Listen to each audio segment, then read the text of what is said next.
Well, good morning, DK Sim fam.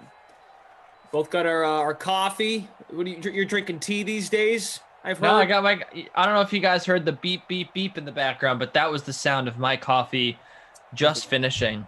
This is my favorite sim to do. I would say, well, first of all, any sim with you is my favorite, but I would say the noon sim is my favorite. Kicking off the dream stream, just a fantastic. I couldn't ask for a better way to not only start my Sunday, but also to kick off this stream with the Jets and the Saints, my favorite team and my least favorite team. I'm so excited for this one. Gosh, I've stacked up all Jets. Yeah, Just in please solidarity. reveal your strategy. We need to know.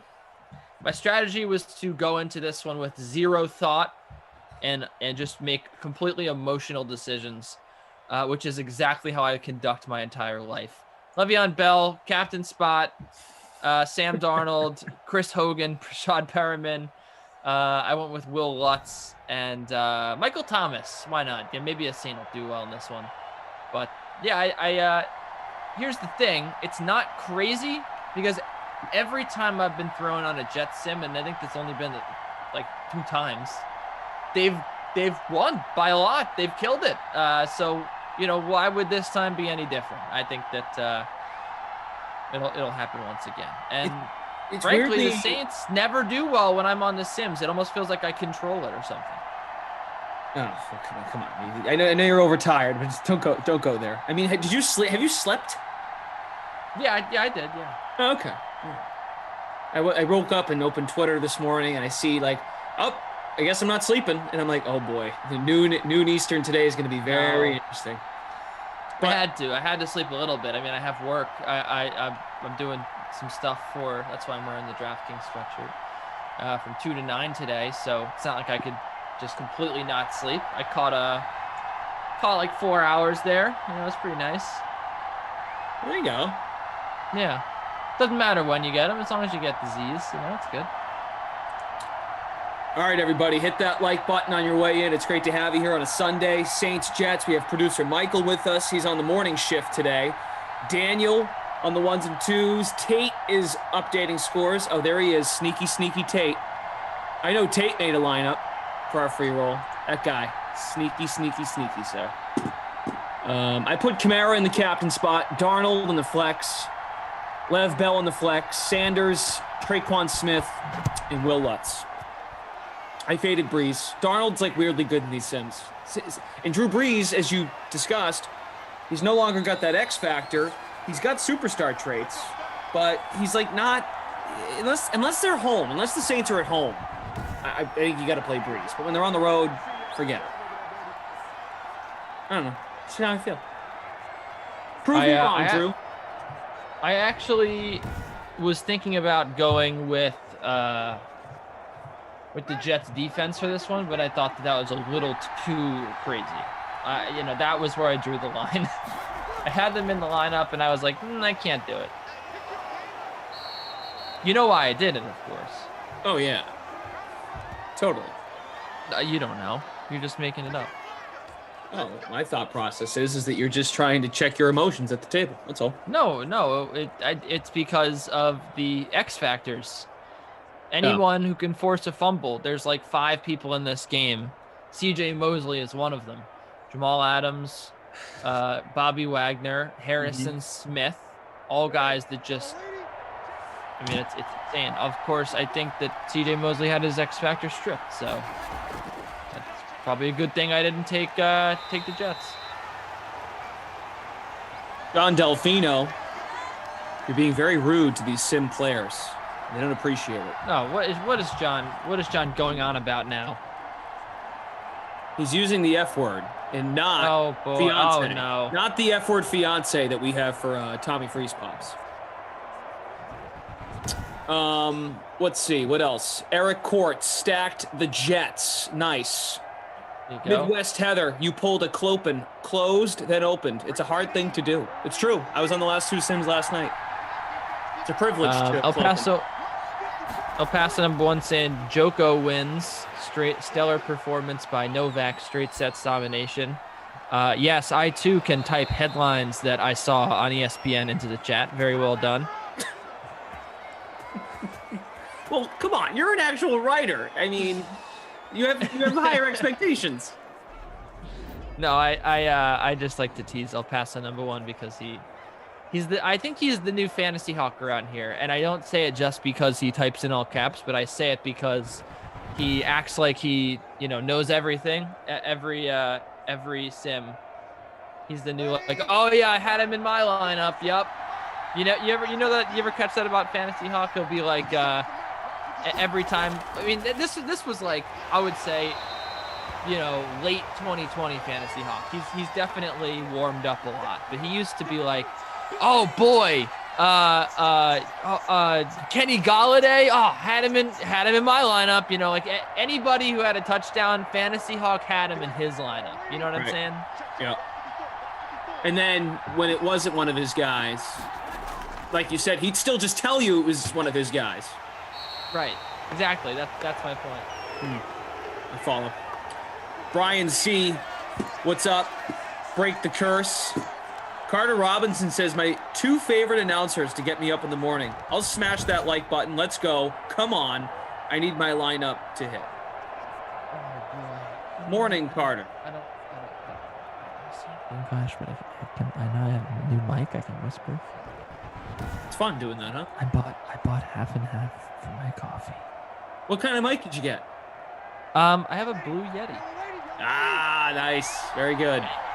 Anyway, so shout out to Blue Yeti, not an official sponsor. A special someone just brought in my coffee this morning. I was like, oh, this is awesome. She didn't use the half and half that I got. She used my least favorite kind of milk. No milk will ever be our milk. Here's the thing. I like all milks as well. Yeah. I do drink almond milk. I kid, but I prefer oat milk. Oat milk. Huh. Never had it. El Paso #1 showing a little bit of humility. He says, to be fair, I said I picked Brady and Medvedev, LOL. Didn't expect Joko to just smash. He did say that Jen Brady and Daniil Medvedev would both win. So 0 for 2, but kudos to Fantasy Hawk on picking them to go to the finals. John Violet, good morning. Hello. Morning. Good energy in the sim, bright and early. Hey, Jet Stack looking good so far. That's all I'm saying. Yeah, it led to a punt. We saw Traquan Smith make a catch. Kamara, 78% owned. That's highest of any player in the flex. Drew Brees, 54.5% owned. Darnold, only 30% owned. So this is my first time doing a game with you with my new mic. Do I sound any different? You sound great. You're coming in crystal clear. I mean, when you do that whisper voice, it's kind of creepy, but I do it too, so. Oh, love it. I got it last weekend, maybe, or last weekend, maybe late last week. It's been great. You're getting a bunch of new toys, new lighting. New lighting? I don't have new lighting. Well, the new same camera, lighting for. Right?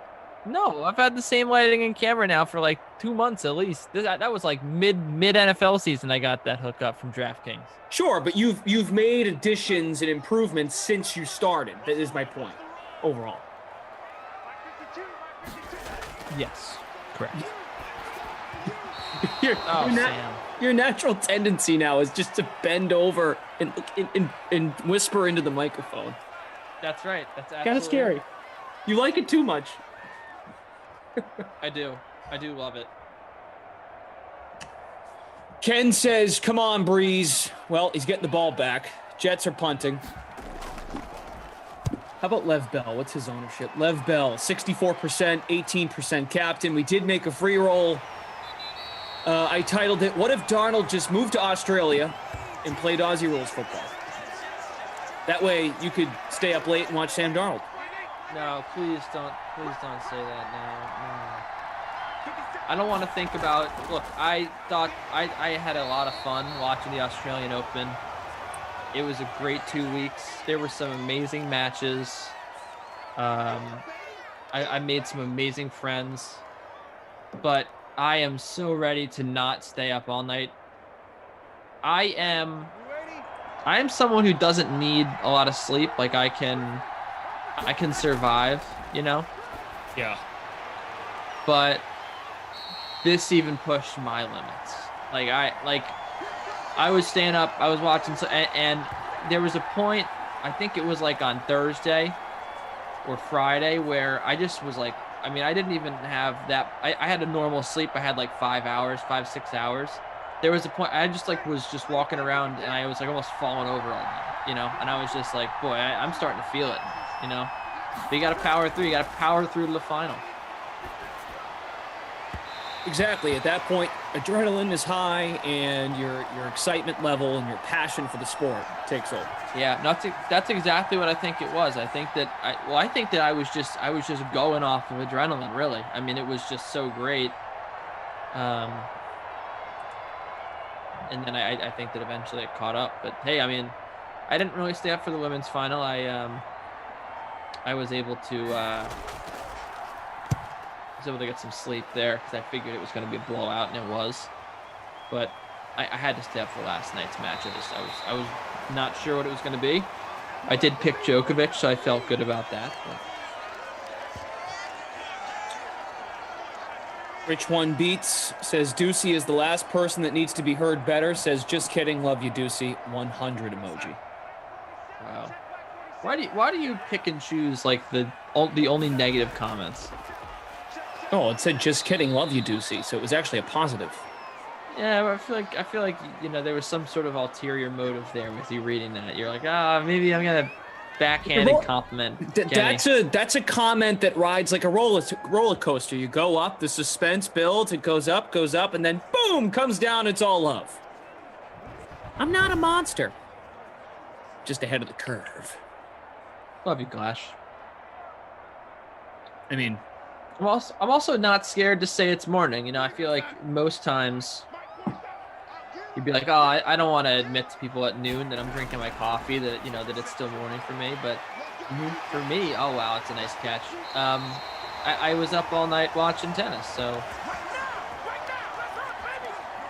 Chris Herndon first down to the 38. Two teams here struggling to move the football.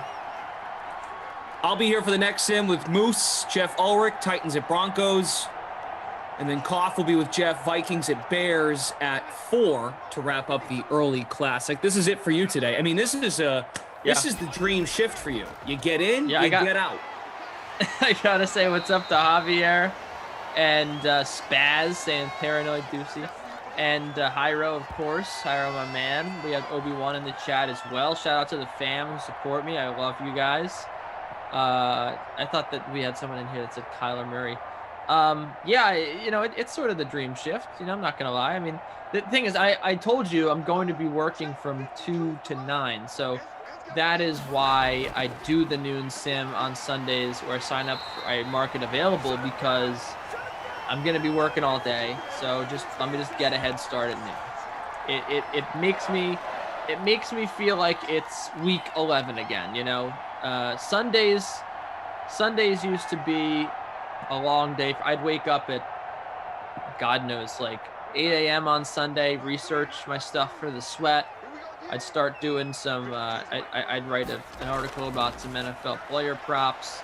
I'd start doing, you know, some content for the DK playbook. And then I'd have my DK live shift, to be doing some inactives, and, you know, eventually at like 10 o'clock at night, I'm done. Why did you just type Brendan Glashian? Well, I'm telling you, you're inspiring me to bring up my TikTok, because you should make a TikTok about a day in the life of Kenny Ducey. Everything you just talked about, you could surmise in 1 minute. I could. You're right. I can make a good TikTok about that. Yeah. Vert on Twitch puts a circle with a line through it for self-promotion. That was actually pretty funny. Oh. You can follow me on Twitch. Yeah, you're on Twitch Kenny too. Ducey. But you don't have any videos. Yeah. I mean, I've gone live before. I just don't save my videos. You can go live? That's what you do on Twitch. What are we right now? We're live on. Are you serious? Oh, no, not Twitch. TikTok. Oh, I do have a TikTok. I follow you. You don't follow me. Sorry, I thought you said I do have a TikTok, but because I said yes, but I didn't know you had a Twitch. That's cool. You also can go live on TikTok, but I think you have to have a certain amount of followers to do Exactly, right, yeah. How many points do you have in your... I have two points. I have 7.49. They're punting again. This is insane. It's not that insane. Just a great sim so far. Great sim. Great group of guys. Great group, good energy. I believe in our locker room. Yeah, Wes, I'm wondering if we're going to get any offense, buddy. I hear you over on Twitch. I'll tell you, I'm excited for the French Open. That'll come up in like a month or two. I don't have to worry about waking up or going to bed or not going to bed rather at all. It'd be great. Yeah, college basketball is wrapping up. Conference tournament starting up next week. I'm very, very excited. Very excited. Go Pigs. I do have a TikTok, but you don't follow me. Yeah, Ducey, bring that hammer. Didn't I follow you back? Maybe I didn't. Oh, maybe you didn't. No, I mean, I don't even. Pretty sure I did. I'm loving these comments right now. I hope everyone got the reference. I don't know if anyone did. Real rude, great group of guys. Chris Herndon. There have been a total of 3 receptions in this sim. 3. Yeah, and I mean, they actually went for decent gains. Right, we had Herndon with the 21-yard gainer and Kamara with 24. That was it, man. That was the whole half. A lot of dinking and dunking, a lot of missed targets, and not a lot of points. There was 0 to be exact. I gotta say, I'm really jealous of you, Duncan. Are you now? You don't have one around the corner? I got one somewhere around here, but I'm not good at it. Producer Michael with a great point. We've had more punts than reception. Amazing. Hello to Cody Holderfield. Hi, Cody. Mockingjay 2020. What's up, Mockingjay? Obi-Wan, Phonics. Kareem says, turn your hat backwards, Glash. Look cool like Ducey. How are you reading these comments so fast? What's up, Jason? You literally read them before I even have a chance to process them. That's kind of my... It's a double-edged sword, you know? I just kind of start reading them. Yeah. What's up, Tate from Ops. Can you explain to me this one, Brian? Yeah. Love your hoodie, quote-unquote, Ducey. Am I not me? Am I a figment of your imagination? They must think Ducey's like a nickname. Call me Fig, what's up? That's so weird. Does he think that I'm not a real person? I'm so confused. Ducey, I've got the YouTube feed minimized off to the left of my monitor with the Madden feed. So which one? You have about 4 monitors. I know. I've seen your setup. I know. I love my monitors. I follow you on Instagram. I saw the when I followed you. I remember seeing the post of week 1. Week 1, and here we are. We're in week 3 of the offseason. Yeah. Cena 472. Everyone that's saying hi. Everyone's saying hi. Smash that like button. Let's get to 100 likes. We're almost there. Glash and Ducey in the morning. You're gonna give him the first down?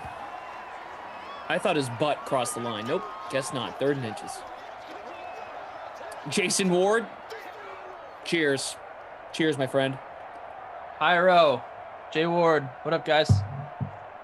Jamal Kamara, run outside. I told him. Hopefully he heard us from the virtual booth here in East Rutherford, New Jersey. First down. Nice move. Latavius. No one wants to see that. Come on.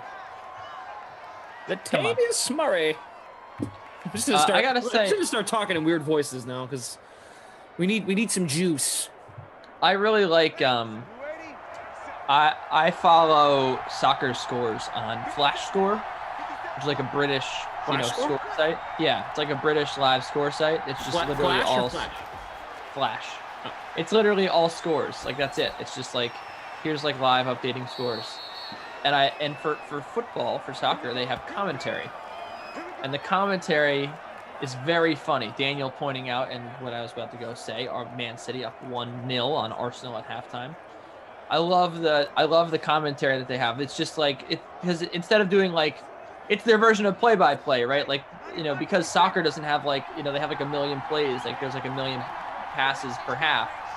They'll only tell you what like the big moments. So it'll be like Kevin De Bruyne is disappointed with himself because he got into a good area but produced a poor cross, as Alvin Kamara has run into the end zone.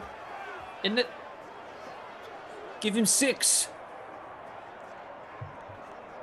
Alvin!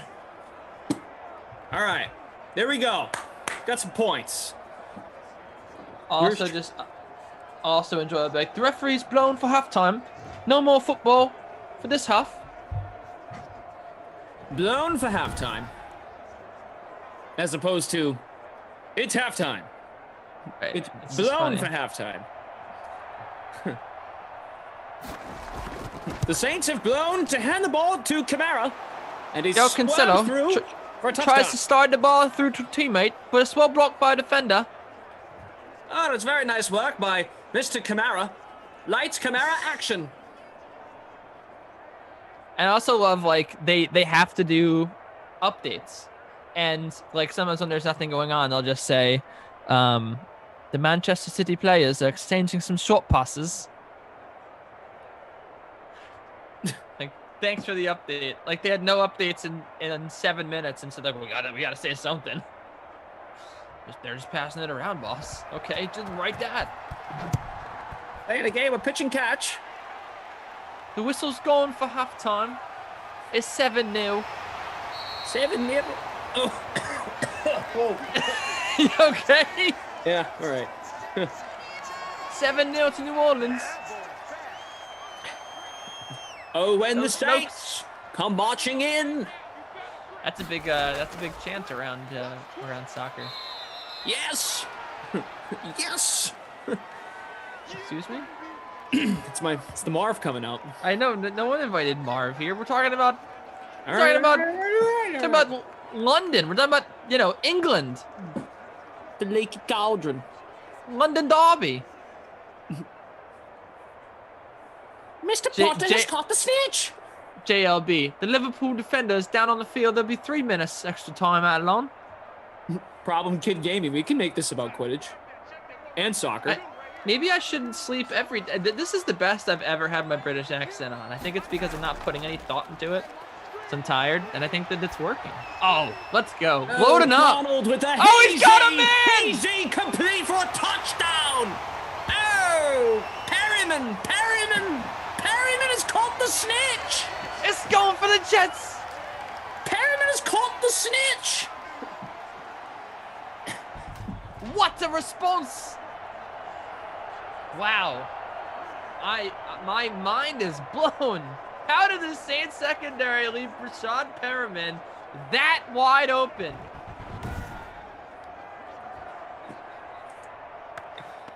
How does that happen, Flash? Explain it to me. I need answers. How did that happen? They've got good guys on defense. Incensed.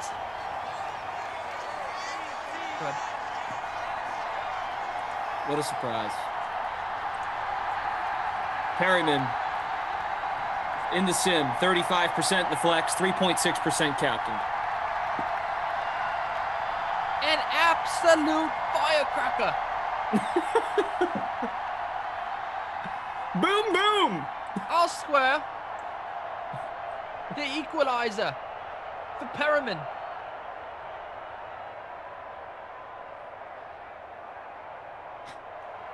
Come on, Twitch fam. You guys aren't having fun with this? I guess not. It's okay. Aaron says, Everyone knows you don't fade Perryman, but he picked Hogan. Jordan Lindenbaum. What's up, buddy? All you need is 3 hours of sleep, Deucey. You'll be okay. That's all I need. Hey, Jordan knows. Birds of the same feather. The same feather. Nobody knows the trouble I see. Oh, boy. Down goes breeze. See, this is why I was going to take the Jets dig. Look at this. A ferocious sack of the quarterback. I will say, I think I'm in love with Quinn Williams, and I don't want the Jets to trade him at all. No, stop. Go back to soccer. We're not talking about what the Jets are doing in the offseason. It's a Jets sim. Oh. All right. Quentin Williams. It's not Quentin Williams. It's not like Quentin Tarantino. It's Quinnen. Quinnen. 2 ends, 1 end at the end. So 3 ends total. Respect the man. Quinnen. He's only a 78 overall in this game. He does crack the top 10 for the Jets. Nathan Lawson. How is the Jets defense so good? The Jets are weirdly good in Madden 21. Like their defense is not bad. Quinnen is weirdly a British name. Quinnen. Yeah. Hey, It's like it was made for people who wanted to call their children Quentin, but they're British, so they called him Quinnen. Quinnen, here's a quill. Would you like to sign new contract with this quill? Here you go. Here's some parchment. Sign away with your quill, Quinnen. The Jets have a chance to take the lead here, Glash. Imagine the Jets actually. Oh, broken tackle, the boot. Imagine the Jets actually have their players signed with a quill. I think everyone should sign their contracts with quills. But yeah, Man City up right now on Arsenal. A second-minute goal from Raheem Sterling. And not to be confused with Sterling Shepard. I think that the Red Devils finish off the EPL slate today with a victory at West Brom. Or no, it's at versus Newcastle. There you go. Thank you, Daniel. I totally blanked. You know what? I can't remember Newcastle anymore because they treated my man DeAndre Yedlin so poorly that I will not give them the time of day anymore. DeAndre Yedlin, U.S. men's national soccer team player, one of the heart and soul, one of the key pieces of that team. He's the heart and soul, a wing back. And what did they do? They let his work visa expire.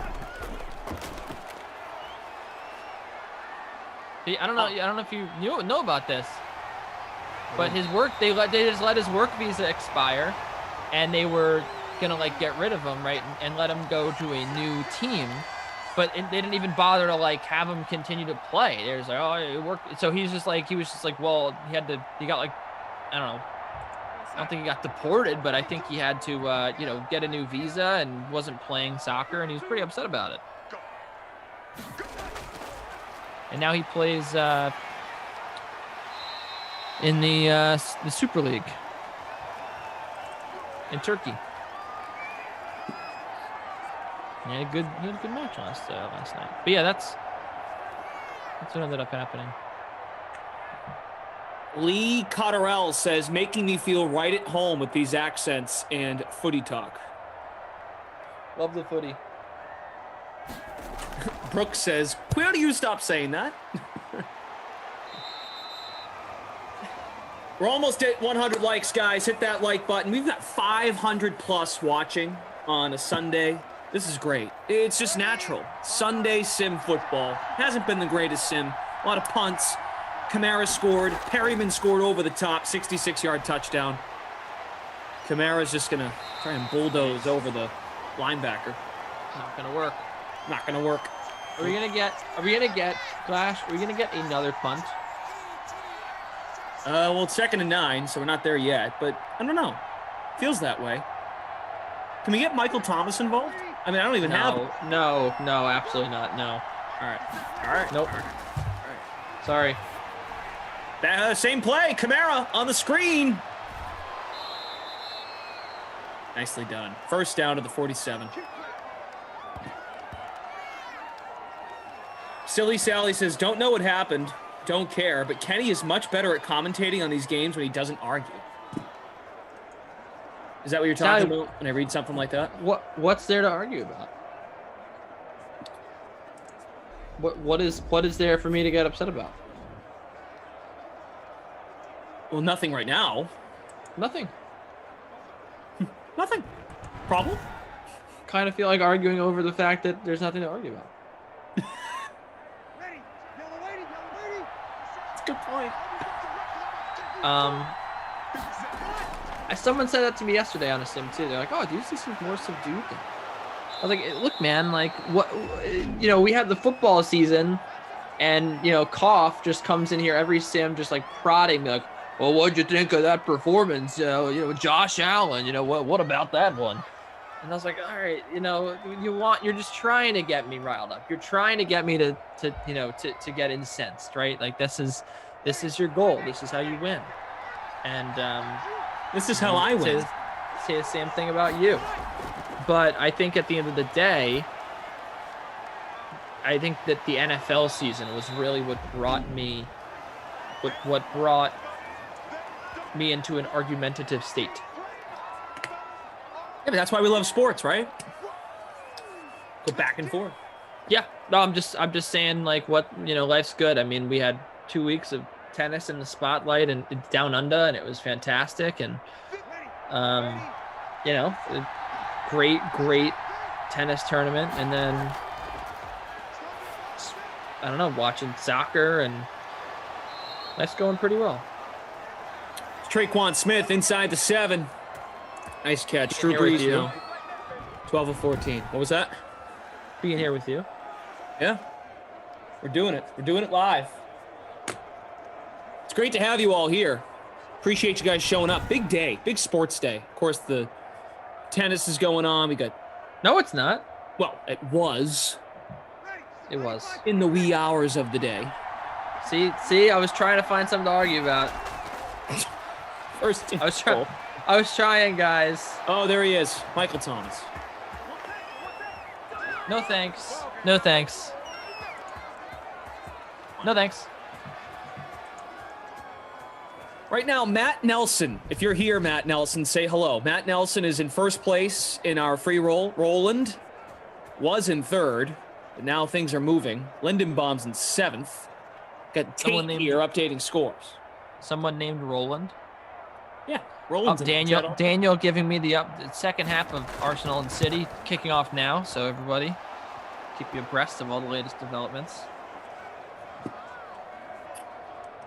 Michael Thomas in the free showdown, owned in 12.7% of lineups in captain, 58.5 in the flex. Jamal says, thank you, Thomas. And Breeze. Justin Blood says, my golf lineup was crap this weekend. So we've got college basketball, NBA today. Yeah, big game. Michigan, Ohio State is coming up. That tips at 1 o'clock? That tips at 1? It tips at 1. Big game. People who tend to predict the outcomes of these things make Michigan a slight favorite. Oh, are you one of those people today? I do think that Michigan's going to win, Glash, if that's what you're asking. Mm-hmm.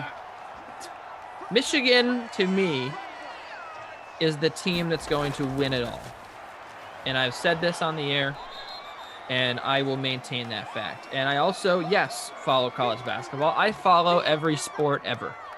Because that's what I feel like my job is, and one day it will run me into the ground. But until then, until that day, I'm happy to do it. Michigan, to me, should be the I mean, everyone's gonna say Gonzaga. Gonzaga's on like another level, right? Gonzaga, they won last so night, much right? better. I mean, I'm sure, right? They're just so much better than every other team. And last night, they won by 40 points over San Diego. It's also like sort of ridiculous because Gonzaga plays in like the worst conference ever, right? But they're so much better than every other team. So it's easy to say oh yeah, Gonzaga's going to win. But, Juwan Howard, the job that he's done with these kids, this team is like, there's been so many games this year where the pundits have come out and they've said Michigan's going to lose, Michigan's going to fall flat. And every time, man, they answer the challenge. They play in a tough conference. They've had some tough wins. They're battle tested, good opponents. And I personally think that we're going to see, the tournament always is a big time crapshoot. Yep. It's always all bets are off because, a team like Gonzaga, for example, I mean, they've been facing nobody all year. They did get to face, and at a conference play, they had some quality opponents. They ended up beating West Virginia.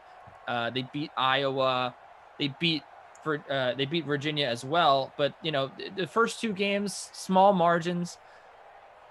And in a tournament setting, like, you have a game that's like a 5-point game, it's anything can happen. And so I think that, Michigan, the way they've been coached has been exceptional.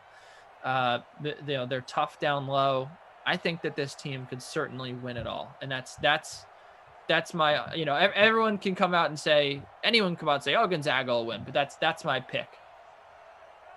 Last night was a really good night for college basketball in the sense that Alabama squeaked out a win over Vanderbilt. That was a great game. We've talked about Bama a little bit. I like Bama a lot. Duke, how about Duke with a win last night over Virginia? And yes, I'm seeing the score now. Gonzaga won by 50. But who cares? I mean, it's San Diego, you know what I mean? Like, that's the thing. Kentucky beats Tennessee on the road. That was a good win for Kentucky. Yeah, Kentucky finally getting things right. Perhaps they've needed a get right win.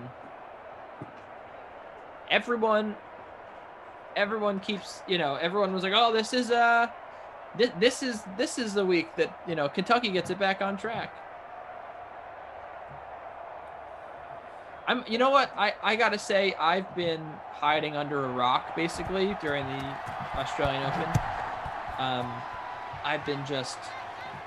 That's been consuming my entire brain space. Like, I haven't really been paying attention much. I've had to write NBA previews, but I haven't really been paying enough attention to basketball. So I'm excited to get back to that. I'm excited to start following basketball again. Now 3 straight for Kentucky I'm seeing, so makes me happy. They're coming along.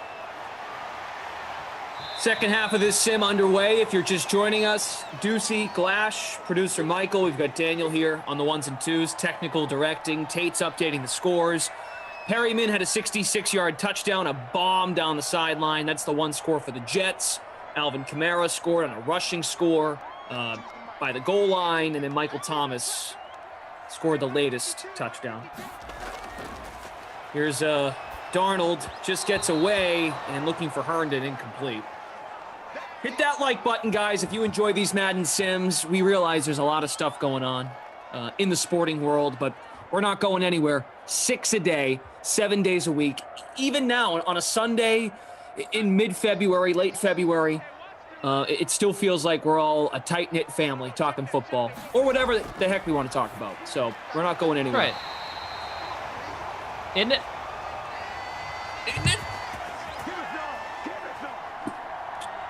Let's see. Scrolling up in the chat. Carl, we did not coordinate the sweaters. We both logged on to Zoom and we're like, oh, we're matching. Yep. I wore this last night. I slept in this thing last night. It's so comfortable. I cried out, man. I was like, no, come on.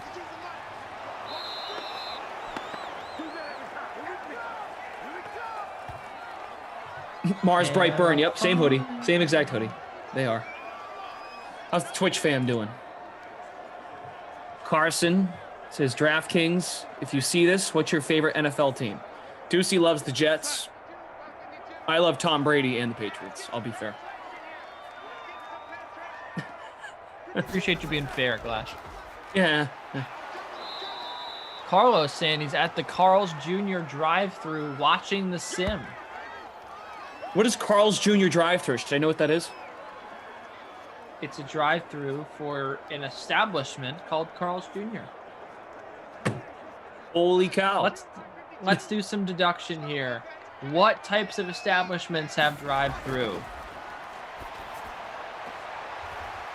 No, Michael, no, Michael, come on. I'm trying to string along Glash here. Giving him the answer. Yes, it's a fast food joint. They do burgers. Oh, it's a national chain. Yes, you never seen the commercials? Carl's Jr. and Hardee's? No.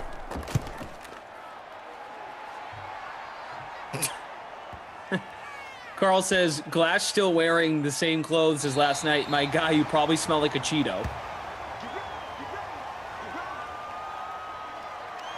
Probably smell like charcoal because you know you're a grill fiend, right? I'm sure you were grilling that last night. Yeah.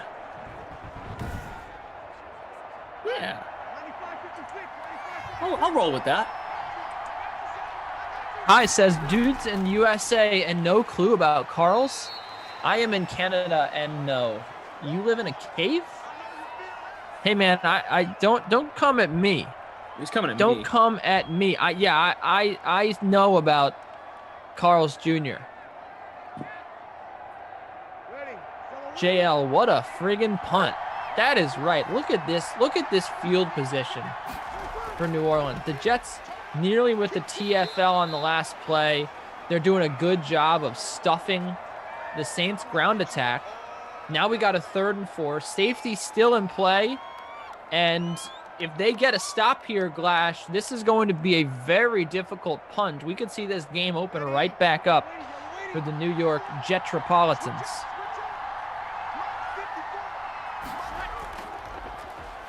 Nice tackle behind the line. Now here's where it gets fun, man. First of all, that should be a loss of 2. I'm not sure why that was no gain. But here we go. This is going to be a tough punt, Glash. They're going to have to punt from the back of their own end zone. Let's see if we get a block here. I know we never get a block, right? But let's see. Yeah. One can dream, right? One can dream. I don't know why. Why do we feel the chat is so? The chat does not want to hit the like button today. I mean, we've been sitting at like 95. Now we're at 99. Like, look at this. I think we're gonna get a block here. Oh, so close. Close. Very close. That was basically like a shotgun formation, man. That's to me why I was thinking block. The punter wasn't even at the back of the end zone. He was inside the end zone. Jordan Lindenbaum. There are way too many fast food combos in here. Yeah, you go down that road, it just turns into a long thing. Because Cam Jordan just has to little shove of Mr. Donald. What was the whistle? I'm Donald. Whistle blown. What was it again? What? You said it blown by the referees. What is it again? It's going for halftime. The whistle's going. Whistle's blown for halftime. I don't know. It's blown for halftime, maybe, yeah. Let's see the latest commentary. Jamal says, I'll hit the like if you say Griffin's name. He needs Ryan Griffin, the tight end 2 for the Jets. Kevin De Bruyne slaloms his way past challenges, but opposing player does well to get the ball away. Slaloms. Bukayo Saka finds himself free inside the box and pulls the trigger, but his effort is brilliantly stopped by one of the defending players. Look at all these sacks! I'm reading the real commentary here. Ilkay Gundogan skips past his man, but can't keep the ball in play. Oh boy, here's a bold one. You ready for this? This just came in. Ilkay Gundogan places a shot from the edge of the box towards the right side of the goal, but Bernard Leno makes a terrific save to deny him. Nice play all round. The referee points to the corner flag. It's a corner to Man City. Wow, exciting. I'll tell you.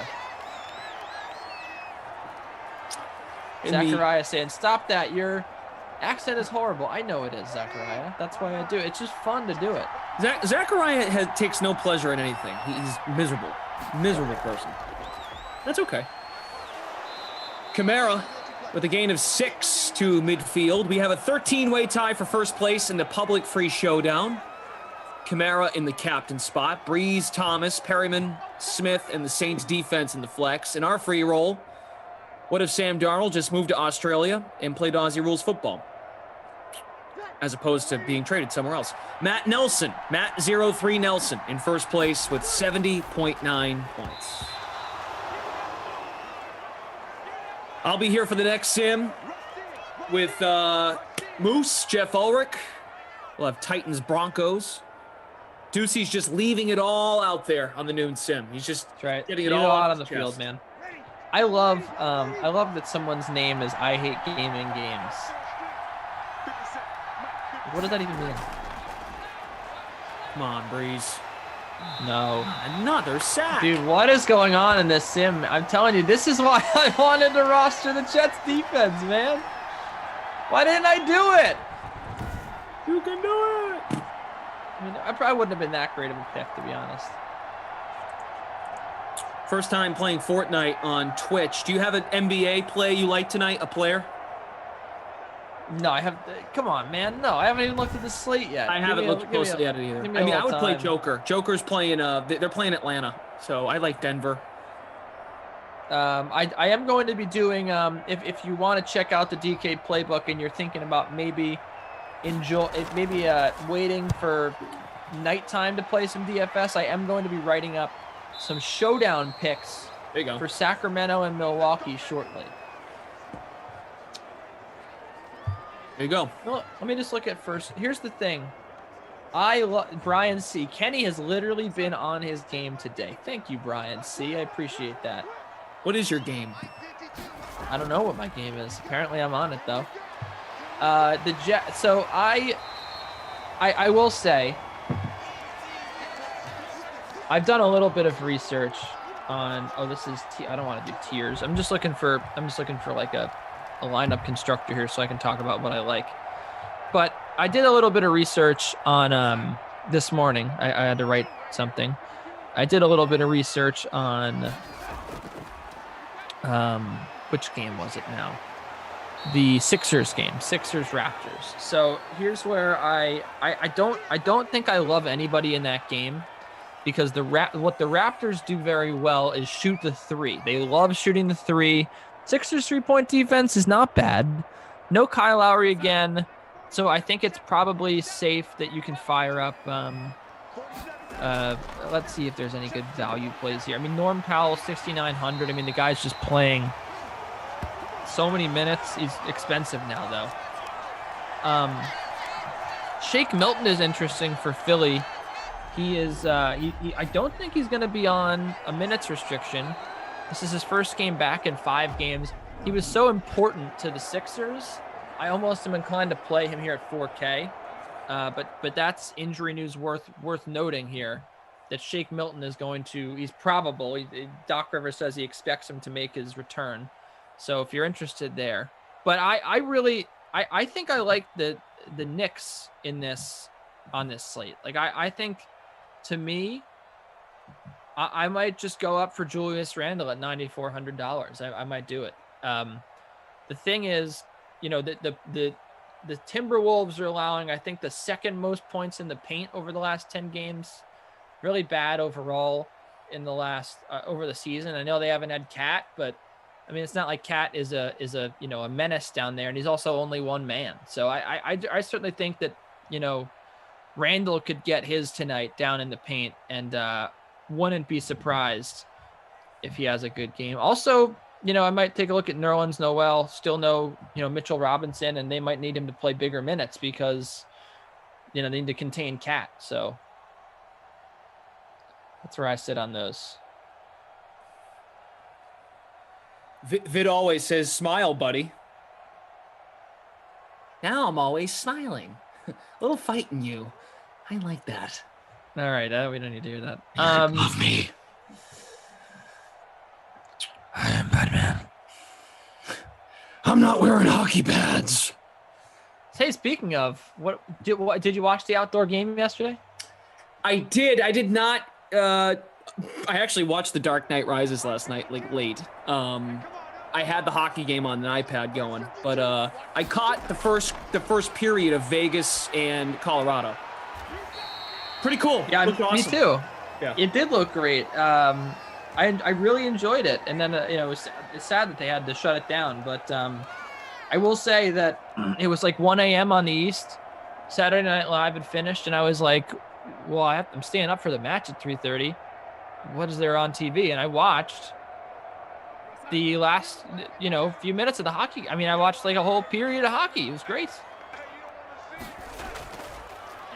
I was like, this, aside from Hawaii football and Hawaii basketball, it never, ever, ever happens that it's 1:20 in the morning and you're watching live sports. That just doesn't happen on the East Coast. So it was a treat. I mean, aside from whatever sports in other countries, but it was a real treat. I enjoyed it. And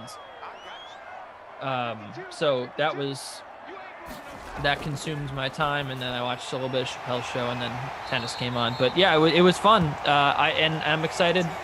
I was excited for today, but I guess it's still going to be a little light out for the Bruins game.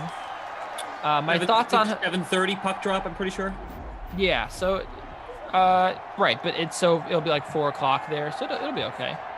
My thoughts on Hassan Whiteside tonight. He's a little too expensive for me. I think he's a little too expensive for me. I know that people are going to look at that near 60 burger from a few games ago, but I mean, I think that's a one-off. I know that Hassan is a great shot blocker, a great rebounder, but Milwaukee's much better on defense than Brooklyn is, much better in the paint, much better rebounding the basketball. And at nearly 5K, I mean, you're basically hoping for, a 25-point game. And I don't think you're going to get that from Hassan Whiteside. So I am out on Whiteside on this slate, especially since Richaun Holmes is questionable. He could play. So it was a game-time decision yesterday and didn't go. I don't think there's any value here on Whiteside. So that's where I stand on that. But yeah, if I had to say something, I would say I probably am leaning towards playing some Knicks in this Knicks Timberwolves game, because Minnesota's defense is real weak. It's really hard to pick out the Emmanuel Quickley games, but I think this could be one of them. And he's only $4,600. He's shown you that he could far exceed that value. So I don't mind him. Alec Burks maybe as well. Burks has been getting a lot of minutes, and I know that he hasn't been doing much, but he in the early going was a very big part of that Knick offense, and certainly could, if he could reclaim some of that magic at the price, I mean, that's pretty good value. Yeah, I'm definitely looking to fade the Timberwolves in the way of, or by way of, taking the Knicks offensive players. Darnold with a dump off to Lev Bell at the 37. Jets are in Saints territory, down a touchdown. We had no scores, meaning touchdowns or field goals, in that third quarter. Matt Nelson is still leading our free roll. Not much movement there. And we have a 12-way tie, for first place in the free showdown. Thank you to Tate updating scores. We have producer Michael, Daniel on the ones and twos. That ball is caught inside the 5. Perryman, that should be very, very close to the B word. That actually might put him at 99. Daniel saying De Bruyne off the pitch for Gabriel Jesus. Big decision there, for sure. First and goal, Darnold to Chris Hogan. Touchdown, Chris Hogan. There we go. Yes.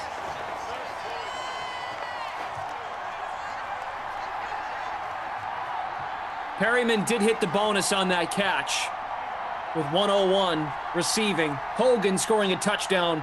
The newest pro lacrosse player. Yep, Chris Hogan plays lacrosse. No longer played lacrosse. 101 for Perryman, folks. So, bonus for him. Hogan scoring a touchdown. Wide receiver 2.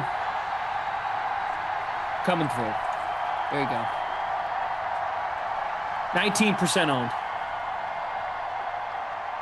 Aaron says, wish I could double like. Yes! Chris Hogan!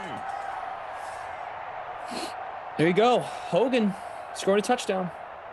Smash that like button. We're almost at 150. Got about 550 watching on YouTube. If you haven't already, please subscribe to the YouTube channel. Just hit that subscribe button, smash it. It's just below the like button area. So you can follow along at DraftKings. You can hear and see Moosey's NBA takes. We do it all on the Dream Stream. In and out, we go from in and out of Simland. We've got takes on all sports. I'll tell you something. Speaking of all sports, Kamara. Tennis is not going away. Tennis is back tomorrow morning. So if you guys want to follow me on Twitter, I'll have all the tennis picks. Tennis never stops, ladies and gentlemen. We have 3 tournaments going on next week, and that's just for the men. We have some folks in Montpellier. We have some folks in Cordoba to start the Golden Swing, and then we have an event in Singapore as well. Where was that pass to? Yeah, wasn't sure. 14-14. Here we are. Marv Albert in the chat. Yes! Hogan with the facial. Please no. All right, way to get out of bounds, Kamara. I don't really know why he should have done that, but whatever. It's his thing. Yeah, Daniel, that's a fair point. Not ideal kind of sim for overtime because it'd be one thing if they're going up and down the field. They're just not doing that. Stefan in the chat, come on, Breeze, show off that arm, Captain. Oh boy, oh no, what's going on here? I thought he was gonna get sacked. No, he's throwing it away. What? Oh, Thomas with a catch at the 24. Now that's a 33-yard reception, but it felt like way more because Breeze just kept backpedaling. Wow. Deucey, I'm with you. I thought that was going to be out of bounds. And throwing it away. Me too.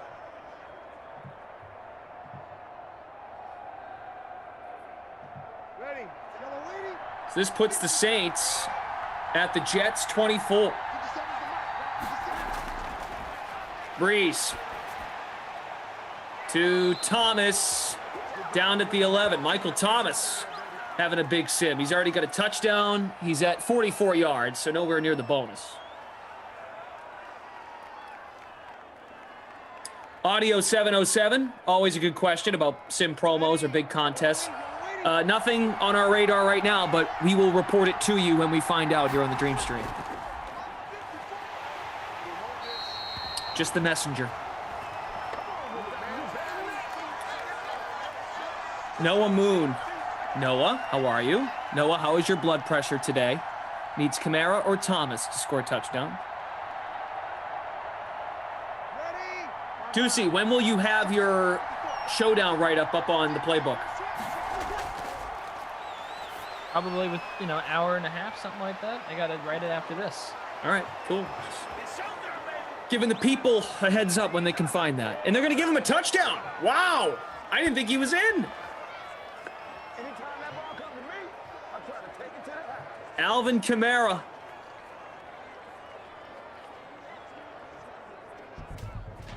Wow. I want to see this again.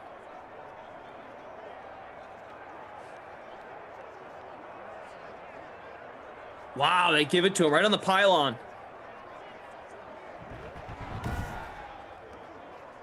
Alvin Kamara scoring a touchdown. Here's the extra point. With 1:56 to go. Alvin Kamara scores a second touchdown. That's a receiving score, of course. No review either. I was surprised by that. Thought we'd get a review.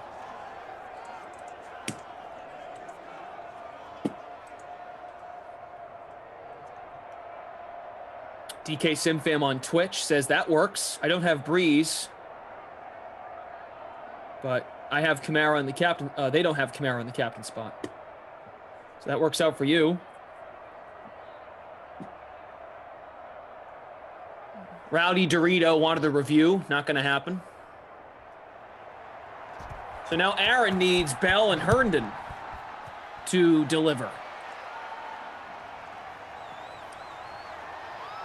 I'm kind of shocked it's 21-14. Like, the way this sim has gone, it feels like it's like 10-7. It doesn't feel like we've had this many scores. Right? It feels like it's been pretty lackluster. Yeah. Speaking of lackluster, why does this always happens with soccer matches? You ever notice this? You get a score in the first few minutes and then like no scores for the rest of the game. What was that throw? Did you see that? That was weird. What the heck is going on? So weird. I think Herndon caught it for a gain of 5.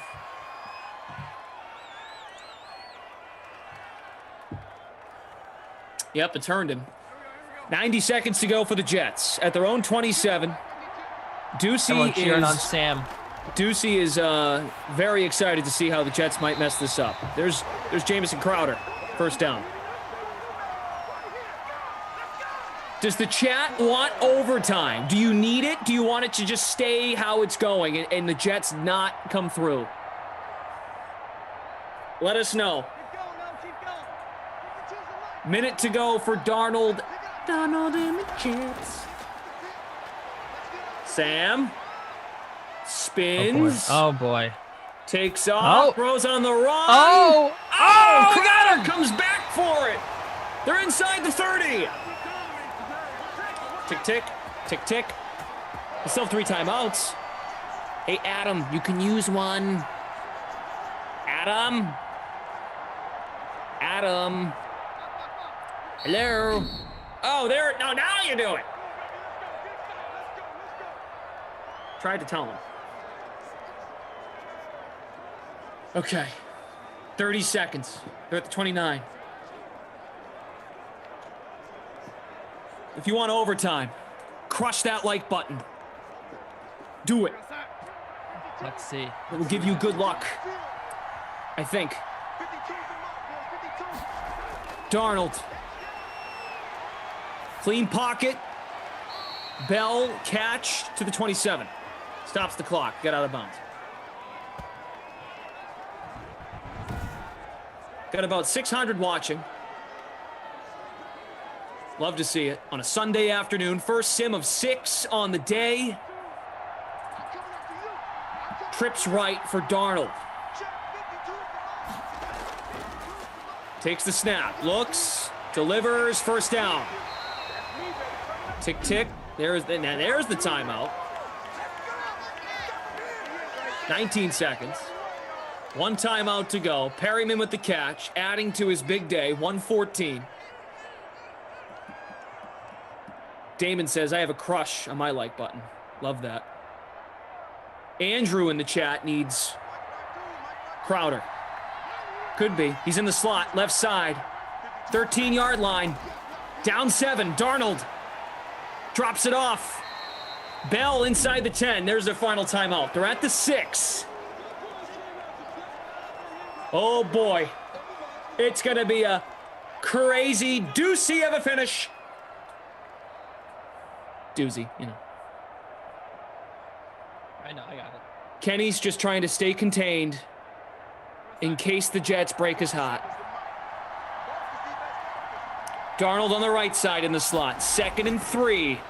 No timeouts for the Jets. Darnold throws it away. All right. All right. Okay. 2 more chances. Unless, of course, they get a first down and they weirdly get out of bounds. Tell us in the chat. Tell us who you need. As Daniel channels his Romo. Jim, this is going to be close, Jim. Jim, 3rd and 3. Darnold, end zone touchdown, Jets. Perryman. Jim, what a call, Jim. Jim, what a call. Jim. Love it. Jim, what a call, Jim.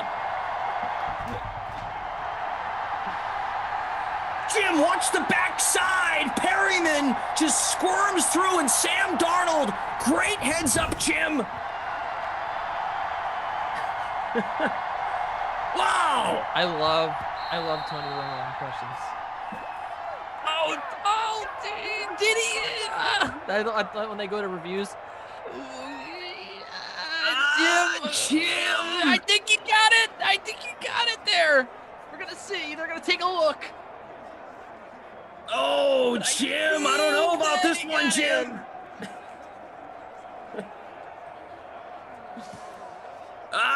Jim, I don't know about that, Jim. He got it. They're gonna review it, and I think they're gonna give it to him. Boy, they really had to ice him for that extra point. All right, wow. Daniel says Romo is your overeager friend at every Sunday game watch party. All right, well, 5 seconds for the Saints. Jim!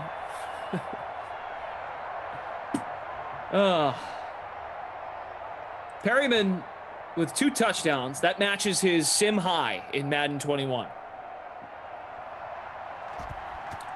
Leaderboard has certainly changed. 10-way tie for first place in the public free showdown. Matt Nelson is still in first. Matt Nelson with a great build. Perryman in the captain spot. 2 seconds for the Saints.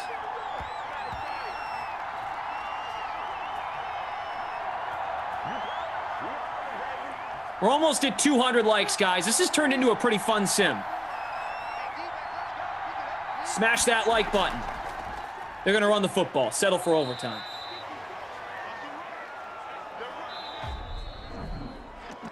We're going to go straight to OT.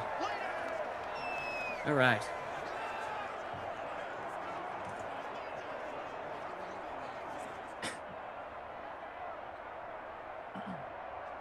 Come on. Who's getting the ball first? Jets are going to receive. They have momentum, Deucey. Wow. They have momentum.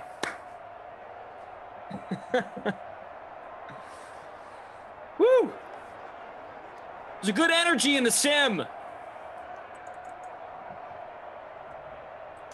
Coming up, 2 Eastern, 50 minutes from now, I'll be back here with Moose for Titans Broncos. That's part of the early classic. Jets to receive. Here we go. What do you got? Who's gonna win it, Deucey? Are they gonna win it right here? Yes. Okay. They are. I'm in 40th place. Not that bad. But I could really use a Le'Veon Bell touchdown run. That's what I could use. I could use Le'Veon Bell getting into the end zone. The leader of our free roll, Matt Nelson, in the chat says I smashed that button. Oh boy. Let's go. He had the hole.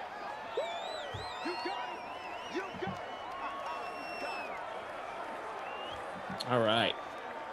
2nd and 7. Jets tie it in the final 2 minutes.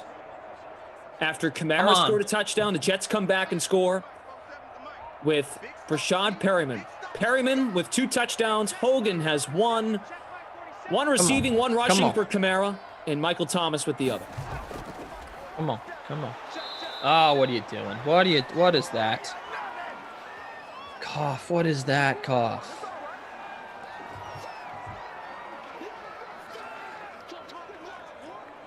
Must Buy is asking if we're in a contest. Must Buy. Can you like what is this titled? Jump in the $3 Must Buy NBA. We're a little busy right now. but I can try. Looks like Rob Holding is struggling after picking up a knock. Hopefully he can run off. 3rd and 10. Jets might give it right back to the Saints. Come on, Sam. Extend the play. Oh, he's going to throw it on the run. Here we go. Yes! Crowder! Crowder comes back for it. Unreal.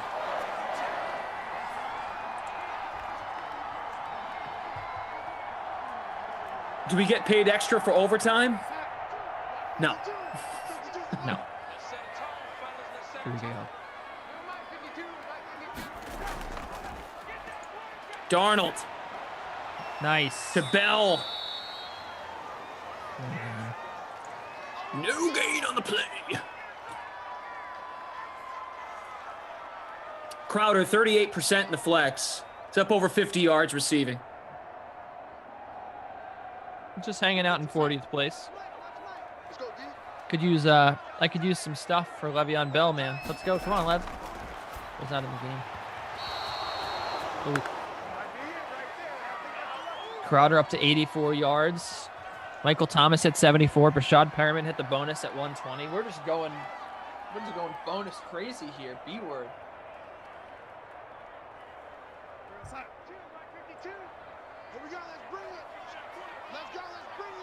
Come on. 3rd and 8. One time, Sam. Darnold. Got him! Yes.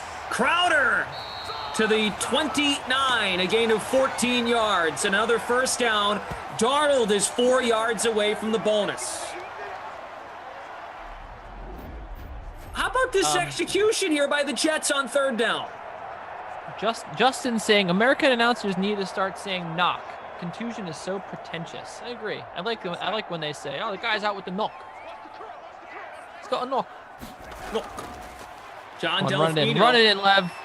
Plow through that line. There we go, Lev. Come on. To the 22. Give me some points, Captain. Come on, Lev. Come on. Lev or Chris Hogan? Brian wants you to announce as if 3 intruders just entered your home. Would I be announcing it? Would I be announcing it all? I don't think so. No, he means like Nice using your soccer voice. What? Darnold hits the bonus. He wants you to announce like intruders are in your house in the soccer voice. I don't know how to do that. Sorry. I don't do requests like that. I don't understand. No bell in the game. Steven said bell, bell, bell. Well, no bell right now. No bell. Darnold. Oh, boy. Spin move. He's going to go to Hogan here. He's got Fires Hogan. end zone to Noah. Ronnie says Hogan's heroes. So Darnold and Perryman have the bonus. Daniel so kindly has written me a script now for the intruder. Give it to Lev. Come on, give it here. What are you doing? Oh, Give it to Lev. He just loves 3rd down. He just wants to do 3rd down. He had He wants Lev the right 31. there. He had Lev open. You could have just gotten a few yards. What are you doing? Come on. Come on. Come on. Crowder up at the top of the screen with the superstars under his feet. Oh, boy. 4th and 2. They're going to They're settle going to for settle 3. for a field goal. Yep, probably. It's not going to end. Come Go on, for man. it. Go for the win. Oh, they're not going to do it. Imagine. Damn. Oh, my God. Oh! We're going for it. They're Holy going cow. for it. Darnold to Bell. He got it. First down. He Wow. Jim, they did it, Jim. Holy smokes. Oh, what a call. What a call, Jim. Wow. This I'm here for. My God, Jim. And They've got all the that's Adam momentum. Gase rolling the dice. It's a game on the momentum, line. Jim. Bell Keep running it with Bell. Give it to Bell again. Give it to Bell again. Come on, do it. I can't believe they went for it. Me neither. That was I don't think I've seen that. That was shocking. Come on, give it to Lev one more time. On the toss. I don't know, Jim. What do you do here, Jim? What do you do? Oh, Jim, they put the tight end in motion, Jim. 2nd and goal, Bell. Got him. Oh, he stopped at the 1. I thought he had it. I don't know, Jim. I don't know about that call. This is it, Jim. This is the game. Jim, it's a game of inches, Jim. Come on, they're going to hand it off again here. You got to hand it off again. 3rd and goal. Darnold. There it is. There it is. Stop again. Oh, my God. No. Go for it. Go for it. You have to go for it now. You've established that you're going to go for it. Go for it. You can't kick. You can't. Come on, Jim. Come on. I don't know, Jim. What are they going to do? You're supposed to. Let's go. Let's go. Come on, Jim. Come on, Jim. Oh, they're going to throw. Oh, he's got him open. He got him open. He's got him open. Oh, my God. Oh, my God. What? Are you kidding me? Oh, my God, Jim. Jim. Oh, my. That is just, oh, my God. Oh, my God. Ducey is in shambles. Ducey's in shambles. Oh, wow. Oh, my goodness. Oh, my goodness. That is too good. Wide open, Flash. The game was right there. All Sam had to do was just flip it. Oh, my. That is insane. I'll tell you what. You know, this game is not realistic because Sam makes that throw and he also doesn't have this good of a day. Nothing about this is realistic. Any quarterback in the National Football League makes that throw. So I don't understand why that wasn't a completed pass. To me, that makes no sense. Now, Daniel saying safety for the win. We actually saw a safety, well, not anymore, but we saw a safety for the win. I think it was Koff and I saw a walk-off safety, or a safety with about 10 seconds left to give a team a win. Ducey, Clash. I'm never going to forget this sim. This has been incredible. This is insane. They converted Glash, so many times on 3rd and long. The game. They had it, man. They go for it on 4th and 2. They get the first down. And they've got the ball at the 1 yard line. And they try the old Seahawks, let's throw the football. And he had him wide open. But it was a great idea. It was a good play call. Daniel is saying they did everything but score. Oh, that's wild. I will never forget this. You know what? It's back to the footy updates. It's 1-0 to Man City. Unreal. What? We're into the stoppage time. The referee has signaled. How many minutes of added time? Look, they could still win this game. I mean, the Saints are taking their time, of course. We're going to be done in the first overtime any second. We're just going to go to a minimum of 4 minutes of added time. We go right into the next overtime, by the way. We don't do the coin toss after the first overtime expires if you're new here. We're just going to go straight into the next OT. So I don't know why the Saints are using their timeouts. They don't need to do that, but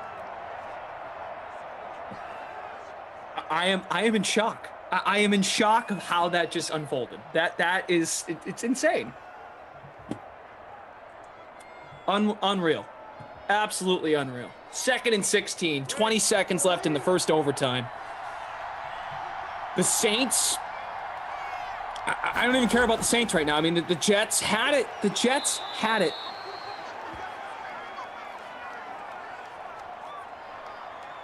LD says this game is realistic with the fact that the Jets went Jets. You have to give the Jets credit for going for it there, right? Like that was 3 times. I thought it was 3. I think it was 2. It was 4th and 2 and then 4th and goal. You got to respect that. You do. I mean, that was risky. That was ballsy, and they did it. And they got it. Sebastian says, you both suck. Tie game. Talking to the teams, I think, there. 3rd and 10. All right, so the Jets would have won. You know, here you go. What are the Saints? Jets would have won the There's game. no way the Saints are going for this. No way. No, but my point is the Jets would have won the game if they just kicked the field goal. I mean, the defense came to play, obviously. The Jets still have a chance. I can't wait for this drive. Well, now a field goal wins it, so they don't need to do any crazy, go for it on 4th down. There's no guarantees. It's Sam Ficken. Yes, there. Oh, it's Sam Ficken is. Any kicker makes a 40-yard field goal in this game. I don't know. Yeah, you're probably right. Justin Craven says Jets covered. Oh, Darnold, man. 318 passing. Herndon with the reception. It's a foul on David Luiz. David Luiz. Ducey, what a sim for you to be working 1 today. Like, this is the way you got to go out. This is good. Yeah. I think when I worked at 1, yeah. Hey, more time for Le'Veon Bell to pick up some points, right?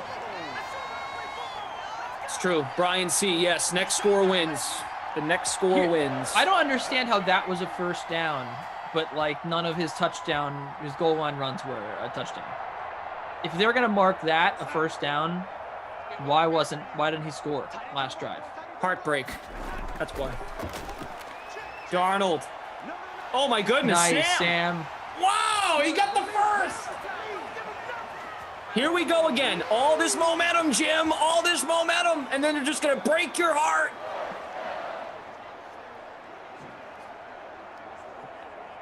What a play. I am there is a good energy in the sim. Darnold from the 43. He's just on fire, except for the wide open miss. The one pass he couldn't make. Just doesn't make any sense now, does it, Clash? Doesn't make any sense.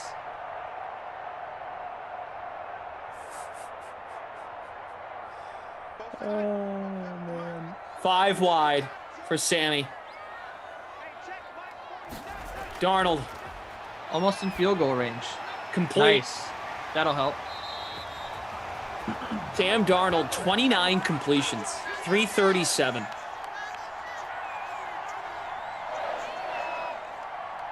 The full-time whistle is about to have gone. Call me. We'll be lucky to have a 30-minute lunch break the way this sim's going. From the 43 of the Saints, 5 minutes to go, second overtime. Crowder. Nice. We're getting a lot of points here for the pass catchers, particularly for the Jets. Crowder is pushing the bonus, not quite there. This actually might be hurting me because now I'm down in 41. I was up in 29. I'm gonna need some more Bell involvement here. We've got almost 700 people watching. The viewership is going up, Jim.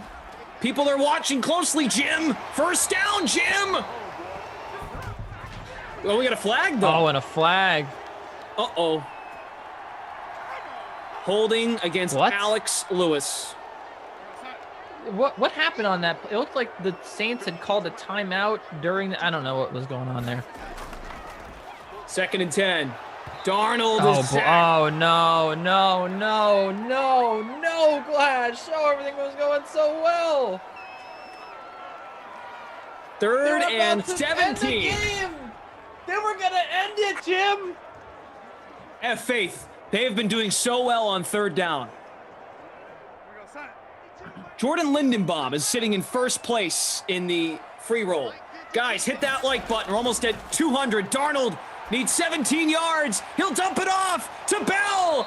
Oh! Should they go for it? They're going to go for it here. They got to. Don't kick the field goal. You know what? They're going to kick the field goal, and I think that they should not do that.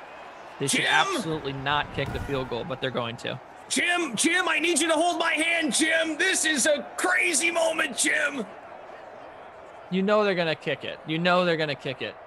Ah, no, don't kick it, please. They're going to Jim, no, Jim, I might pee down my leg, Jim. Oh my goodness, Jim. The snap, the hold, Fickens kick. Oh, it's not even close. Why would you try? You knew that was coming too. Oh. You knew they were going to try that, and you knew they weren't going to make it. Oh my God. Jim, I got to go to the ladies' room, Jim. Oh. Unbelievable. Clash. What's happening? Unbelievable. What's going on here? Gosh, what's happening? Is this some sort of sick prank? Kamara with a nice run. Suddenly, the Saints. Kamara with a nice run. Oh, suddenly the Saints. No, don't get mad at me. This is not my fault. This is not my fault. Okay? Oh, Kamara with a run. Daniel says, I think we broke Ducey. Ducey is having a breakdown. Oh, my goodness. This is wild. We're still in the second overtime. Bang! Let's go. I'll tell you what, Jim. This has been a good time. Really good time, Jim.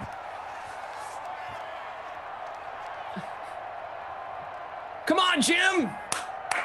You gotta have faith, Jim. More of those defensive plays. Come on, boys. We got it. We got this. Come on, boys. Traquan Smith in motion. Breeze on 2nd and 9 from the 46. Complete Get for him. field goal range. Traquan Smith to the 39. We know Will Lutz is a tremendous kicker. You got to get a stop here. Ducey. They're not going to make it from here. You do need to get the stop, correct? But they're not going to make a field goal from this distance. Mike Bauer says, this is fantastic, but I'm losing money. We've had some Sims folks go to 3 overtimes. The freak of nature. Who is Jim? Jim Nance, Tony Romo.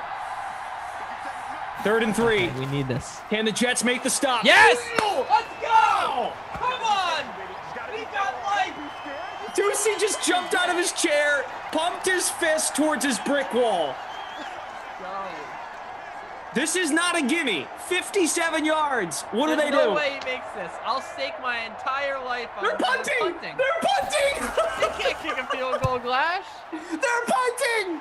57 yards. You can't make it from 57 yards. Oh, but what a punt. Oh no. My. That is a back-breaking punt right there. I like that we have a replay of the punt. We have a replay of the punt, Glash. They replayed the punt. This, my friends. Hello, friends. Jim Nance here. This is why we sim. Oh, my goodness.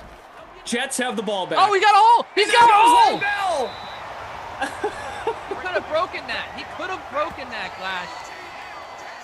Oh, I thought he was going to, didn't you? I thought so. He had a hole, Jim. He had a hole. Hello, friends. Jim Nance, Tony Romo. A thrilling scene here in East Rutherford.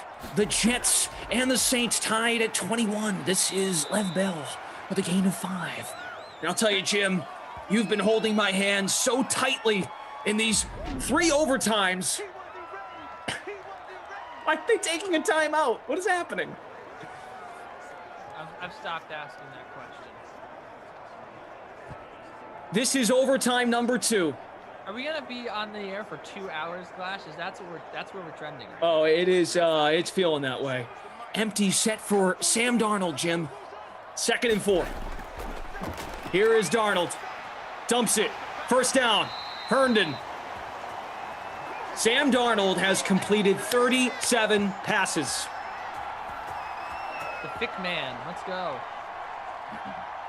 I think you should just want them to go for it every time on 4th down. I just want them to win. At this point, I'm so invested now. I just want them to win. That's all that I care about, Glash. My beloved Jets getting a win. Just watch Sam Darnold. Majestic look into the snap. He takes it and fires. A first down again for the Jets. It's Perryman. Perryman to the 43. And Jim, listen here. They've got to execute. Got to be really careful. They've got momentum. This is why we can't have ties in football right here. This is why we should not have ties. Ty C just said Bell injured. What? I'll tell you what, where Tony, does that comment come from? Tony, if this sim keeps up, I'm not going to make it down to Augusta this year. Oh, Jim, don't be silly, Jim. Glash, you're about to be on the air for the next sim. You're like, you're running up against it here. Perryman for a first down to the 36, Tony. And Jim, we're going to go to a third overtime, Jim. Strap on in. All right, can we stop it with the gyms? Too many gyms. I can't. Daniel says possession changes at halftime. God, could you imagine? Could you imagine if they just at the end of this overtime was over and then they just give it to the other team? All right, let's keep pounding the rock. Just pound the rock, pound the rock, pound the rock, pound the rock. Pound it some more. Jet sweep to Perryman. No, that's not pounding the rock. Daniel said he thought the possession was about to change. He wasn't joking. Thank goodness it didn't. Guys, we're almost at 200 likes. Smash that like button. This has been a wild ride here in Simland. We are in a third overtime. No one wants to score. Of course, at the end, the Jets tied it with Perryman's second score. Here's Bell. Oh, no. They're going to need, Glash, they're going to need 5 yards here. They're going to need 5 yards here to make this doable. This is... I don't think that they're going to make it from 51. They need yardage here. Jim, they need to get to the 26, Jim. This is the most realistic field goal target line I've seen in Madden ever. Bell. There we go. Penalty. Oh no, don't you dare. Don't you dare call this back. Oh, no. Oh, no. This is insane. This is insane. What happened? Did they decline it? Did they decline the penalty? They declined it. Why? What are they doing? The Saints declined the penalty. Why did they decline? Jim, what are they thinking, Jim? Because they wanted to lose. This is for the game. They declined it. 43-yard attempt for Ficken. This is it. Jim, hold my hand, Jim. Kick is up. It is. It's good. The Jets win. The Jets win, Jim. All right, it's too many gyms. I already told you. You ruined it. Oh, shut up, Jim. Too many gyms. Jim, what a sim, Jim. Oh, I don't get that at all. Wow. Well, the Jets won. What a sim, Jim. What a sim. All right, let's be us now. It's over. It was funny for like 5 minutes. We got it. Oh, come on. You're laughing. You're giggling. Let's come back to reality. I mean, it's been a long sim. The Jets won. Be happy. I am. I don't want to take a win like that, Wow. I can't believe they declined the penalty. That was a ride. That was a ride right there. That was by far the most memorable sim that I've ever had. I'm sure it probably has to go up there with you as well. Triple OT. Boy, how do we even make sense of what we just saw? Sam Darnold he was too shy of 400 yards, 398 yards.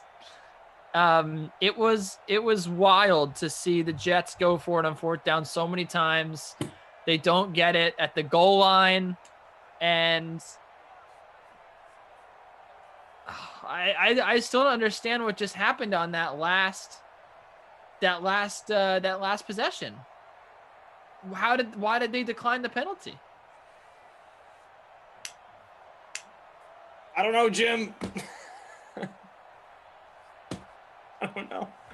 Lev Bell, 75 yards on the ground. Kamara had 79. I literally was at points in this sim. I was like on the floor, standing up. The roller coaster that this was.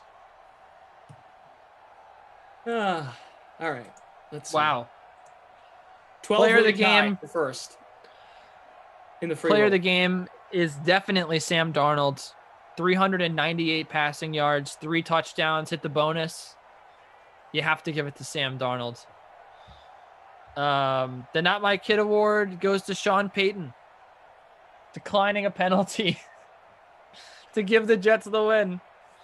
But if I have to pick a player, so many high scorers in this one, right? You look at Rashad Perriman, Jamison Crowder, Michael Thomas, Alvin Kamara, Drew Brees, Chris Hogan. You can't go wrong, right, Glash? You couldn't go wrong with any of these guys, except for with Emmanuel Sanders, who had 0 points. They played 7 quarters of football. 7 quarters. Wow. 7.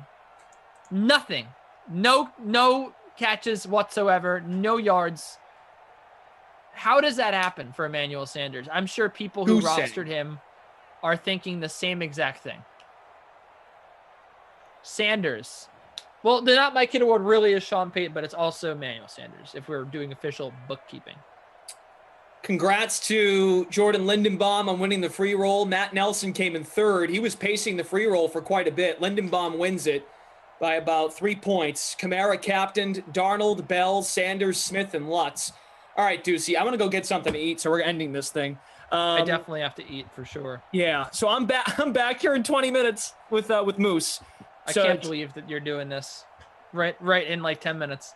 Jim Nantz and Tony Romo are done for the day, so we won't hear from Jim anymore. Jim and Tony are tired from this 3 overtime sim, so we'll get Jeff Ulrich caught up to speed. Thanks to producer Michael, Daniel on the 1s and 2s, Tate from Game Ops. That was wild, folks. Great sim, one of the best ever. What a way to start the day. What a way to start the day. That was the nooner. That was a great noon sim. So never had that good of a noon sim. Great noon sim, Jim. That's it. Gotta go. Bye, Deucey.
Well, hello.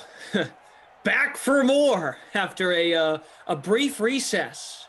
Titans Broncos. Kenny Ducey, we may have broken Kenny, but at least his Jets won. Jim Nance, Tony Romo stepping away, and now we have Moose and Galash. Yeah. Jeff, what do you think? We've got the Titans and the Broncos. I wouldn't mind fading both quarterbacks. I don't know how you feel about that. Yeah, man. I mean, I'll give you a little break since you were obviously, did a little OT, a little triple OT in the last game apparently. So, yeah, I don't mind fading both quarterbacks. I mean, I put Cortland Sutton as my captain. I think most people will be putting Henry here. I always play Cortland Sutton, and he always does nothing. But I'll just continue that trend. Played him with Drew Lock, put him in the flex. Played my guy A.J. Brown, who I love. And then put Noah Fant in there as well. If I'm going to play Lock, I might as well go with another receiver there. And then I also played the Titans D just because they're cheap. Even if we get a few points from some of these guys, it'll still probably be a low-scoring game. The Broncos' offense usually isn't good. Henry can get going. Titans can get going. But Denver, I've seen him play a few times now. They're kind of bad. Sorry, I'm texting Kaufman. He's Oh God, sounds terrible. He's trying to send me showdowns for Celtics Pelicans, and he's like, "Oh, I messed up. I sent you a $1 one meant for someone else." So I said, "What is this? Different amounts for certain people?" Yeah, like what is he running over there? I mean, I feel like he's just like a mini business. It's like his heads up business. Like he's got everyone on the take. This guy's gonna owe me $5. Yeah, really. He's got. I can get $1 from Glash today. He's got like an Excel spreadsheet with like all the, okay, I did this guy. I need 1 from him, 3 from him, 5, then I can get 10 from him on Tuesday. That'll match the loss from last Friday. If he starts cutting down the number of sims he does, we'll know it's getting serious, so he can focus on the heads up. Yeah. All right. Well, the game's loading. Let's see. What does my lineup look like? So I got Derrick Henry in the captain. Corey Davis flexed. Sutton, Lindsey, Humphreys, and the Broncos defense. That's what I did. I'm just impressed that you got a lineup in, friend. Yeah, it just happened. So that slog fest. So, hope everyone enjoyed it. It was sounds like a crazy game. Kind of glad I missed it. Yeah, it's I'm jealous of Ducey in the sense that he's done for the day because I'm feeling a little fatigue. For sure, man. Yeah. That was nuts. Like COVID fatigue. We got Madden fatigue too. I mean, these things can drag on as announcers, and then you got to come back and do another one. But we'll push through here. I'll try and hold it up the fort. You take a little breather. You just sit back, Brendan. Jeff will take care of you here. Oh, you got the Titans, the Broncos. Both teams play in the AFC last time I checked. Drew Lock, one of the worst QBs in Madden. Averaging, like under 16 points per sim. The name of the free roll is, do you feel in charge, Drew Lock? Drew Lock's not in charge of anything. Drew Lock may not even be in charge of the Broncos offense next year. Yet another team that we often forget about. They could make a move for a quarterback. Don't be shocked at all. They could move up. They could make a trade. Could sign a guy like Jameis. Maybe my boy, Mitchell S. Trubisky, Mitchellpalooza will end up in Denver. I think Denver's going to do something. I don't think they're going to go with Drew Lock again. Maybe I don't know. Maybe I'm wrong on that. But at the very least, I think they're going to bring in some competition. So Denver's a spot to watch. I've been linked to a couple guys. Including Sean Watson. Hello to Jeffrey, Ed Zone Dance, Steven, Edward Pride. Triple OT last sim. Yep. I don't know if we can do that again. But who knows? You never know. Anything can happen. Any given sim day, as we witnessed at noon on a Sunday, that was wild. We have producer Michael with us, Daniel on the 1s and 2s, Tate updating scores. Here we go. Call Me says, rolled the dice with Titans defense as the captain. Like I said, not feeling it today. I don't mind that call, man. This could easily be a low-scoring game. Could easily just be like a Titans blowout. Broncos are not a good sim team, so I think that could be a good play. Let's see. Penn's at the ball first. See if Henry gets going. 7 yards. 6 yards. Dorian says, it was wild, Jim. Yeah, Jim, Tony Romo stopped by at the end of the last sim. Totally lost his bananas on the stream. I'm not going to lie. I did not enjoy Tony Romo's call in the playoffs. Just his, like, overall... Just overall. Okay. I don't know. He's kind of lost me. Like, he's talking about penalties that aren't there. Oh, right. Yeah. He's making jokes. Like, I like Tony Romo when he's coming out and talking about the play. Like, we don't need you to be like comedian guy. I mean, you got a good personality, but like, call the play. Like that's why we liked you. I mean, you don't need to comment on the penalties and make jokes. I don't know. I just really did not enjoy. Maybe it was the games, and I was just like seeping in, and I was paying too much attention, but. I don't know. I'm not gonna lie. I just wasn't feeling it with Tony Romo in those playoff calls. So. Well, throwing it out there. We got a punt here on the first offensive drive, so the ball going to the Broncos. I think he made an adjustment, not this year, but after his first or second year, where the whole predicting the play, the networks are probably like, that's cool, but you can't do it every single time when a team's in the red zone. So he dialed it back, changed his style, and now I just don't understand. I mean, so now he's into a third different mode, which is what you're talking about, and he's like cutting off Nance as he's like trying to call the game. Yeah. And like that's where it's like, all right, now like to your point, like that's where you're overdoing it a little bit.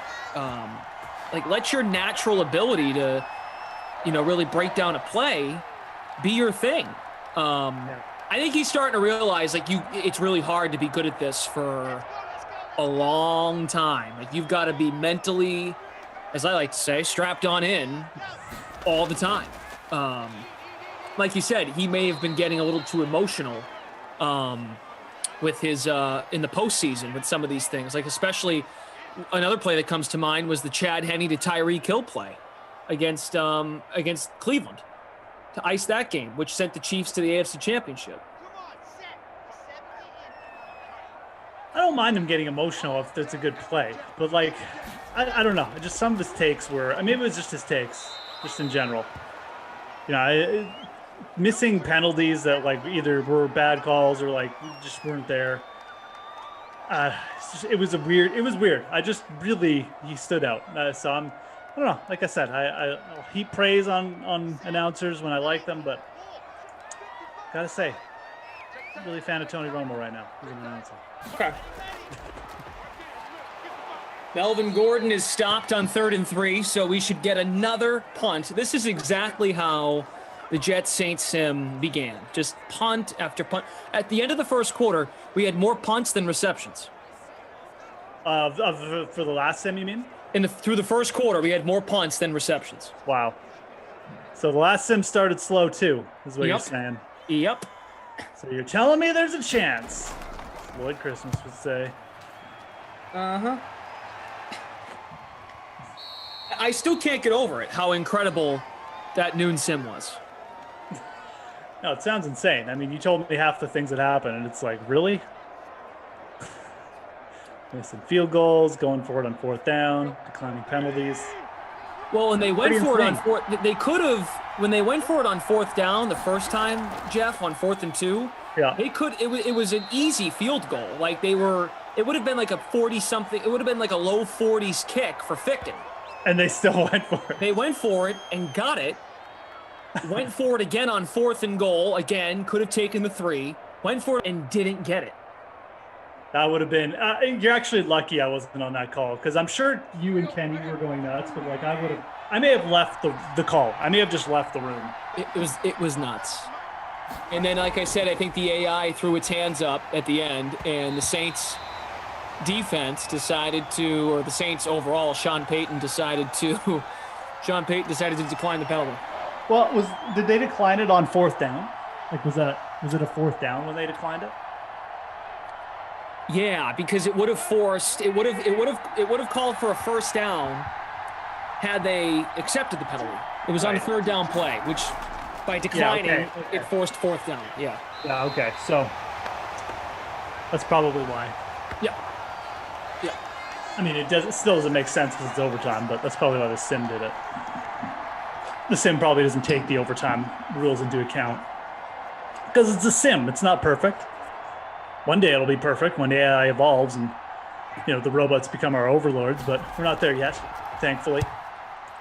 And punt number 3 of the sim. For 3! For 3, yes! Cards fan says top Broncos for today. He likes Fant, Judy, and Locke.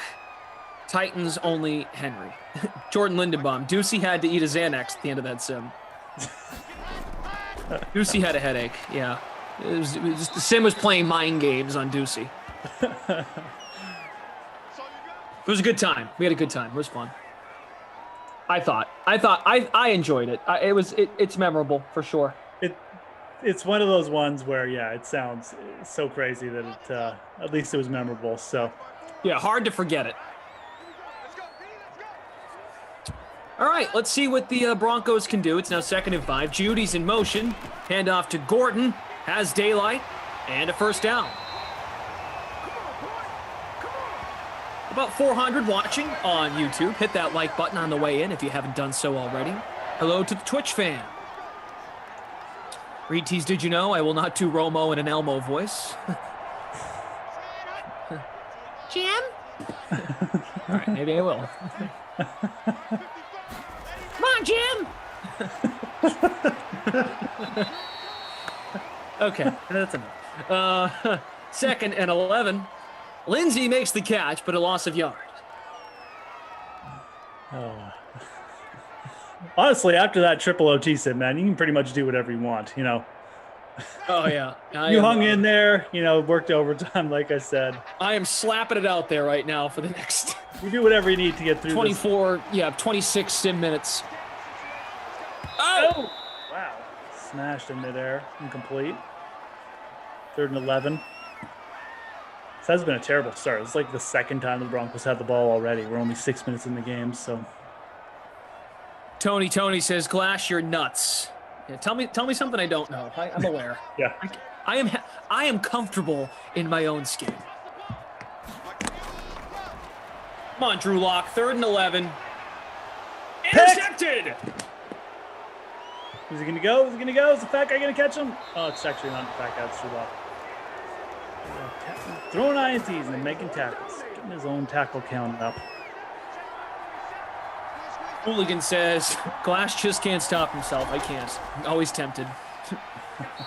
Peer pressure. I always give in. It's true. You and I are the worst for that. Obi-Wan. It's over, Anakin. I have the high ground. Phonics, you're going to make Moose die laughing. It's all right. It's a good way to go. We're going to get a new Obi-Wan series from Disney at some point, so. I know, Obi-Wan. Congrats on the show. Yeah, congrats. You're back.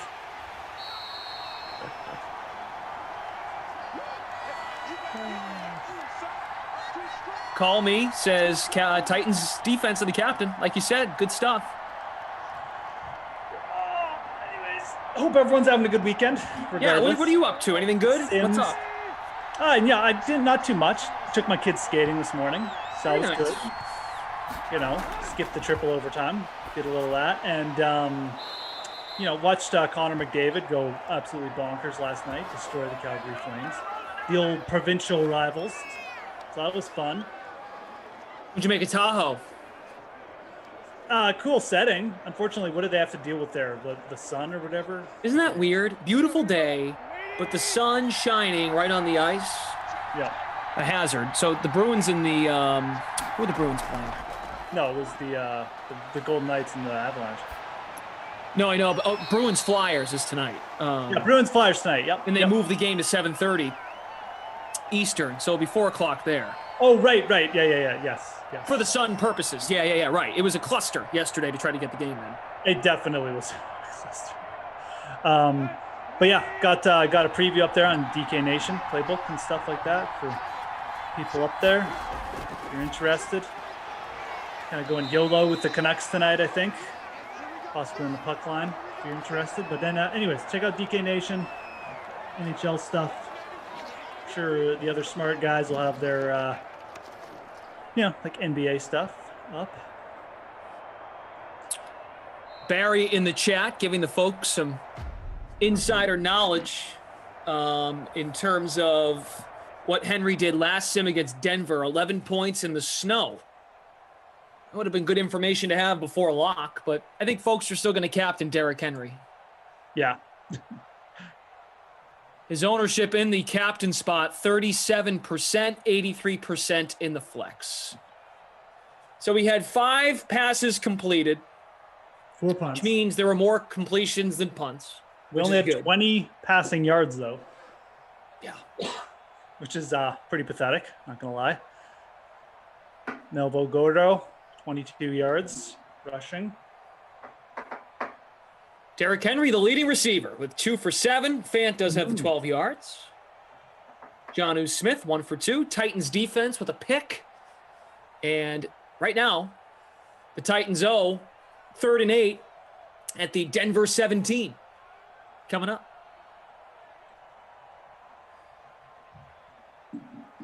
Johnny H says, the problem with live chat is that anyone can use it. You should start handing out fast passes. Congratulations. You get extra chats more than anyone else. Would anyone buy that? Probably not. Hey, you'd be surprised, man. People buy anything these days. Oh, there's my boy. AJ Brown. I love AJ Brown.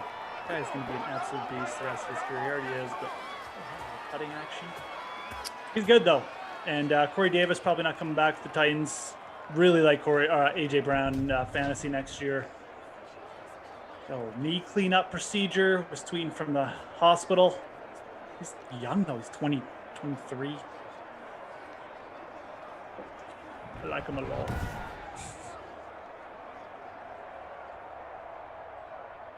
All right, A.J. Brown getting in the end zone. His ownership in this sim. We have it for you in just a moment. Here it is. 43% in the flex, 7.4% in the captain. Got Moose, Glash. Jeff's on the next 2. He's got Kaufman after this. Boy, I think I would have rather done the triple OT game now to think about it. Stay away from that maniac. Just kidding.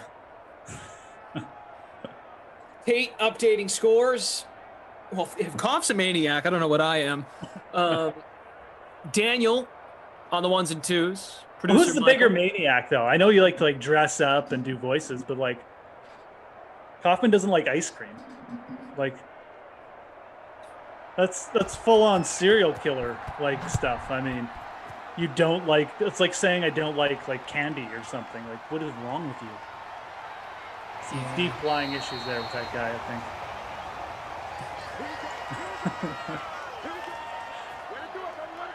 Right now, D. Kane, 1022, leading our free roll. Sean Griffin, if you're here, Sean is in second.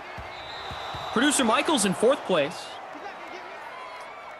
Over in the public free showdown, 11,125 entries. Wood Grain in 1st place. Titans D in the captain. You're even getting shouts out in the chat about the game. Luke Murphy giving me a shout out about the great announcing. Wow. James wants to do the whole stream in the Marv Albert voice. It was a great time. I mean, we were... Well, and the nice thing is, I guess, in a way, it's good it was the first one, because, it's the first one, it's the morning, you're still refreshed. You guys probably had a lot of energy for it. That game, if it was, Madden After Dark, or on, a Friday or something, people would have just been oh, my God, That's the kind of game I usually get on Madden After Dark on Friday. You get Krabby Jeff. I don't want overtime. Well, it's one of those things where you look at the score and you go, oh, there wasn't a ton of points. it was a slow build. Like the sim got better. It didn't start hot, and then it was just a tractor pull the rest of the way. Yeah. Like the offenses were super bad in the first quarter and in the third quarter. It was 14-14, I believe, at halftime. No one scored in the third. Then both teams decided to score touchdowns with under 2 minutes left in the fourth. And even in the fourth, when the Jets were moving, I go, hit the like if you want overtime. And I'm like, yeah, we're probably not getting it. And then, of course, we get 3 of them. It was nuts. Oh! Deflection in INT. So now Denver has a pick. Looky-loo. Some action going here. Got the A.J. Brown touchdown. Oh, that was really lucky, though. Unfortunate. Oh, hit him in the back. Wow. What the heck? Hit him in the back, and then it deflected forward. It's, I don't know about the laws of physics on that one, but anyways, it's an INT either way, folks. Obi-Wan says Moose's old-timer voice is classic. Tate says Marv Albert plus bang energy equals best product endorsement ever. Feel free to hire me to run your business marketing team.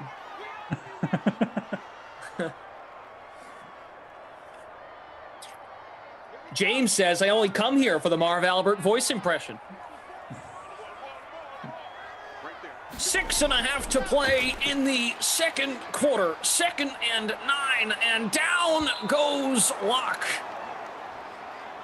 A facial by Jones.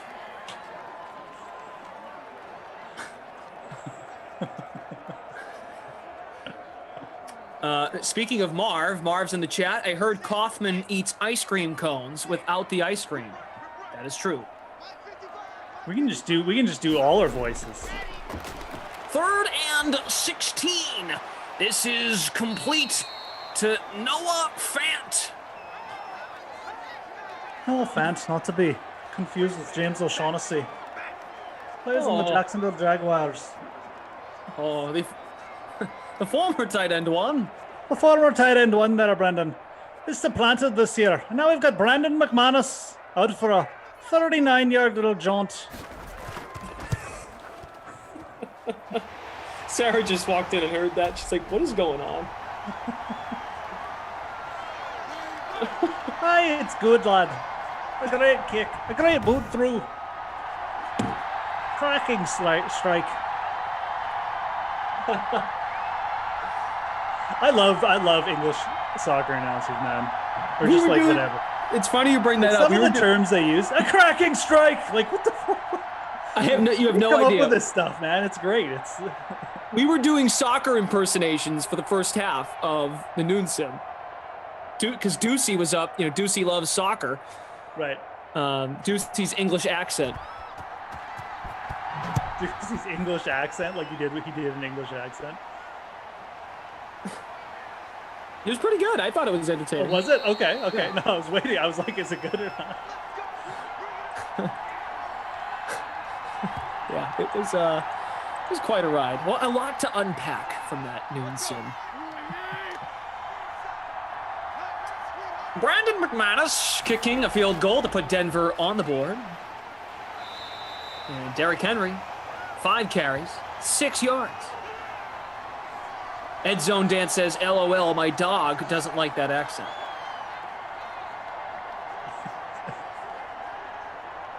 Something like that. You must not have an Irish setter then. Tony, I love you, pal. Thanks for being here. Play action, Tannehill fires, and it's deflected. Incomplete. Going for 3. He's going for Brown there. It looked like he had someone else over the middle, wide open.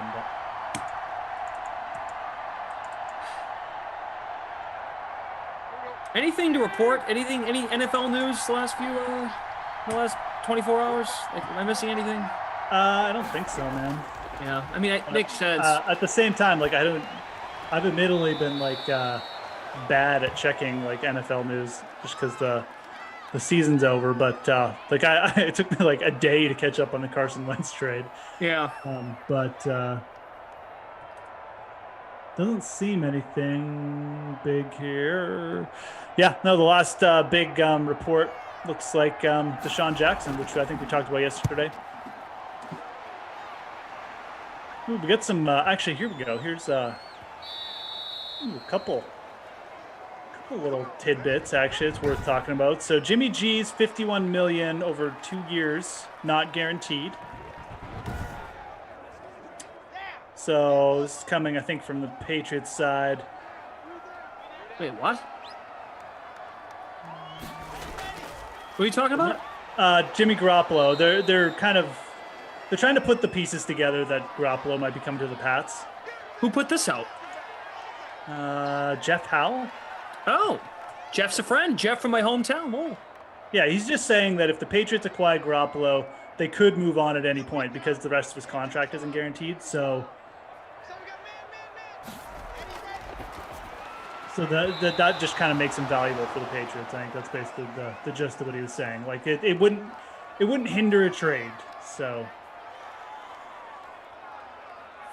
and then also we got the Jets are expected now to use the number 2 pick on Fields or Wilson, and making Darnold expendable basically. Yeah, we were talking about Darnold because it was a Jet sim at noon.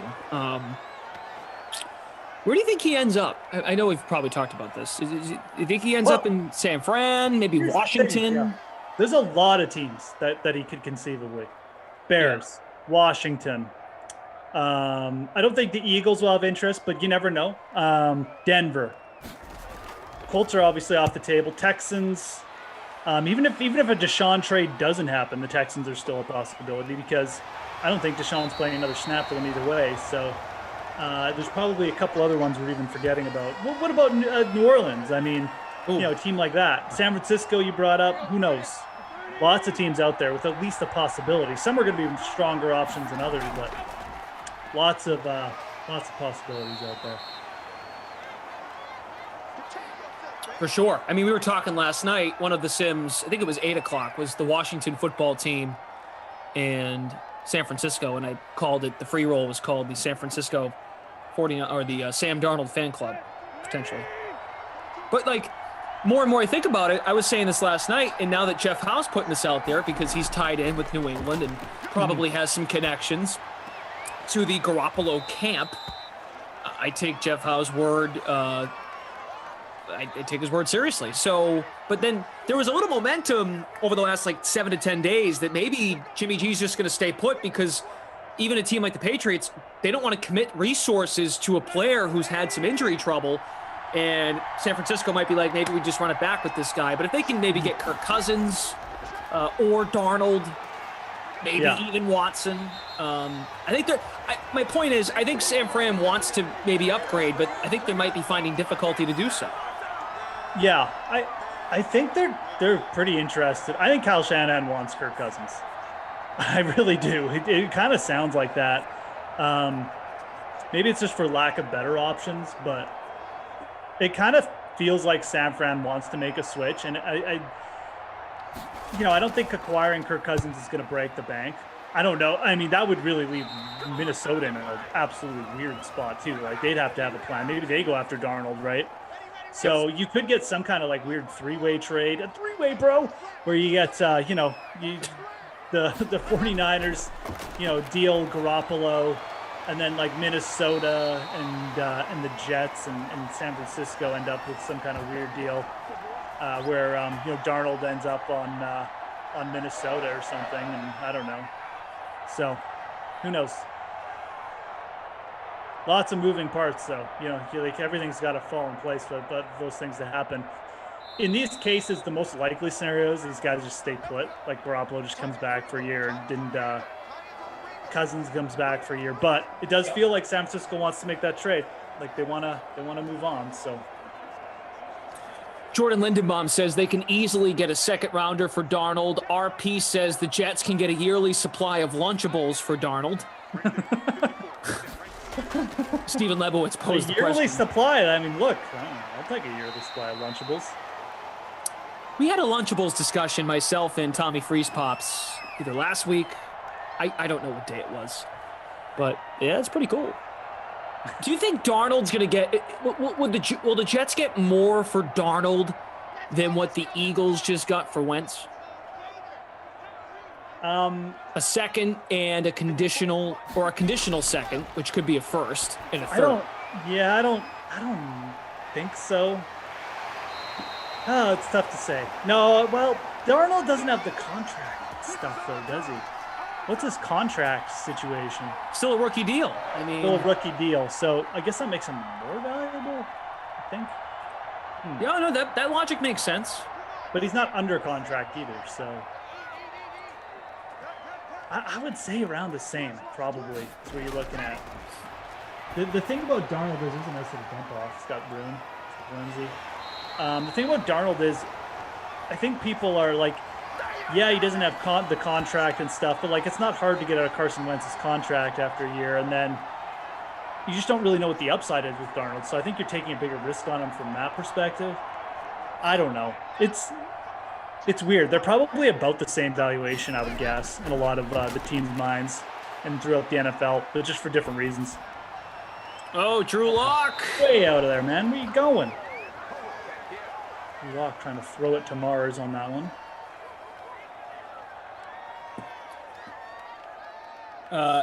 Allen says, please, by all means, take Kirk Cousins from us. No Sam Darnold. For the love of God, though. Well, I mean, who else do you, I mean, where does, some of these, one or two of these teams might move up, but like, if the Jets are taking a QB and the Jags are taking a QB, that leaves one spot left to trade up for. Not all these four teams can't all get the same guy. So if you're a Minnesota fan and you want to get rid of Cousins, are you okay with like Trey Lance next year, maybe, if you can even get him? Like, I don't know. Mac Jones, like, I guess maybe Jameis's name comes back up.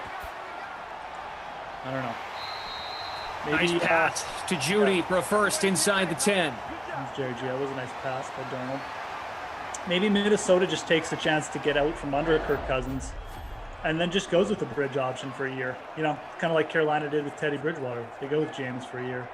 Could happen. I don't think Jameis and Mike Zimmer get along very well, but you never know. Mike Zimmer almost went to the Super Bowl with Case Keenum, so I guess you should give him a little bit of credit. Right. That was insanely lucky. He got beat by Nick Foles. Well, of course he got beat by Nick Foles. Everybody gets beat by Nick Foles in the playoffs. I mean, watch it. Don't. Lindsay with his fourth catch of this first half. We've got the leader in our free roll in the chat, Daniel Atwood.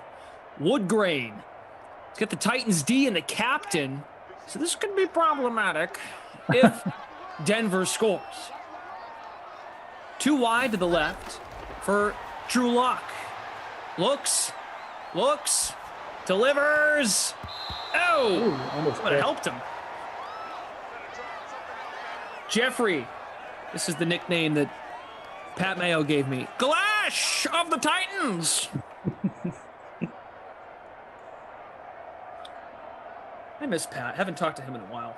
It's funny you bring that up. I'm actually going to be doing a show with him this Tuesday, so I haven't talked to him for a while either, so I'm going to be. Tell him to say hi. I will. I don't know if he has anything to say to me. Probably not. But. I'll tell him. I'll tell him Glash is glad you're not on The Sims anymore. He'll probably say, yeah, me too. No, I'll tell him you said hi for sure.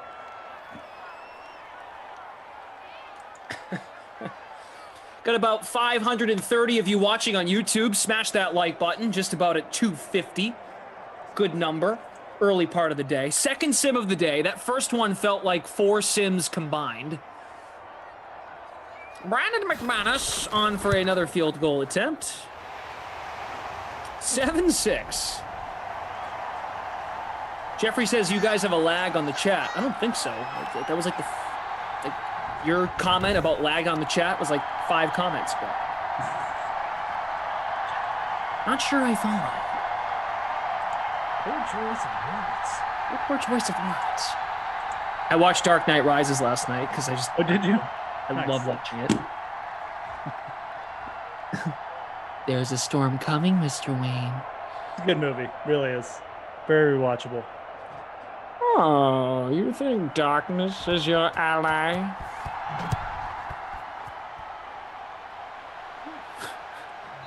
I was molded by it. Fred says, really opening up that playbook, Broncos. I think the only thing that bothers me about the Dark Knight Rises was a couple things. I think it should have been made into 2 movies. Like, you know, have him like get beat by Bane. He goes to jail. That's the end of the first movie, or the prison, the hole that he throws him in. And then the second movie is all about him just coming back and saving the city. It just felt like rushed. I know it's a long movie, but such a big story felt rushed. Then the other thing that bugs me is what is going on with Anne Hathaway's costume in that movie? It's so impractical. She's walking around in a leather suit and high heels. It's like, come on, she's like a ninja, like burglar. She's good in the character, but her outfit is so ridiculous. And I'm like, come on, guys. Your whole movie is set in like this being like real life, you know. Like, there's no way she's wearing that out to steal stuff. Ridiculous. Anyways, really bothered me. She looked good in it, but Yeah, that's true. See, you're saying he gets thrown in that hellhole, and then just stop the movie. That's like 2 hours in, and then make the next movie about the climb. The climb, the getting out, getting back. Because in the real life version, he does like sit-ups for a day, and he's like, I'm back. Yeah, right. He does sit-ups for a day. Yeah. He gets his back cracked. Oh, Yeah, gets his I feel back fine again. Gets a little adjustment. You know, I'm good. Let's light it up. Yeah, right. He makes the logo lights up on the bridge. Where's Miranda T? Bane took her.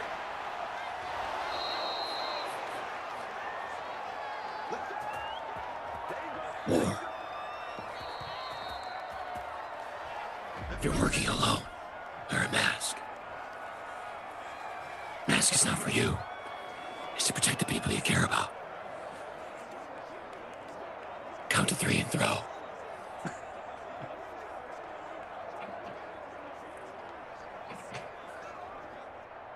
Hey, thanks. Don't thank me yet. This is a deep kick, Gostkowski. Just missed. He can't hit from 3. Brett, I really don't comprehend what you're saying, Brett.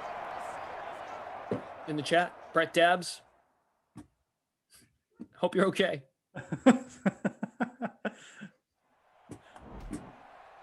Interesting point, though. Yeah. Yeah. Brett, I really like that take, Brett.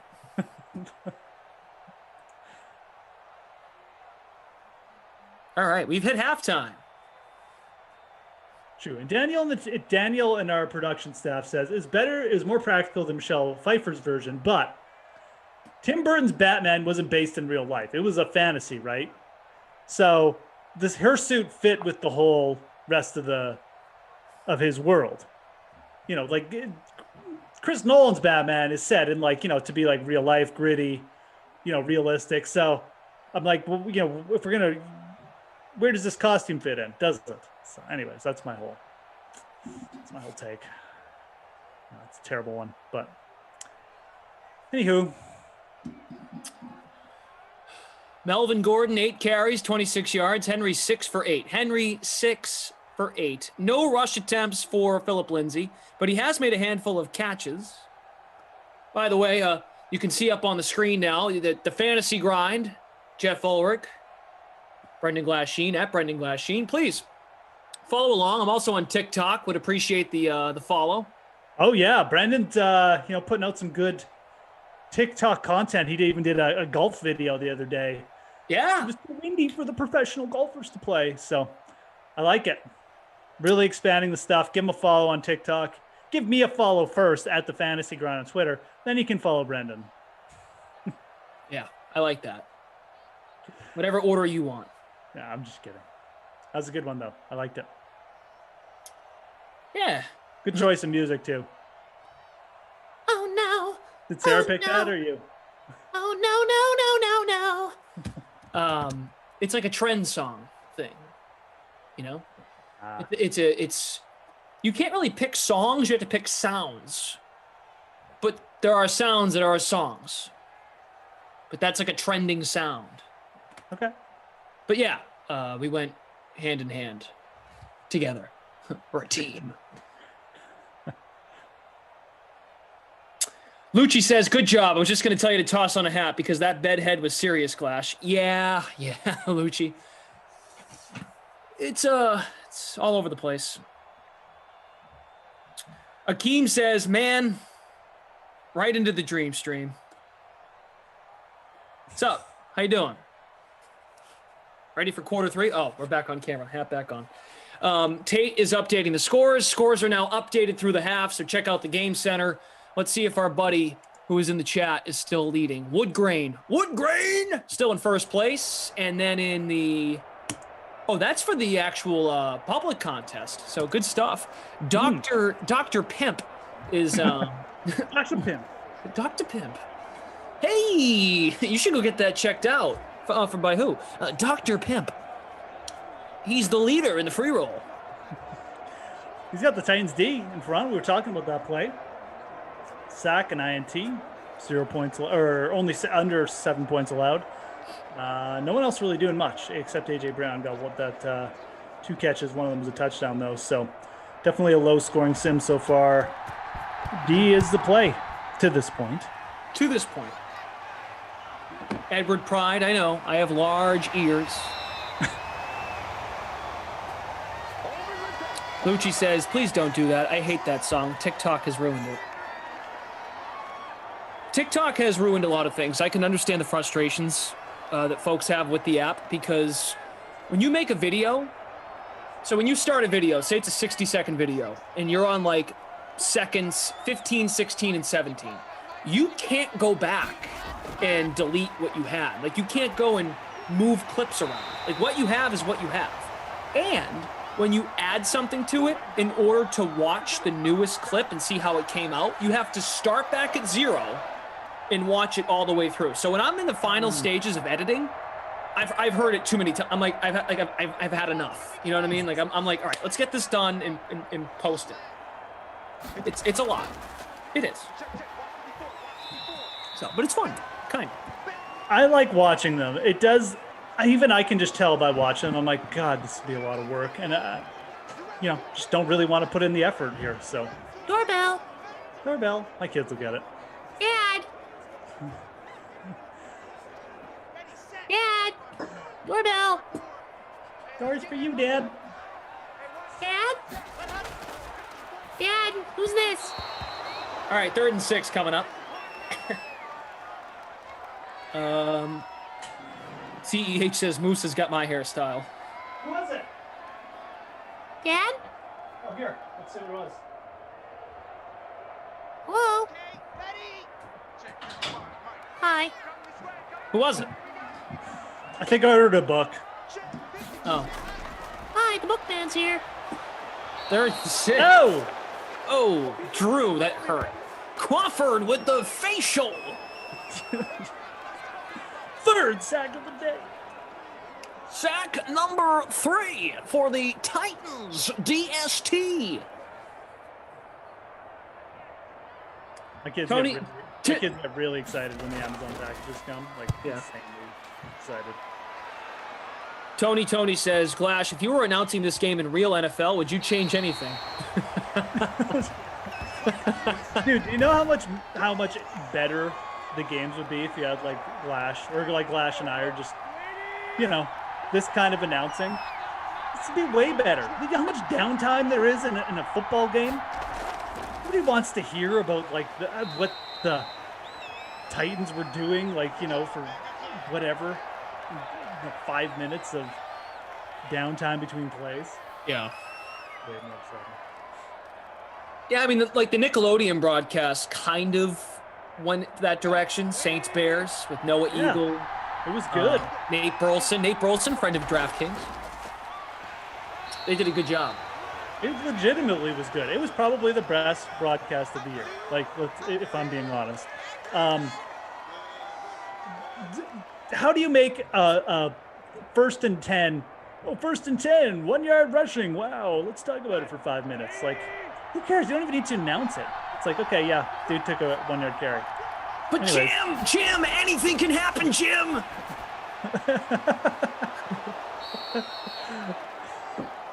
That was a really good Tony Romo impression. That's what he was like the whole playoffs, and that's kind of exactly my point. And then on top of that, he was just like ignoring obvious penalties. Anyways, I'm not even going to talk about it anymore. June in the chat says, all you talk about is TikTok. How do I stream for DraftKings? June, you want to go to Amazon and search Blue Yeti microphone. You can start there. It's about $100. You want to buy the Blue Yeti, get it delivered ASAP, and then you want to start your own podcast and then talk on the mic. Or you just keep watching us. Daniel from our production team, can you upload pre-edited videos on TikTok? Yeah, you can. It's a little complicated there. Just slightly. 2nd and 5. Jonnu Smith with the catch. Got 500 plus watching Sunday afternoon. A bunch of other sports are on. You guys are keeping us on as well. We appreciate that. Moose, Splash, producer Michael, Daniel, Tate, Sneaky Tate. Where's Tate in the free roll? Tate, what place are you in? Ah, there he is. Look, just scroll down, you find him. 33rd.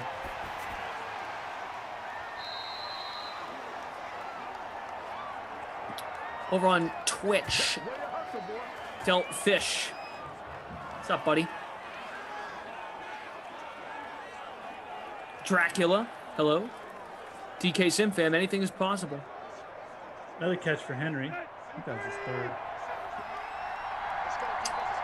Carter Robinson, yeah, the Nickelodeon broadcast got some high ratings. Buzz Killington, appreciate you as well, pal. Nice. Might be an illegal. Oh, they didn't call a penalty. Doesn't look like. I thought that was going to be an illegal forward pass. I thought he was past the line of scrimmage. Same. Looks like another catch for AJ Brown, though. I'll take that. We'll take it. Two-way tie for first in the public free showdown. Sean Griffin is now in first in our free roll. Crackle Smack says this sim game is the only real game worth watching right now, based on what else is happening in the sporting world. Crackle Smack. I like that name. It is. There's a few hockey games on tonight. I don't even know what the basketball schedule is, but Celtics, Adam Kaufman, Celtics play at 3:30. don't blame the officiating. Don't.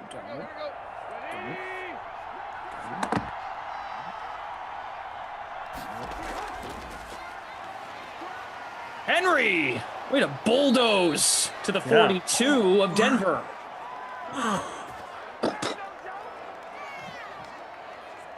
Free sound effects for you guys.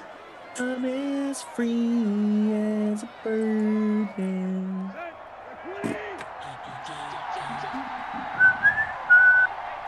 I bet he's great. Yeah. Whoa. I'm gonna fly high down a hill. The Blossing game? Blossing game. Wow. It's all about the Blossing game and how you play it. Uh-huh. Time to play the Blossing game. Doo-doo-doo. 2nd and 6. 1:21 left in the third. Ooh. That should have been going the other way. Kareem says he's been watching a squirrel build a nest for 3 hours outside my window.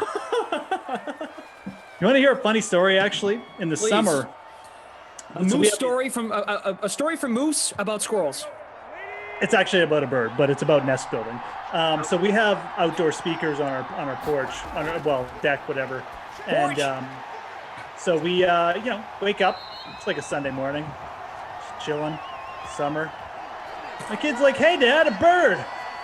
I'm like, "Oh yeah, cool, great." They're like, "No, look, it's like right there," and the speaker's like right in front of our screen door. So we go look at it. This thing's building a nest on top of the speaker, like a foot from my door.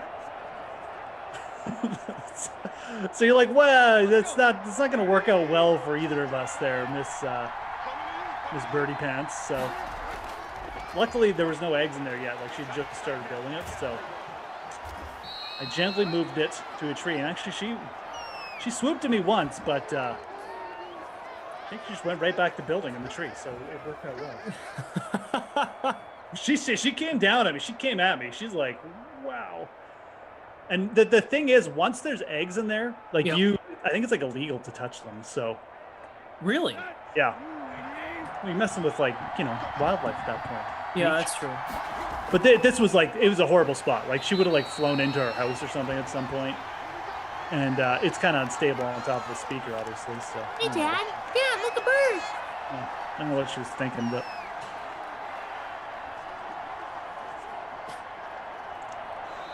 All right, we've hit end of the third, going to the fourth, 3rd and 5. Low-scoring sim, but this is exactly what happened at noon. Kind of. It was like 14-14 at the end of 3. So Dion, I don't hate that parlay you got up there. I kind of like the Canucks tonight. The Canadians, sure.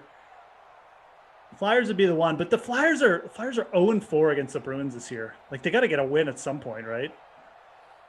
Bruins haven't played that great the last 3 games either. So yeah, I don't mind it. Big odds, go for it, man. I do kind of like the Canucks for the puck line too tonight. You guys can just check out my article, DK Nation. Yeah, check him out. Ducey even mentioned at noon he'll have a showdown preview up for Knicks and who did the Knicks play? The Wolves? They play the Wolves. So check it out. All of our writers at DK Nation doing a great job. Derrick Henry, 5 receptions, 26 yards. Jonnu Smith, 5 for 21. A.J. Brown, 4 for 51 and a touchdown. Lindsey, 5 for 30. 7-6. Corey Davis, 1 for 8. That's it. 1 for 8. What does Cortland Sutton have? Does he have anything yet? No, he's got 0. He's my Zip. captain. I actually have a pretty good lineup outside of Sutton, but yeah, he's terrible. Well, Drew Lock's pretty terrible too. So those two are neck and neck for DFL for the Babysitter Billy Award. I swear every time I do not know how Cortland Sutton is averaging 13 points per sim, because every time I do a Denver sim, he gets nothing. He gets like 1 catch max. It's crazy. It's cray. 3rd and 5. Got to get to the 20 for a first down. Titans, Tannehill. Oh, he's out of bounds though. Oh, they could go for it. They're in Denver. Jonnu Smith. Go for it. Go for it. I wonder what they'll do here, actually. They're They should ahead. go for it. They definitely should, but they might just take the points. They will. No. Go for it. Need 1 yard. You got D. Hen. Oh, that's too easy. There you go. You need D. Henry there. She needed someone with legs and a heartbeat. Chef Man Dan looking for Noah Fant. James is like, Cortland is sucking. Yep. More like Cortland sucking. Hit that like button, guys. Almost at 300. We should try to get to 300 likes by the end of the sim. That's a good number to hit. Power I formation for the Titans. Coming up after this, so 4 o'clock Eastern. Kaufman will step in for yours truly and be with Moose. Vikings at Bears. Now, you all need to make sure you hold Kaufman accountable to call the sim with all energy, because he will have the Celtics on next to him. So make sure you tell him, Kaufman, turn the Celtics off and pay attention to us. Oh my God, yeah, great. Plus, it's a 3:30 tip. It's on national TV, which means it's not going to start on time. It's going to start closer to 4. Which means he will not pay attention to you unless you tell him and make him feel Will bad. not pay attention. Make him feel bad. 3rd and 4. Tannehill. End zone. Dropped. Now they got to take the field goal. Yeah, probably. Let's see what they do. They should kick the field goal here. Okay. Yep. All right. Hold on.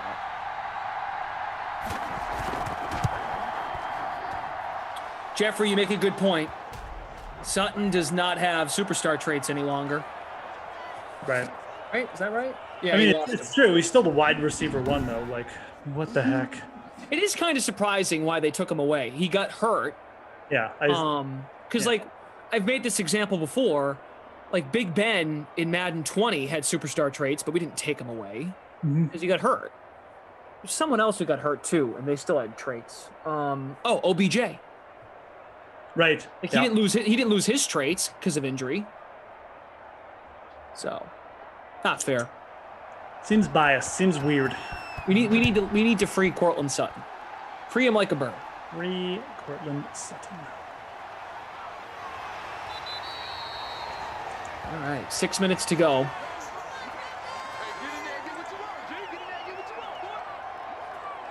Tate doing a good job updating the scores, looking at the leaderboard right now. Sean has lost his lead, and look who's in first. Producer Michael leading the free roll.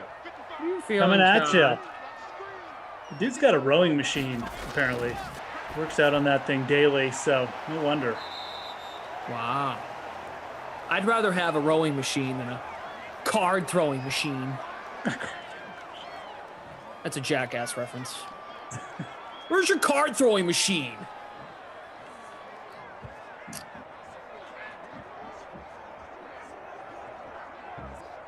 Dad?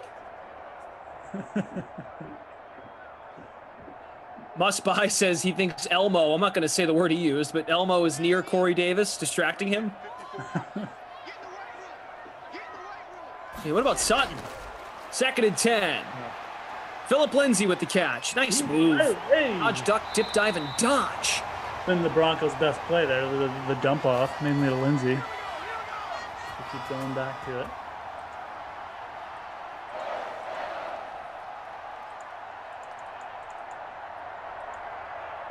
Joe wants Melvin Gordon to score a touchdown. Block on 1st and 10. Incomplete. Unlucky gamer 24/7. Welp was hoping for a few touchdowns from Tannehill, but whatever. I'll be back around at 4. Thanks, guys, for being interesting commentators. You're welcome. Yes!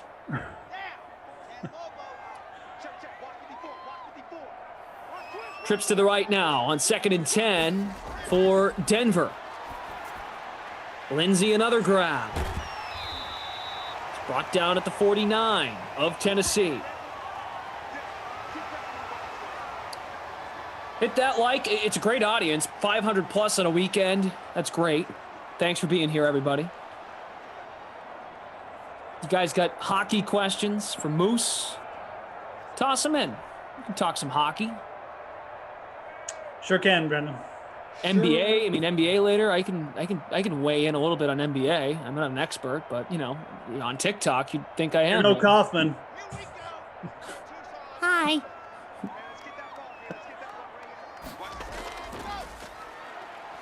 Lindsay running the ball. Give it a chance. Oh, no, it was Gordon. Whoops, my bad.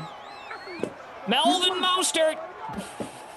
Elmo says, don't blame the officials.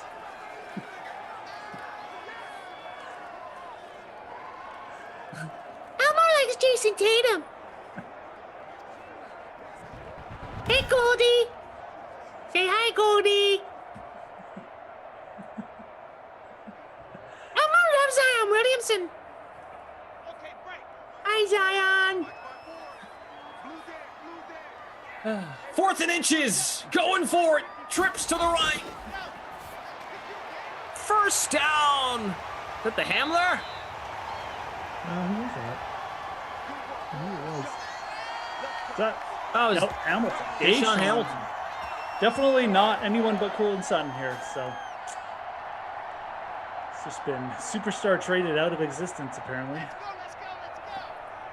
You get an immediate dislike on the stream with the Elmo appearance. Oh, Elmo's sad. Oh, Drew Lock's sad too. Hey, count. How many yards do they need? 1, 2, 3, 4, 5, 6, 7, 8, 9, 10, 11, 12, 13, 14, 15, 16 yards. All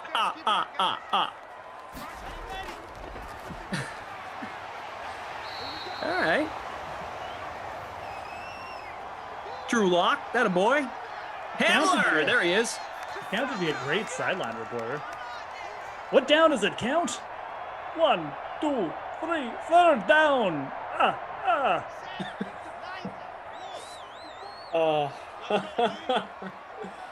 2.5 to go, and then I'm done. 3rd and 7. Drew Lock. Come on, Drew. Oh boy! All right, Drew Lock just making this easy for you. Jeez, how many sacks did the Titans have? It's gonna be like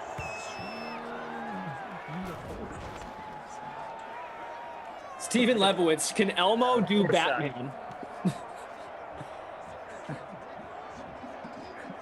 I'm whatever Gotham needs me to be.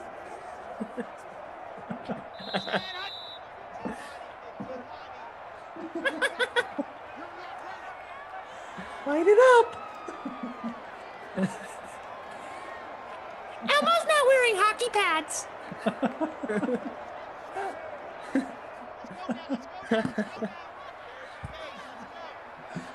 4th and 17. Come on. Come on, Drew Lock. Come on, Drew. Oh.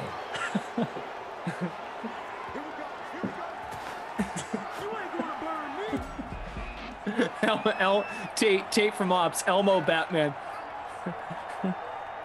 Where are they? Where's the trigger? You wouldn't give it to an ordinary citizen.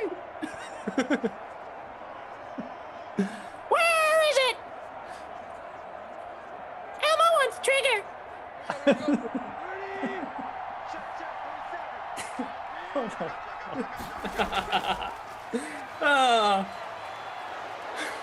Oh, yeah, Derek Henry first down. It's pretty much good to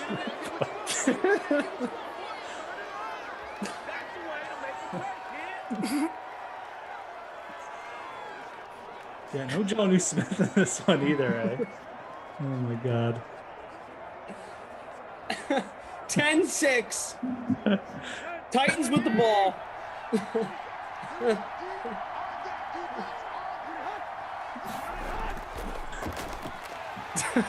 You're losing it. It's great making me lose it. Oh no, it's too much. Steven says, I am so not sorry I suggested this. The mask isn't for you, it's for the ones you love.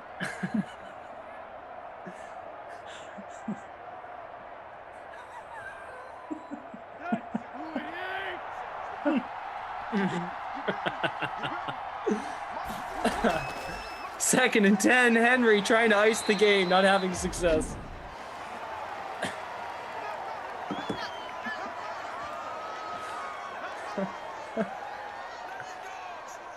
Again, 4 o'clock, Bears and Vikings with Koff and Moose. I'm trying to think of another one.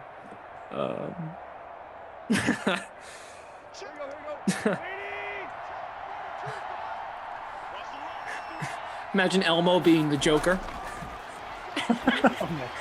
Well, that's more suited for Elmo. Kill you? You complete me.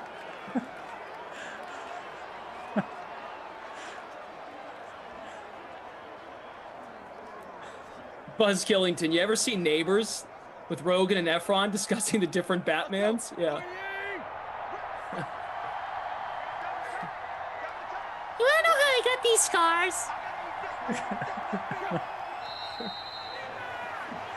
All right, finally, there's less than a minute left.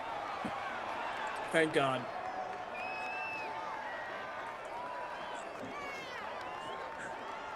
Sean Griffin's in third. Sean, you're right there, pal. Let's take a look. You're in fifth now. Producer Michael's going to hold on for this thing. By Wow, one, nice. I think. Looks promising. Does. Now, Tannehill's going to lose another yard because of the kneel down. Is that going to affect anything? No, second place has Tannehill too, so does look like it. He's got Derrick Henry in the captain. Ate that Henry chalk, 31%. Tanny, A.J. Brown, the decent game. Yanu Smith, actually not a bad, well, consider 6 receptions in this game, considering how low scoring was, good. Melvin Gordon and the Titans D, man, was the must play. Yeah, the Broncos offense was just, I mean, I hate to say when I'm right, but I told you off the top, like every time I see the Broncos, they're terrible. So 10-6. Pretty big letdown after the last game, I guess, folks, but. Yep. Not the same as the last one, that's for sure. 10-6 final. Broncos dropped to 5-11 since we did the Madden Holiday Tournament. All right, we'll figure out who the player of the game is. Philip Lindsay had a pretty good sim. But What did he end up with? We'll find out in a sec. Okay. We can. Well, I don't know. Let's see. Oh, Lindsay wasn't in the winning lineup, so what am I saying? That's what I mean. He had 7 receptions, 51 yards. 51 yards, yeah. He scored a touchdown that would have been good. A.J. Brown had the touchdown. Yeah, Lindsay was a receiving beast. Like I said, they did a ton of drop-offs to him. He had 12.1 points. But I'm going to give the player of the game to A.J. Brown because realistically, he's the only one who really did anything. Him and Lindsay. I guess you could include Henry in there, but Henry does something every game. Brown at least beat his season average by 5 points, so there you go. All right. Did you say not my kid award? I didn't, but it's definitely Cortland Sutton. So Yeah, nothing. Goose egg. I could be Drew Lock because he was terrible, but didn't even get a target. So he gets nothing. Yeah, maybe it's Drew Lock's fault for not throwing it to him. Probably, but we'll give the award to Sutton. Lindsay led all pass catchers with 7 receptions, 51 yards. Brown had 51 yards and the touchdown. Other than that, nothing else very notable. Judy, 2 for 25. Corey Davis only had 1 catch. The Hamler, 3 for 33. Fant, 4 for 33. Hit that like button on your way out. Sorry if you didn't like the Sesame Street quarter. I'm not sorry. Yeah, I'm not either. Come on. 10-6 game. But what can you do? A lot of sacks, total of 5, 4 for the Titans. And hats off to producer Michael getting the win. Producer Michael, first place in our free roll. Henry in the captain spot. Tannehill, Brown, Smith, Melvin Gordon in the Titans D. Titans D had 13 points. Sean Griffin finished in 5th. Who else do I notice in here? D. Kane. D. Kane was leading for a while, finished in 14th. And then over in the public free showdown, we had a 14-way tie. A.J. Brown captained, Henry, Tannehill, Lindsay, Jonnu Smith, and the Titans defense. All right, guys, that is it for yours truly today. So, yeah, Sutton had nothing, and then Emmanuel Sanders in a triple overtime sim had nothing. Really? Wow, that's weird. Yeah. So, all right, for producer Michael, the champion of the free roll. I think this is what, Michael, your second win? Yeah, I know. Like every sim I do with him, he's like top 5. It's ridiculous. I think he's won this. Maybe I'm wrong. I know he's won it one other time. Second win for Michael. All right, very good. So Moose is here for the next one at 4 p.m. Eastern with Koff of Vikings Bears. Remember to hold Koff accountable and pay attention to you guys, even though the Celtics are on. So please do that. Don't tell him I told you. If you do, that's fine. Daniel on the ones and twos. Tate doing a great job. For our entire crew, thank you. I am back tomorrow. Just one sim tomorrow for yours truly. I'll be here at 10 p.m. Eastern, Madden After Dark, tomorrow night. Okay. So, all right, Jeff, tune into have fun with Koff for the next one, and see you guys tomorrow. Thanks for tuning in.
Well, hello there, DK Sim fam. Great to be with you. For me, for the first time today, I'm Adam Kaufman, and this guy coming on back, Jeff Ulrich.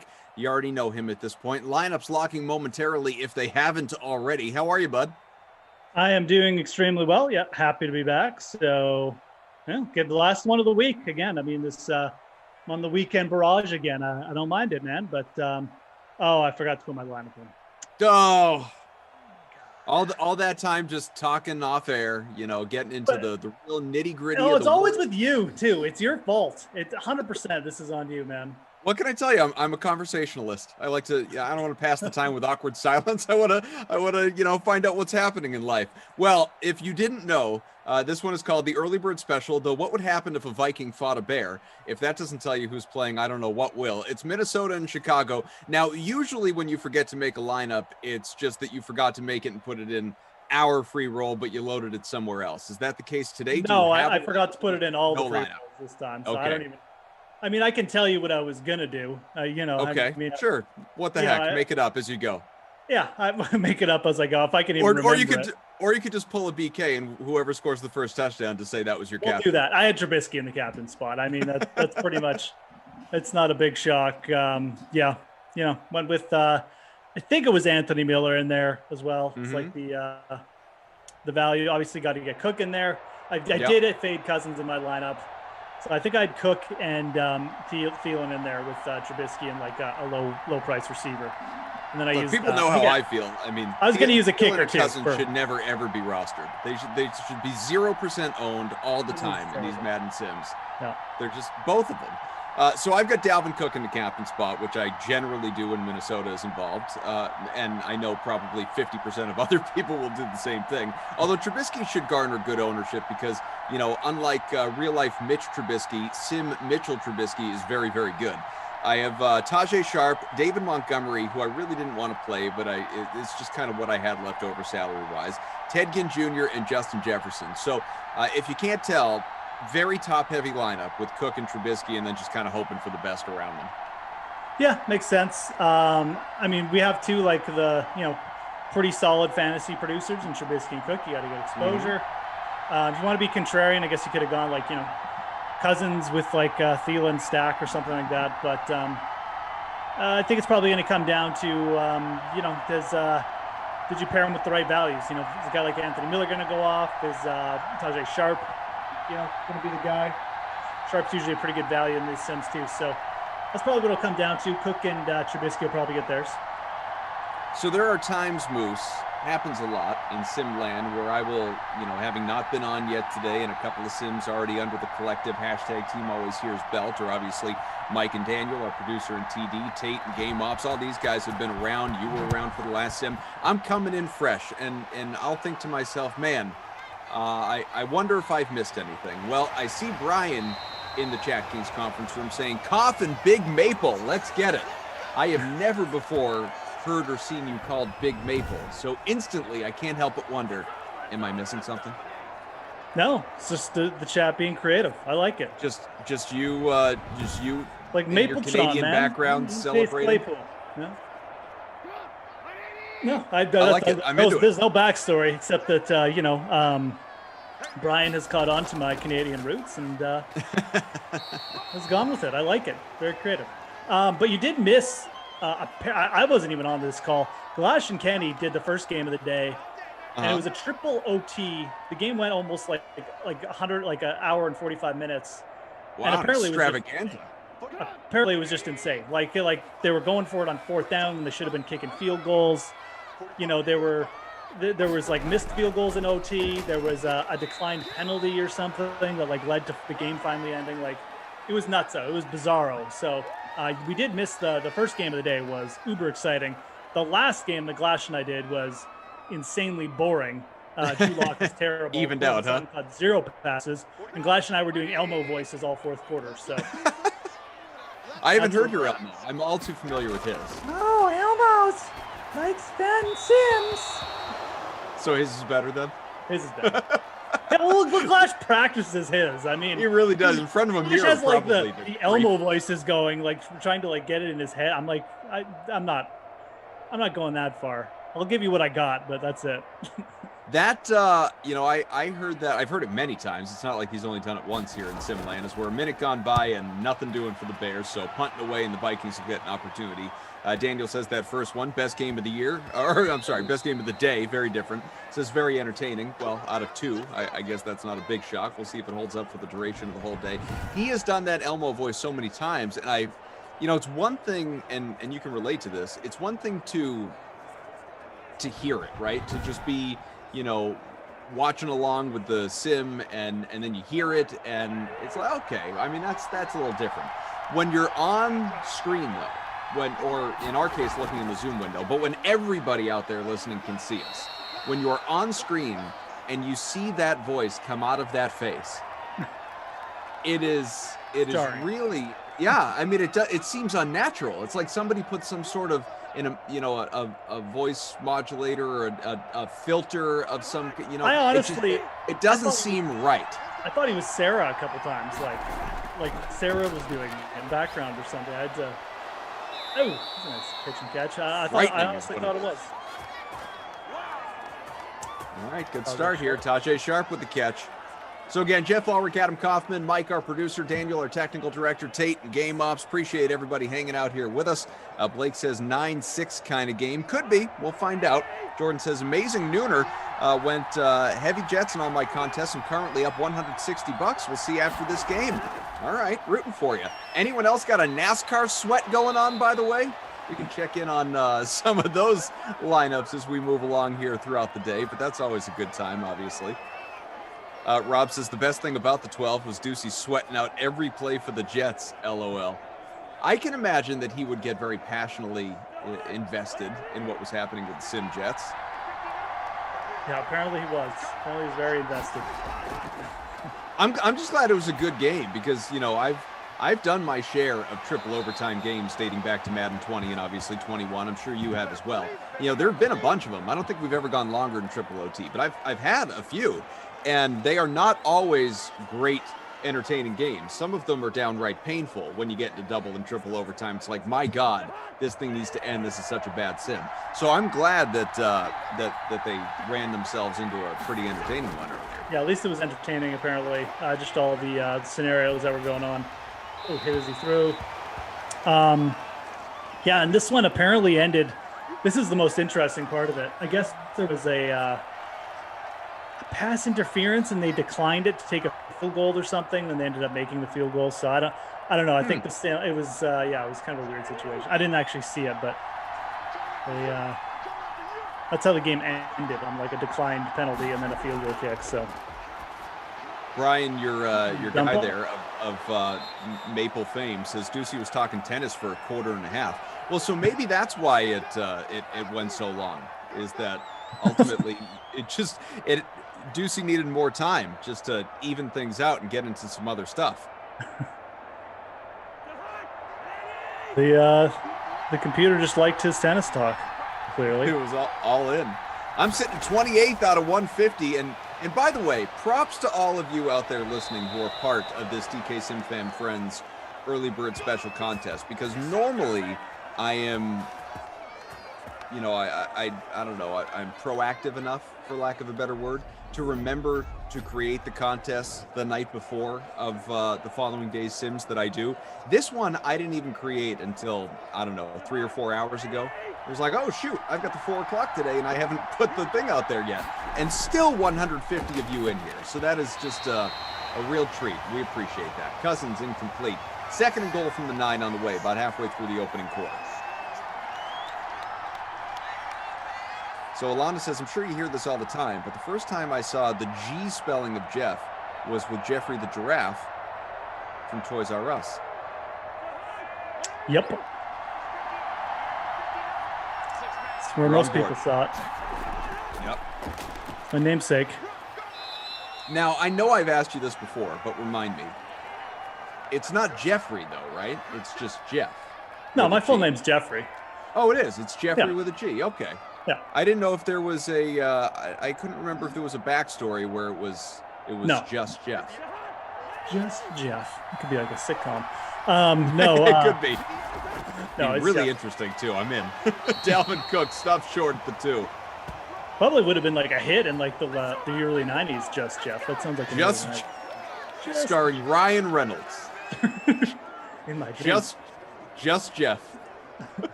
But no, yeah, the full name is Jeffrey.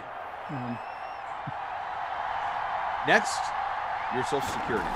Fourth and goal, short field goal, and an easy chip shot is good from 19. Minnesota up 3-0. Congrats if you rostered Dan Bailey. Robbie Noble says it's Jaffe. That's right.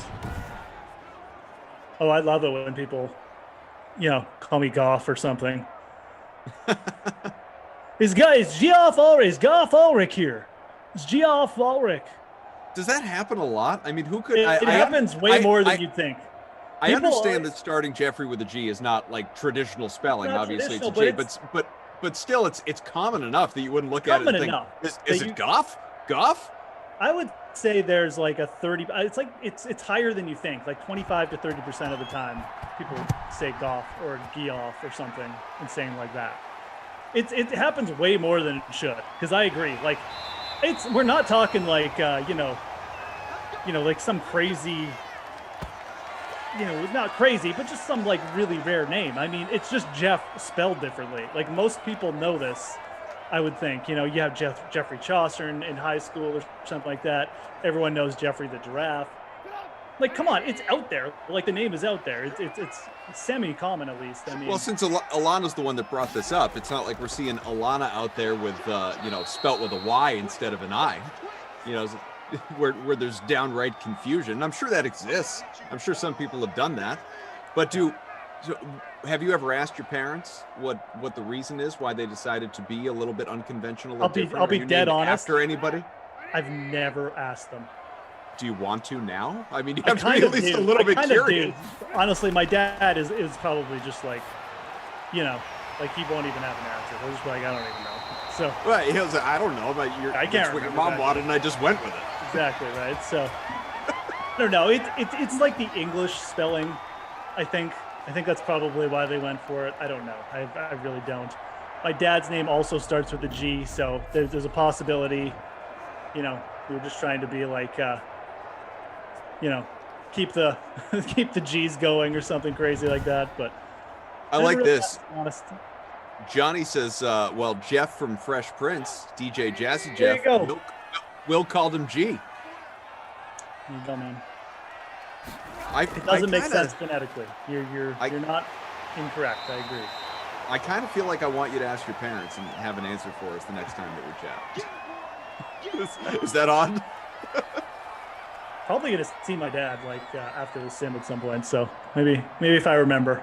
Yeah, it's just out of curiosity, Dad. I don't care. I mean, it's good. It's my name. I'm with it. But just wondering, the J versus the G thing, why? David says it's an Australian spelling also. Yeah, English. I don't know, it's got some kind of linkage to English or other lineage. I tell you, I say it all the time, and I can't say it enough. I really do like that when we step into Simland, no matter how many of these things we've done, we have no idea what is coming next. First quarter, basically the origin of Jeff's name. 20 seconds incomplete remaining here in the opening quarter. I mean, another great example. So for anyone that does, obviously someone you know and you've worked with, but for anyone that is a regular viewer of the Dream Stream outside of the Madden Sims and sees some of the stuff that we get into in between games in the evenings, an interview that I conduct pretty much weekly is our friend Ben over at Osimo. Now, the reason that I just introduced him that way just now is because for years as Trubisness with the run, stopped at the 39, 6-yard pickup, as that'll probably take us to the end of the first quarter. Still 3-0 Minnesota. I've worked with and interviewed and known Ben for years now. Always called him Ben Rasa. Always thought it was Ben Rasa. Turns out Rasa, nope, not correct. and I wasn't the only one. I was one of many. I was most. If I thought I was all. I heard someone refer to him the other day as Ben Rasa, not Rasa, Rasa. And so the next time that I talked to him about it, I said, forgive me. I feel like I've been doing this right, but maybe not, because I couldn't tell if someone was just, razzing you the other day, or if I'm in the wrong. Is it Rasa or Rasa? And I swear to all that is holy, he looks right back at me through this Zoom situation and says, I'll be honest with you, I don't know. I said, what does that mean? It's your name. How do you pronounce it? So I don't know. I don't know. I hear, there's Rasa, there's Rasa. People do call me Raz for short. But okay, but wait, how do you pronounce your name? How do your parents pronounce your name? I don't know. I should ask them. You don't know? You're in your 30s, man. How old? I mean, even like it's your name. There's no right or wrong here. It's however you like. It could be spelt Rasa and pronounced Smith. It's for you to decide.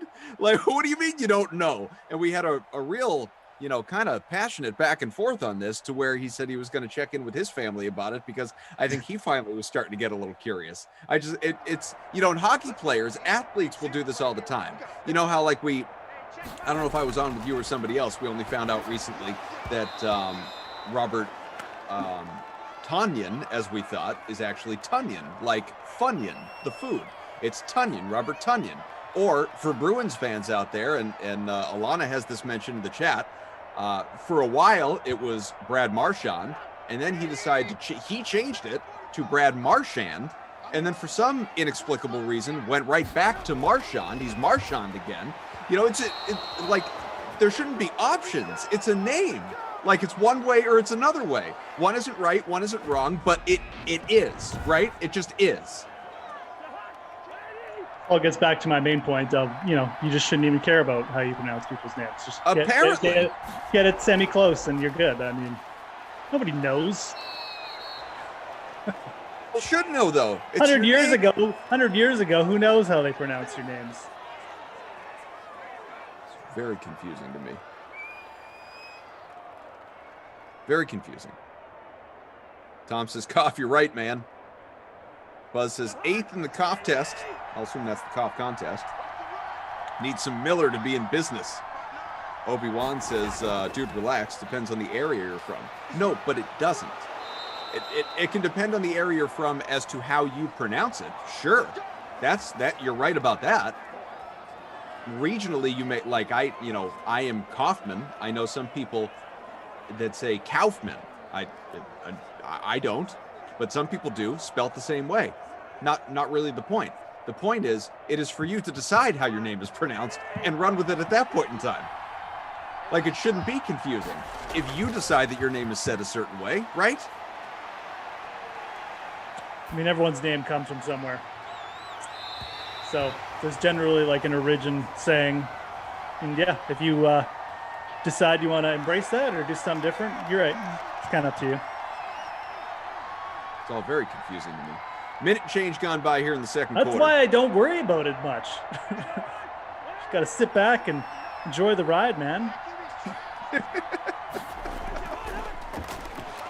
But you are, because you don't want to be called, Goff Ulrich. Mainly because of Jared Goff. Yeah. It's pretty silly too. But yeah, I mean, sometimes like I don't even go out of my way to correct them unless there's like an opportunity. If I'm going to be spending a lot of time with that person and they initially call me that, then I'll be like, yeah, it's actually Jeff. Like I don't want to be called Goff for like a year straight or something. But, if it's just like talking to someone on the phone, like customer service, and they call up to me. Right. I won't even correct them. Like I don't care. I mean. Yeah, that's a passing. That's not. Yeah. That's a one-time thing. That's not like someone who you're getting to know. No. It's just a damn Kaufman says, I had an English teacher in high school tell me I was pronouncing my own name wrong. I told her I wouldn't answer her if she didn't call me by my pronunciation. Robbie Noble says, I had a German. Call me Rob Doggy Dog. I had a German teacher for social studies who was like a similar thing, told me how to pronounce my name, and it was Ulrich or something like that. I'm like, all right, buddy, like whatever. Yeah, it's not. Yeah, it's not how I'm going to say it, so it doesn't really matter. I mean, I didn't know way back when at the beginning of us working together, I didn't know if it was Ulrich or Ulrich, yeah, that's the other thing. That's or like, our buddy Pierce, NASCAR talk, Dietrich or Dietrich, because again, like, I don't know. It's actually it is whatever funny. It is. I think more people get Ulrich right than they do Jeff. Like it's weird. Like it used to be when I was growing up, I'd get a lot of Ulrich or whatever, but like Yeah. people like get Ulrich correct. I don't know. I think it's maybe because like there's like Lars Ulrich and like pulp culture and stuff like that, so people maybe Sure, could be. But like for whatever reason, people just can't like get a grasp on like that people with the letter G like are also called Jeff. Like it's kind of weird. So Touchdown, Dalvin Cook. Again, popularly owned player here in the early free roll. 37% the captain spot, 91% overall. So here you go. Tom here says, look at my last name, bro. How would you say it? Trust me, people say some funky stuff. It is spelt Voget. How would you pronounce that? Voget. I mean, it's obviously spelled Voget, but that doesn't seem right to me. How would I say it? It definitely seems like French. It may not be. I might say Voget also, actually. So Tom, you tell us. Spell it out phonetically for us. Probably How's it pronounced? Voget. Could be Voget. Yeah. I don't know that it would be. Yeah, I mean, it is, again, to the whole point. It is whatever it is. I don't think I would default to Voget, though. Vought. Jordan says vote. Vought. Voget. All right. Yeah. So it's Voget. So there you go. Tate and Game Up says, oh, try mine. I mean, I'm going to assume Tate K. And if I'm wrong about that, then there's a whole world that I just don't know. John Voight. All right, Trubisky. Let's get going here. Do something. Another guy could be on the move, Mitch Trubisky. Tate, dang, I thought it would be a doozy. I was kind of hoping it would be Voget or something like that, but no. Tom says, forget about it. So, forget about it. Forget about it. Obviously, Voget. Forget about it. Forget about it. Forget about it. Action. No. All right. Well, halfway through the second, by the way, it's 10-0 Minnesota. I am sitting 15th, tied for 15th. Big way tie. That's pretty good. Who was your captain? I captained Cook. Yeah. Tom, producer Mike won the free roll last sim too. That was the other big thing. Is that right? Yeah. Nice. Beat everyone. For you, every Mike. time I do one with him, Mike just like finishes like top 5, like every time He's now. in the running, huh? Yeah. Outstanding. Making us all look bad. Alana brings up Brett Favre. Lenny? Nope. I'm not Clash. Not going to do it. Brett Favre. Favre. Tom says Voget ain't French at all. CEH says Cobra K. Tate, does anyone call you Cobra K? I like that. That's pretty good.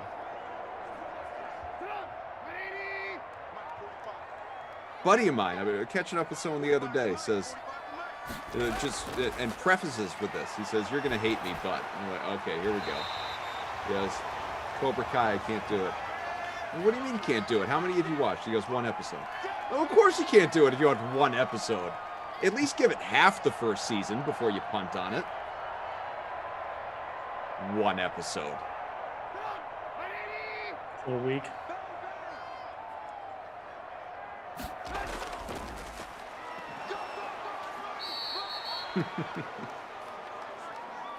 Ten nothing, Montgomery Rudd.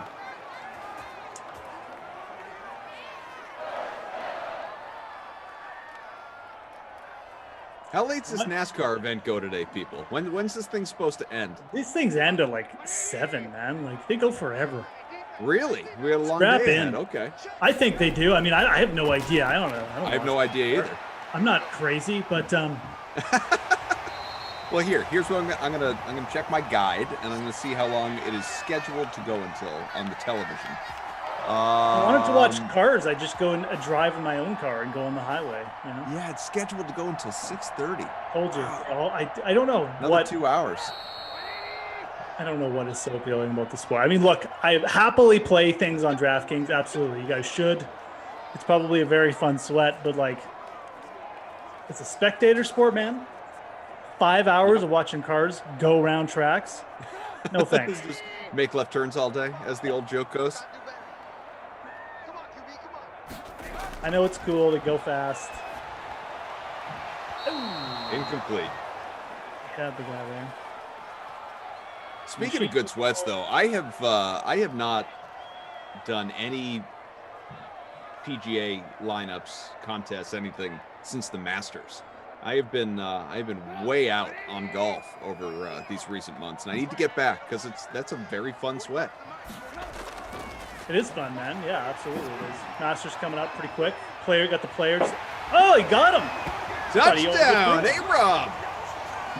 36-yard score. Allen Robinson. That's right, and half there. But yeah, no, PGA got lots of big events coming up, man. Players, the Florida swing coming up. Pretty good event going on today, too. Sam Burns in the lead. Blake said NASCAR in person is totally different than TV. That couldn't be more true. I've been once, twice? I don't know, once or twice. And it is just a totally different experience. It is a tailgate like none other. But yeah, as far as the event itself, I think it's more about the tailgate. Not to say it's not fun to watch in person. It is certainly more compelling than it is on television. But I think you're there more for the scenery and the experience than you are for the race. Right. Gotcha. James says NASCAR is the best sweat. You can be in last and then one crash and you're in first, which is very true. It's just a damn Kaufman asks, hey Kauf, what happened to that 200-person NBA contest you started the other day? I entered it, but it never happened. Did you not resize it to fill? So I noticed that, and I saw, sometime prior to lock, there were 50 or more people in it. And then, we were past lock and it didn't exist anymore. To answer your question, I have no idea what happened. I'm sure it was probably user error. It was probably something I clicked or shouldn't have clicked or didn't click or whatever that made that thing not run. I have no clue. We'll try it again.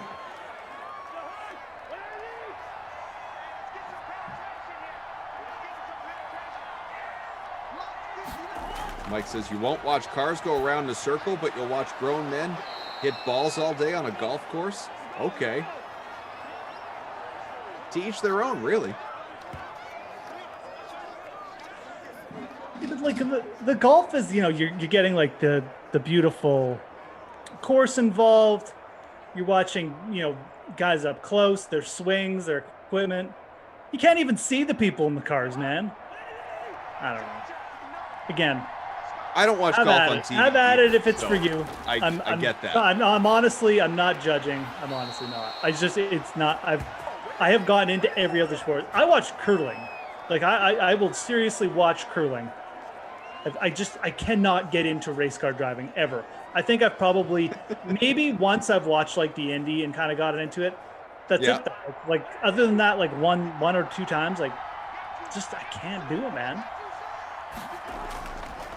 Hit the like, folks. Late in the opening half. We are closing in on 300. Appreciate you, and thanks for your support. Whoa! Caught off a deflection and a first down for Minnesota. Cousins getting up over 120, and Adam Thielen. Again, another auto fade, much like Cousins. Coming through with the big catch. So smash that like, hit the subscribe button. It is greatly appreciated. James says they should put Marv Albert on NASCAR when there's a crash with the facial. For 3 racing points.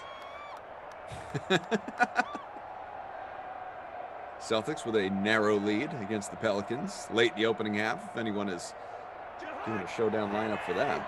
Oh yeah, Glash was warning us. He's like, "Don't let Kaufman put the NBA on." Oh, it's on. Of course it's on. It's on. Oh, it's on. I have no idea who's doing well, though. I haven't pulled up the box score or anything. 10-7. Minnesota leading, final minute of the opening half. Drew says, who's got the Vikings touchdown? Drew, the answer is the man who typically does, Dalvin Cook. 54 touchdowns in Simland. Cousins, time, space, throws left, completed. Thielen again, timeout. Some movement here before half. We were just gonna stroll into half there with not much going on, but Robert says no Tony Romo. We had enough earlier. Was Glash doing his impressions earlier? Is that something we missed earlier today? no, we just did. Well, Marv Albert is like a staple now. He shows up every broadcast. So we are also doing just Elmo. Elmo as Batman. Elmo as the announcer. It's pretty much just. I love that you're doing impressions of impressions. Elmo as Batman. Elmo as an announcer. Brad says, I want to hear Glash call a curling tournament. I bet that would be a good listen. Alana says, do they have fantasy curling? They don't. Does that happen around the Olympics? I have no idea. Just wait for it. It'll come. Yeah. If you build it. From the 18, pressure! Big sack. 11-yard loss. Big Saxy there. How about Goldman Sachs right there? Yeah.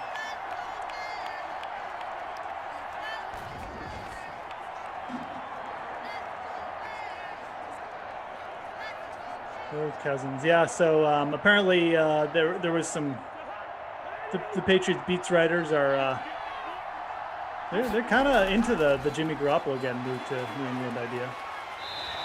I haven't been following what's been written about over the weekend or anything, but I mean I've been on the Jimmy G New England hypothesis since what, October I started talking about? You've always kind of been saying that's a likely possibility, but his last couple of years of his contract not guaranteed. So, and remember, there's a big difference too between is something a likely possibility, as you just called it, or inevitable.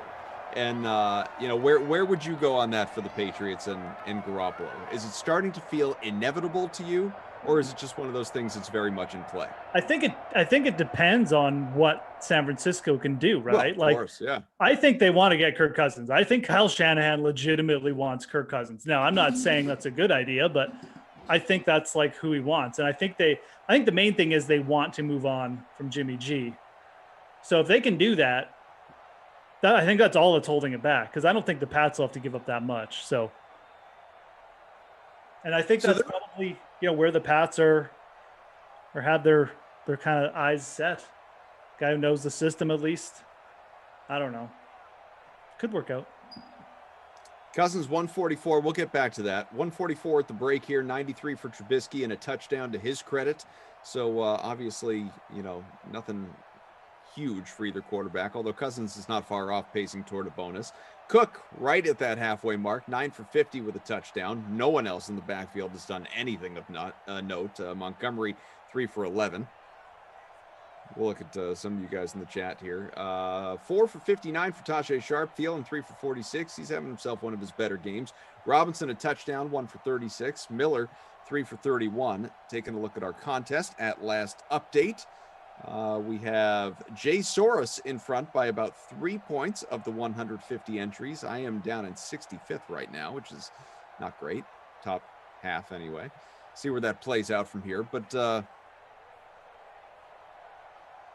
Carmen says Glash was acting like Romo saying Jim, and that was a 3 overtime game, and I think he was losing his mind. I think he was definitely starting to lose it towards the end of that last sim, 100%. But for good reason. Like that, I mean, that's like I said, I mean, that takes a lot out of you, especially when you got to come right back. El Paso number 1 says, currently in first in the NBA Celt Showdown, tied with like 30 other people. I don't know how my lineup is this chalky. How many points you got, El Paso? I'm not in your contest, but I'll compare it to what I've got going on over here. What's your number? What's your number as we get toward the half? Yeah, about a minute to go in the opening half in Nolens between the Celtics and Pelicans. So revisiting that conversation, though, because I was getting into this with Kenny the other day a little bit. I think it was Kenny. I don't think now if you want to call Jimmy Garoppolo more of a game manager than certainly a star or something, I'm totally fine with that. You know, you want to say that the contract that San Fran gave him does not necessarily match the guy or the talent. I do understand that. But to say Jimmy Garoppolo is just flat out not a good quarterback, you know, feels like a little bit like you're leaning a little too much on what happened during the fourth quarter of the Super Bowl and totally, you know, negating the fact that he helped get his team there in the first place, that he is, you know, generally, you know, sort of the anti-Jameis Winston in some ways. Like, he's not flashy, but he doesn't make many mistakes. He's generally pretty efficient, you know, when he's, you know, you want to criticize him for being made of glass, you could do that. But obviously when he's healthy and when he's out there and he's on the field, more often than not, he has won games in his career. You know, the history proves it. How do you view Jimmy Garoppolo? What kind of, you know, of quarterback is he to you in terms of whether he's worth the kind of money he's making? I mean, is he worth the kind of money he's making up to this point in his career? Absolutely not. But, you know, a couple of years ago with San Francisco, people were pretty high on Jimmy G. You know, they're like, oh, this might be, you know, people were thinking, even people were saying, you know, trade Brady to keep Jimmy G. He's got that much potential. He's got a quick release. He really does, which is good for a pocket quarterback. That's really what you want. I think injuries have definitely held him back the last couple of years. Not just from the sense that he hasn't been able to play, but just from the sense that, like, you know, we're talking about like a pretty big injury here. When you can't throw, when you're a pocket quarterback and your knee is, you know, screwing up your mechanics, hard to judge a guy, you know. So if he can get healthy, he can definitely help some teams. I think he's like I said, I think he's a good for what he is, which is a pocket quarterback. Can get rid of the ball quickly. You install him in an offensive system like McDaniels or Shanahan, I think he can have success, and he did for 1 year with San Francisco. So I just don't think we've necessarily seen his best yet either. You know, I mean, he's still a pretty young guy. I mean, I definitely wouldn't give up on him completely. I think that's why it does make some sense for the Patriots to maybe go after him and maybe draft a quarterback behind him. But yeah, you know, he's definitely limited in some sense. He's not a mobile quarterback, can't build around the run or anything. He's got injury issues, but you get the good Jimmy Garoppolo. I mean, you can build around that in the right system, I think, anyways. 29, he'll be 30 in November. So yeah, he is. I guess he is getting up there a little bit. Yeah, he is, but he's not, you know, the guy's not done. Like you said, he's still in his prime years anyway. Whether you believe he'll ever reach his potential, that's, you know, certainly another debate. Is he?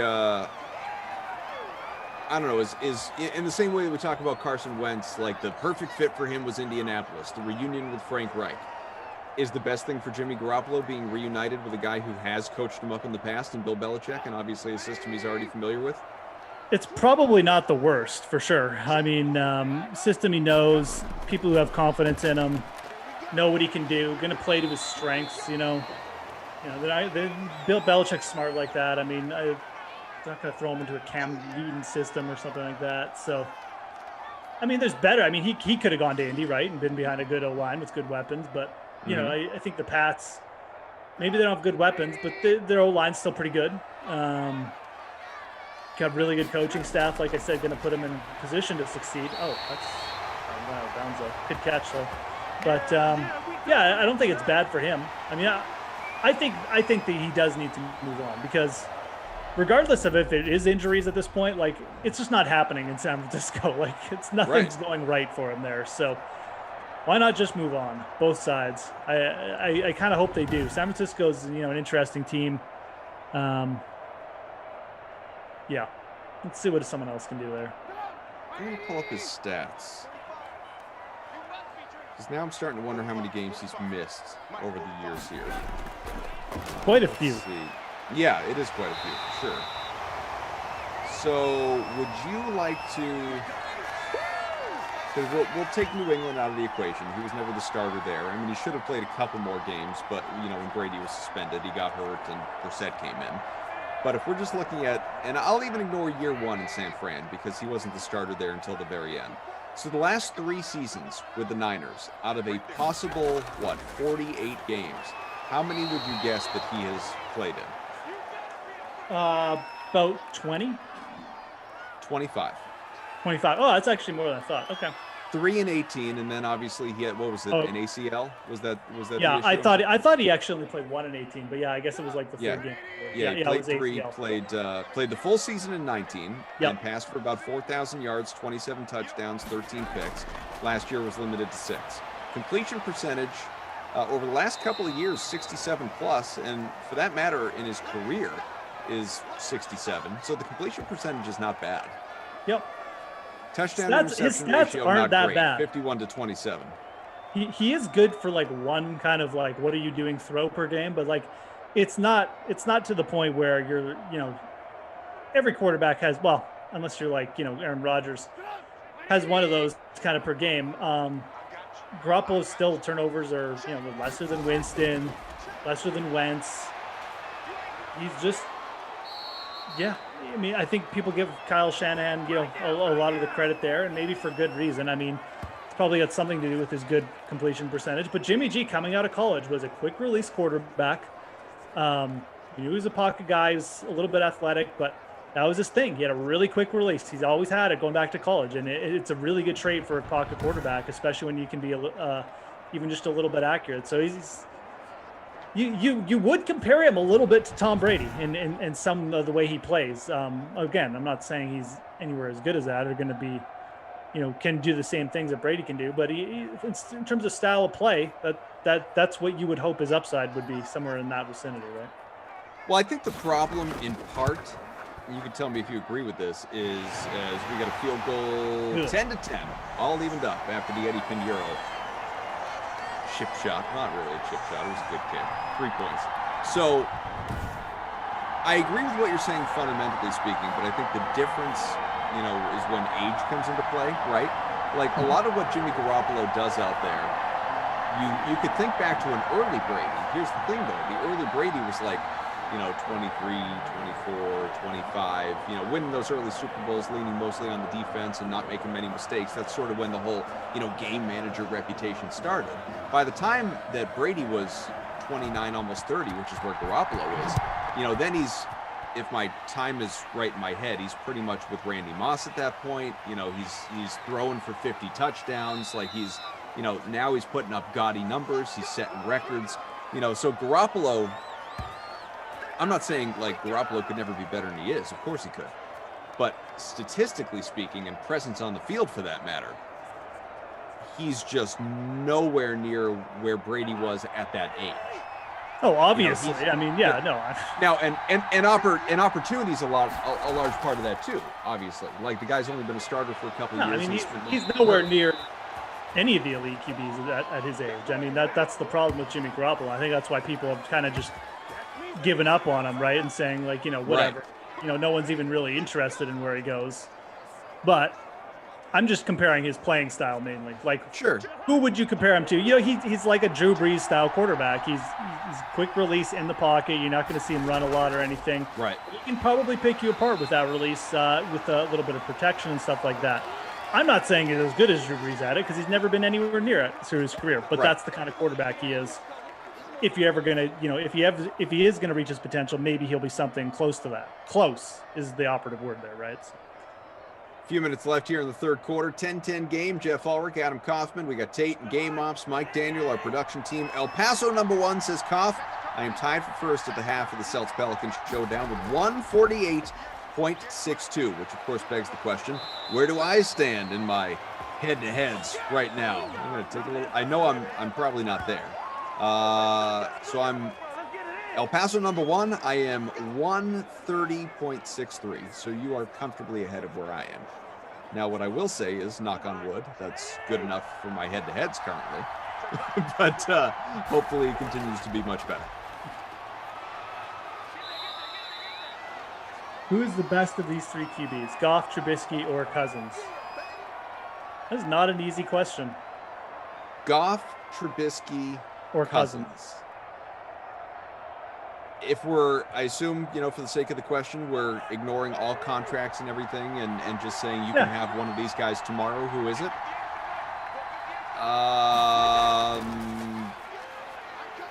Boy.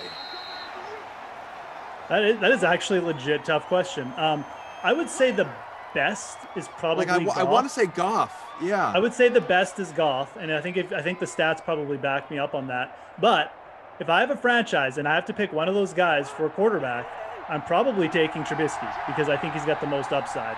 I think he's got the most unlocked potential. Is he the most risky of the three? Probably.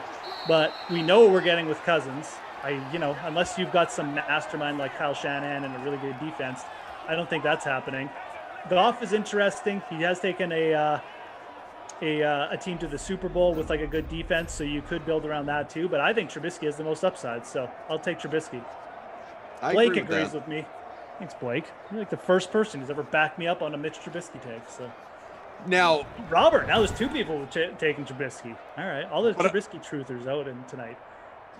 But if you're looking for the guy who's probably going to set you up the best for now, you're not thinking about 3, 4, 5 years down the line. Yeah. Then it probably becomes Kirk Cousins. I'm just not a Kirk Cousins fan, man. I would take Goff over Kirk Cousins. I really would. I think Goff gets too bad a rap. I'm not saying he's like awesome or anything, but I would take Goff. Goff was benched for AAF star John Walford. He wasn't benched. He had a busted hand. He couldn't hold the ball. Benched and dealt. He fell so out. Okay, Kenny Ducey, John Wolford fan. John Wolford fan club president or whatever.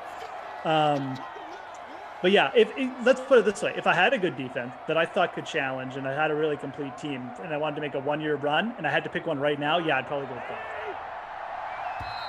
Rams backup Trubisky. He is Trube risky. Joe says BK seems to like Cousins. Well, BK's going to be with you for a couple tonight. You should ask him about him.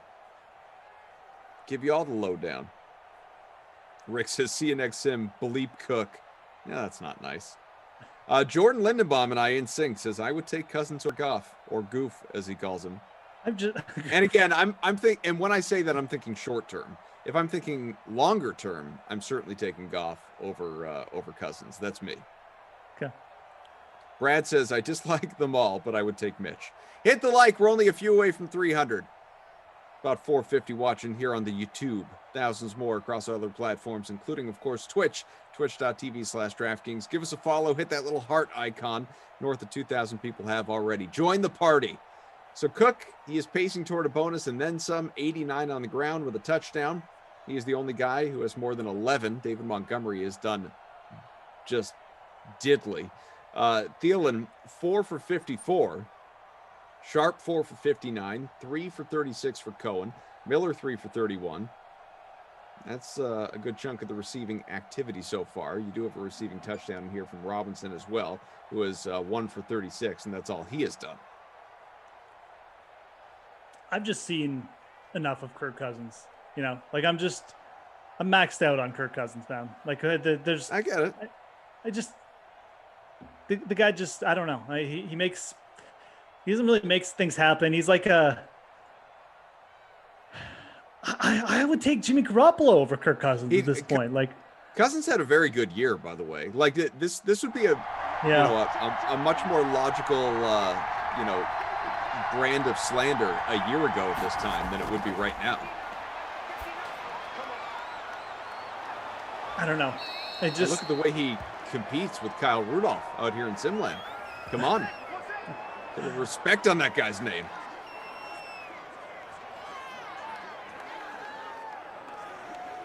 I don't know. I don't even know. Like, I don't even have the words to describe Kirk Cousins. He's just talented. That's what Tate says. He says Cousins has the most talent out of those three. He's not it's not even that he's terrible. Like, he deserves to probably be a starter or something, but there's just is it just the play or is it the contract? If anything bothers me about Kirk Cousins, the contract guaranteed bothers me, contract. But it's not even that. Like, we're just talking about these guys outside of the contracts, and when I see him play, like, yeah, absolutely. Like he can stand in there. He'll make some throws, but then it's like, whoa! That's touchdown, a broken tackle. Minnesota. There's the Rudy. Wow, Rudolph. Just on cue. You know, follow Rudolph in the red nose all the way into the end zone. He is the leader.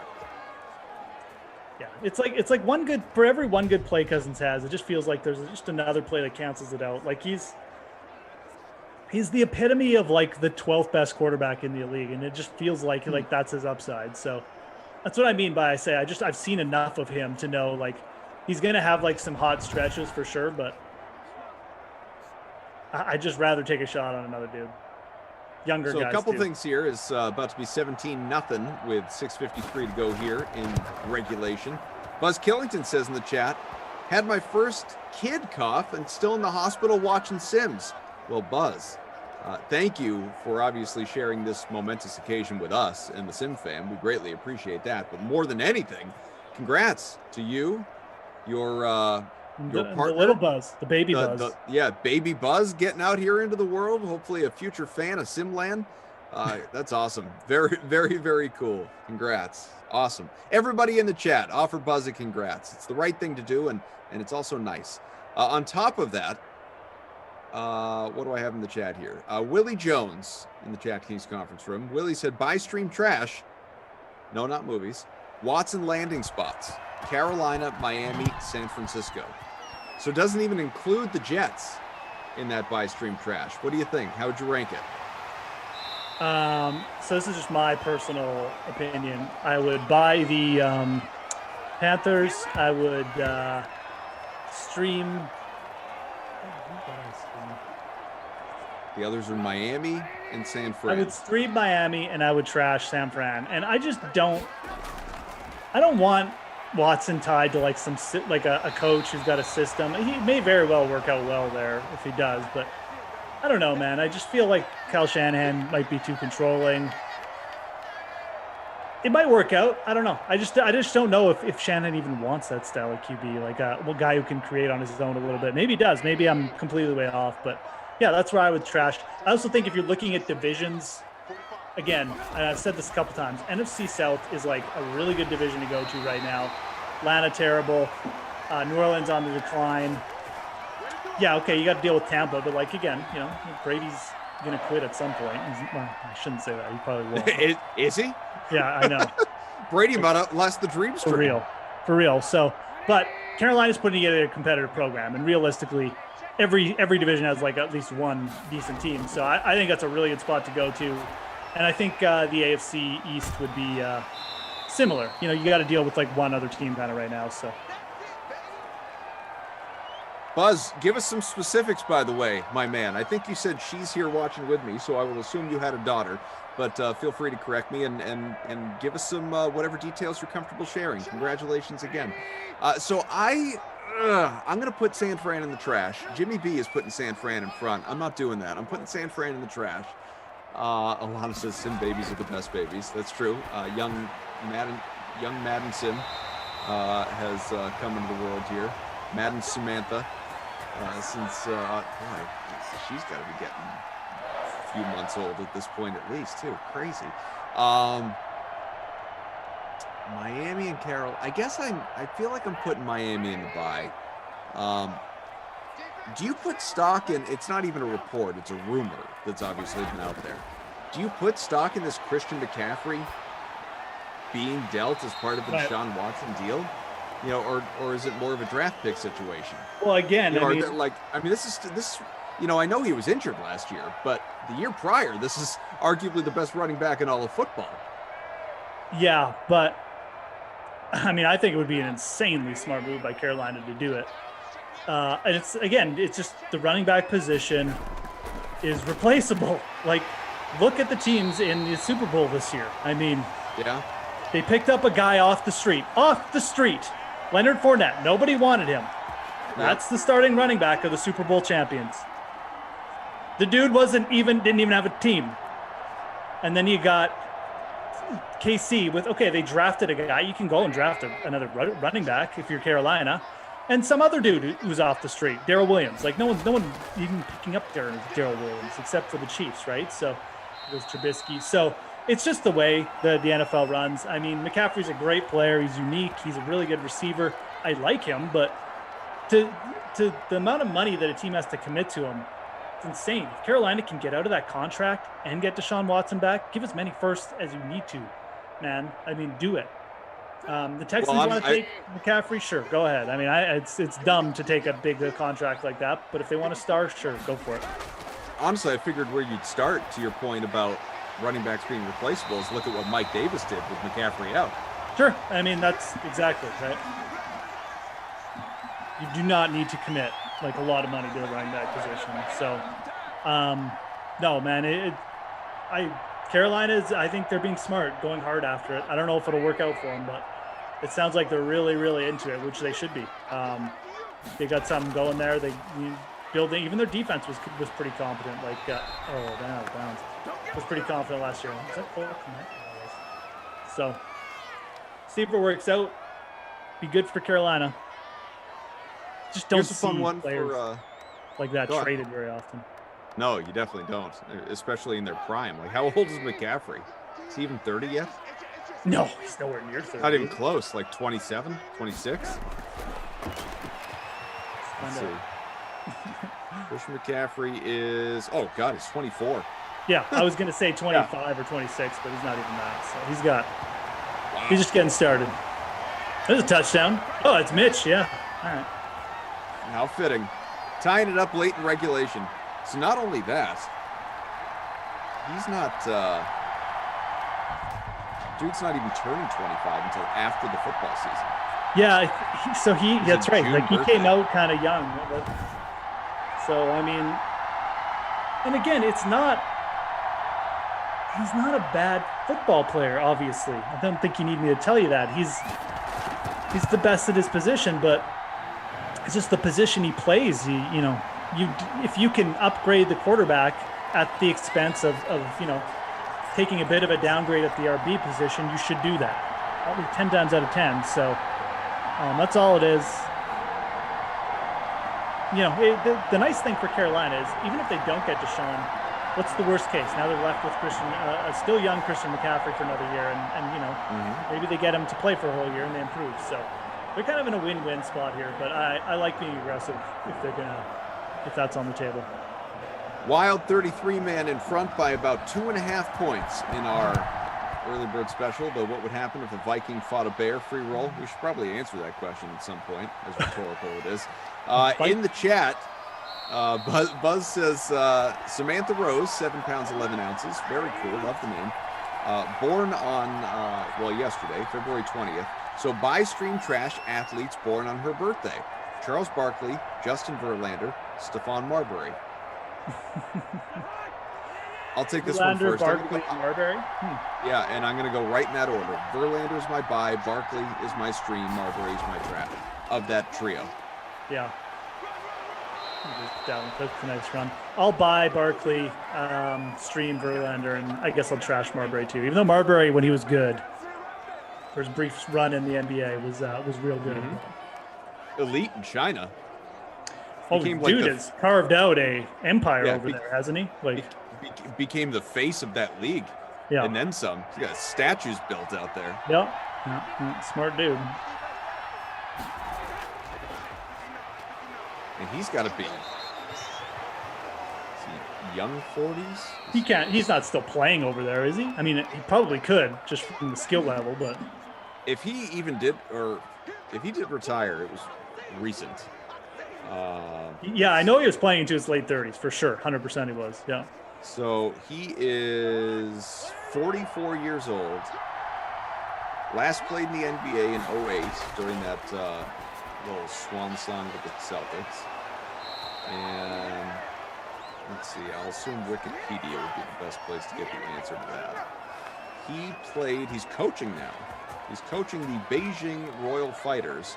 He played for the Beijing Fly Dragons in the 17-18 campaign. So he only retired a couple of years ago.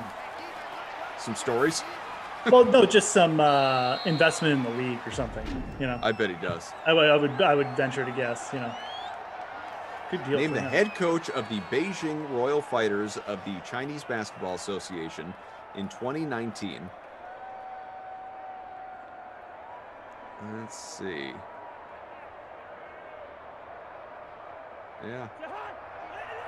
Interesting. Very interesting. Well, won't fall down that rabbit hole. 90 seconds left here. 17 all. Minnesota with the ball already into the Bears' territory. Dalvin Cook takes the ball out to the 17. Bears burning their times outs here. And Blake, if you're a Bears fan, Bears. We need Bears need like a Cousins 20-yard sack.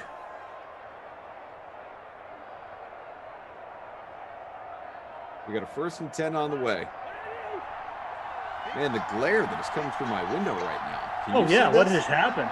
Little eclipse over there or what? Yeah, and I don't have any shades. There's absolutely nothing that can be done about this. So this is what it is. If it's First still time the it's case. ever happened? I've never Ever. This has never happened. The sun is Does the sun just I guess I could do never this. shine? no the sun is going down, and it's just going down so perfectly between the trees outside this window that it is blinding. Like I am the weekend right here. I am blinded by the lights. Cook with the X Factor lit. Run up the middle, stopped at the 2. We'll get a hat or something. We'll get like a Good. sombrero. Goodness, I'm going to have to put on the cheese head just to deflect. You guys better hope this doesn't go to overtime and end before you get a chance to see this. Mike says sunblock for real.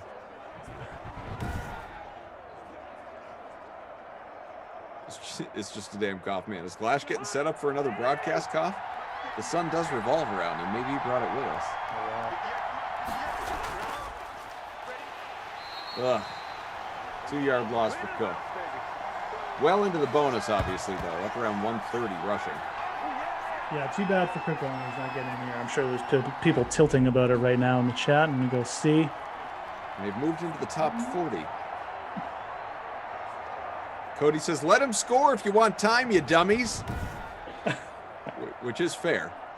It's true. That is what the Bears should be doing. Might be a level too high for the For the AI. the sim to think about. Wow, this is dumb. Spreading it out. This could be disastrous. Oh, they're just going to run it. Okay. Cook. Oh, never mind. Touchdown. There's your Cook touchdown. Second of the day. Well on his way to Krusty Koff Player of the Game honors. That's good, Celtics fans, so take this one all we can. Up over 300 likes, north of 400 watching. That's just on YouTube, obviously. Hit that like. Hit the like if you want overtime.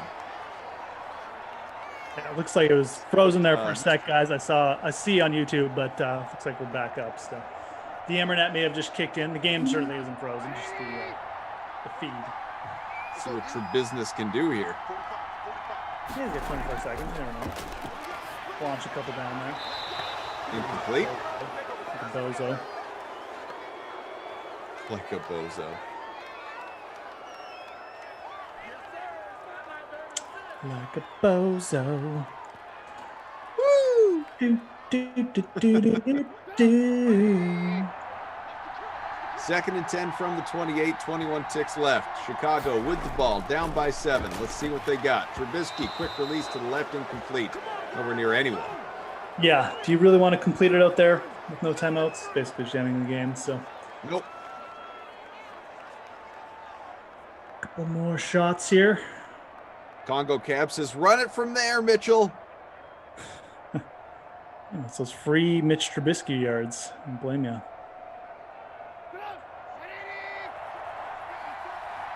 Third and 10 coming up. Only lost 3 seconds on that last try.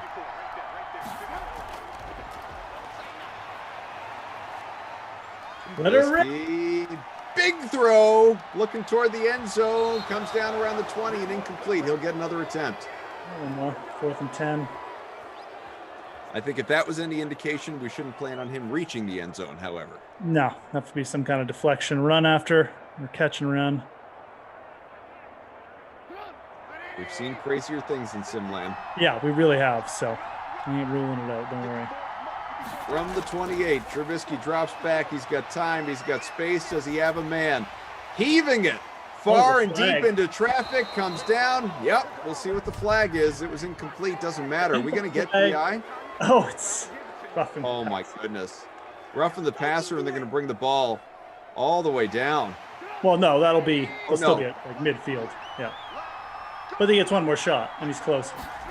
2 seconds left. Yeah, he picked up about 15 there. Yeah, could be enough. All right. Off the back foot, slings it into traffic again, and timeouts to work with.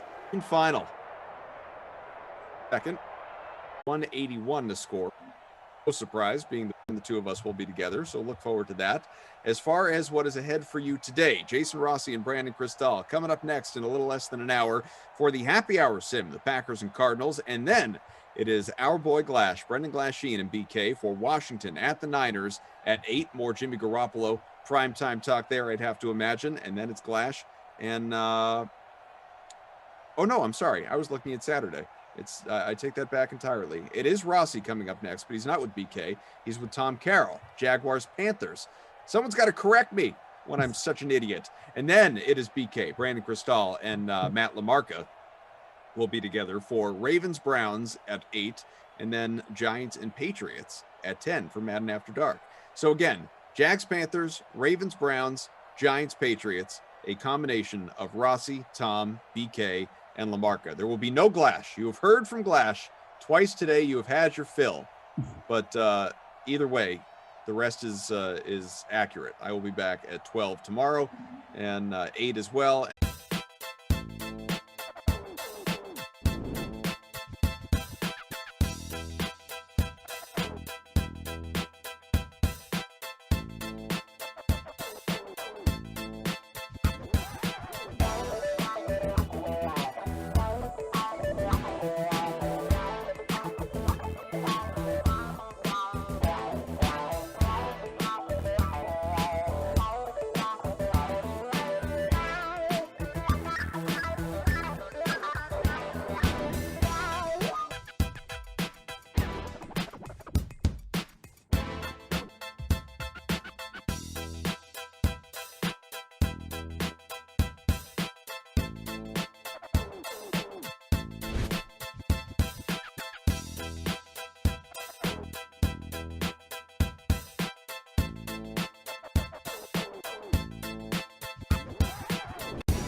Oh, I have to burp really bad. We're going Do it. live. Oh, Just no. do it.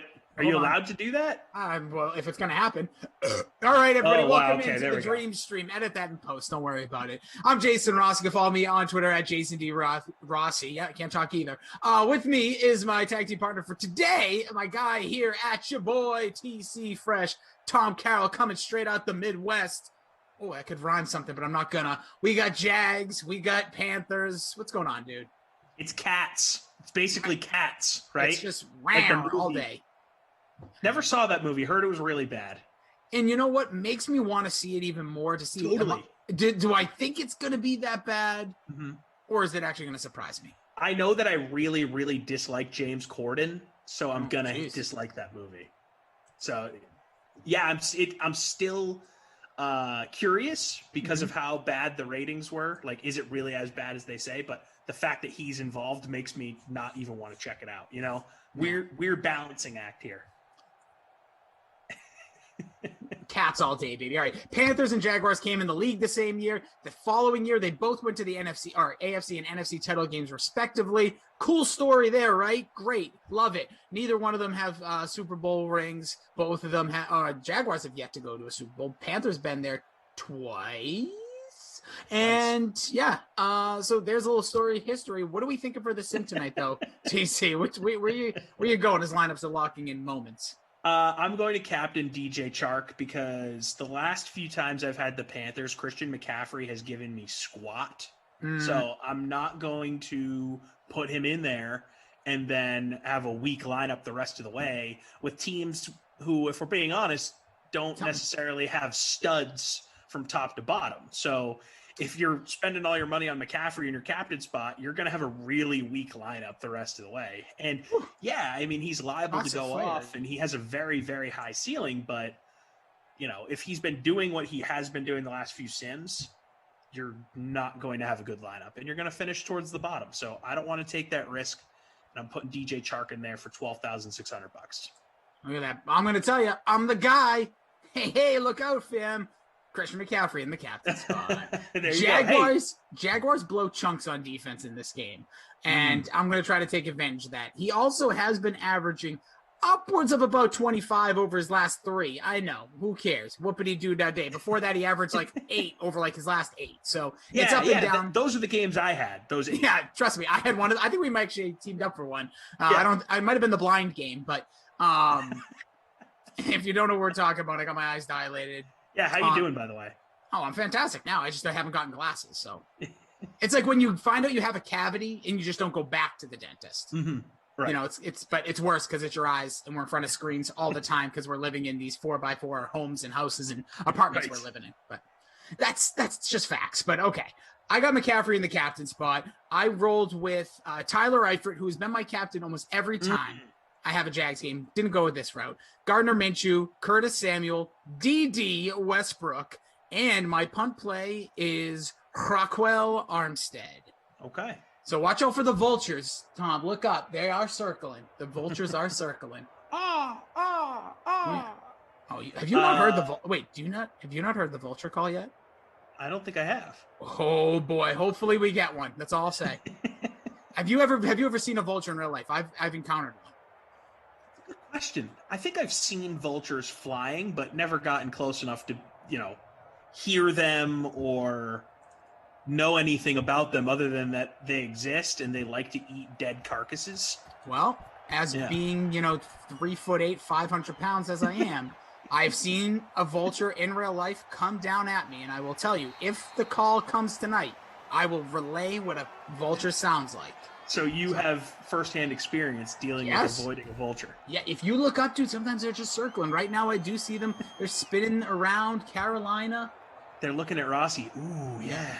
Look at that. It must be dead. It must be dead. It barely moves. It hasn't moved in weeks. Well, the rest of my lineup, I got Robbie Anderson, Christian McCaffrey, Gardner Minshew, Chris Thompson, the RB1 for the Jaguars, and none other than James O'Shaughnessy. Nice pump play there as McCaffrey on the first carry of the game bounces it out for about 5. Dig it. You guys can let us know your lineups. We see you there, Twitch homies. What's good? What's up, Twitch? You see our homies over. I just call them the chat. I call the homies because Twitch. We gotta give them all the love in the world. Obi-Wan, CEH, Luis. It's just a damn cough, man. Barry C, or Brian C, Barry, Sean Preston, and the crew. Many more of you over there on YouTube. Smash a like, hit subscribe. Appreciate y'all being here. McCaffrey, X Factor gets lit. In the middle of that one's gonna get a first down on the catch there from Teddy Bridgewater, who, if you did you hear this whole thing, DC, about him unfollowing the Panthers? Oh, always a bad sign. I'm not doing it again, but I'm just gonna say it very quickly. Don't be 15 years old. If you have something to say, you're an adult that makes millions of dollars playing a kid's game, just say it. It's a bad look, man. QB1 for the franchise, unfollowing the socials. Well, remember it was a few weeks ago, like Dak Prescott followed and unfollowed the Washington football team in the same day, and everyone was like, oh. It's confirmed. He's going to the football. They're going to be renamed the Washington Deshaun's. It's going to be called the Watson football team. Yeah. Oh, no. You know what? I meant to say Dak Prescott there. That's all right. It's all the same. Yeah, exactly. It doesn't mean anything. Quarterback fill in the blank, because if anybody does anything on social media, these weirdos that are following these people to know who they're following and not following on a daily basis. I always wonder that. Like, who's monitoring this stuff? Creeps. Creeps, like legit creeps. Just the deep basements of Reddit who are just, scouring the internet for information, starting conspiracy theories. It's unbelievable. Just Reddit. I just blame Reddit for everything. Good. Well, but there's one dude there who's just like, he has like a spreadsheet of all the players and who they follow and checks every day. CEH saying Tommy's lineup is going to be dead fast. Yeah. I mean, these are two teams I don't feel confident with in any way. And I will say this. I've been doing really well in these sims for me. Like, I've had some top 10 finishes recently, some top 25 finishes. I feel confident going into these sims now. I've called enough games where I know the tendencies. Better than before, definitely. Well, we dig it. We appreciate everyone who's entered in the Rossi, Tommy Freeze pop. I think I called it something about dinner, Sunday dinner, or something like that, because I did it. I think I did it like 6 a.m. Supper. Yeah, supper, kid. Where's your wife beat a sauce on it? At the 36 now, 1st and 10 here for Carolina, marching their way down the field. Appreciate y'all entering that one. We have the free showdown. We have the late classic. I always might mess those up. It might be a free showdown. I can't tell you. Listen, I do the best I can here. Sunday. RP707 says Reddit should be a 2-letter word, but it's 4 letters too long. Meaning it should be a bad word to say Reddit, I guess. Reddit is a 2-letter word. Yeah. Reddit is 2 letters too long to be an actual 4-letter word, but it still can be used as one. So he's saying that like Reddit is equal, I guess. What kind of mental gymnastics are you trying to make me do? I watched Wheel of Fortune. I understood what he was saying. It took a while to get there. I needed a roadmap. I do appreciate the effort though, and it is funny. Oh, what a pancake there by the Panthers offensive line. I don't know if you saw that, but combo pancake there by the right guard and right tackle, just destroying the Jags. I think it was a linebacker blitzing. Oof. Coming in, getting pancake smoked. It is Sunday. Hey, National Pancake Day was the other day, my friend. Little too late for those. Gonna have to be waffle pressed into the ground. Freeze Pops, every day is pancake. That's a catch right there. It's going to be brought back more likely in Thomas on the catch. Yeah, holding. So I'm 1 and done tonight, so we're starting full empty and endy. Oh, we're pouring it all out tonight. All the batter, baby. All the pancakes. When I see I have 1, I'm just there's no holding back. Especially pants off. Me and Rossi for 1. I mean, you're getting all of it right now for an hour and 15. Oh yeah, forget it. It's going to be a nice catch. So 3rd and 1 here. I have to say, you know what I did? TC, Tommy Freeze Pops, Tom Carroll, Tommy Smokes, as only one person calls you, and it still makes me laugh every time. I'm going to call you Tommy Cheeseballs. I'll tell you right after this 3rd and 1. It's a big play here. Let's see if Carolina can get it. They got the stack at the bottom, tight ends to the top. Give to McCaffrey. Got it and then some. barreling his way towards the 10. He gets to the 11-yard line, setting up maybe the greatest down in sports. It'd be a first and 10 from the 11, still get the first down. So you have basically 8 shots in some cases. Yeah. If you're not scoring on first and 10 from the 11, it's basically the same feeling as not scoring on first and goal. Makes me wonder. It almost is worse. I'm starting to think, what's the best? Oh, that's not a good way to start. That's incomplete, I believe. What's the best down, you think, in sports? In football, obviously. Is it actually first and 10 from like the 15? So you actually have a little bit, like this is a little tough, Yeah, right? that's probably good. So like, is it like there? Because you then have like 5 yards, so Andrew's saying down? second and short. I like that. But second and short from which? Yeah, I'm which thinking part we're of the field? starting. Yeah. But I agree with him. Second and short is a nice down because it opens up the whole play. Either 40. 40. He says. Oh.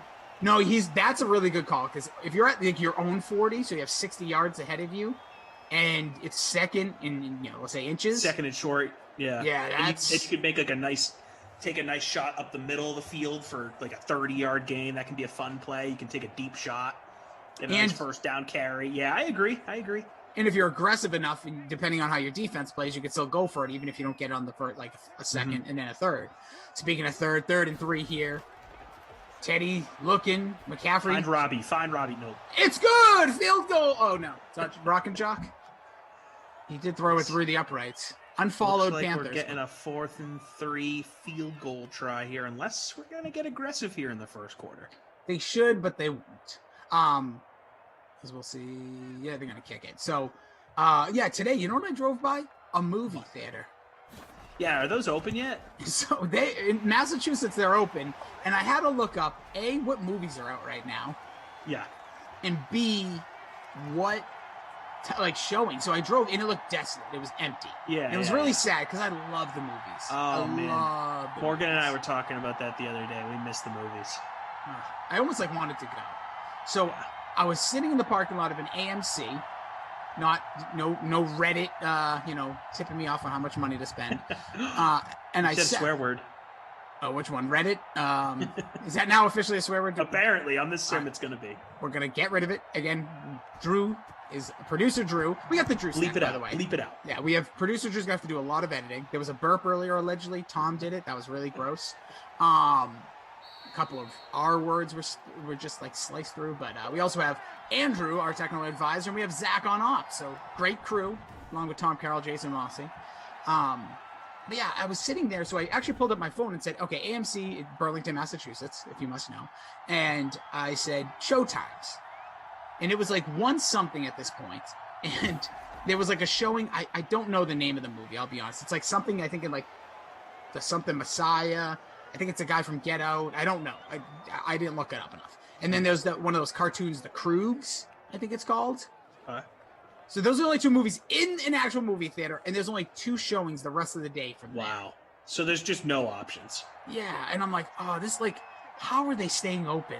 Like, how is this happening? And I want them to. That's brutal. I don't want movie theaters to go away. Like, they're closing the one I know. grew up with to become like an that Amazon stinks. place. Yeah. Oh, that really stinks. That hurts more to me, I feel like, because that's just like Amazon destroying the world type of thing. Like, Well, the positive with that is they're saying that Amazon is there's so much use of Amazon. Like, I don't know what you've ordered recently. we order from Amazon all the time. What's the latest that you ordered? Just give me any. Honestly, we order from it so much, I don't even know Tide Pods. All right, Tide Pods. So here's what I've gathered. It's going to be a flag on this play. Probably holding. First drive here for the Jags. Tom's on the catch. Thompson on the catch, I say. Oh, Roughing the intentional passer. grounding. Oh, why did I say intentional grounding? That's a 2-hand thing. Yeah, it's okay. Well, here's what I came to find out. That, sometimes you get stuff like really quick. Like it says the next day, but it almost it feels like within like 12 hours. The same day? Yeah. Yeah, because it depends on where these facilities are. Amazon is trying, and this is the positive, regardless of what you think of big box or big Amazon and all that, that like it's actually helpful if they're taking over these other businesses that are struggling because they're buying them out, A, and B, now you're going to be able to get things to people quicker.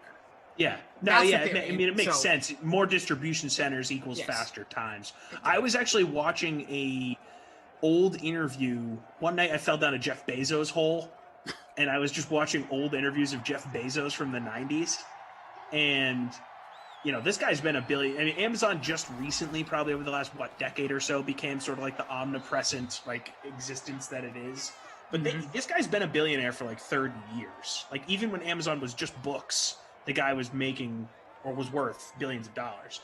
And he was talking about the distribution centers, and he was like, yeah, you know, we have 6 distribution centers throughout the country or something like that. And I was like, 6? Think about Amazon only having 6 distribution centers at one point, like 25 years ago. And now think about what Amazon is now. It is insane how big that company has gotten so quickly. It really is. That's just like, hey, but you know what? More power, you know, to them, and you know, building that. And I've been watching a lot of Shark Tanks, and now I feel like I get a lot of business. So I think I have a few Shark Tanks on my DVR. Thank you for the reminder. That'd be a nice Sunday evening watch later. Well, since you're not a wrestling fan, big pay-per-view tonight. Yeah, what's on? We got Elimination Chamber, so Okay. lot to be decided. You know, we're gonna see who's gonna come out the WWE champion. We're gonna find out who won the Royal Rumble. And we're going to, you know, there's Roman Reigns gonna defend. There's a lot of stuff going on here tonight. And we got ourselves 3 more Sims. You got Sims all night. If you're a wrestling fan, there's some wrestling. If you're an NBA fan, that's always happening. You know, so there's a lot of good stuff. It's a great time. Great time here in late February 2021 as this world will slowly turn back, baby. Not much doing here in the first quarter, though, TC. But a lot going on in the wrestling world, and that's all that matters. Well, now you're speaking my language. There used to be somebody in the chat that used to say over under on how many times I mentioned wrestling. I don't think I saw that today, so You're good for at least 1.5. If the number's 1.5, I'm going over on that every time. 1 to 2. Yeah, that's fair. I think I'm almost in last place. I'm in 135th out of 142 right now. Yikes! I'm in 17th. I had really a lot don't of know. Jaguars in my lineup. Yeah, but So dude, it's 3-0. True. You could be a nice Cinderella story the rest of the way. Somehow just chilling alone in first. There's Dr. Pimp. I'm just gonna go Pimp. Panthers D in the captain spot. That's all you need to know. Holding it down with that shutout. Not a ton, no big receiving plays, no big runs, nothing to really differentiate the lineups when the Panthers are sitting there because they have the shutout. Brian C wants me to put something in my microwave. Anything? Nah, it's just not time to eat anything yet. Had sort of a later lunch. House for food earlier, not feeling good. Calorie deficit, not today, boys. It's the weekend. We've discussed seriously. this. The calories don't count on the weekends. Oh, is that how it works? Well, today I'm definitely like, listen, I do my fair share of studies about different things, and you have to have days where you just let it loose. You have to, or you go crazy. Got it. Oh, peeps. You have peeps? No, I don't have any peeps or marshmallows or anything like right. that. That would be funny, though. Here's the deal. I'm going to talk to producer Madison. We're going to talk schedule. When we're getting closer to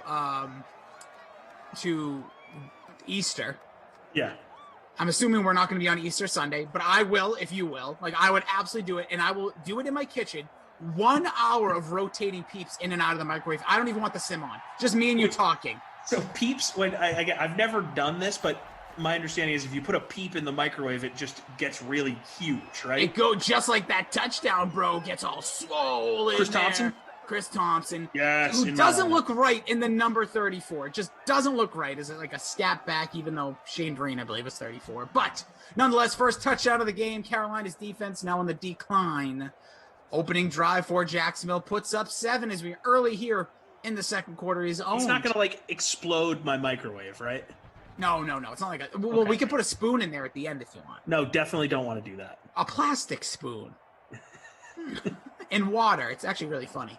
No, but I think we should. How do you know of all these microwave tricks? Because I was an idiot kid, dude. Like, I did everything dumb. I used to burn toys on my stove, Inferno matches. Like, I was dumb. I didn't hurt anybody. I wasn't, like, outrageous.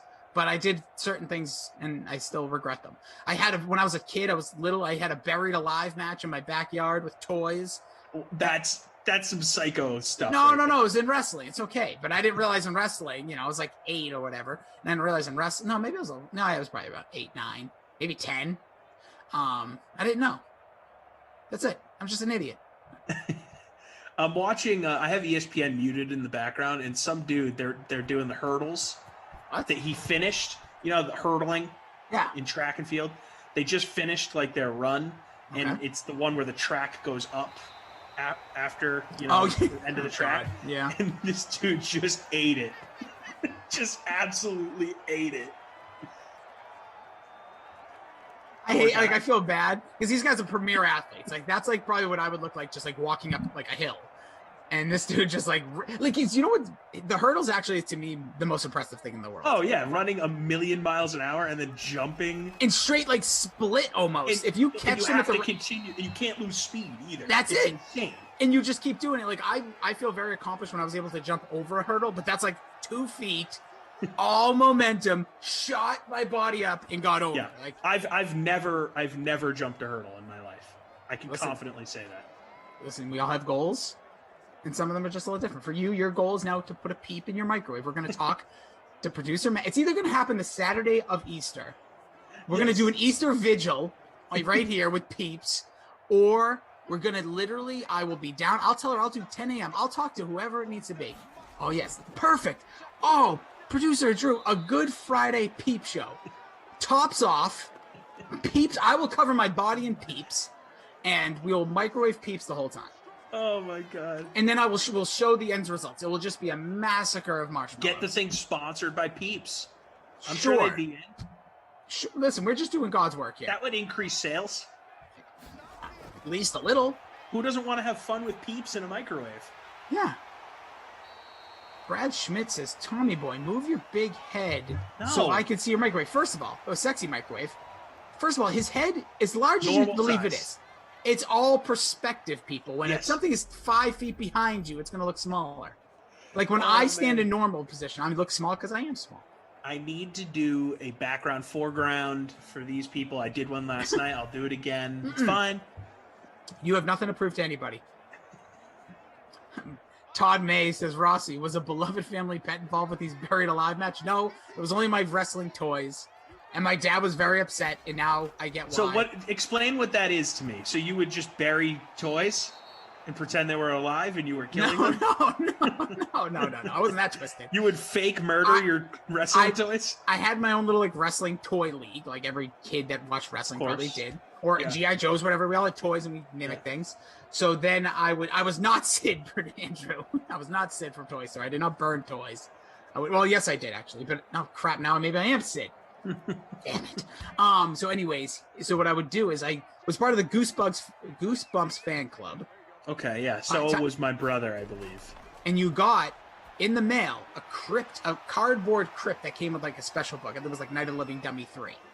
And so this crypt that I had, I was like, oh my god, look at this thing. It looked like a casket basically. I'm like, but it was like really cool looking. But I said, and then I was watching wrestling, and the Undertaker had a buried alive match, and I'm like, perfect. So I went outside. It was summertime.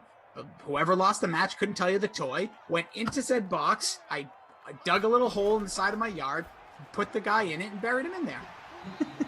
And then found out like 3 weeks later, because things don't stay, because I didn't go like 5 feet deep. I probably went like a few inches. It rained yeah. a couple times, and I just saw a disintegrated box, and that character was sitting there.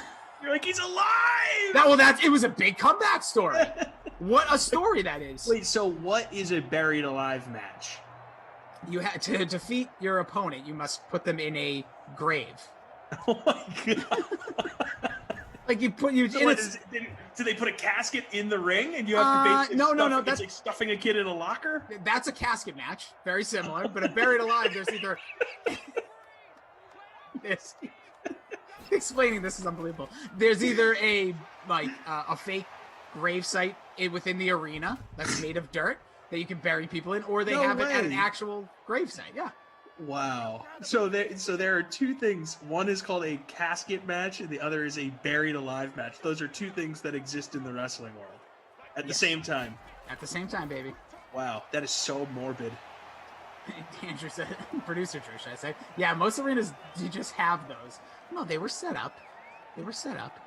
Yeah, you don't know you ever been to the Garden when you watch like a Celtics game? You look over left, like what is that random grave doing over there? Jordan L is telling me that I couldn't clear a 20-inch cone. 20 inches. That's what, And you're 2 feet? No, it's a little under, but Yeah, you about could 2 feet, easily though. clear it. Yeah. Oh, look at this Here we go. speedboat Robbie clearing it Anderson? all the way. I thought it was Who is it? 12. I thought it was 12. I but can't see. Oh my Oh. God, Samuel, baby! No, wrong guy. Not good. Look at that, buried alive is Robbie Anderson, because that is Curtis Samuel getting his way to the end zone. Big touchdown from Theodore. Alvin Simon Theodore. Yeah, CEH defending my honor here. He did play volleyball. He could surprise you. That's true. I will say though, ups are not my forte. I wasn't on the volleyball team because of my vertical leaping ability. Bro, you could clear 20 inches. We're not all superior athletes like Jordan L. All right, you could do it though. I have full faith that you could jump 20 inches. I could clear 20 inches. There's no Because you know what people have to remember. Even if you don't get ups, it's called the knee bends. I've gotten over many things. I can't jump over a hurdle, trust me. But those knees, that one time. But I'm also as big as a hurdle, so that's enough. Don't mock the It's Undertaker. incredibly impressive when you can. Oh, it's unbelievable. You should see it. It's crazy. RP707 says, "Don't mock Undertaker. He'll have math game." You're damn right. Undertaker is a frightening individual to look at. Oh yeah, listen. He was the guy. He's the buried alive guy. He's the casket match guy. Inferno matches. Kane kind of took that one, but yeah. Yeah, Drew, that's a good point.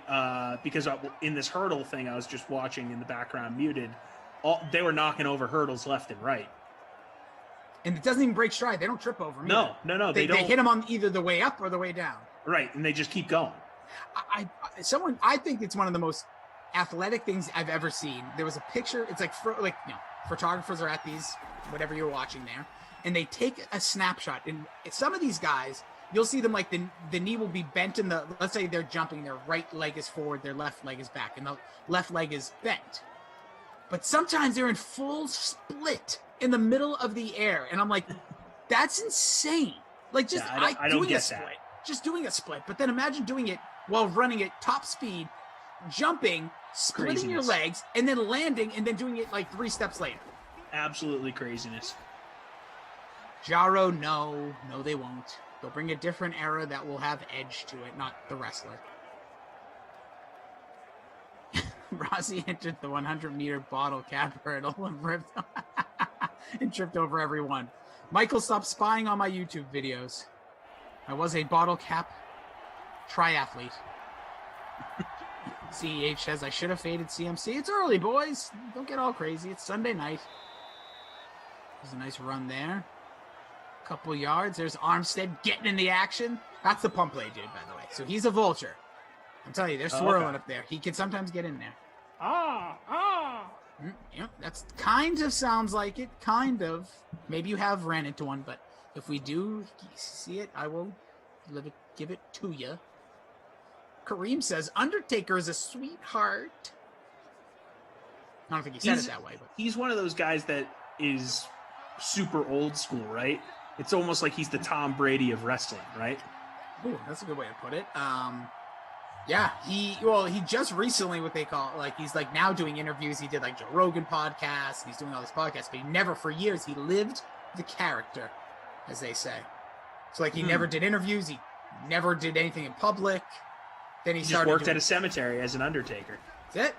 Just working at the arenas on a couple nights a week, beating people down, breaking bones, burying fools, and then all of a sudden just like get back to work. I don't actually know does an Undertaker. What is an I actual? don't really Undertaker know do? what an Undertaker does. I know that they have something to do with dead people. Do they That's all I know. dig the holes? Undertaker? Like, are they taking people? I don't know. That's a grave digger. Well, that makes sense. That's Good kind call of there. self-explanatory. Oh, you mean the big crazy motor race guy, right? Like grave digger. You know what? Lots of This trucks. is what Google's for. No, I don't need that. I want everyone to tell me. Undertaker is one who undertakes. Thank you. Done. Thank you, Merriam-Webster. everybody. We're all out of here. On behalf of producer Drew, Andrew, technical advisor Zach, he's TC. I'm Jason Rossi. Good night. One whose business is to prepare the dead for burial and to arrange and manage funerals. Oh, like they probably in there embalmers. Aren't those are embalmers? No, there's no such thing. That's a mortician. All right, I'm done. There's too many words for this. I am so done. So, speaking of my volleyball career, there was a school that we used to play called Mount Ida, which is right outside of Boston. Oh yeah. And their specialty is like funeral service and like working in the funeral business. Like that's their specialty as a school. Yeah, like they're the best funeral director school in the country. Okay, just before, hold on, put time out on that. I love these stories because it's like, you know, like, oh, you want to go to broadcasting? Go to Syracuse. Yeah. It's You like, want to be a funeral director? Yeah, Go to Mount Ida. like people like travel from across the country. I just want to stuff people when they're dead. Oh, okay, seems like a good place. Recession-proof, baby. Yeah, that is true. Seems like a good place to meet a lady. But it was always funny. Like none of us knew that. And then it was senior night, like Mount Ida's senior night, one of the years that we were playing. So on senior night, you know, to honor the seniors, they'll say, so-and-so majoring in whatever, here's his parents. And all of them were like funeral studies, funeral directing, you know, all these different funeral things. We're all looking around like, what the heck? It must be wild at parties. Did a little research later, and yeah, it was a school known for funeral directors. Guys ever drink iodine? I'm actually into this. Like, I do feel like it would be amazing. As our technical advisor, Andrew, he says he knew a kid who went to a grad program there. Family business. Andrew, everyone was dying to enroll. Yeah. Hey, but I'm... So strange. It really is. I just had my burp tastes like Thai chicken wings. Oh. Ooh, that can be good and bad. Like, are you re-enjoying the meal, or is it... No. No. Okay, The burp ain't doing it, but very good wings. It was tenders, should I say? Boneless. I had some grilled chicken today that had a little Put it in the air fryer? spicy on it. No, just regular grilled. Oh. Is it not cold there? Is it not freezing and snowing? It is cold, but it wasn't as cold today. It was in the 40s today, but all week it was like 1 degree outside. Yeah, it was it's been miserable. crazy. Look at this Teddy Bridgewater taking off, takes the hit and everything. Teddy ball game. Saying no morticians here, ain't stuff in this body. I'm still alive, baby. I may have unfollowed the Panthers like a 2-year-old, but there I am getting my moves on, looking like Cam Newton in the. Whenever I see a mobile quarterback for the. Speaking of Cam Panthers. Newton, we had an interview with. Yeah, what's going on here? We had Cam Jordan this Yeah. week. Yeah. He's joining our podcast on Wednesday, and my man Martin Anderson asked Cam, who is the toughest quarterback ever to bring down in your career? And he talked about how hard it was to bring Cam Newton down. And he got into the fact that Cam was not playing well this past year. And then Cam Jordan sort of stopped him. He's like, look, Cam was balling before COVID. And you told me this, and it scares me. Yeah, he was pretty adamant about the fact that Cam Newton is like still going to be a good quarterback and is going to be on New England next year, basically. Like he's going to get another shot. So that whole interview drops on Wednesday if you want to check it out. I do want to check that out. A. B. Can you guys get Michael Irvin once a month during the offseason? C. I just don't see Cam Newton being a starting quarterback in 2021. With all these quarterback moves and all the eligibility, I'm not saying the kid can't play, the man, the dude, but he is right. Like he was those first 3 games. Yeah, he looked like it was going to work in some capacity. Did. He threw for almost 400 yards against Seattle, and everybody says, well, Seattle's defense stunk in the beginning of the year. Well, you still have to do it. You still have to do it.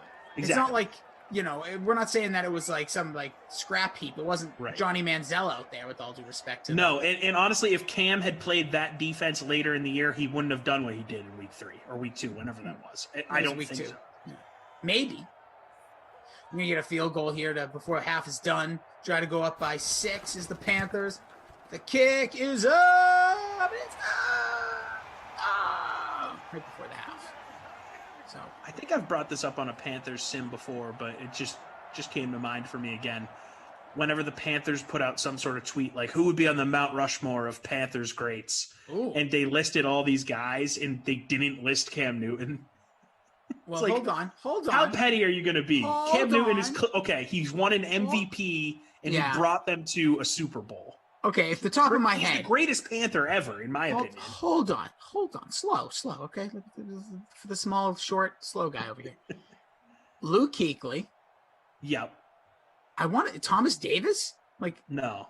Well, okay, I would say definitely Luke Kuechly and definitely Cam and definitely Steve Smith. Those are the three. yeah, I'd Steve say. Smith is it? And then Julius Peppers for What or Greg Olson?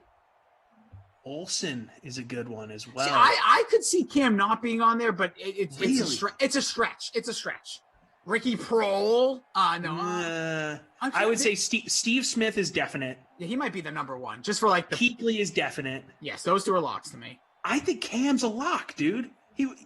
Without Cam Newton, is that team 15-1 and playing in a Super Bowl? Oh, yeah, D'Angelo Williams. That's interesting.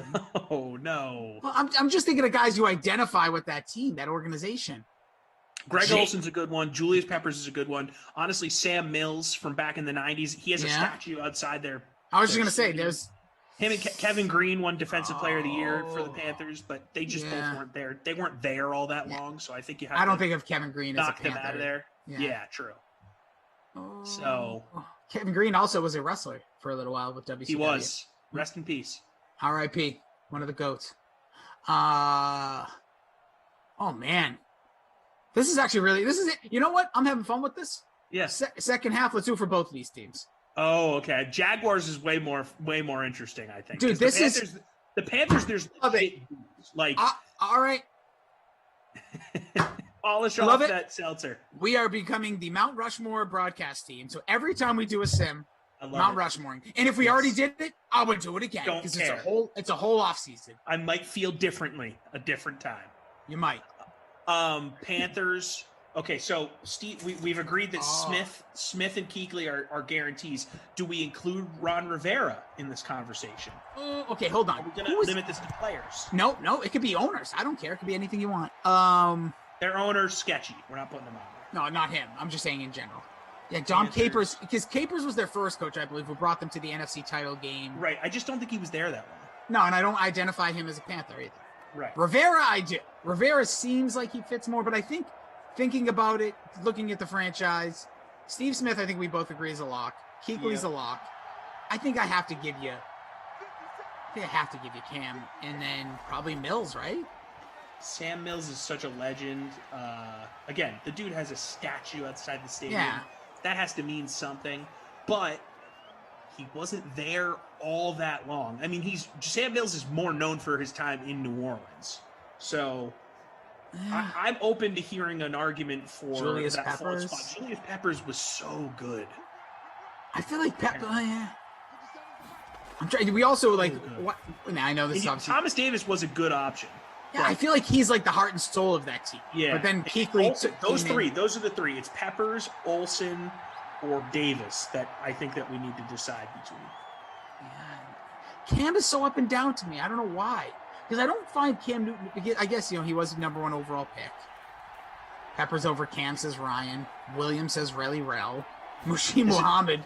Mushin Muhammad is sneaky great. Yeah, career. but not not Mount Rushmore level for the Panthers. I think Rivera is in that conversation too. Those are the four. Yeah. Andrew's sending along some good info here. All-time passing leader for the Panthers, Cam Newton. Rushing leader, Jonathan Stewart. Yeah, saw that. Receiver, Steve Smith. Scoring leader, John Casey. I feel like he automatically isn't in the conversation because of that insanely bad kickoff that basically set up the Patriots' game-winning drive in the Super Bowl. Like, he has to be hated there. Their all-time AV leaders, Cam Newton, winningest coach. What are we doing here? I think that's one of the most ridiculous things. But sorry, continue. And then Ron Rivera is their winningest coach, which makes sense. Yeah, AV leader. So you would go Cam, Steve Smith, Kuechly. Peppers. Sorry, I was looking at the Jordan game. Gross. I forgot about Jordan Gross. Offensive lineman, right? He is good. Tackle? Yeah. Yep, left tackle. Trying to look at some of these names. That, Ryan Khalil why was am I good. not? Who was the cornerback? Mike Minter was awesome. Mike Minter Jake was good. Delhomme. But corner? Who was their corner that was like? Oh, all Josh swag? Norman. Josh Norman. I'm not putting. Yeah, him in. he wasn't like good enough for long enough. You know. No, he was great for a little bit. Honestly, McCaffrey might be in the conversation one day if he can stay healthy. Yeah, I agree with that because he's probably going to go down as like if he doesn't get traded or anything doesn't crazy happen Yeah. or he's spot, like he might be the greatest Panther. He Yeah, has the exactly. ability. It's just a matter of him remaining healthy. That's his Oh, big. totally forgot about Chris Gamble. What a ball Chris player! Oh, Gamble's John great. Beeson. He Yeah, was a the beast Panthers too. have had some players, man. The linebackers for the Panthers in their history. Kawan Wow. Short. Wow, yeah. Okay, so let's try to put something on. So do we put Cam in there? So we have three. I think it'd be ridiculous not to have Cam Newton in there. Then we probably don't put Mills in. Brother Phil on YouTube hates Cam Newton. Look, you're talking to two dudes that watched him play this past season who don't want him back as their quarterback. We totally agree with you. But I just think it's hard to discount how dominant he was in his prime. Yeah, and we're talking about the Panthers. So like you can Right. play anywhere else and be good or bad, but we're Right. talking strictly time with the Panthers. Brickavelli. I don't know how to pronounce his name on YouTube. Peppers over Kuechly, he's saying. No. I think Julius Peppers has to be the guy. I don't agree with that sentiment, but I do think Peppers is in that conversation. I mean, he's going to make the Hall of Fame. One of the best DNs for such a long time. Was the best player for that franchise for, let's see, how long was he on the Panthers? From 02 to 18. I mean, for most of that, he was their best player. Here comes McCaffrey making moves. Okay, I'm trying to see because Cam Newton, as good as he was, is Cam Newton like? Because I love Kuechly. I almost want to say Greg Olsen because I feel like Greg Olsen was like the heart and soul of this team. Look, Greg Olsen is certainly in the conversation, but I would think Rivera over Olsen, personally. That's fair. Okay, this is how good Cam Newton was from, his rookie year really until 2018. Here, let's do a little Pro Football Reference. So from his rookie year until 2017, he was 62-45. Well, 62-45-1.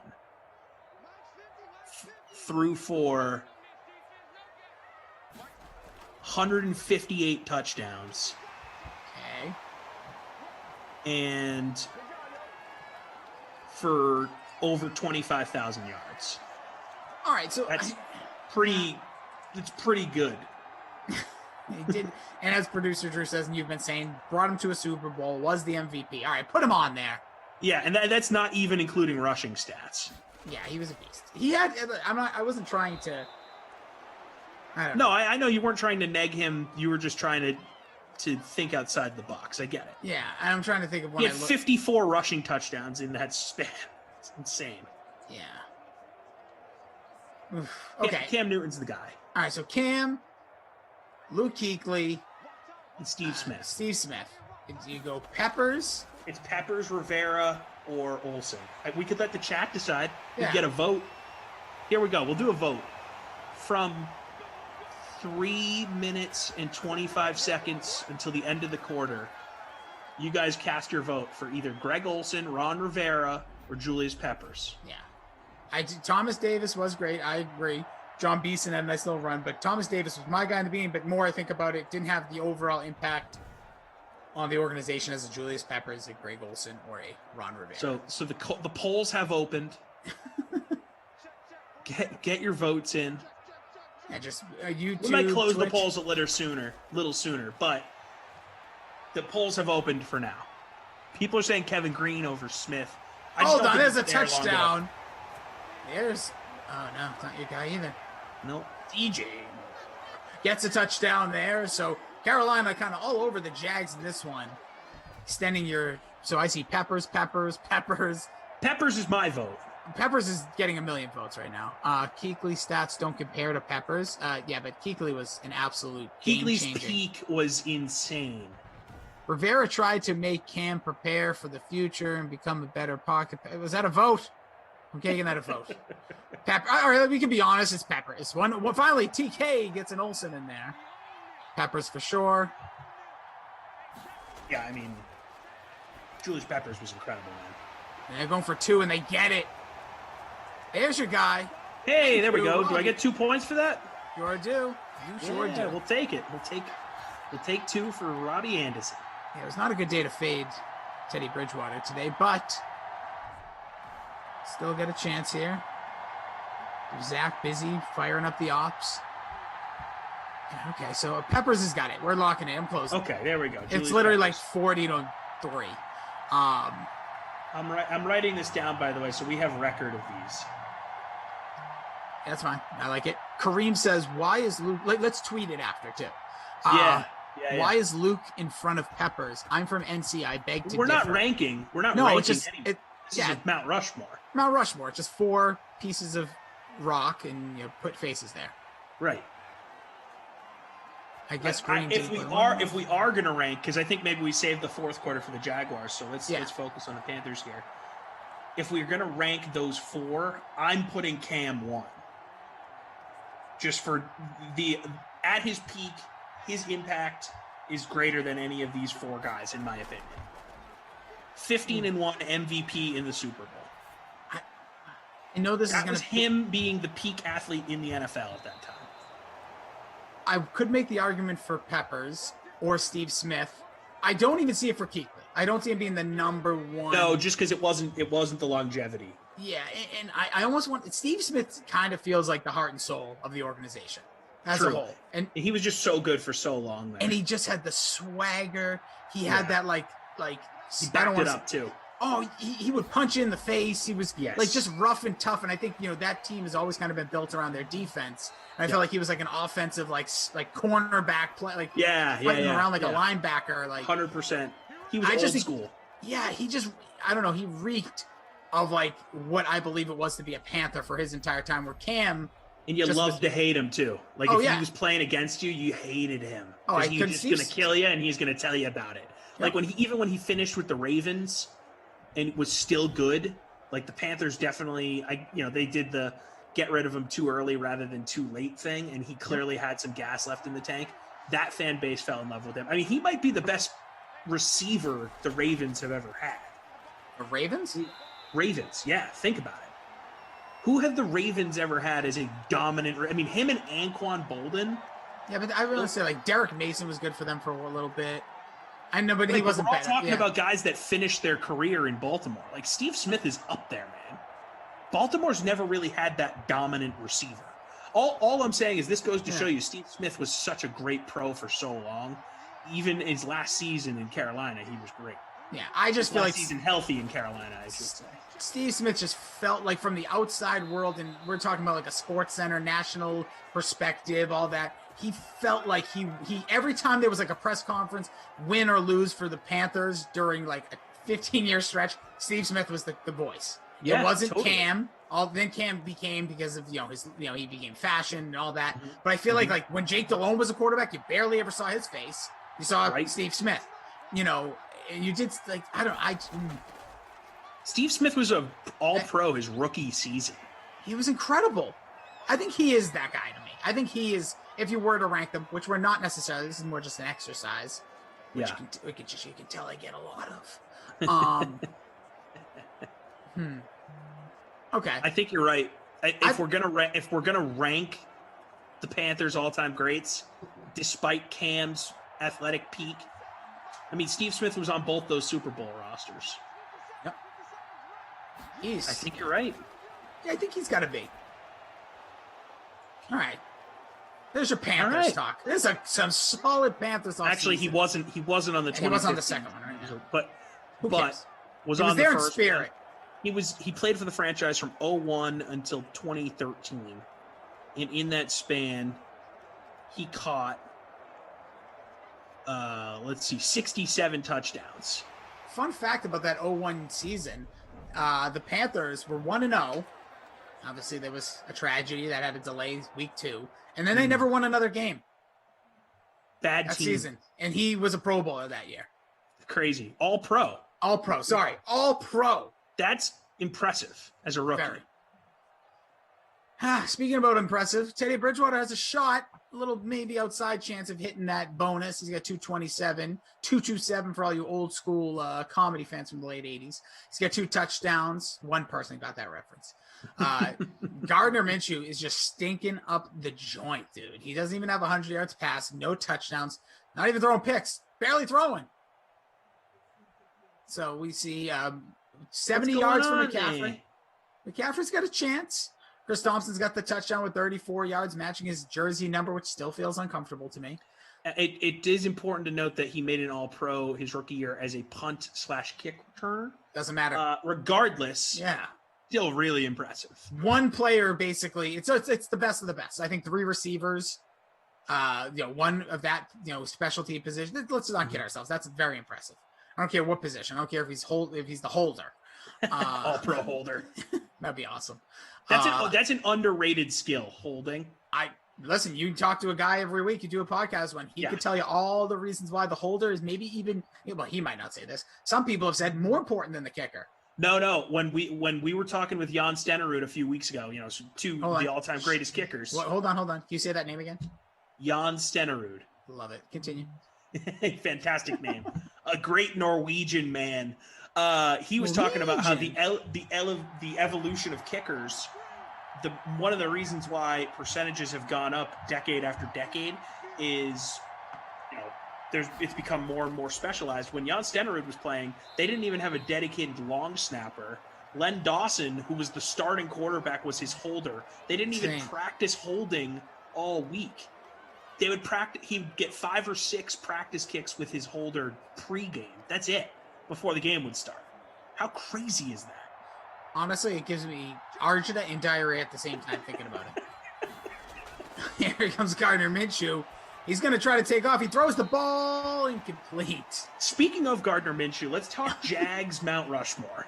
I wanted to talk about my body functions. It's 21-7 here. Let's just see if we can get a touchdown here on third. Yeah, start to think about it as producer Drew. I'm going to go without even looking at his stuff. I'm going to just tell you names that come off the top of my head. Because the way I look at it is, from outside perspective, Jaguars, who are the greats. We'll get to it. All right, here comes the snap. Gardner Minshew. Will he be on the Mount Rushmore? Quick draw. Eifert, get in there. Oh, wait, is that your guy? Who is it? I think it is. Could it be? Who is it?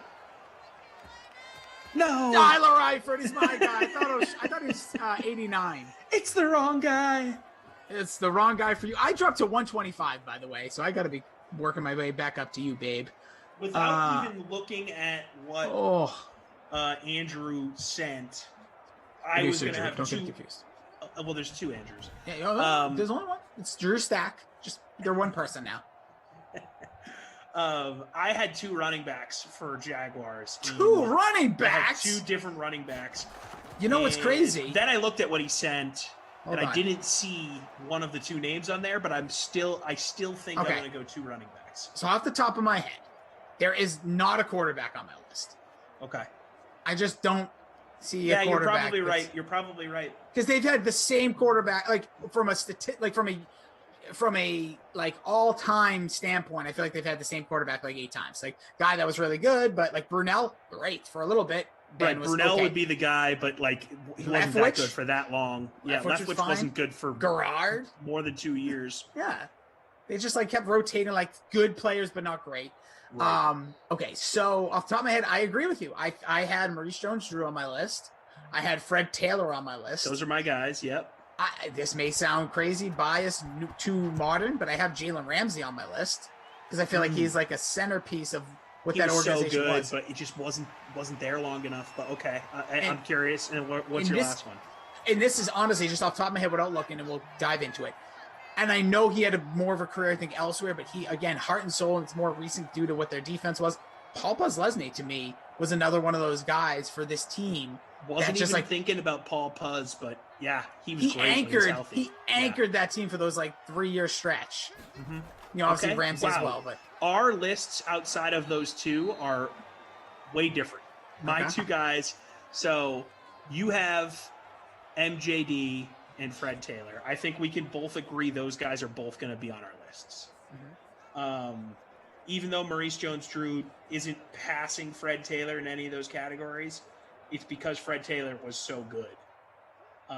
Maurice Jones-Drew was also one of the best running backs in the league for a stretch. So we're going with those two. Jimmy Smith for me. Pro Bowl caliber totally forgot receiver. about him. Totally forgot. So good. Yeah, he's so on there. underrated. So we'll go Jimmy Smith Yeah, he's got to get on there. third. And then my fourth was going to be Tony Baselli, who's knocking on the door for the Hall of Fame every year. The Should be a Hall of tackle. The only problem with Baselli is he was just injured. You know, he didn't have as long of a career, but at his peak, one of the best tackles in the game of football.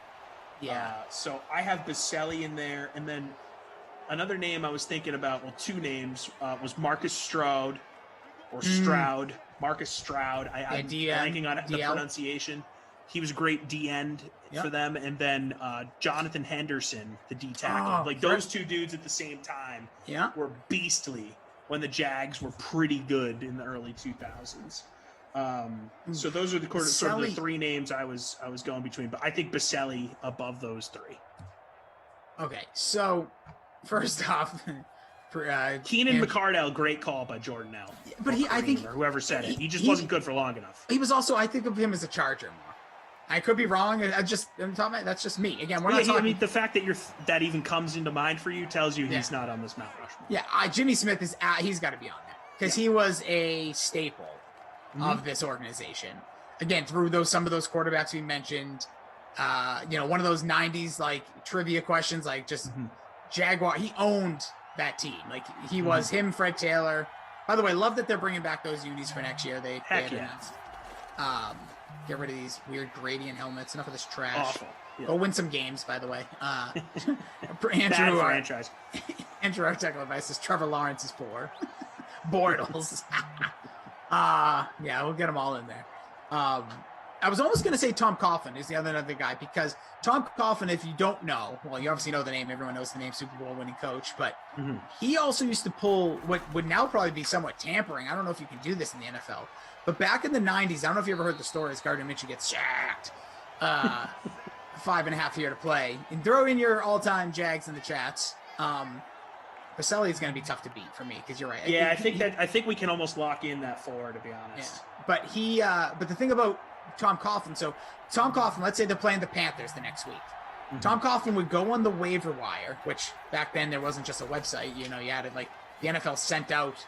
Well, there was emails, but like they sent out media and press to see who was cut by what team. So if the Panthers cut somebody the week prior, he would put them, if they're practice squad eligible, he'd practice squad them to get information on the team.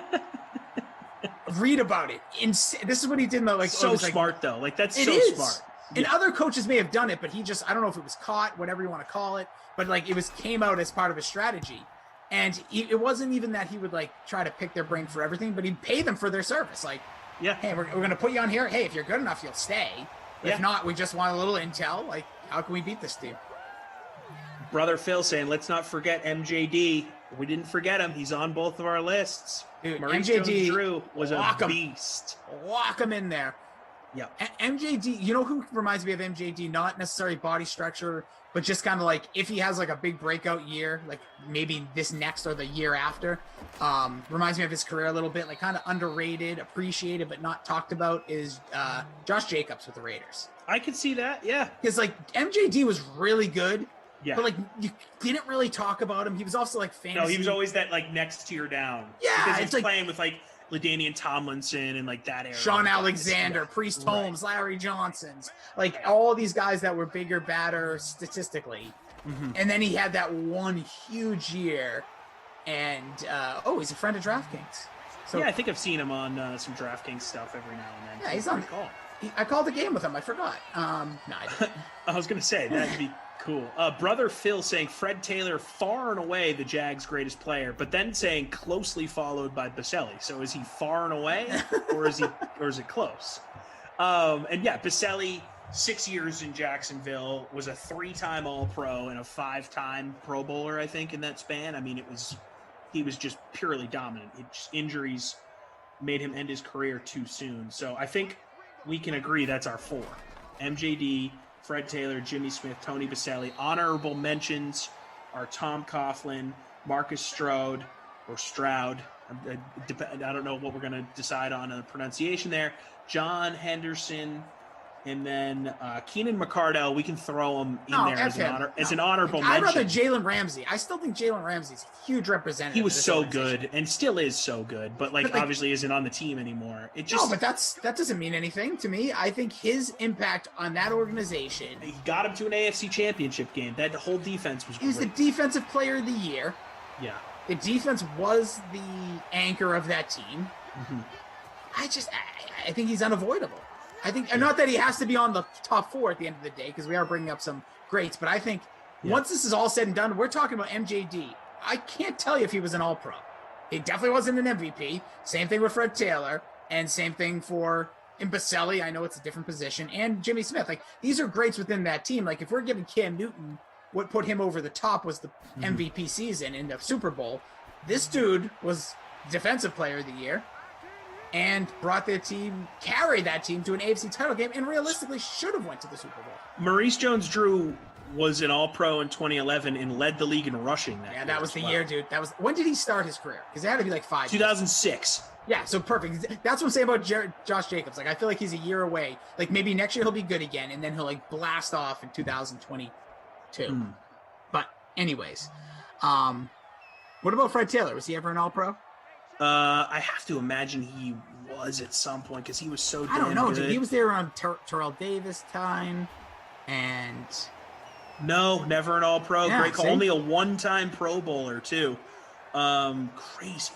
What about was he good in So his Jacksonville career rushed for, let's see, 11,271 yards in. Let's see how many seasons. 1, 2, 3, 4, 5, 6, 7, 8, 9, 10, 11 seasons. Missed one of those seasons, I believe. One of those seasons was cut short by injury. Only rushed for, played in 2 games. Yeah. Dude was a beast. I just want to look up Jimmy Smith. He's my last one because obviously we know none of these guys are going to be Hall of Famers either. No. MJD's not a Hall of Famer. Not a Hall of Famer with Fred Taylor, and not a Hall of Famer with Jimmy Smith. Baselli could. Baselli should be. Yeah. 3rd inches. He'll get in at some point. McCaffrey trying to ice this game. Okay, so I still don't know. A part of me wants to make a bigger argument here for Jalen Ramsey. A part of me wants, but I don't know. Who are you knocking off though? Maybe.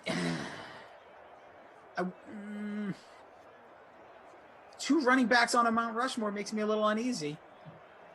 But they're both so deserving, man. So is the Defensive Player of the Year.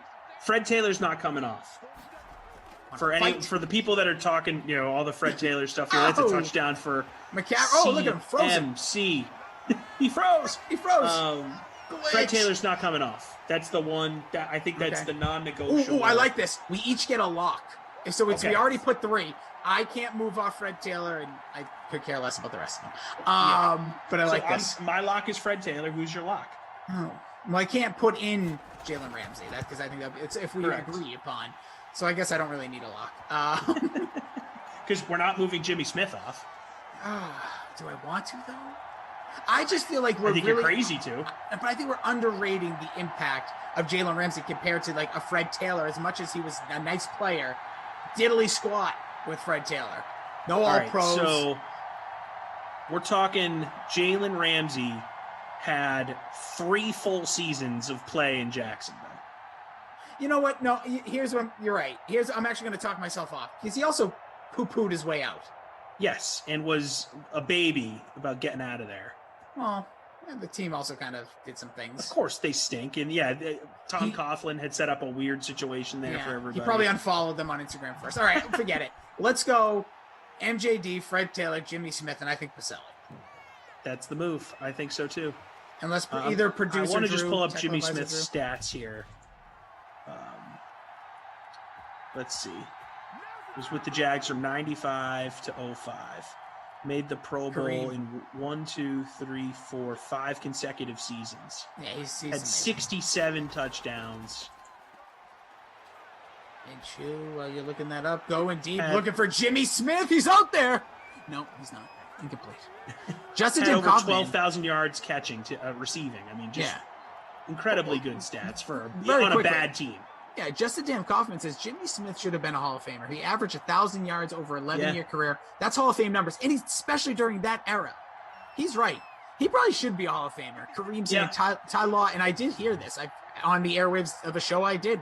He said Jimmy Smith was the most difficult receiver he ever faced. Yeah, Jimmy Smith was a beast, and the Hall of Fame is Fumble. weird about receivers. Fumble, and there we go. Turned over. Panthers. They just are weird about it. Like, there's so many all-time great receivers that don't get in on the first ballot or still try. Like, T.O. was a second ballot Hall of Famer. That's insane. Yeah, but I think that's personal, not And just stat. and exactly, that's stupid. Yeah, Jimmy Smith. I think- Torrey Holt still isn't in the Hall of Fame. Yeah, but I don't. That's crazy to me. It took Isaac Bruce like a decade to get into the Hall of Yeah. Fame. The guy was almost leading. It was besides He's right there Jerry with Jerry Rice. Rice, yes. He was number 2 in every Yeah, category. he Like, should have been. Torrey Holt. I Chris can have Carter, that. another great call. I was going to mention That was him. personal, Chris though. Carter. Right, it's dumb. No, I get it. I'm just saying that I don't look at that like Jimmy Smith probably like if Jimmy Smith played today, it's If like Jimmy Smith played for the Giants or the Cowboys, Oh, he'd be in yeah, the Hall true. of Fame. that's probably a good point. He played in Jacksonville. but I also They think didn't win that's anything. that should have credited him as well because I agree. He didn't like cry his way to like I want to be in a winning organization like players are doing today. 100% agree. All right, so let's lock this in as McCaffrey hopefully brings me into a good score here. So for the Panthers, who do we got? Steve Smith, Luke Kuechly, Cam Newton, Julius Peppers. Okay, and then for the Jacksonville Jaguars, we got the double running backs of MJG. Maurice Jones-Drew, Yeah, Fred Taylor, Jimmy Smith, and Tony Baselli. looks good. That Looks works good. for me. Let's lock it in. We can tweet them. I think we're together next Sunday at 6. We don't know Perfect. the game. I don't believe. I think we're actually doing a weeknight game together as well. Oh, we have 2 games this week. 2 more of Mount Unless I Rushmore's made coming. that up. I just Hold on. put my Hold on. schedule in the other day. Yeah, I wrote down my schedule. Let's see. I got a cough. I'm working with Cristal for the first time on Tuesday, Oh, you guys have fun. so that'll be good. No, we're not together until Saturday. So Saturday and Sunday then, right? Yeah. All right. So, we already know the teams. Yes. So Yes, I'm we not do. going to probably think ahead because I'll probably forget by then. But we're doing a nooner. Oh, we're gonna get Bucks and Dolphins. Yeah, that's fun. Those are fun Hall of Fame teams. Is Brady already in the Hall of Fame? Mount Rushmore? No, clearly Yeah, not. for the Dolphins because he owns them. All right, that'll do it here. This was a fun one. Thank you guys for hanging with us. Obviously, little action call, but we had a good game. We called Yeah, I the mean, scores. look, it's Panthers Jags. Come on. And we had fun. I don't see anybody complaining. I had Yeah. fun. You had fun. The chat had fun. People love Mount Rushmore talk. Well, that's what I'm thinking. We needed something. I needed a gimmick, and I needed it with you. And I'm happy that we have something now. Yes. You and Glash of Club Madden. That was usurped from your boy. By the way, this Thursday I'm doing a 10 p.m. with Glash. His request. Oh, you must be getting stupid loose on that. I'm telling you right now, I might go full like village people. I might not wear clothes. It's gonna You get should wear a mesh shirt and get some glow sticks. shirt optional at that point. So beware what happens that night. But yeah, we'll be back on Saturday. Next Sunday, we'll do this every time we get together. I think we make this part of it, especially Second during the halves. offseason. I like Yeah. that. Unless something really crazy is happening, but you can still fit Of course. it. All right, TC, Tom Carroll, Tommy Freeze Pops. Send that all employee email out, letting everybody know who is your Freeze Pop player of the game. Christian McCaffrey gets it. Hit the bonus. Was great for the Panthers. I shouldn't have shorted him. I finished 131st in the contest. Bad. I just feel like I bet incorrectly on Christian McCaffrey every time I have a Panthers sim. So congratulations. He gets the small ice cream cone here at Lion's Choice Roast Beef in St. Louis. Cutler fan. I don't know if that's a Jay Cutler fan, but he has McCaffrey in the captain, winning lineup, Bridgewater, Samuel, DJ Moore, Chris Conley, and Raquel Armstead, who didn't come up. And there was no vultures tonight.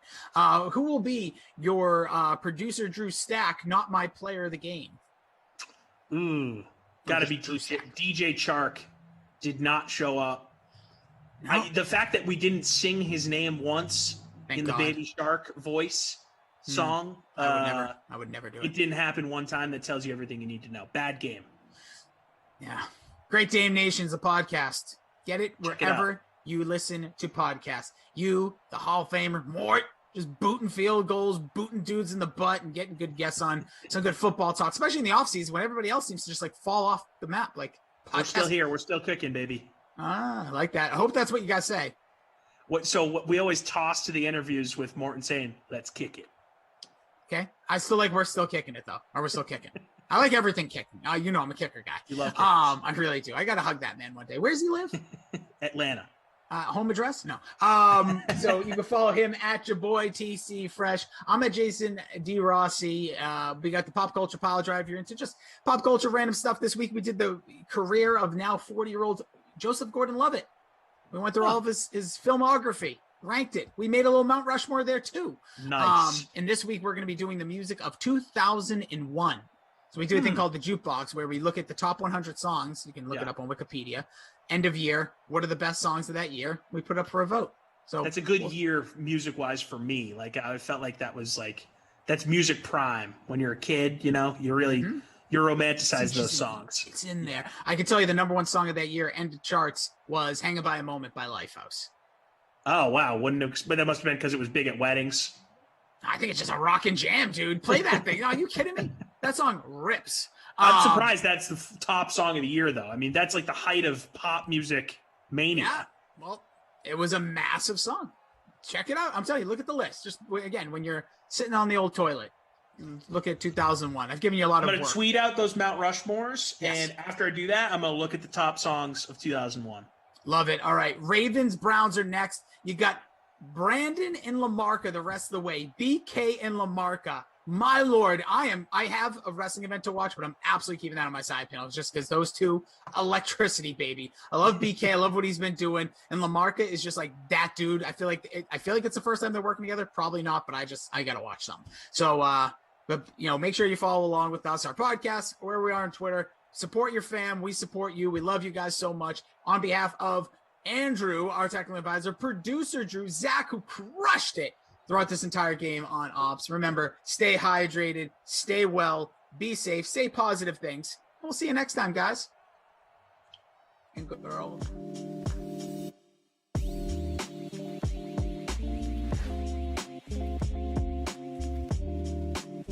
Carson Wentz has been traded by the Eagles, going over to the Colts. And this has been an amazing story for me because the Eagles came into this offseason all high and mighty, like they were going to get this, treasure trove of picks and everything for Wentz. And it just didn't turn out that way. You look at what they got. Oh, well, hold on. Hold on. What do you think the asking offer was to start? So when this whole thing started, what the return that they wanted no less than what the Lions got from Matt Stafford from the Rams. So we're talking about, multiple picks. There was multiple first-round picks was even being thrown around. And the way I envision it is that the Eagles were coming into this offseason like they were Jordan Belfort trying to sell Aerotine International, calling up teams.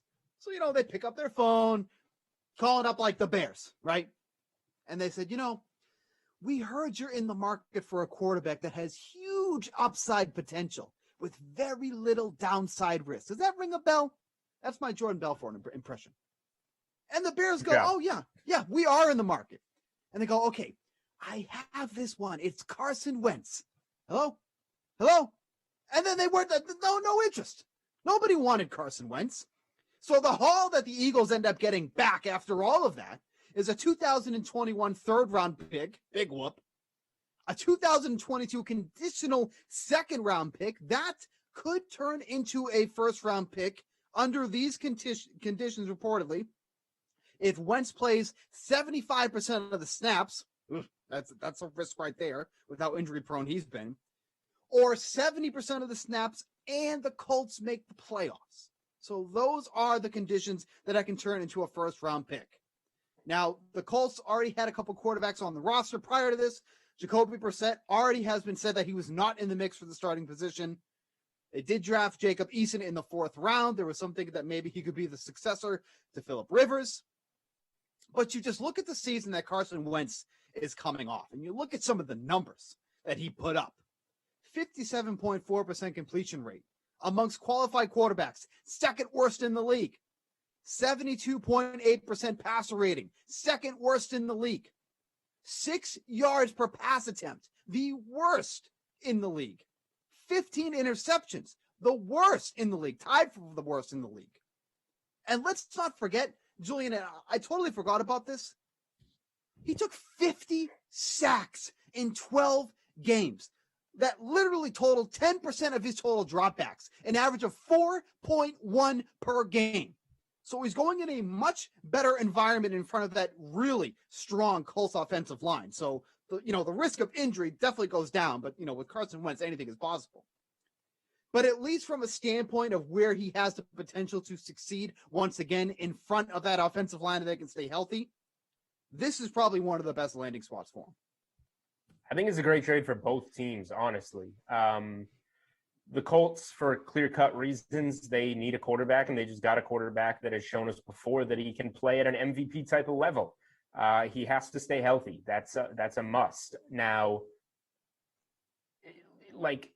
if you look at the situation he's getting dropped into, though, it's just so much better than Philly. And it starts with the offensive line. You go from maybe the worst offensive line in the NFL to maybe the best offensive line in the NFL, at least a top 5 bottom to a top 5 best, or a bottom 5 to a top 5. I don't know why I worded that so terribly. Very strange, but okay. So he's going to be protected. He has weapons around him. He has T.Y. Hilton. He has Michael Pittman Jr., who's, I think, a very legit wide receiver. He was the first pick of the 2nd round, could have been a first-round pick. Showed a lot of flash at the end of the season for the Colts last year.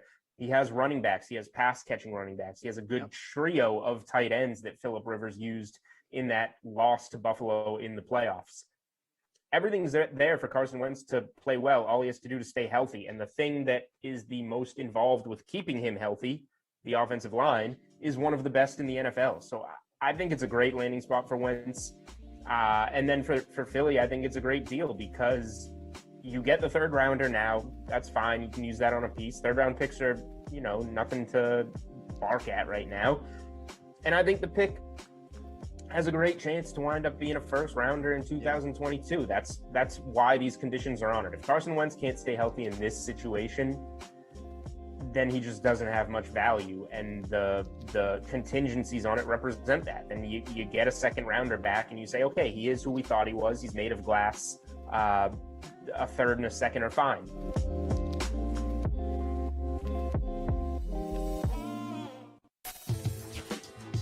So I know there's a lot going on. Obviously, football's done. Basketball, hockey's still underway. But you know what? Baseball is right around the corner. We have so much to talk about here, and we're going to do it weekly. Division previews from both a DFS and betting perspective, and you're going to see a lot from these guys. DK contributors Steve Buchanan and Gary Thorne. I am Adam Kaufman. And guys, we're going to start today with the National League West. Certainly one of the most compelling, most interesting divisions in all of baseball. And I think you have to begin with the defending champs. That's the Los Angeles Dodgers, who not only were just a wagon during that pandemic shortened season, they go out and they make a ton of noise, adding Trevor Bauer to that rotation. Exciting, naturally, Bukes. We know that. But as he joins, Clayton Kershaw and Walker Buehler and David Price, provided he's back, just an onslaught of arms coming at you. Yeah. Who really stands out in that rotation for you? Honestly, I would love to say David Price, but opting out last year, we don't really know what we're going to get out of him in this upcoming season. So I'm just going to stick with Walker Buehler. I mean, look, he struggled out of the gate last year in that odd season that we had. But if there's one thing that you can point to that's encouraging, he's continuing to miss bats, and that number keeps continuing to go up. Last season, he had a 12.3 swing and miss rate, and like I mentioned, that number goes up each and every season he pitches. When he first started out at 10.2%. So if he's going to continue to miss bats, his command is excellent. Obviously, that was a struggle for him for a little bit last year, but if he can continue down that path, he's going to be a real problem for opposing teams every 5 days when they have to play him. So Walker Buehler is my guy for this one. But of course, Gary, and as we know, it's not just about real life performance, it's best fantasy performers. So of this group of guys that we mentioned, is it Buehler for you or somebody else? It is Bueller, though I will back up Steve and say I think Price has the potential to be the best fantasy value in redraft formats. I mean, right now in NFBC drafts, he's going around pick 175, pick 200.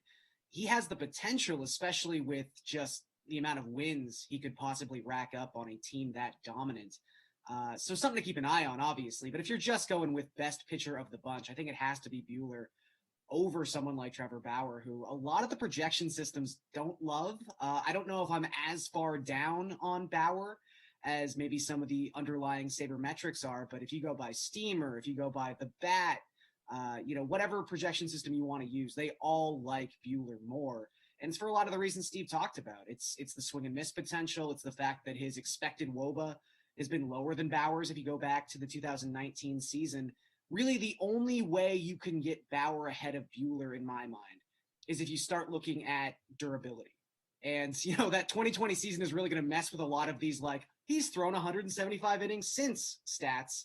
But Bauer's basically thrown the equivalent of 175 innings, wink 2020 season, for 6 straight years. So you kind of just know what you're getting from Bauer. You're getting 30 starts. Bueller had some weird injury stuff last season. He's still pretty young. We know Dave Roberts has a weird thing with limiting the young guys in their innings. So that's maybe the one area where I give the edge to Bauer, but otherwise it's Bueller. So from 60 games to 162, the regular baseball season, you do have the Dodgers even still, obviously the favorites in the DK Sportsbook at plus 350 to repeat as champions. Gary, staying with you, do you see any value in that? I mean, it's hard to ever say you see value in taking the favorite. Do I think they probably win the World Series? Sure. They have the best team. I mean, PECOTA just put out their projection system for the 2021 season. And not only are the Dodgers the only team projected to have more than 100 wins, they have 6 more wins than anyone else.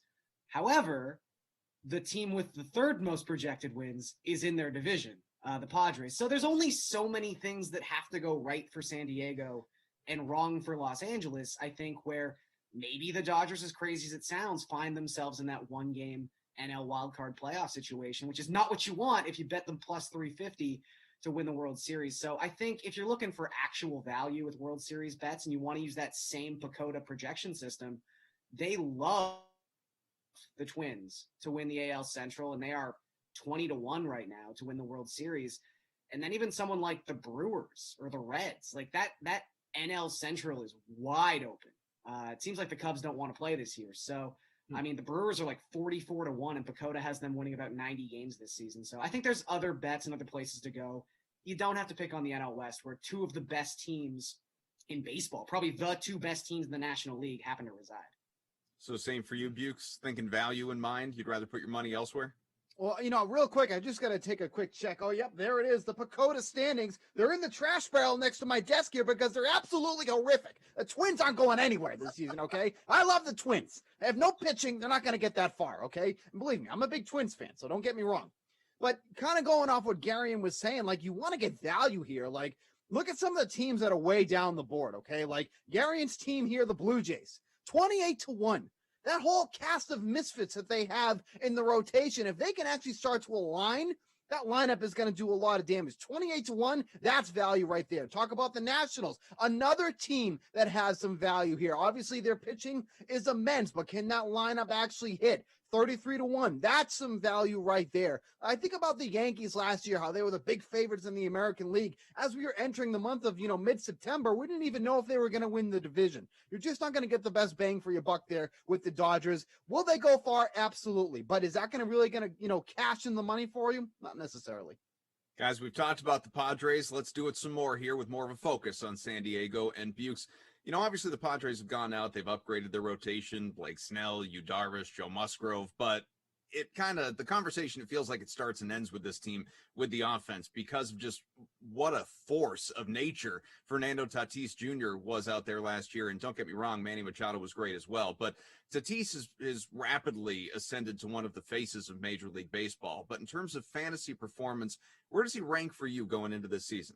I mean, I think he's in the top 3. How can you not put him in the top 3 there? Defensively, offensively, he is the whole package. And we haven't even seen him play a full season of games yet. He's played 143 games. 39 home runs, 98 RBIs, 27 stolen bases. Like, he is the total package. Now, again, you can also say that is a very short sample that we have on Fernando Tatis Jr., but we have a short sample on everybody from last year. So you really can't use that argument. But from what we've seen, this is somebody who flew through the minors, has done it at every level in the minors, and now it's coming over to the major leagues as well. If he can tone down some of the strikeouts that he has and the swings and misses that he has, like, he legitimately could be the top player in Major League Baseball. His wins above replacement 2.9 was the first amongst all shortstops, third in the league last year in that small sample. But truly, from what we've seen so far through the minors, in the major leagues, he's the player.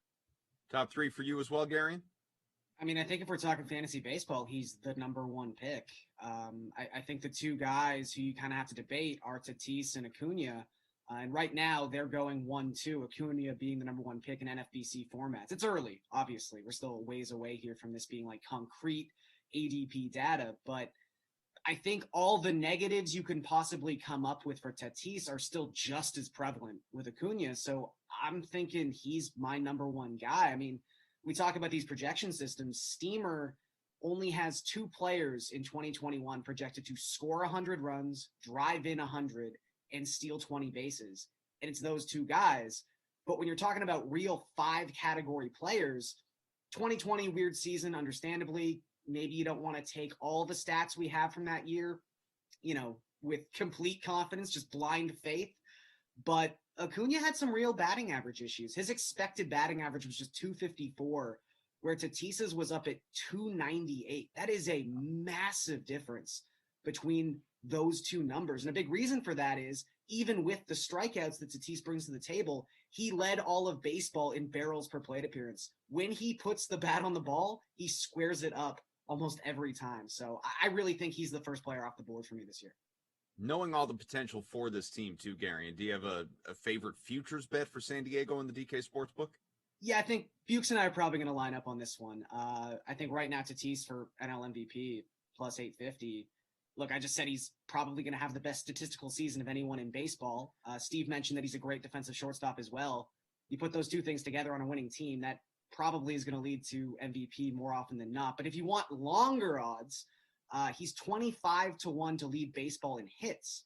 And as I mentioned, strikeouts are an issue. That's obviously a bit of a wary thing you have to go when you're projecting this forward. But Steamer has him finishing 9th this year in hits anyway. And it's with a pretty, I wouldn't say a low estimate of plate appearances. We're talking about 677 plate appearances. But he's someone who's batting atop an order that should just be turning over constantly. Like, he could be averaging 4.7, 4.8 plate appearances per game. Might get up to like 730, 740 plate appearances if he stays healthy. That's just going to be volume across the board. So I think 25-1 to lead the league in hits is a pretty good one if you want slightly longer odds. You have anything different, Bukes? No, I mean, I'm pretty much on par with Gary in here. I love the MVP bet at plus 850. As the season goes along, I think those odds are just going to fall here. So you're probably not going to see anything better than plus 850 at the moment, at least get heading into the season. So I like the MVP bet. I'm a big Tatis backer, so I think plus 850 for MVP would be the way I'm looking.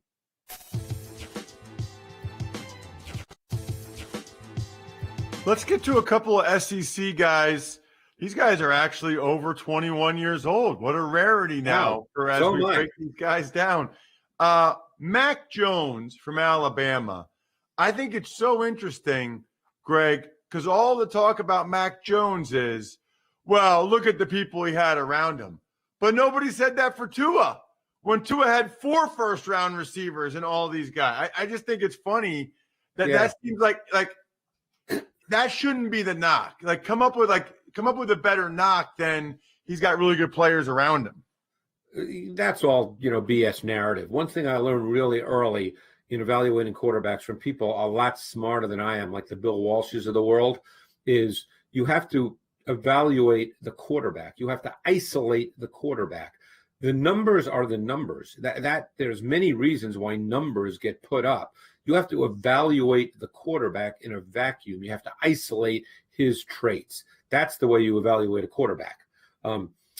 Jones was obviously a highly efficient executor and ball distributor in a really good Alabama offense with a lot of good players. the main question with Jones, and this is what you have to decide, is how important to you is movement and second reaction ability. We constantly hear in today's NFL that has become an essential trait. Now, I know the quarterback that just won the Super Bowl and is the greatest of all time, and he obviously did not have that trait. And I'm not comparing Mac Jones to Tom Brady. This is a philosophical point, Ross. The feeling now is that quarterbacks must have some kind of movement ability. Mac Jones is a bad athlete. He's got almost no ability to play outside structure whatsoever. So how does that factor into your evaluation of a quarterback that has a lot of other good traits? He has a very good sense of anticipation. He's got good timing. He showed some pocket movement. I wouldn't say he's great at that, but he showed enough functional movement where it's not in negative. He had a really good feel for throwing in zone coverage. He knew where to go with the ball quickly. He's got a lot of good traits, but the bottom line is he has no movement traits. He has no second reaction traits, and he's 6'2", and as I said, not a very good athlete. So where does that factor in? I think you need to understand what he is and what he isn't when you draft him. So I think he's one of the most intriguing quarterbacks in this draft because of the positive traits and the lack of traits. Last but not least, Kyle Trask from Florida is another guy that a lot of people talk about, Greg. Yeah, he's got outstanding size. He's got a physical presence to him. He kind of looks the part. But again, you're talking about a guy that was a ball distributor in a really well-schemed Dan Mullen college offense. He's got excellent ball location, always important. But another guy who's no meaningful second reaction off schedule ability. He's got to play within the structure. When he gets pressured, and there were games, Missouri, LSU, where there was pressure and there was not much for him to do. And his arm is good, not great. He's not a Carson Palmer thrower. So when you look at Trask, you see arm strength limitations. You see lack of second reaction ability. You see some poise and composure breakdowns in moneyed pockets. I think those are concerns as you transition him to the NFL. So again, my guess is if you spoke to a lot of coaches, they'd probably tell you he's a backup. That would be my sense. Got it. Greg, you're not a backup. You're a starter every Thursday on the Ross Tucker Football Podcast. Absolutely phenomenal. Follow Greg on Twitter at Greg Cosell so you can see everything he's doing, including breaking down position by position here on Thursdays on the Ross Tucker Football Podcast. A really nice compliment to what we do on the College Draft Podcast side as well. Thank you, Greg.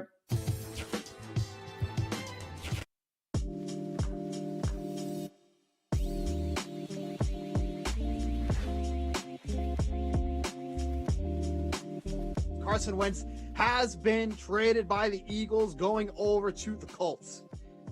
And this has been an amazing story for me because the Eagles came into this offseason all high and mighty, like they were going to get this, treasure trove of picks and everything for Wentz.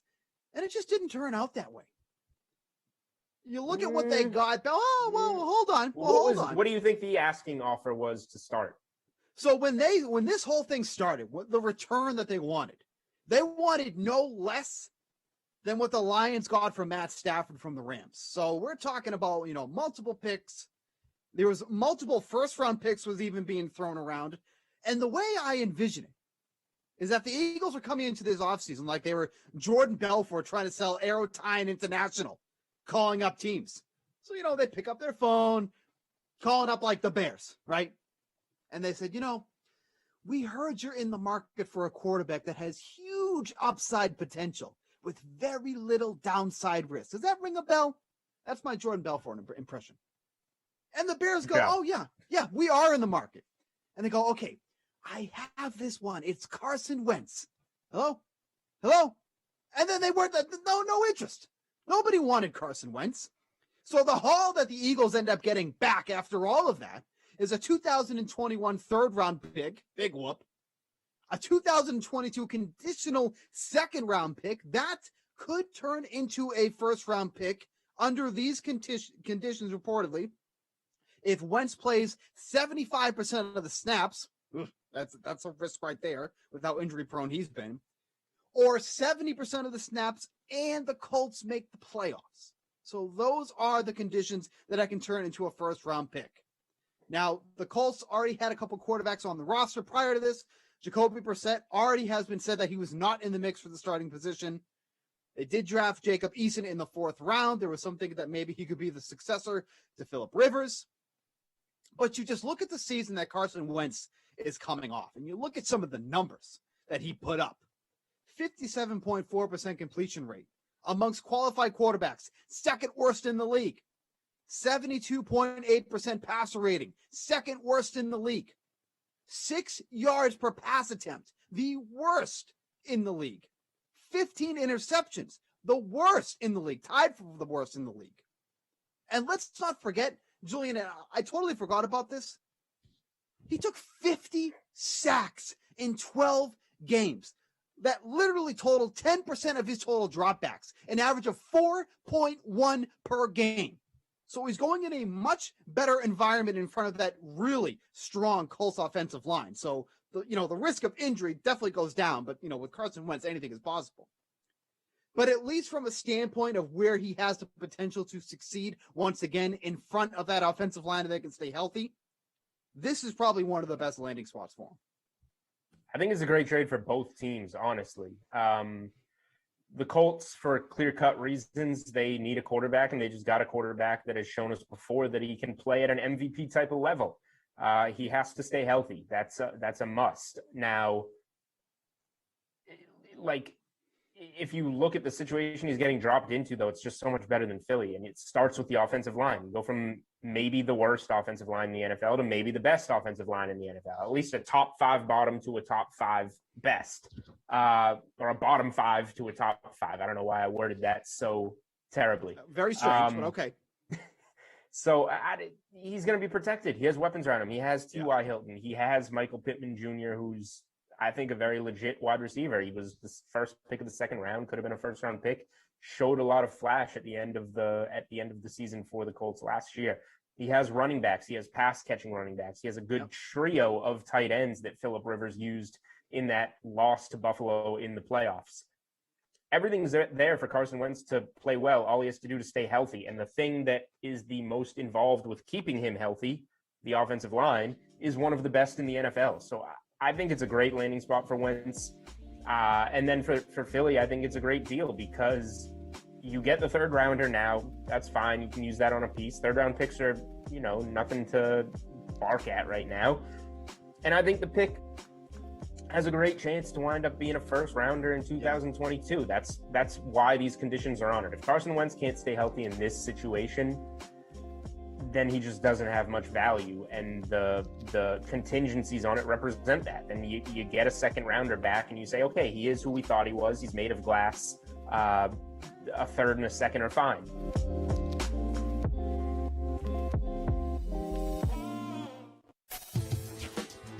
So I know there's a lot going on. Obviously, football's done. Basketball, hockey's still underway. But you know what? Baseball is right around the corner. We have so much to talk about here, and we're going to do it weekly. Division previews from both a DFS and betting perspective, and you're going to see a lot from these guys. DK contributors Steve Buchanan and Gary Thorne. I am Adam Kaufman. And, guys, we're going to start today with the National League West. Certainly one of the most compelling, most interesting divisions in all of baseball, and I think you have to begin with the defending champs. That's the Los Angeles Dodgers, who not only were just a wagon during that pandemic-shortened season, they go out and they make a ton of noise, adding Trevor Bauer to that rotation. Exciting, naturally, Bukes, we know that, but as he joins, Clayton Kershaw and Walker Buehler and David Price, provided he's back, just an onslaught of arms coming at you. Yeah. Who really stands out in that rotation for you? Honestly, I would love to say David Price, but opting out last year, we don't really know what we're going to get out of him in this upcoming season. So I'm just going to stick with Walker Buehler. I mean, look, he struggled out of the gate last year in that odd season that we had. But if there's one thing that you can point to that's encouraging, He's continuing to miss bats, and that number keeps continuing to go up. Last season, he had a 12.3 swing and miss rate, and like I mentioned, that number goes up each and every season he pitches. When he first started out at 10.2%. So if he's going to continue to miss bats, his command is excellent. Obviously, that was a struggle for him for a little bit last year, but if he can continue down that path, he's going to be a real problem for opposing teams every 5 days when they have to play him. So Walker Buehler is my guy for this one. But of course, Gary, and as we know, it's not just about real life performance, it's best fantasy performers. So of this group of guys that we mentioned, is it Buehler for you or somebody else? It is Buehler, though I will back up Steve and say I think Price has the potential to be the best fantasy value in redraft formats. I mean, right now in NFBC drafts, he's going around pick 175, pick 200. He has the potential, especially with just the amount of wins he could possibly rack up on a team that dominant.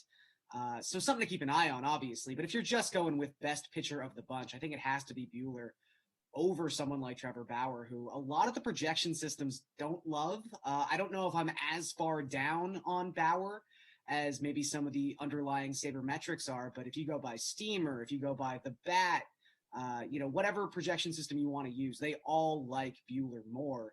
And it's for a lot of the reasons Steve talked about. It's the swing and miss potential. It's the fact that his expected WOBA has been lower than Bauer's if you go back to the 2019 season. Really, the only way you can get Bauer ahead of Buehler, in my mind, is if you start looking at durability. And, that 2020 season is really going to mess with a lot of these, like, he's thrown 175 innings since stats. But Bauer's basically thrown the equivalent of 175 innings, wink 2020 season, for 6 straight years. So you kind of just know what you're getting from Bauer. You're getting 30 starts. Buehler had some weird injury stuff last season. He's still pretty young. We know Dave Roberts has a weird thing with like limiting the young guys in their innings. So that's maybe the one area where I give the edge to Bauer, but otherwise it's Buehler. So from 60 games to 162, the regular baseball season, you do have the Dodgers even still, obviously the favorites in the DK Sportsbook at plus 350 to repeat as champions. Gary, and staying with you, do you see any value in that? I mean, it's hard to ever say you see value in taking the favorite. Do I think they probably win the World Series? Sure. They have the best team. I mean, PECOTA just put out their projection system for the 2021 season. And not only are the Dodgers the only team projected to have more than 100 wins, they have 6 more wins than anyone else. However, the team with the third most projected wins is in their division, the Padres. So there's only so many things that have to go right for San Diego and wrong for Los Angeles, I think, where maybe the Dodgers, as crazy as it sounds, find themselves in that one-game NL wildcard playoff situation, which is not what you want if you bet them plus 350 to win the World Series. So I think if you're looking for actual value with World Series bets and you want to use that same PECOTA projection system, they love the Twins to win the AL Central, and they are 20-1 right now to win the World Series. And then even someone like the Brewers or the Reds, like that NL Central is wide open.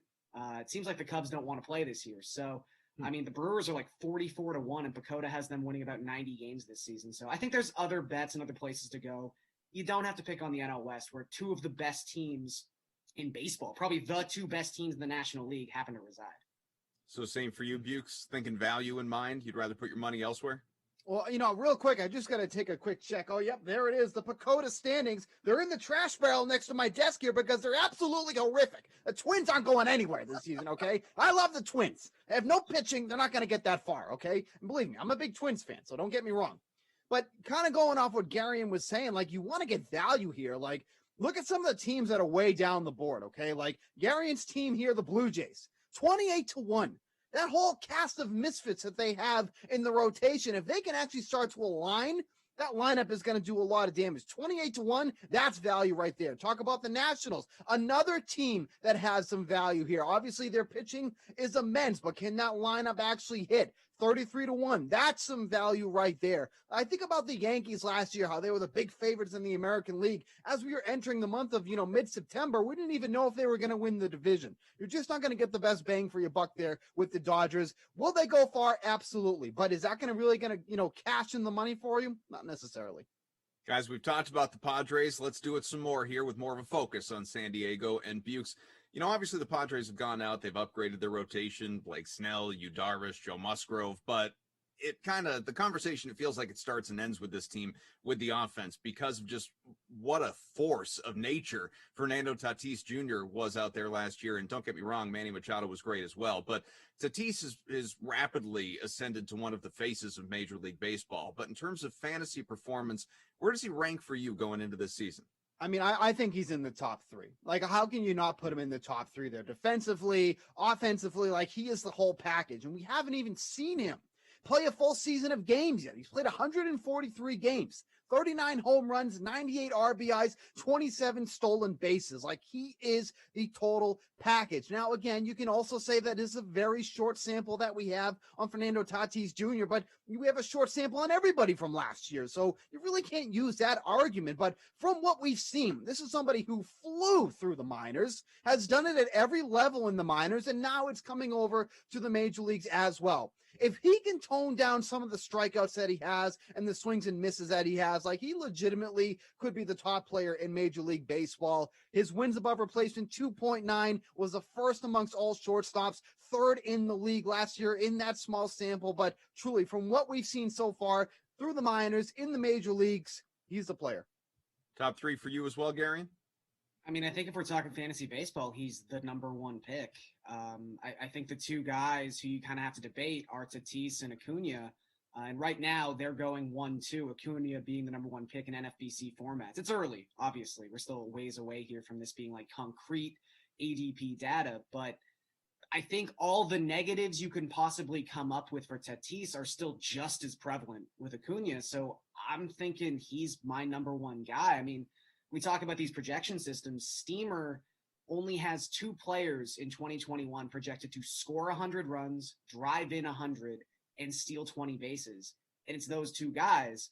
But when you're talking about real 5-category players, 2020, weird season, understandably. Maybe you don't want to take all the stats we have from that year, with complete confidence, just blind faith.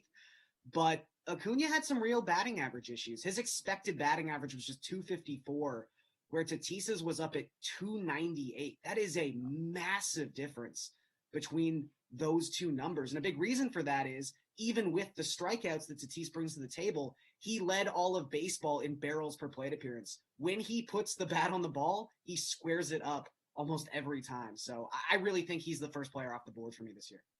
Knowing all the potential for this team too, Gary, do you have a favorite futures bet for San Diego in the DK Sportsbook? Yeah, I think Bukes and I are probably going to line up on this one. I think right now Tatis for NL MVP plus 850. Look, I just said he's probably going to have the best statistical season of anyone in baseball. Steve mentioned that he's a great defensive shortstop as well. You put those 2 things together on a winning team, that probably is going to lead to MVP more often than not. But if you want longer odds, he's 25-1 to lead baseball in hits.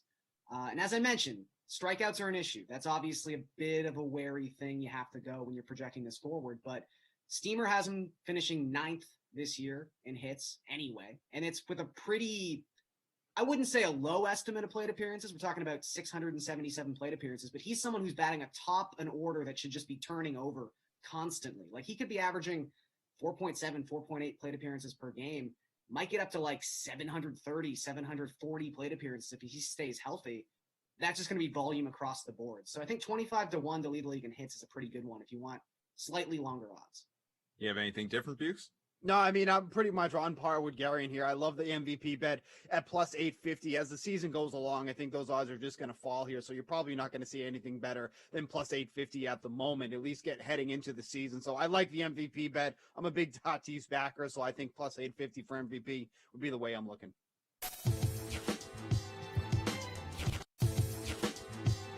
Let's get to a couple of SEC guys. These guys are actually over 21 years old. What a rarity now for as we break these guys down. Mac Jones from Alabama. I think it's so interesting, Greg, because all the talk about Mac Jones is, well, look at the people he had around him. But nobody said that for Tua, when Tua had 4 first-round receivers and all these guys. I just think it's funny that that seems like that shouldn't be the knock. Like, come up with a better knock than he's got really good players around him. That's all, BS narrative. One thing I learned really early in evaluating quarterbacks from people a lot smarter than I am, like the Bill Walshes of the world, is you have to evaluate the quarterback. You have to isolate the quarterback. The numbers are the numbers. That there's many reasons why numbers get put up. You have to evaluate the quarterback in a vacuum. You have to isolate. Jones was obviously a highly efficient executor and ball distributor in a really good Alabama offense with a lot of good players. The main question with Jones, and this is what you have to decide, is how important to you is movement and second reaction ability. We constantly hear in today's NFL that has become an essential trait. Now, I know the quarterback that just won the Super Bowl and is the greatest of all time, and he obviously did not have that trait. And I'm not comparing Mac Jones to Tom Brady. This is a philosophical point, Ross. The feeling now is that quarterbacks must have some kind of movement ability. Mac Jones is a bad athlete. He's got almost no ability to play outside structure whatsoever. So how does that factor into your evaluation of a quarterback that has a lot of other good traits? He has a very good sense of anticipation. He's got good timing. He showed some pocket movement. I wouldn't say he's great at that, but he showed enough functional movement where it's not in negative. He had a really good feel for throwing against zone coverage. He knew where to go with the ball quickly. He's got a lot of good traits, but the bottom line is he has no movement traits. He has no second reaction traits, and he's 6'2", and as I said, not a very good athlete. So where does that factor in? I think you need to understand what he is and what he isn't when you draft him. So I think he's one of the most intriguing quarterbacks in this draft because of the positive traits and the lack of traits. Last but not least, Kyle Trask from Florida is another guy that a lot of people talk about, Greg. Yeah, he's got outstanding size. He's got a physical presence to him. He kind of looks the part. But again, you're talking about a guy that was a ball distributor in a really well-schemed Dan Mullen college offense. He's got excellent ball location, always important. But another guy who's no meaningful second reaction off schedule ability. He's got to play within the structure. When he gets pressured, and there were games, Missouri, LSU, where there was pressure and there was not much for him to do. And his arm is good, not great. He's not a Carson Palmer thrower. So when you look at Trask, you see arm strength limitations. You see lack of second reaction ability. You see some poise and composure breakdowns in moneyed pockets. I think those are concerns as you transition him to the NFL. So again, my guess is if you spoke to a lot of coaches, they'd probably tell you he's a backup. That would be my sense. Got it. Greg, you're not a backup. You're a starter every Thursday on the Ross Tucker Football Podcast. Absolutely phenomenal. Follow Greg on Twitter at Greg Cosell so you can see everything he's doing, including breaking down position by position here on Thursdays on the Ross Tucker Football Podcast. A really nice compliment to what we do on the College Draft Podcast side as well. Thank you, Greg.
What's up, guys? Matt LaMarca here on the DraftKings Dream stream. Here with my man BK, Brandon Cristal. Brandon, what's going on? What's up, man? I think I'm going to make you do the heavy lifting, so I'll get us in and out of everything, and we're going to make you the superstar that you are. Are you excited for this Ravens at Browns? I created the contest. I'm very proud of myself. It's the first one I've ever created for the DK Sim fam, and I know that the lineups are about to lock. I'm curious, though, who you captained? I did see that contest, and I made a team. I went with Rashard Higgins at captain. Hollywood. I was really struggling to build a team. I was trying to get Lamar at captain. Obviously, I think he's the best player in this game, specifically for fantasy. But I just couldn't make it work with him. So I pivoted. I went with a little Brown stack with Higgins at captain. I do have Lamar on my team, but I just couldn't find a way to pay up for him in the captain spot.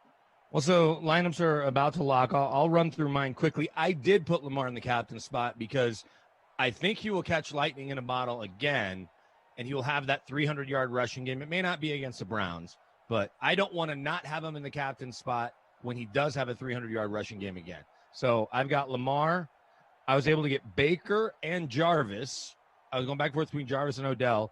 Andrews, bit of a punt play on Boykin, and then the Ravens D, which I know is obviously contradictory to having Baker, but I just think they'll make a couple plays.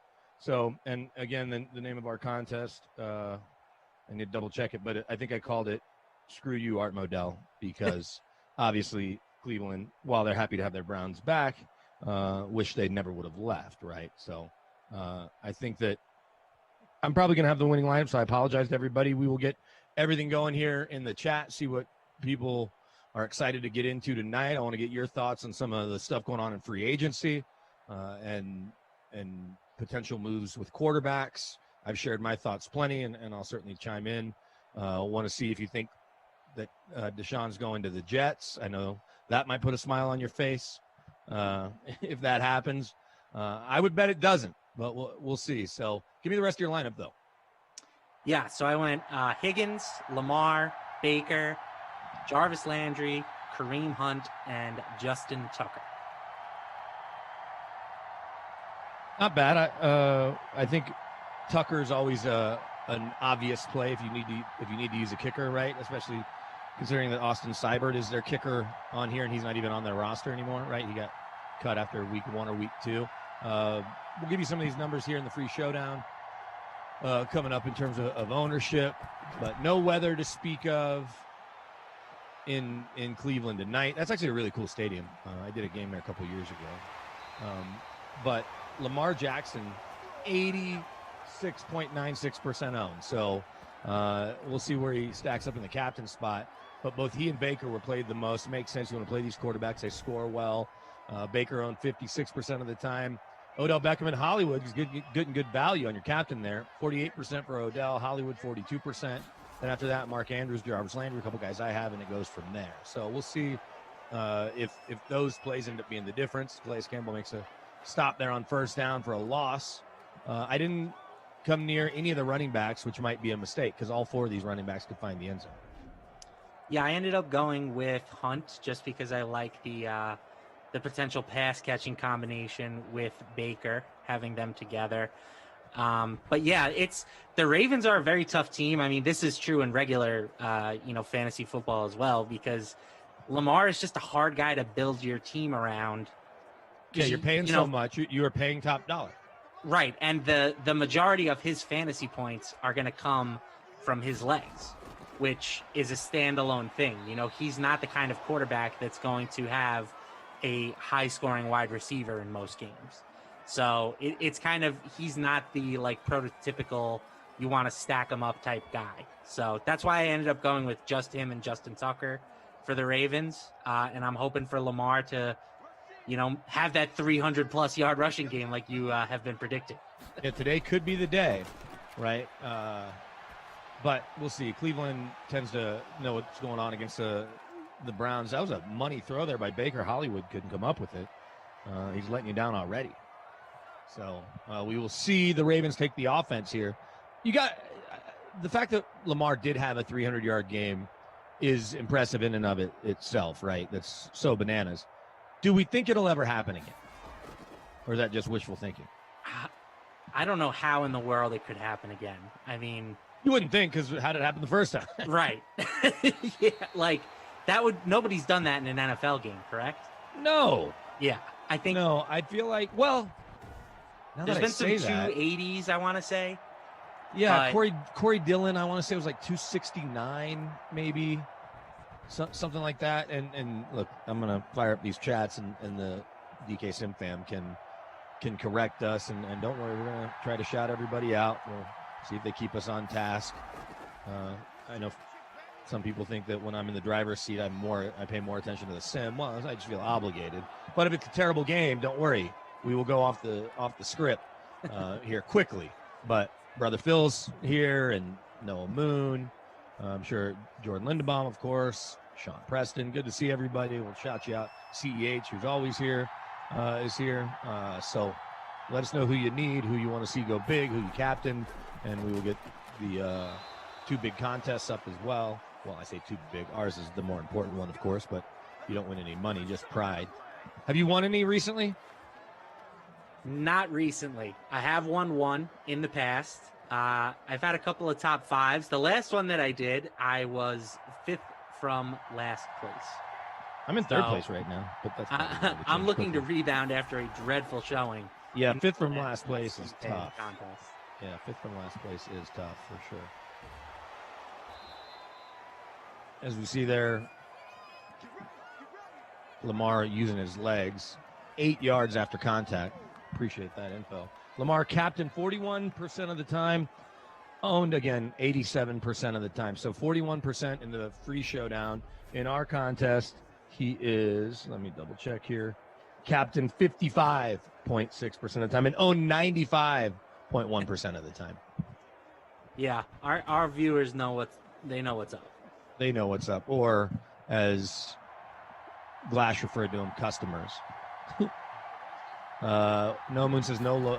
He said no Lamar to Snead only. There's Lamar again on the read option. Sideways Universe wants Peoples Jones. I thought about Peoples Jones as a bit of a punt play, but didn't end up rostering him. So I wouldn't mind a garbage throw to Miles Boykin down the sidelines. I shouldn't say garbage, but you know. Oh, so there it was. Adrian Peterson. Rob Rand tells us 296 yards in a game, 4 short of 300. But that at least kind of makes sense, right? The idea that a quarterback is going to rush for 300 seems nuts. Yeah, just would never happen. Yeah, Jamal Lewis had 295 in a game. Oh, really? So I don't think I remember that. I remember Corey Dillon's. Corey Dillon's was in somewhere between 269 and 280. He had 278. Okay. See? Jerome Harrison with 286 is 3rd all time. That's a random one. Yeah, that's got to be one of the most random stats. Like, everybody remembers Flipper Anderson's big day, 336 yards receiving, I want to say. But Flipper Anderson, I could look real quick. I bet he went to a Pro Bowl or 2. Probably that year, because he had to have had over 1,000 yards. When you get 336 in a game. Yeah. Willie Flipper Anderson, the pride of Paulsboro, New Jersey. No, didn't go to a Pro Bowl, but did win a Super Bowl with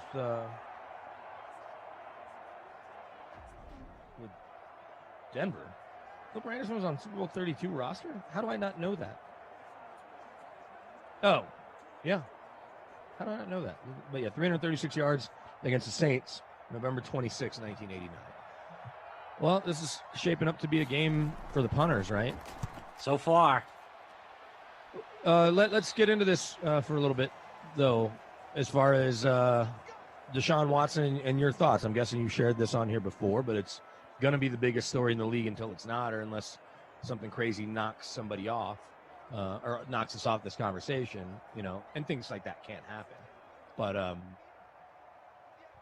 for now, it's like kind of the filler story, the Deshaun story. Like, you can always go back to it. If you're doing a talk radio show, it's all about Deshaun and where he lands. Certainly in Denver, we talk about Deshaun plenty, but I know most cities, if you were to have to make a declaration now, where would you predict Deshaun Watson takes his first snap in 2021?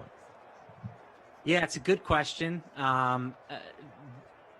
The Texans are still the favorites to retain his services, but it does seem like that is getting less and less likely by the day. You mentioned Denver. They have become very respected as far as contenders for what's Deshaun services. What's funny about that, as Nick Chubb picks up a first down there, is nothing happened this week except for a local reporter here said the Broncos will be aggressive. Troy Rank from the ABC station, if he becomes available. And then James Palmer also kind of said that on NFL Network, and James has been saying that, so it wasn't like James was ripping Troy off or whatever. We're all kind of talking to the same people in the building. We know that, and I'm talking to people who no price is too high. I mean, in terms of players, Chubb, if they had to throw in Simmons too, they might.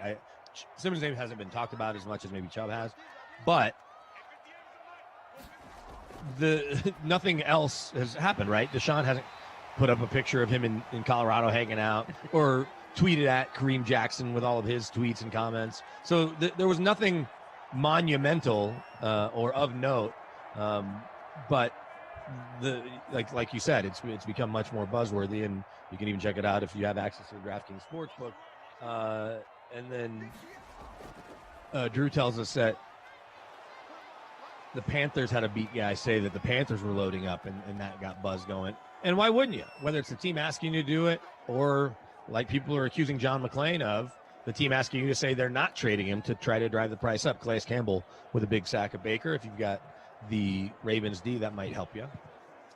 Yeah, I think also the whole narrative, whether it's true or not, and I know he's not the GM anymore, but the John Elway always gets his guy narrative.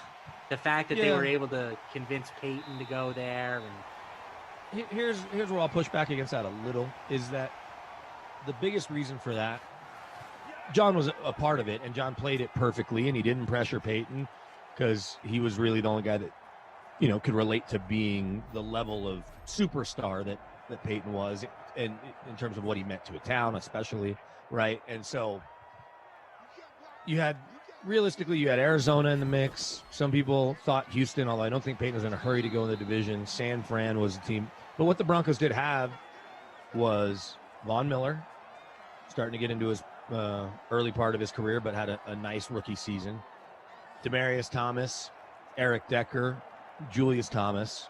And Julius Thomas, you were looking more just at the talent. But you had those pieces, and John Fox everybody liked John Fox for the most part. So there were some pieces in place. I'm not saying that pieces like that aren't here right now, but the Elway part of it, I think, will be minimal. I think it'll be more, does George Payton pay top dollar, or anyone? Because here's the thing. The Jets have the most draft capital to offer without question. Correct. But the worst players, because they're not going to trade Becton. They don't need Becton anyway. They have Tunsil. Maybe they trade Quinnen Williams, and that's the difference. Because even Darnold, I don't think, is enough. And Darnold may not be part of the trade because they likely will want to draft a quarterback there.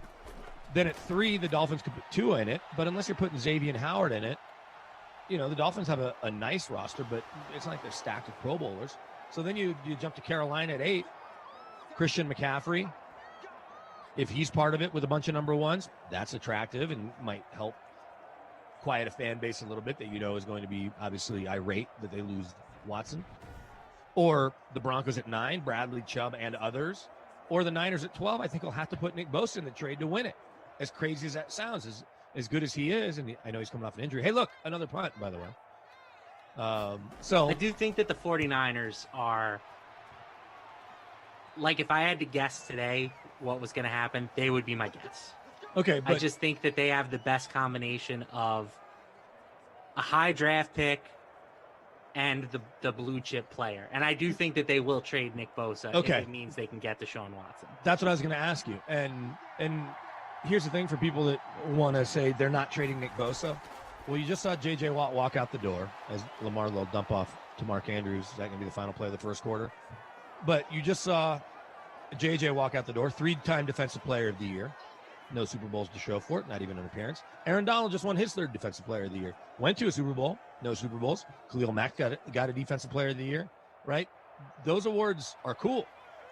But unless you've got the quarterback, your odds of getting there with just having an amazing defense and really being able to stop the other team, you're going to need more than just that star defensive player. You're going to need a quarterback to make plays. We'll take a look here at some of these first quarter stats, and we'll go quickly because ain't going to be much to talk about here. Baker, 2 for 5, not a great rating, just 23 yards. Lamar's rating's better, as he's a perfect 2 for 2 for 12 whole yards. On the ground, Lamar, of course, your leading rusher, 5 for 35, so he does that every quarter. Certainly, he'll hit the bonus. Nick Chubb, those 3 for 13. He did have that 1 first down. Kareem Hunt, 1 for 6. We know receiving's not going to be very exciting. Willie Snead, Kareem Hunt, Mark Andrews, Jarvis Landry all have a single catch. Defensively, you got a couple plays in the backfield, I guess, right? Calais that was a sack. Calais has one, and then Parnell McPhee has one. So the Ravens D, which I have in my roster, is probably why I'm in third place in our contest. We'll get some numbers, see what's going on in the free showdown. But after one, not much to talk about. So let's get back to the Deshaun Watson thing, and hopefully we'll get some action here. Could you imagine if we get 0-0 going into and get overtime scoreless? I hope not. That's probably never happened. So, yeah, Noah Moon says Bosa is untouchable. Not true. Yeah, I disagree. Bosa, he might be the second best defensive player in the league, or at least top 5, top 10-ish if his knee. Yeah, for sure. You know, but even if you're an Aaron Donald level defender, you're only going to have so much of a say in a certain game. You can definitely make an impact as a defensive lineman, but nowhere near the same kind of impact that a quarterback makes. I mean, the Texans were bad last year, but it was no fault of Deshaun Watson's. And if you look at him every other year, he's been a starter and gotten just decent play around him. He's gotten his team to the playoffs. Right. So I think that getting Deshaun Watson, especially for a team like San Francisco, who has plenty of talent, like that's a guaranteed playoff team next year, as long as Watson stays healthy. Okay, so Rob Rand, I'm going to push back at this, Rob Rand. Your quarterback doesn't need to make plays with a top defense. They need to limit mistakes. True. But let's talk about the best defenses of all time and all the Super Bowls they've won. I understand some people want to talk, because we did this exercise recently, I think, with Glash. But somebody brought up the 90s Giants, or the 1990 Giants, especially with Jeff Hostetler, right? And even Phil Simms before that in 86. Lawrence Taylor, Hall of Famer. Harry Carson, Hall of Famer. Pepper Johnson, Carl Banks, great players. You know, in that 3-4 defense, you have Leonard Marshall up front, among others. And so if you want to count them, but everybody talks 85 Bears without question. Sure. Jim McMahon did just enough. You also have maybe the best running back of all time, or certainly the guy in the conversation that helped, even if he didn't score in the Super Bowl. They didn't need him to. So you have the 85 Bears. Let's jump all the way ahead to the 2000 Ravens. Ray Lewis and the Tony Saraguses of the world. Rod Woodson was on that team. He's in the Hall of Fame. Shannon Sharp on the other side. He's in the Hall of Fame. They switched quarterbacks midway through the year when Tony Banks got hurt. In Dilford, 02, that Bucs team has now 3 Hall of Famers with Derek Brooks, Sapp, and, of course, John Lynch, who might be trading up. Trading Nick Bosa away as a GM there. And then you jump ahead to the Legion of Boom. They win 1 Super Bowl. Should have won 2, but won 1. And then you can throw the 2015 Broncos that won Super Bowl 50. That, by the way, had a Hall of Famer in Von Miller, a Hall of Famer in DeMarcus Ware, a guy that will be in the conversation in Aqib Talib with his 5 Pro Bowls and all those pick sixes. On the other side, Chris Harris, 4 Pro Bowls, probably not a Hall of Famer to this point, but we'll see how the last few years of his career goes. You got some head-knocking safeties and Ward and Darian Stewart. You had some really fast linebackers and Marshall and Trevathan. You had Derek Wolfe up front and Malik Jackson. So you need an all-time kind of defense, and even the Rams in the playoffs this year with the best defensive player in the league in Donald, and Ramsey's in your top 5. It wasn't that Jared Goff made a bunch of mistakes against Green Bay. He just, and I know he's hurt, but the other team had a Hall of Famer at quarterback, and that's who won. Yeah. So, and I think that for my money, I miss the Bears and the 90s Giants, but the best defense I've seen is that Ravens unit with Ray Lewis and Ed Reed. I mean, I think they started the year 4-0, scoring like... Oh, the 2012 team, I guess I left them off. No. The 2000 unit. Yeah, but Ed Reed wasn't on that team. I don't think he was there yet. It was Rod Woodson was the safety. Okay. Here, I'll tell you. All right, but I either might way, be mistaken. No, but then forever they were really good. But it's just a different era. You know? I know it's only 20 years ago now, but you need a quarterback to win the Super Bowl. I mean, I don't think it's a coincidence that Brady and Mahomes played in the Super Bowl, have won the last 3 Super Bowls. You know, Aaron Rodgers was also in contention this year. Like, you want... Right, Josh Allen was an MVP candidate. Yes. Here's the thing about when you have that guy. And so I brought this up right after the Super Bowl. Boomer Esiason kept talking about it on the post game, that Tom Brady changes the way everybody plays. Peyton Manning here.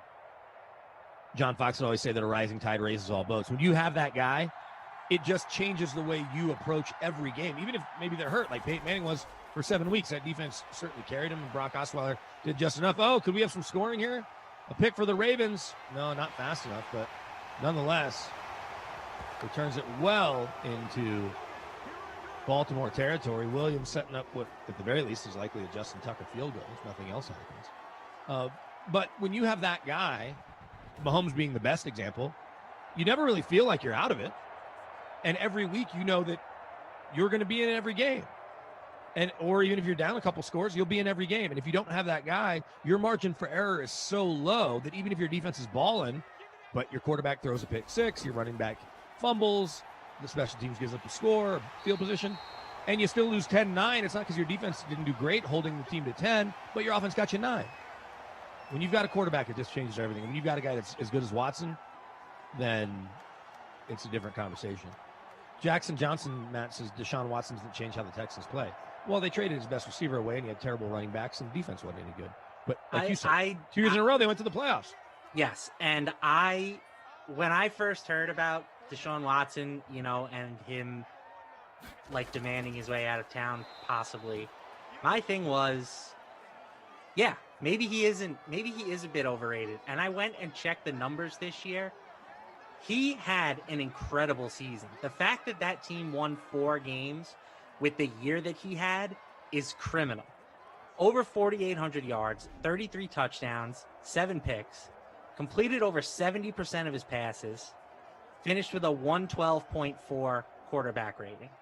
Now, the one thing you can say about him is he does take a lot of sacks, so that does hurt the team in a way, but Deshaun Watson did everything possible to get wins for that team this season. It was everything else that was the problem, not him. Yeah, absolutely. You don't lead the league in passing on accident. By the way, correcting myself, this won't be a Justin Tucker field goal. It'll be an Austin Seibert field goal. A bunch of people throwing out who they need. Audio 707 needs Hollywood. You got Hollywood. Noah Moon needs Hooper. I'll take Jarvis on that end around or inside handoff. That didn't work great, whatever that just was. And then Baker misses, well, I think it was Hooper in the middle. See if Baker can redeem himself on the money, but that's going to be short to Jarvis. So here comes Austin Seibert, now a member of the Bengals, but he was the Browns kicker in this. So we should see some scoring, which will hurt me. And just to put a bow on this Deshaun Watson, Nick Bosa thing, I'm not saying that you need an elite quarterback to win a Super Bowl, but it is certainly the easiest way to win a Super Bowl. Yes. Right? And, you know, the distance between 2 points is a straight line. So maybe a team with an elite defense full of Hall of Famers can still win a Super Bowl, even in the modern league, but that's so much harder than just getting a good quarterback. Well, and so I will use that 2015 Broncos team. They won 11 games by 7 points or less. I understand you can win some close games, but that's 11 games that they won by 7 points or less, including against the Steelers in the playoffs, where McManus made 5 field goals, and that defense was enough. No Antonio Brown. And then 24-22 in the AFC Championship game against Tom Brady and Gronk and company here in Denver. So it is doable, and I get the Peyton Manning was on the other side, and he did just enough to not lose games. But when you have the quarterback, and somebody earlier in the chat, and I missed exactly, said I could find it, but said, oh, here, Washington football team said, Washington's defensive line took us to the playoffs. You can get to the playoffs with good defenses, no question. Look what the Rams did. But to win a Super Bowl, your quarterback needs to make plays at certain points, if not in the Super Bowl. And so I think that when you have that guy, it just changes everything. Nick Bosa can play a decade, and he's never going to touch the football, except in turnover here and there.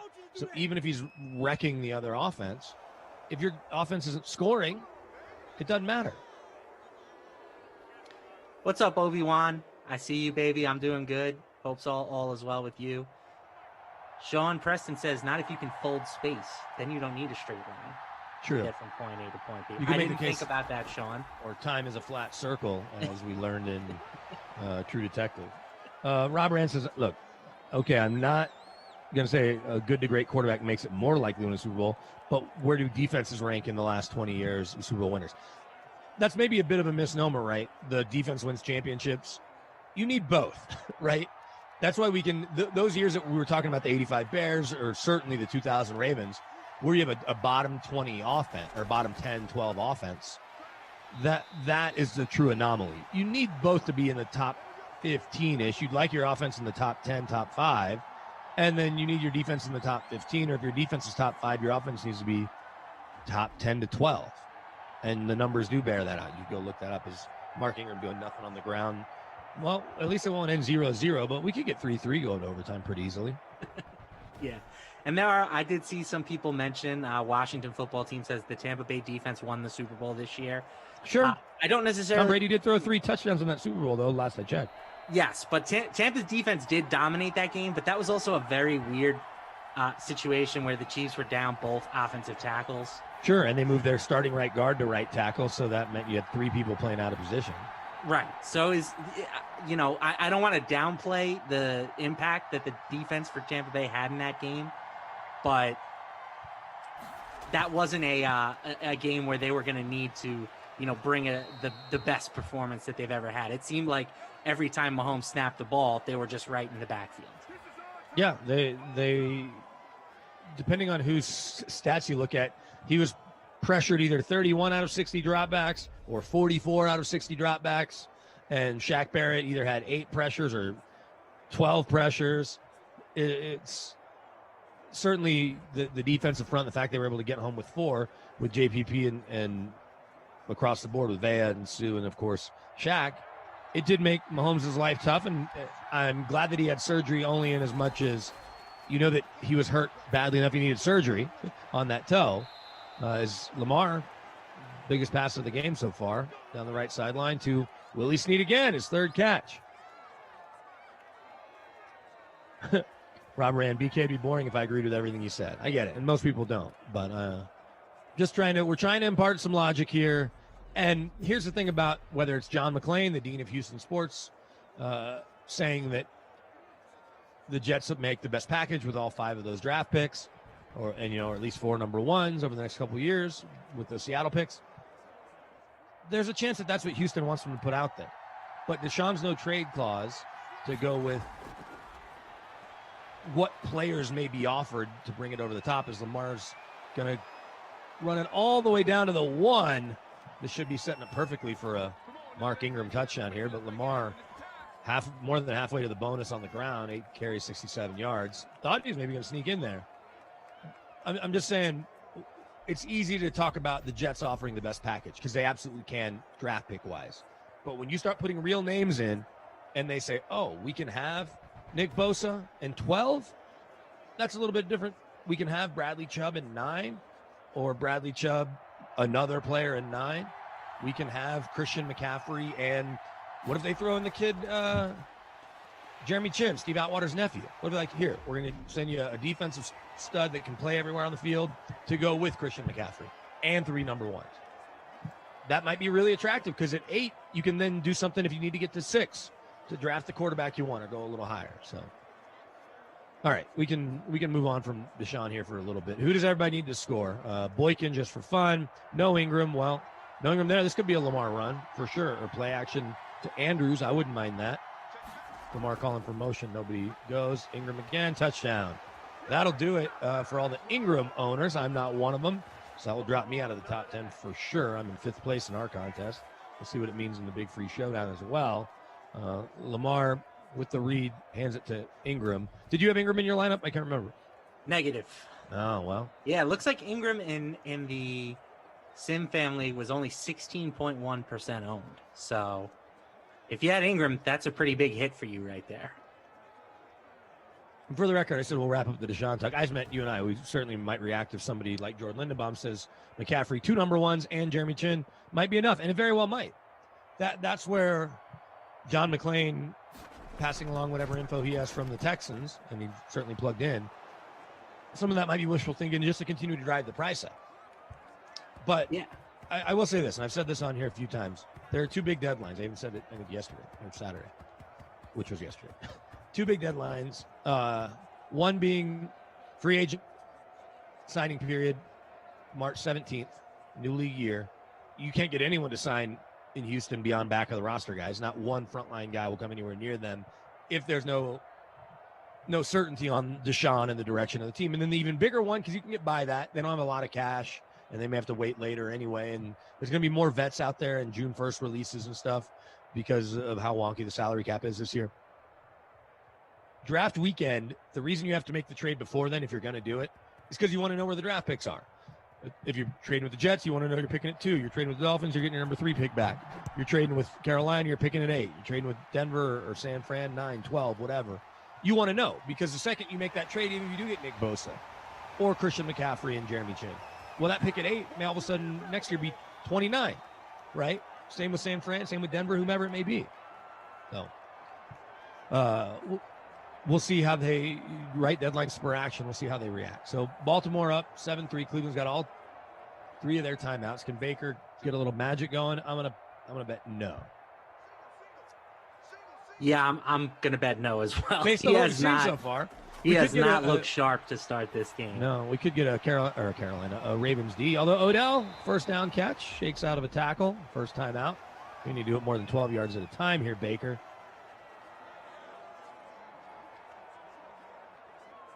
Yeah, I've kind of to steer this back towards the Jets. I've kind of resigned myself to the fact that they're not going to get him. I would love them to get him. If it happens, I will be ecstatic. But now for me, it's more I'm focusing on which quarterback should the Jets take at number 2. And I am by no means an expert in that department. I'm not really a college football guy. And when I initially went into this process, I was like, well, it has to be Fields, right? I just watched him. Well, especially because he had such a big game against Clemson. Correct. On with like one lung in that game. Right. But the more you read about this kid, Wilson, and, he's getting comped to Patrick Mahomes and comped to Kyler Murray. Let's quit comparing people to either of those two guys. I mean, that's fair, but like the arm talent and just the potential, I have resigned myself to the fact that if the Jets take him, he will bust. And if the Jets don't take him, he's going to become a top 5 quarterback in the league. Well, I guess that'll be disappointing if that ends up happening for you as a Jets fan. Wilson certainly, and he's the quarterback out of BYU, Zach Wilson, he is jumping ahead of Fields as well as Trey Lance, and Trey Lance just hasn't played enough for anyone to have a real opinion on him. I shouldn't say a real opinion, a concrete, enough data. But Wilson has a big arm. Unlike most people who attend BYU, he did not go on a Mormon mission, and the only reason I say that is that he's 21. He's not 24, 25, whatever. Gotcha. So he's still got plenty of physical growing to do, but you're getting him even younger than you might be a typical quarterback from BYU. There are some potential red flags. We'll see how much teams care. Whenever a quarterback isn't a team captain, though, I know it seems like something out of draft day where Kevin Costner was such a great GM. But I remember, who's my man from Michigan State? None of his teammates went to his birthday party? Right, none of them went to his birthday party. Oh, the Ravens with a pick. Is that going to end up going to be a house call? Probably not. They might have chance for some points here, though. Marcus Peters. Well, they've got 2 timeouts. So if Lamar has a little bit of heroics in him. Need to shout out Andrew, our technical director, and producer Drew, as well as Zach, helping us out tonight. So these guys keeping us going here. I'm trying to keep an eye on the Big Free contest as well. Stone Dragon currently tied with Obi-Wan 1. We'll see Lamar let it rip. Well, that's not going to get it done. Here, Tucker points, though. Going to be a nice long kick for you. Yeah, could happen. Take that. We're looking at 50 plus. They're on the 34, so 51-yarder. Jordan, I'm trying not to be so jaded about the Jets. It's very hard. Like, they have not drafted a good quarterback since Joe Chad Namath? Pennington. Oh. And I get that it's a new regime, but we've had 100 different new regimes. Right. It's always a new regime. Right. So, like, it's hard for me to get excited. Tucker. Like, this guy's the one when, we felt like Sam Darnold was the one, and we felt like Mark Sanchez was the one. We felt like Geno Smith was the one. Like, it's hard for me to get fully on board with anybody.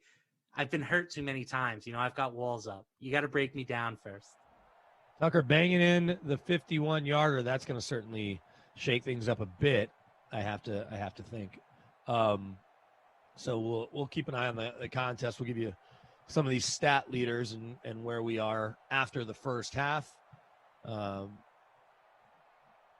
Pretty Baker, gross first half, to be honest. Baker, not impressive. 7 for 13, 69 yards. Lamar, not much better in the air. 5 for 7, 50 yards. And on the ground's really where he's obviously making hay, right? When you look at Lamar, 8 for 67. Ingram, 8 for 20, but that touchdown makes him a worthy play. Nick Chubb just those 3 for 13. Nothing in the second quarter for either Browns running back. I guess we go back and look at time of possession, but it's been mostly all Ravens, right? And the time of possession can be very skewed. Willie Snead, 3 for 32 in the air. Kareem Hunt, 3 for 27. Jarvis, 2 for 14. OBJ, 1 for 14. Miles Boykin, who I have, 1 for 12. Hollywood, 1 for 14. Mark Andrews, 1 for 6. In our contest, I'm sitting 11th. You look at the very top, Ty Sim is in first. Just behind him, Stoker, 1969. V. Black's there. Jay Stampzone is there as well. Or maybe Jay Stamps 1, I don't know. Stone Dragon and Obi-Wan are holding on in the $250 free contest. So plenty can happen. The defense making plays with Marcus Peters, Williams with a pick, and then a few sacks as well for the Ravens. Producer Drew saying that I sound like a Bachelor contestant with saying that I have walls up and that it's hard to trust another quarterback. Hey, you're just being honest. That's what draft season is. I'm just trying to find the next right quarterback to give a rose to. It's just a damn Kaufman said he's in second now with that 50-yarder. We'll see if that holds up. I bet we'll see more things changing here, right, in the second half. It's just the nature of the beast.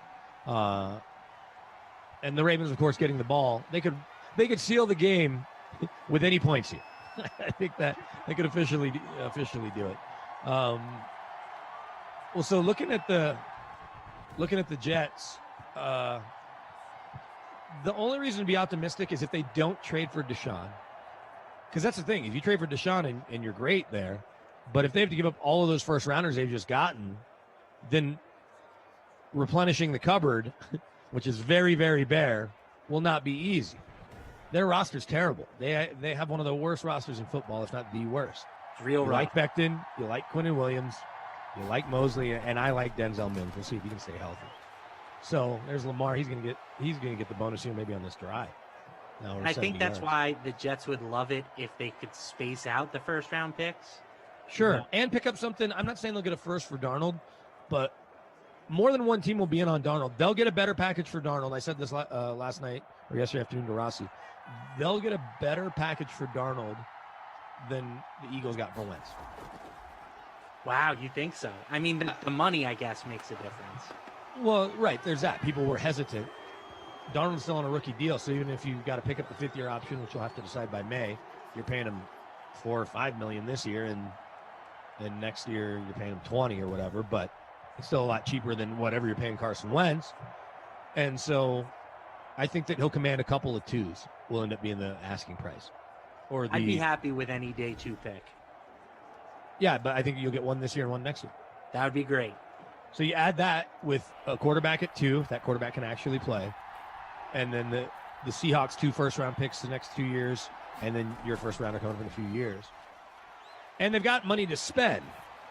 Second most cap space entering free agency. Might have a pick 6 there. Bad read by Lamar. And, hey, guess what? Another punt. Punter's getting a workout. I know. If you played the punters today, you'd be in great shape. there's good players in this draft. There's really good linemen. So the Jets, I know, could use some help on the other side. They could use help everywhere. So that second round pick, or that second first round pick, if they end up holding on to both their first rounders, wouldn't blow my mind if they got a tackle. There's some good corners in this draft. The Broncos, I know, are looking corner at 9 potentially. Micah Parsons, tackling machine from Penn State, is out there. There's some players in this draft. Yeah, this is a really good O-line draft, really good wide receiver draft too. The Jets have been looking for a pass rusher for just as long as they've been looking for a quarterback. You know, I think John Abraham was the last good pass rusher that the Jets have had. So we need we need help everywhere. Like you said, I mean, there's 2-3 guys that you feel comfortable are going to be on this team starting 5 years from now. Yeah, and you know that's without something silly happening. But the easier way to say it is guys everybody would want, and there just aren't a lot of them. Because Mosley probably won't be there in 5 years, so it'll be Becton for sure, Quinnen Williams for sure, and I think Denzel Mims is going to be a player. And that's it. That's literally it. Yeah, and I mean, as good as Becton was, you still worry about him a little bit. Like, I remember when they drafted him and they showed a picture of his father, and I was like, oh man, this guy could blow up like a balloon. Sure. Well, we'll see how he looks when he's done playing, but as long as he's playing, I think he'll be all right. I really hope so. I mean, what's it does seem like players take better care of themselves these days. So I just pulled up Daniel Jeremiah's mock draft. The first edge rusher he has isn't until 17 to the Raiders and Kwity Paye out of Michigan. Okay. I'm not saying you're not going to find some players, but unlike last year where you had a Chase Young, or lots of years where there is a bona fide pass rusher at the top of the draft, in the top 5 or a couple in the top 10, this is not one of those years. So what'll be interesting to see when you talk about the Jets, is there, well, you're going to have some guys hit the market. I'll throw a name. If Von Miller gets cut, and it may be too early, but do you overpay Von Miller to add some star power to your team, get Von to New York, and then you've got somebody there for Robert Saleh that he can rely on in his locker room to be that vet, with Quinnen Williams on the inside, Von Miller on the outside. I don't think J.J. Watt goes there. I wouldn't overpay for Patrick Peterson, but there's going to be some more defensive vets that are going to be let go. We'll see a lot of guys sign one-year deals. I don't think the Jets will be in the business of signing too many one-year players. It just doesn't make any sense, right? Why are you going to go there for a year to be with a rookie quarterback? Very likely, or Darnold in Robert Saleh's first year.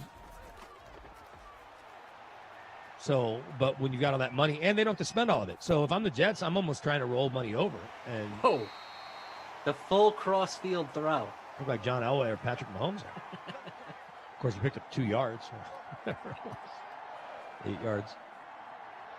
Yeah, I'm always skeptical of overpaying players in free agency. I just don't think that's a good way to build your team.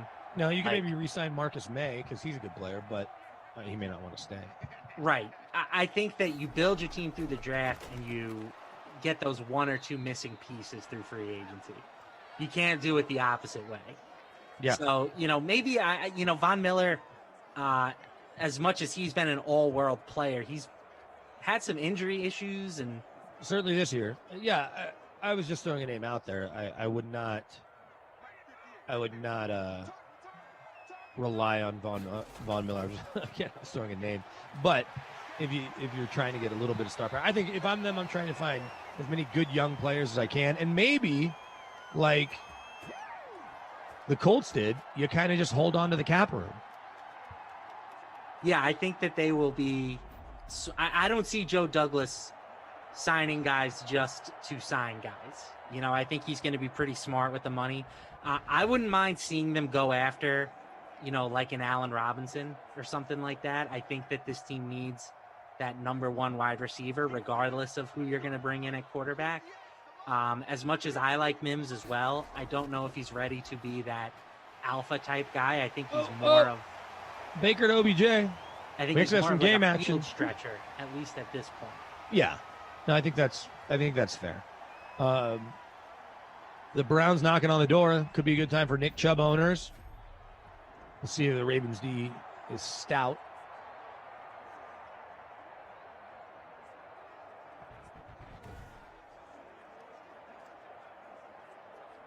I think shout out who you need, but I think Chubb gets the ball on first down, play action on second down, OBJ or Landry on third down.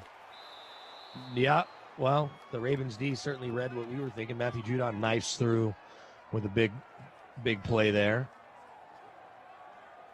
Lamar's fired up without it.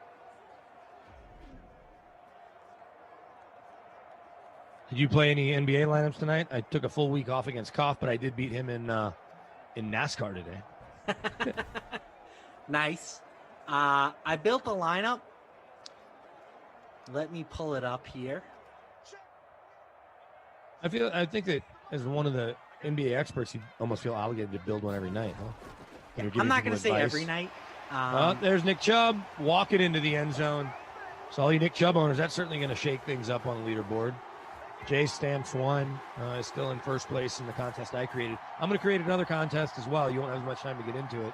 I guess I could do it right now while we're talking. While Matt's talking NBA. And Mac Phipps has jumped ahead for now in the free showdown. We'll see if that holds. Does Mac Phipps have Nick Chubb? Because that'll certainly help. No, so that's going to change here, I got to think, with Nick Chubb owners. We'll keep an eye on it. Ours hasn't changed at the top yet. But soon enough, as soon as our guys get scores updated, and they're doing a great job again. Zach, Drew, Andrew, appreciate all the help. They're making it easy for us. I dropped to 26 in our contest. Jay Stamps won, still holding on.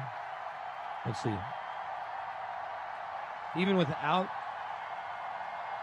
Chubb, B Black still there. All right.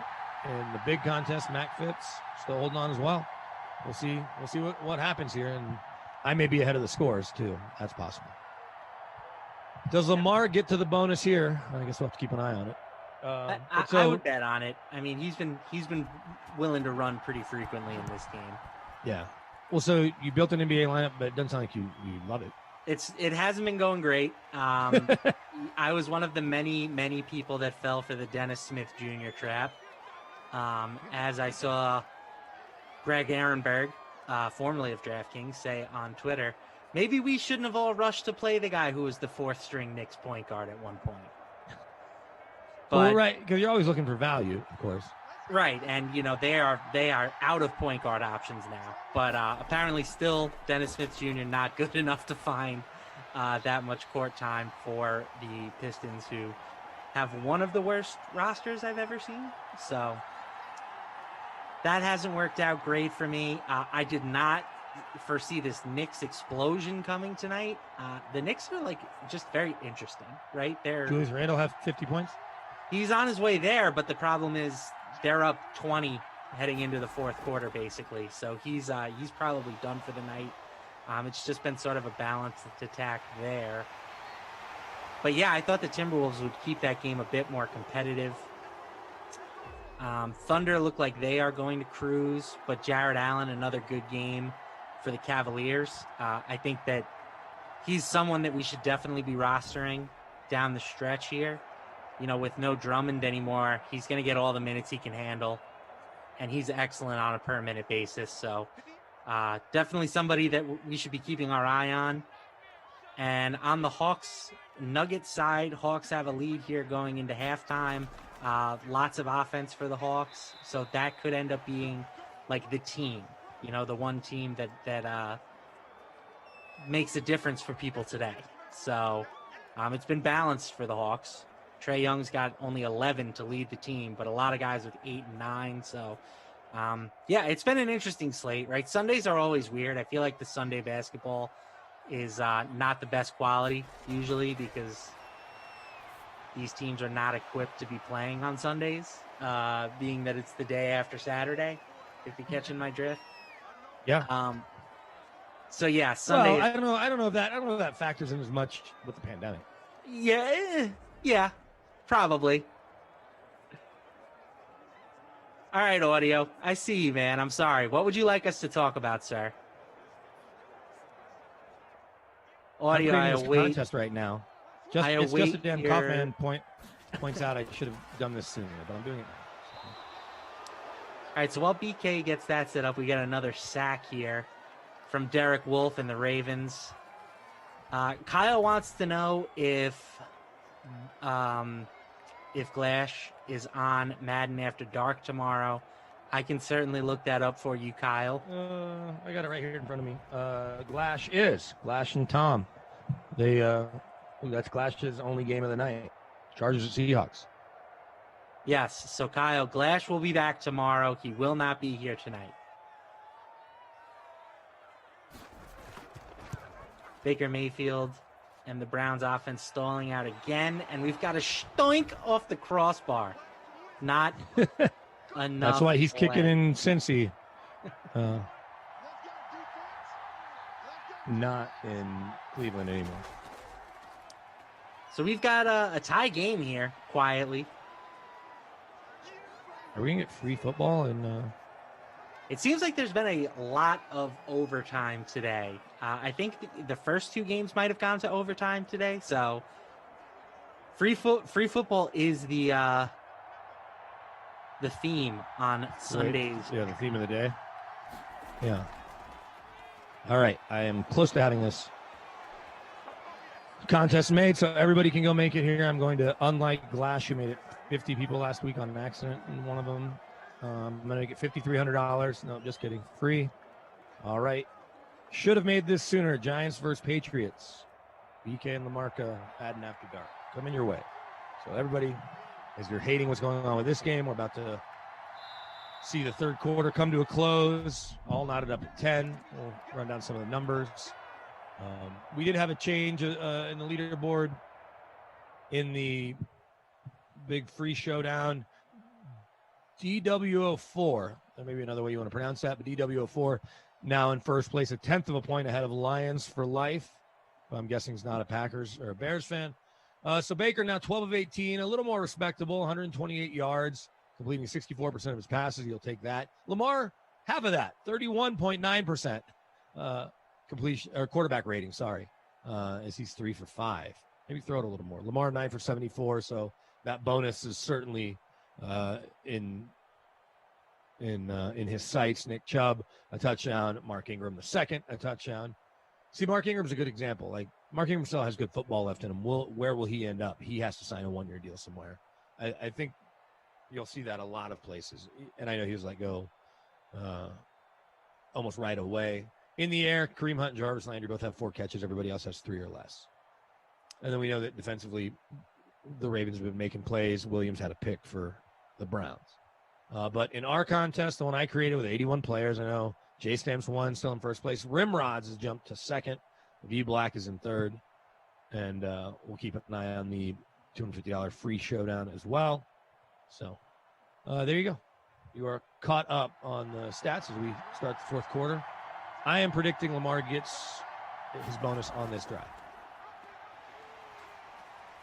I don't know about this drive, but I think this game.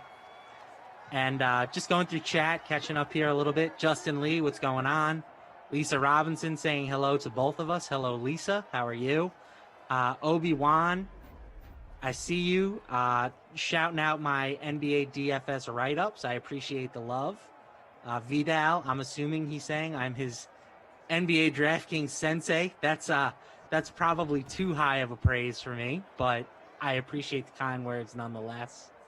And yeah, you know, I didn't have a write-up today. I will have something on Tuesday over at because it's Sunday. All the weird Sunday stuff, you're like, not doing it. Sundays, I focus on the sportsbook side. That's my assigned article there. All right, that's fair. So anybody who's in states where that's applicable, check it out. If you're visiting a state, check it out. John Marzanelli, what's up, buddy?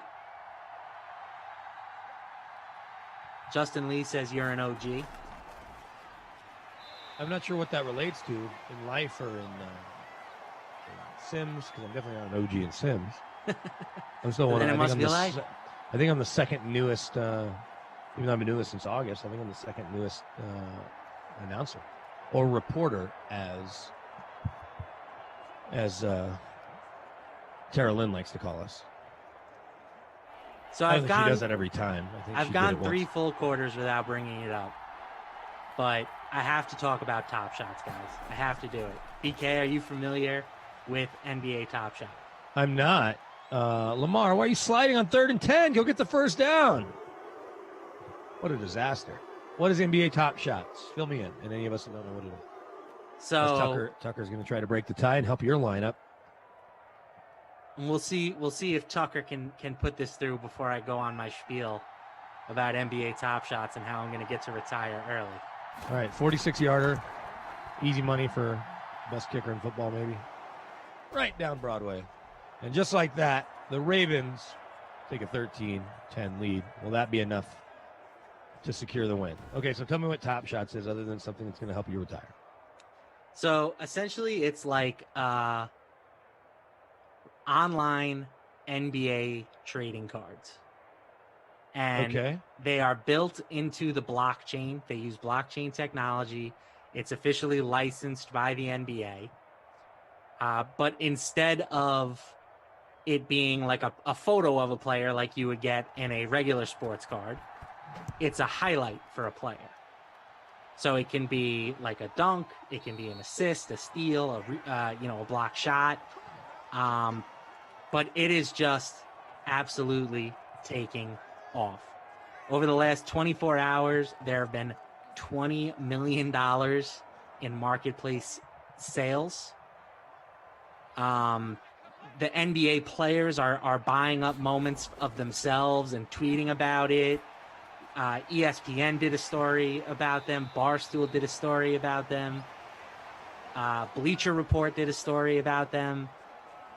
So I was lucky enough to get in a little bit earlier than most, and I was able to secure a few choice moments for myself, and I've just been really enjoying these past couple days, just watching my my account valuation rise steadily.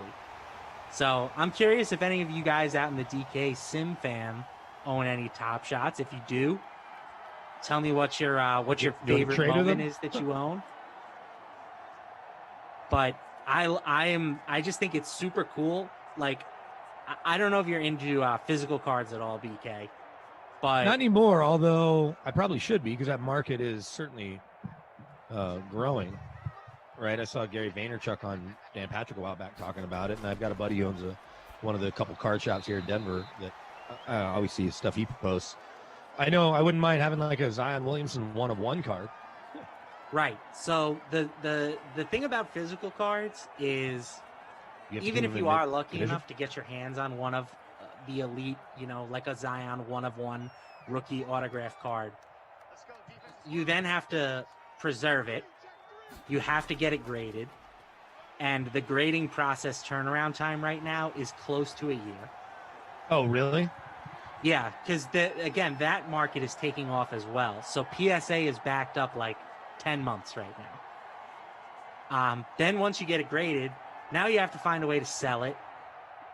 And it's just, it's not like as easy and seamless of a process. With Top Shot, everything is on the blockchain. So from the second that card is opened, it just has a full ledger of everybody that's owned it, how much they, how it was acquired, who they sold it to, how much it's been sold for.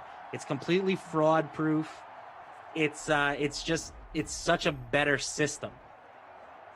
And it's cooler to own a highlight than to own a physical piece of cardboard, in my opinion. And, a lot of people that don't get Top Shots will say, what's to stop me from just going and looking up the highlight on YouTube? And you can. Just like I can Google a picture of Michael Jordan and look up his stats on Basketball Reference. That doesn't make the physical Michael Jordan card any less valuable. Right. It's all about scarcity and just like the player, the nature of the moment. So like the first series that came out, they printed only 50 of these cosmic LeBron moments. There's only 50 of them that will ever be minted from the first set of Series 1 Top Shot. What do they cost? Sorry if you told me this already. I was double checking the lineup thing. But what do they cost to buy one? So you buy them in packs. Okay, so what's the pack cost, and how many come in the pack? So the packs differ. There are common packs, there are rare packs, legendary packs, and they only release them at certain times. So like that LeBron moment would have come in a pack that cost, I want to say it was about $800. And you are guaranteed to get 1 legendary moment, 3 rare moments, and 6 common moments. And all the packs, are they sold out? Because I'm seeing where Andrew's completely saying sold out. Sold. So to get in on now, you just have to buy them from someone else. You buy from the marketplace. So that LeBron Cosmic now that you could have pulled out of a pack for $800, the low ask on it, and there's only 2 for sale, but the low ask on that right now is over $200,000. The last sale on one of these cards was for $49,000. Now, in order to create the marketplace, or rather to keep stimulating it, every year will they release new packs? Correct. As new there are new highlights packs come. coming out on essentially like a weekly basis. But Do you have that's to what get I in love first, about. or like how do I beat you to get them, or make sure I get some common packs if I'm just buying those? How do I buy those? That has become the problem. Right. Is that it you have everybody the fastest wants internet and ready to go? It's like PS5. No, not so much anymore. That's how it was at the beginning. It was like the Wild West. Now it's a queue system. So they'll say, okay, we're dropping this pack at 5 p.m. Everybody gets in the queue, and everybody gets assigned a randomized number. If you're lucky enough to be inside the top, however many packs they're selling, you get the opportunity to buy a pack. If not, you're SOL. Okay. So the packs are still, whenever they drop, like the other day they dropped a common pack and I missed the queue. I tried to get in late and I was like 75,000th in line. So I had no chance of getting a pack. But it's going to be crazy. I mean, they're not even advertising yet. The NBA gets a percentage of all of the transactions that are conducted. So it's in their best interest to continue to push the heck out of this product. I really think that this thing is just going to the absolute moon. Yeah, I guess I want you to explain it to me more offline because I'm, I have 15 things going on. I'm trying to decide, is this something that we should all be trying to get in on? Or, Lamar, is that Hollywood? Hollywood Brown? Winning the contest of the Hollywoods. I feel like, didn't I just do this game? Didn't I just do Ravens and Browns the other day? It's something that I feel like you would be best inclined to answer. Yeah, well, when you're doing multiple games a bunch of days, and I know that these guys just played because I captained Lamar, and I shouted out Hollywood, and Koff was like, which Hollywood? So Hollywood Brown winning the battle of the Hollywoods. Good for people that captain Lamar like myself, but better for people that have Lamar and Hollywood, or even if you captained Hollywood. We'll see what that does for the standings in our contest. We got a new leader there, Daquan 112980 in the 81-person free contest that I made, and then in the big showdown, or big free contest rather. Let's see. I guess it is a showdown. 85 Bears Della is currently part of a big tie at the top. We'll give it a minute or two to get all caught up. But is that going to be the difference in the game? If the Browns were able to kick that field goal, let's see if the Browns can respond and we will get that free football. I do have the Twitch chat up, by the way. I am not intentionally ignoring either chat. I was kind of wanting to figure out how to make money on your Top Shots thing, but also how to understand if it's viable or if there's a fad element to it and people are overvaluing it and people spending $200,000 on a highlight package of LeBron. For sure. I mean, I don't have the answers. I'm not trying to tell anybody to invest their money. I can only tell you what I've done and what I think. I don't know if it's a great time to get in. The marketplace has probably every moment has doubled in value at least over the past 48 hours. Yeah, because there's plenty of people sitting here going, man, I should have bought Bitcoin when it was 2 cents. There's Hollywood. Other Hollywood. Hollywood Higgins. And there is a lot of Bitcoin element to this, I think. And I don't mean that in a positive way or a negative way, but I'm saying that when Bitcoin was at 35K, right. It was like, oh, well, I missed my window, Yeah. and now it's almost at 60,000. Right. So I'm not saying that it is too high. I'm just saying that it's double what it was.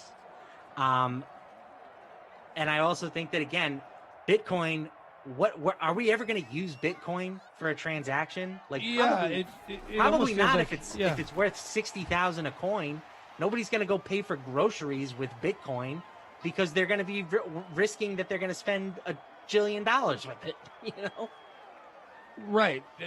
If you have it, how long are you holding on to it? If you need to get rid of some of it, yeah, hey, can I get some change? I've got this one, I guess, is it even called a piece of Bitcoin? I don't want to get the jargon wrong, but I've got it here. I know that my bill's $180. So can I get 59,000 back? But maybe people will use it for bigger things, right? Home purchases, vehicle purchases, stuff like that. That's probably where you have to use it, I would assume. Yeah, and again, for me, it's like digital gold, right? Like you're buying it, and it's something that's valuable that you're putting away that you hope that you never have to touch. Right. It's a stock, says Obi-Wan, it'll go up. I get that. So Bitcoin feels like a better bet right now than Top Shots. I'm not saying Top Shots for sure. won't Top be, Shots brand new. The bottom could fall out. I'm not saying that it won't. I'm not saying that everybody should go liquidate everything that they own and buy LeBron moments. But if I were to go to the marketplace right now and just try to buy one thing, what's the cheapest I could get something? Oh, there are tons and tons of common moments that you can get for. It's like a Jamal Murray layup I can get for $8. Jamal Murray might be too good of a player to get for $8. Okay, but Semi that's why I'm saying that Ojeleye. This market has gone crazy. Like I sold a JaVale McGee Series 2 common for $11 the other day, and I don't know why he's going for $11. What did you buy it for? I got him as part of a $9 pack. Okay, so you've already paid for that pack and made $2. Right, and the common packs are $9, and they come with 3 common moments. How many moments do you currently own? I have trimmed some of the fat on my account, so I am down to 23 moments. What's the cheapest but I have a lot you would sell? If I was going to buy one from you, and I realize you could probably conduct this offline, but let's say I were to pay $11 for something that you got as part of a $9 pack. Are you at or is it 15? Is it 20? Yeah, I don't know if I would really have very many that I would look to get rid of for that price, but you could. That's the thing about it all being on the blockchain is like you can buy from anybody. You don't need to buy from me per se. Sean Preston asked a question on its question or statement. An $800 for a pack that you can get $20 worth of cards is possible. He said he's done that with Magic cards. Bought $300 and got $150 worth of cards. So Sean, right now the answer is no. That's not possible because of the market for Shaq and a Fool's JaVale McGee, as Winter Bold points out in the Twitch chat. Correct. It's just too hot right now. There's no moment that you can pull out of a pack that you're not going to be able to get your money back. Okay. Do I foresee that lasting forever? Absolutely not. I think right. Nothing seems sustainable. Right. Once we get to season 3, season 5, season 10, you know. Yeah, your JaVale McGee that you sold for $11. And JaVale McGee's maybe not the best example because he's such a weird player. And I don't know what the highlight was. But it was a pretty nice dunk that he had. But right. Yeah. So I sold a Bojan Bogdanovic layup for $11. That was my most recent transaction. Okay. Right. That seems like that could be worth literally that $0. Will be worth $1 in years. I have no problem moving on from those.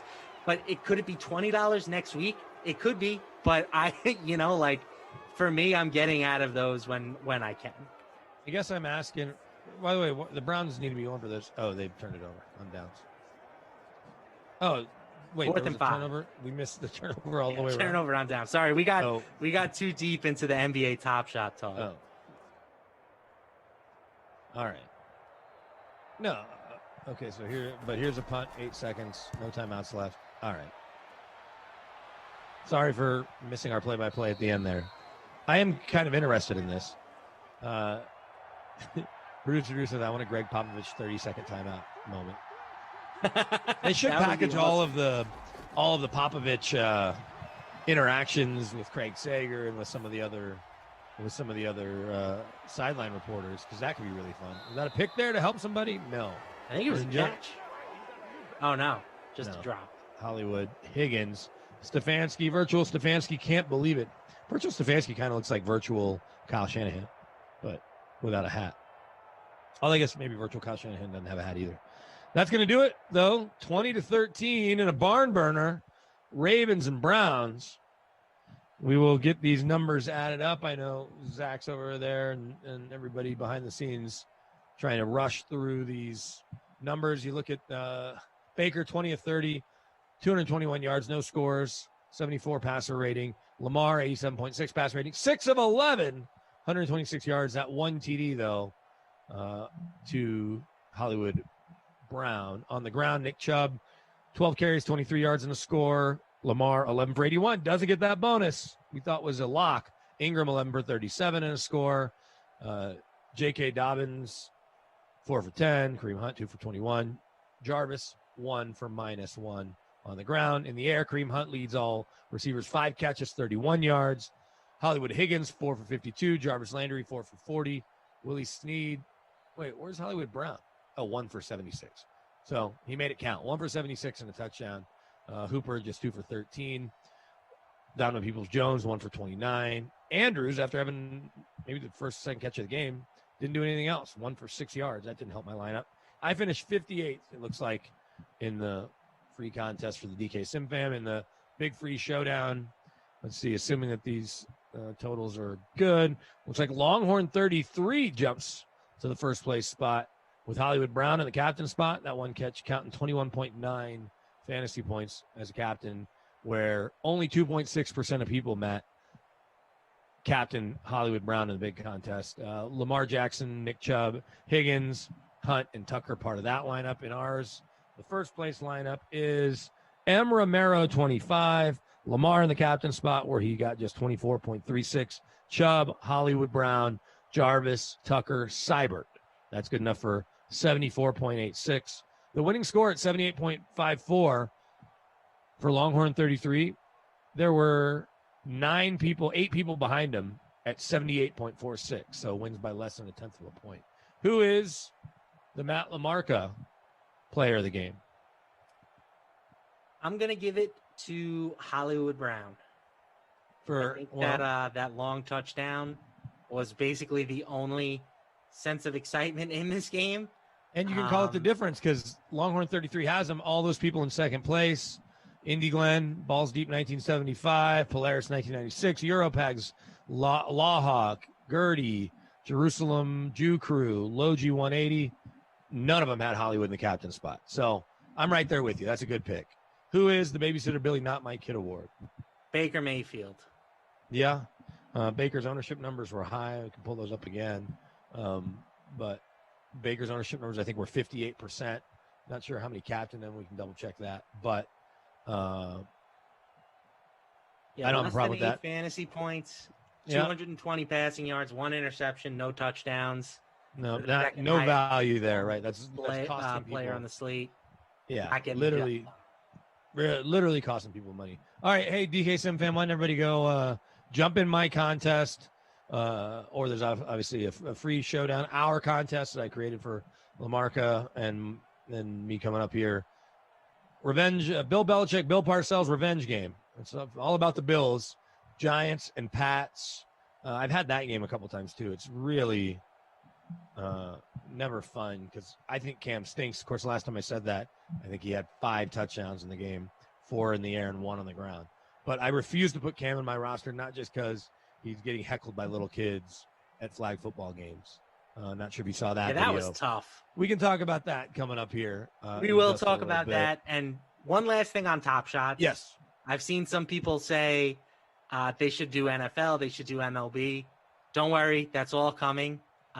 The WNBA has already signed a deal, so there will be WNBA Top Shots in the very near future. I'm super excited to get a Brianna Stewart WNBA Top Shot, a.k.a. the GOAT. But it's free money for all these leagues. They're all going to do it. And I think to go even a step further, there will be stuff like this for The Office or whatever your favorite TV show is. Like, there's just no reason why it wouldn't exist. Yeah, I guess I'm just failing to see the long-term actual value.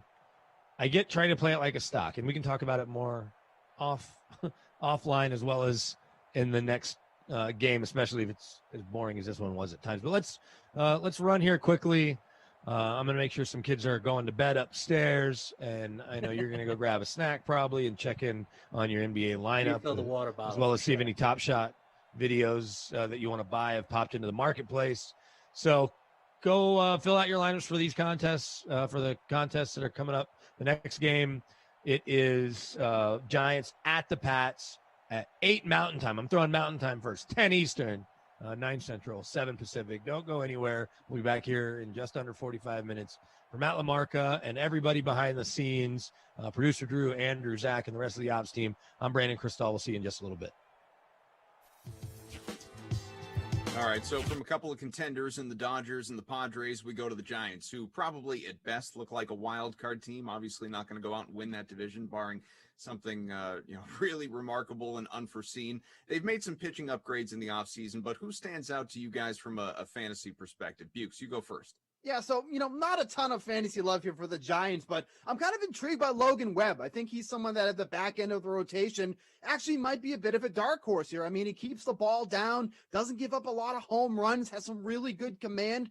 And I'd like to see what he can do with a full season of Buster Posey behind the dish. I think we kind of forget that Posey opted out last season, but he's very good working with pitchers, especially some of the younger pitchers. So I'd like to really see what those two can do combined during the 2021 season. So it's not a flashy name by any means, not somebody you probably even thought of when thinking of this question, but I think Logan Webb is someone to be intrigued by because once he hit A-ball back in, I think, 2019, he just absolutely flew through, hit every level of minor league baseball, and then ended up pitching in the majors that season. So they obviously see something in him. He's not a big strikeout guy, but he's going to induce a lot of ground balls. So when you can get that with a fairly decent defensive team with the Giants, you're going to find some success.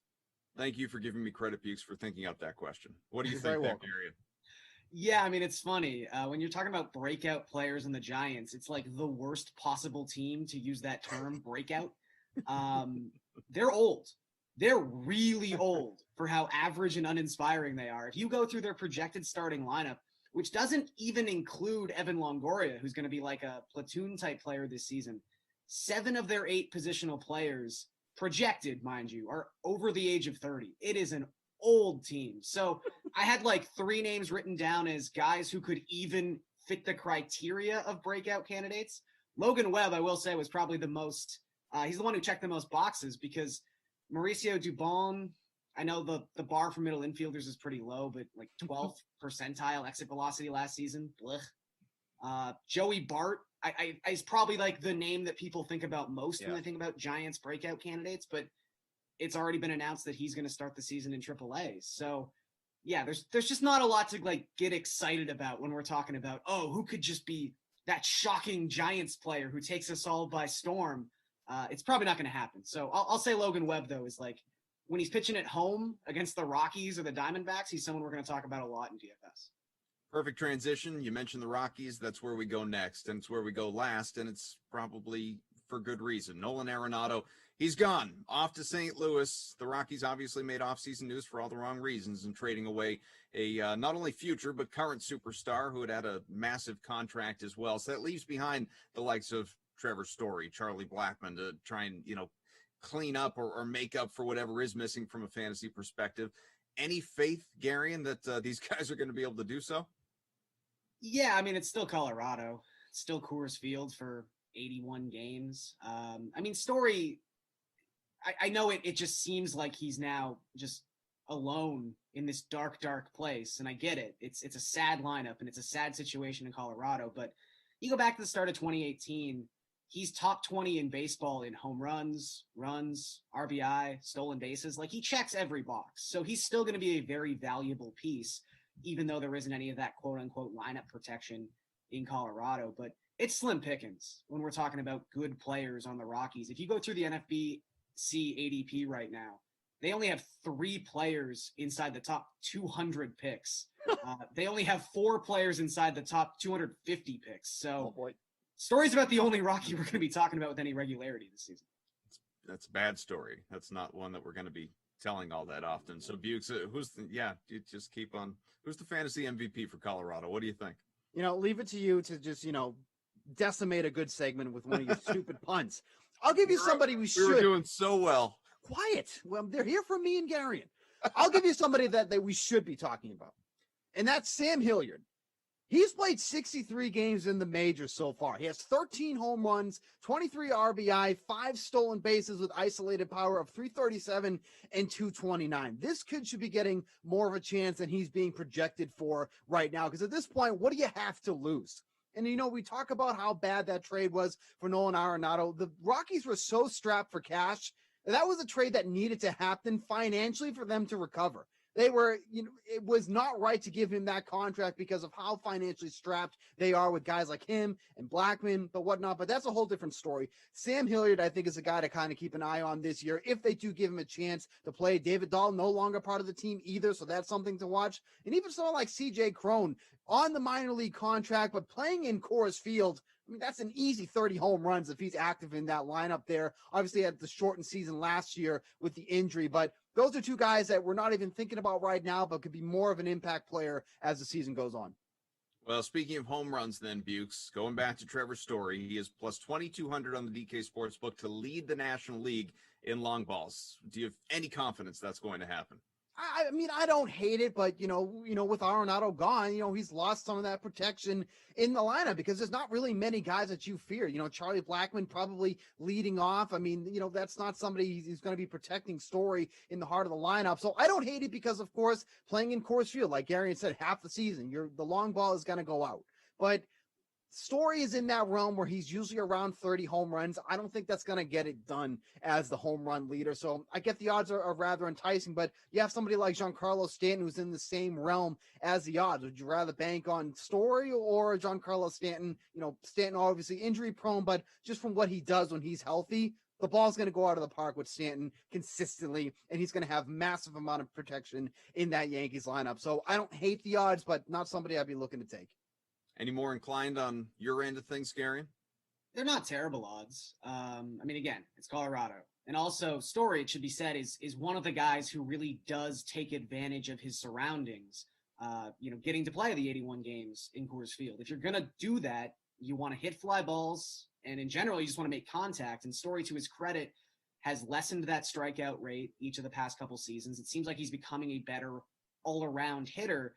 He was also one of 4 qualified players last season to have a ground ball rate below 30%. He hits fly balls when he puts the ball in play, and that's exactly how you want to attack Coors Field. But, it's only 81 games. He was pretty pedestrian against right-handed pitching last season, which, again, short slate, but that's pretty daunting when you're already dividing up his season as we do with Rockies players. And then he's also got to have 38 games this season against the Padres and the Dodgers. So that's 38 bad matchups. I'll tell you that right now. I think I had said that we were saving the Rockies for last. That's because far and away the most forgettable team in this division, the Arizona Diamondbacks. And so here we are. We wrap up with them. Garion, let's go right back to you.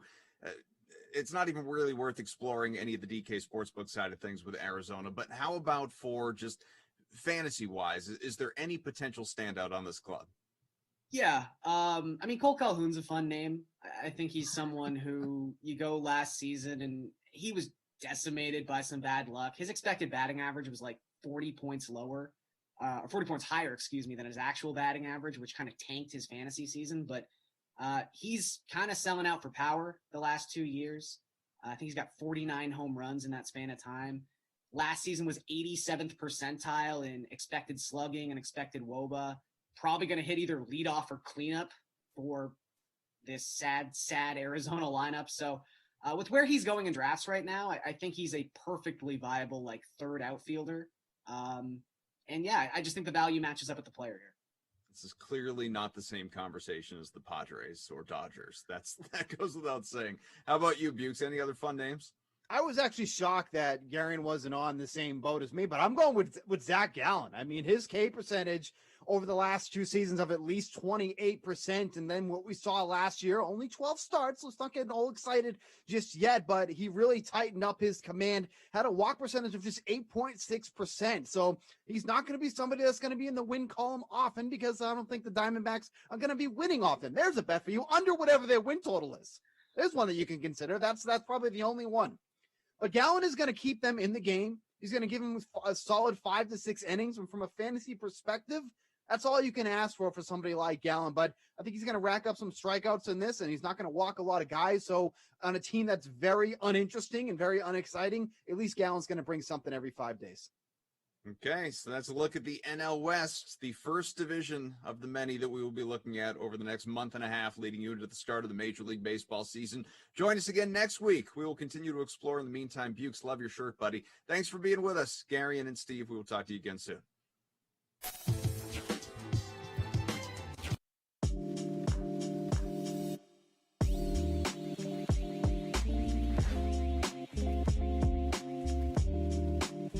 News that was the big news until this morning was that the Padres officially locked up their stud, the face of baseball, and I will take that to the grave.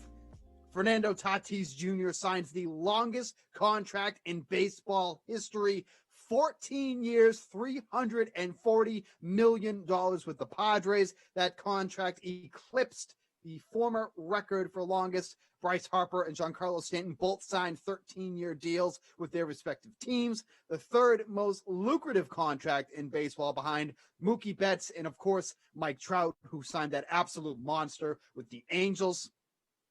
And the amazing thing about this, too, is that this was so not necessary for the Padres to do right now, because, I mean, he wasn't even eligible for free agency until 2024. They're going to be doing arbitration hearings for him over the next few years, but they lock him up now until 2034, which is just insane to think about at this time, that someone's locked up him for that long. And Tatis Jr. got the bag for someone that hasn't even played a full season of games in the major leagues. 143 games total, 2019, and then the shortened season in 2020. But if you look at what he's done in that short span, and this contract is all guaranteed, by the way.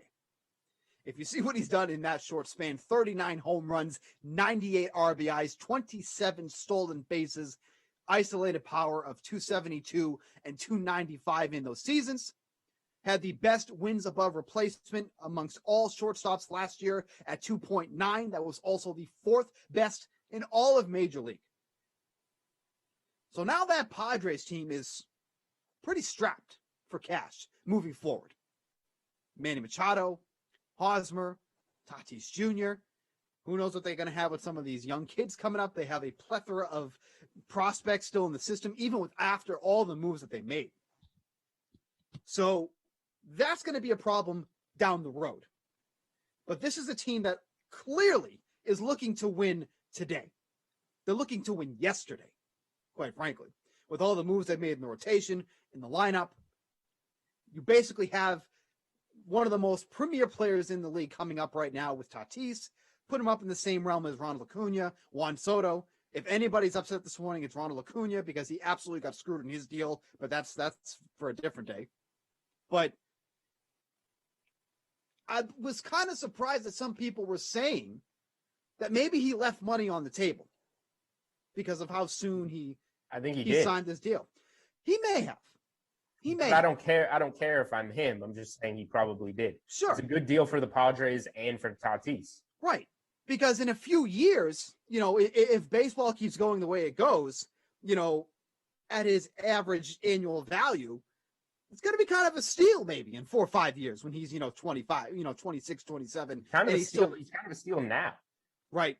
Which is insane to think about. 25 million, is that really a big deal for somebody of his caliber and to have it locked up that long? And we already know he's good and he would get paid eventually anyway. So the only thing he can do is overtake Trout as, the best statistical player in baseball and then be worth more. Now we haven't gotten. Now this deal isn't official yet, so we don't have the actual official terms. But it is being reported that there's a full no trade clause included, and no opt-outs. And that's where I kind of was surprised about the no opt-outs, because we've seen this many times. You know, they'll have that opt-out in the 4th or 5th year, and then they'll look to get another bag down the road. We've seen this multiple times in MLB, but this is basically he's set, but that's why this money is guaranteed. That was probably the cherry on top, that he's guaranteed this money. It's just the thing that I'm worried about is that it just sets what kind of precedent does this set moving forward? Because we talk about guys who are going to, need to be paid soon. Luis Robert, at one point with the Chicago White Sox, is going to be someone that's going to come into this conversation if we keep seeing what we've seen for him. It's just interesting to see how this played out. Tatis Jr., who hasn't even played a full season, now has the 3rd most lucrative contract in Major League Baseball, behind established guys like Mike Trout and Mookie Betts. Yeah, I think it's a good deal for both sides. Just because we pretty much know what Tatis is going to be. Maybe there's an injury in the next few years that if you hadn't locked him up, maybe you get a little bit more team-friendly of a deal. But I don't think there's much risk here for the team putting him on this deal. And I think Tatis probably could have gotten more at some point in time. But when you're getting $340 million all guaranteed, what does it really matter?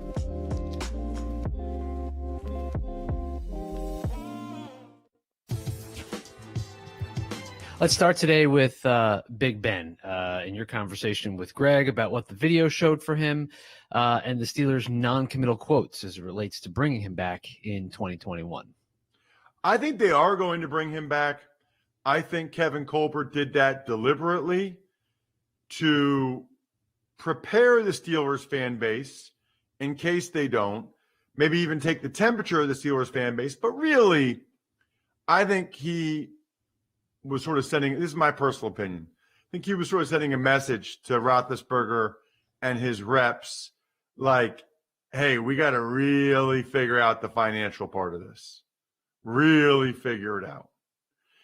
I don't believe that the Steelers want to move on from Ben and take a close to $23 million cap hit. I don't believe that. I don't think they want to do that this year. But it is a possibility. Right now, he counts $41 million against the cap because it's his last year. They could easily do a restructure, a 3-year deal, make minimums the next couple of years if you think this is his last year. Make the minimum this year. Give him, half of what he's going to make via signing bonus. Spread it out over 3 years, and you're in a much, much better position. I personally think the Steelers are good enough to make one more run at it with this group this year. I thought they were the best team in football through the first 11 weeks last year, and I don't know what happened to them down the stretch, but I think they're good enough to give it one more chance with these guys. Plus, that would give them time to sort of get the next quarterback ready. Now, the counter argument is they're not good enough to actually win it. Even with Ben playing at a high level, let's say he did. And they need to find out what they have in Mason Rudolph and Dwayne Haskins this year. They need to take their cap pain this year so they can be a contender again in 2022 and beyond. I think you can make reasonable arguments on either side. Tux Takes. Some other news includes the Jags going with teal as their primary home color next season, and police officers in the Tampa area suggesting that Vincent Jackson's death was related to alcoholism. Not quite sure I know what to say about that, the alcoholism thing. I guess I would need more information on exactly what the autopsy showed, other than, that is tough. That is a disease, and I know people that have had it. And I know people that have fought it, and it's a fight every single day. As for teal, I like that for the Jags. They are teal. Like that. That's what they were with Baselli and Brunell and Fred Taylor, Jimmy Smith, Keenan McCardell. It's kind of unbelievable, by the way, that those guys didn't make the Super Bowl. They had a loaded team. It really just goes to show you how hard it is to make the Super Bowl. Like 10 times, like Brady, let alone win it 7. It's just ridiculous. I mean, the Jags had some loaded teams back in the day. Their O-line, Ben Coleman, Leon Searcy. I mean, they were absolutely loaded. But I like the teal. I think it's a good idea. Reminder, by the way, I mentioned it earlier, just rate and review the show. Any shows on any of the podcast apps, especially Apple Podcasts, but rate and review, send it to me, ross@rosstucker.com, and I'll let you win whatever you want on Monday. You can win a signed picture, a signed card, or I'll do a YouTube shout out. All right, guys, with the 2020 NFL season now behind us, it is time to look back at what everyone decided to bet on. And there's no one better to talk to about this than the DraftKings Director of Race and Sportsbook Operations, Johnny Avello. What's up, man? How are you? Doing well, Emerson. Thank you. So what were some of the most bet on teams in 2020?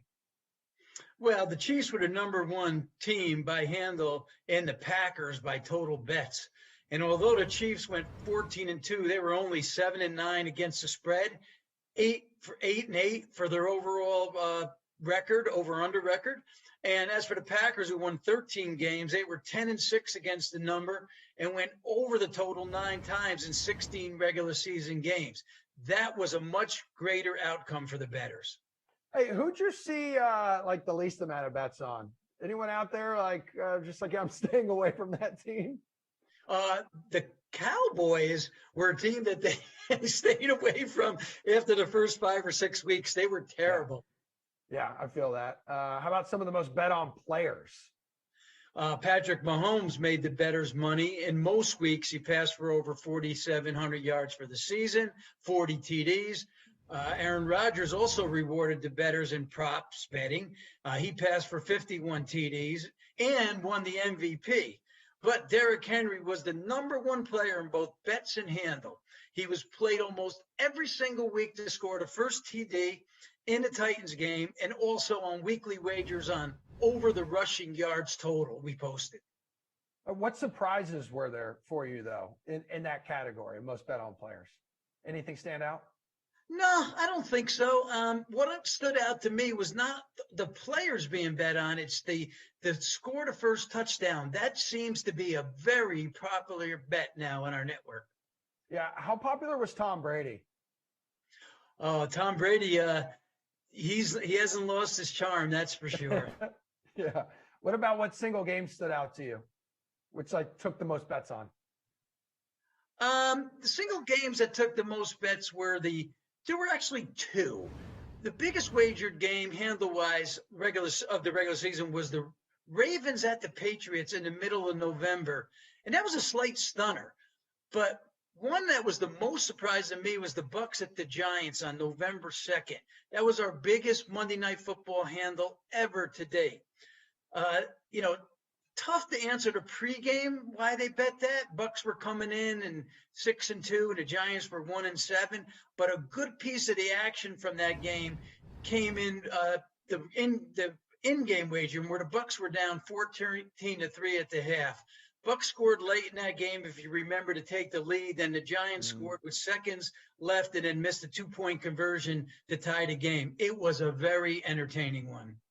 So, most interesting bet that you guys took this season, you're going to look back on the 2020 campaign and think what? Oh, that had to be the Mattress Mac $3.4 million bet on the Super Bowl. Now, catch this. That Mattress Mac, who's from Houston, he funds his digital account, and then he flies his private jet to Colorado, where wagering is approved. Then he makes his bet at the airport and then flies home. Yeah.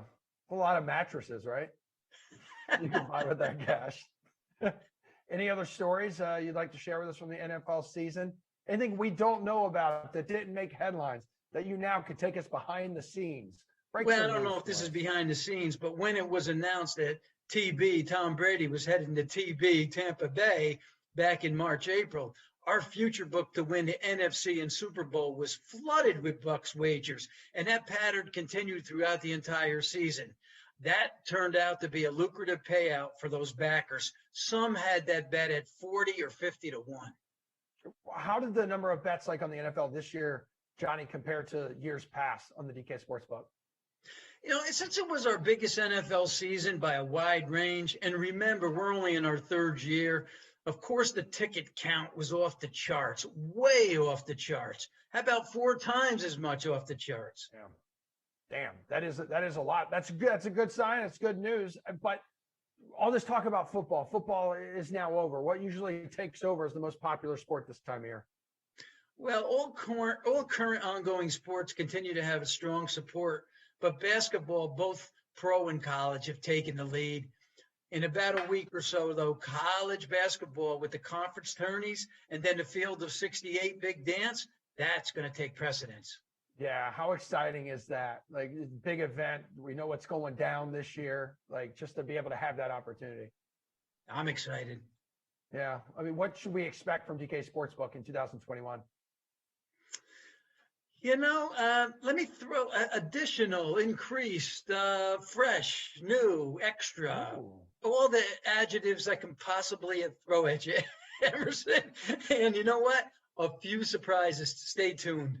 Okay. All right. So this is like the tease for a tease that's coming. I like this a lot. Call it a teaser. All right, Johnny and Bello, the tease king. Good catching up with you, dude.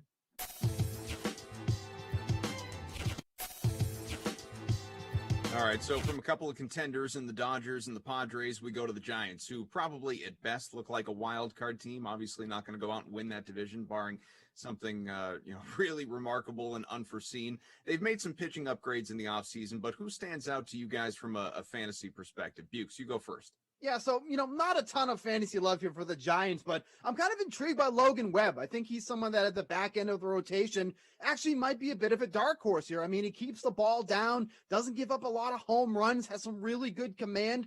And I'd like to see what he can do with a full season of Buster Posey behind the dish. I think we kind of forget that Posey opted out last season, but he's very good working with pitchers, especially some of the younger pitchers. So I'd like to really see what those two can do combined during the 2021 season. So it's not a flashy name by any means, not somebody you probably even thought of when thinking of this question, but I think Logan Webb is someone to be intrigued by because once he hit A-ball back in, I think, 2019, he just absolutely flew through, hit every level of minor league baseball, and then ended up pitching in the majors that season. So they obviously see something in him. He's not a big strikeout guy, but he's going to induce a lot of ground balls. So when you can get that with a fairly decent defensive team with the Giants, you can find some success. Thank you for giving me credit, Bukes, for thinking up that question. What do you think, Marion? Yeah, I mean, it's funny. When you're talking about breakout players in the Giants, it's like the worst possible team to use that term, breakout. They're old. They're really old for how average and uninspiring they are. If you go through their projected starting lineup, which doesn't even include Evan Longoria, who's going to be like a platoon type player this season, 7 of their 8 positional players, projected, mind you, are over the age of 30. It is an old team. So I had like 3 names written down as guys who could even fit the criteria of breakout candidates. Logan Webb, I will say, was probably the most, he's the one who checked the most boxes because Mauricio Dubon, I know the bar for middle infielders is pretty low, but like 12th percentile exit velocity last season. Joey Bart, I is probably like the name that people think about most when they think about Giants breakout candidates, but it's already been announced that he's going to start the season in AAA. So yeah, there's just not a lot to like get excited about when we're talking about, who could just be that shocking Giants player who takes us all by storm. It's probably not going to happen. So I'll say Logan Webb, though, is like when he's pitching at home against the Rockies or the Diamondbacks, he's someone we're going to talk about a lot in DFS.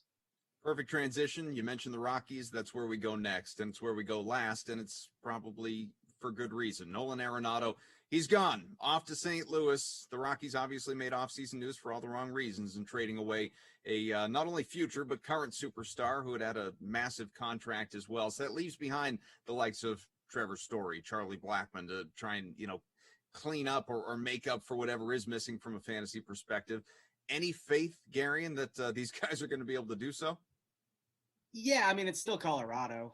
It's still Coors Field for 81 games. I mean, Story, I know it just seems like he's now just alone in this dark, dark place. And I get it. It's a sad lineup and it's a sad situation in Colorado. But you go back to the start of 2018, he's top 20 in baseball in home runs, RBI, stolen bases. Like, he checks every box. So he's still going to be a very valuable piece, even though there isn't any of that quote unquote lineup protection in Colorado. But it's slim pickings when we're talking about good players on the Rockies. If you go through the NFBC ADP right now, they only have 3 players inside the top 200 picks.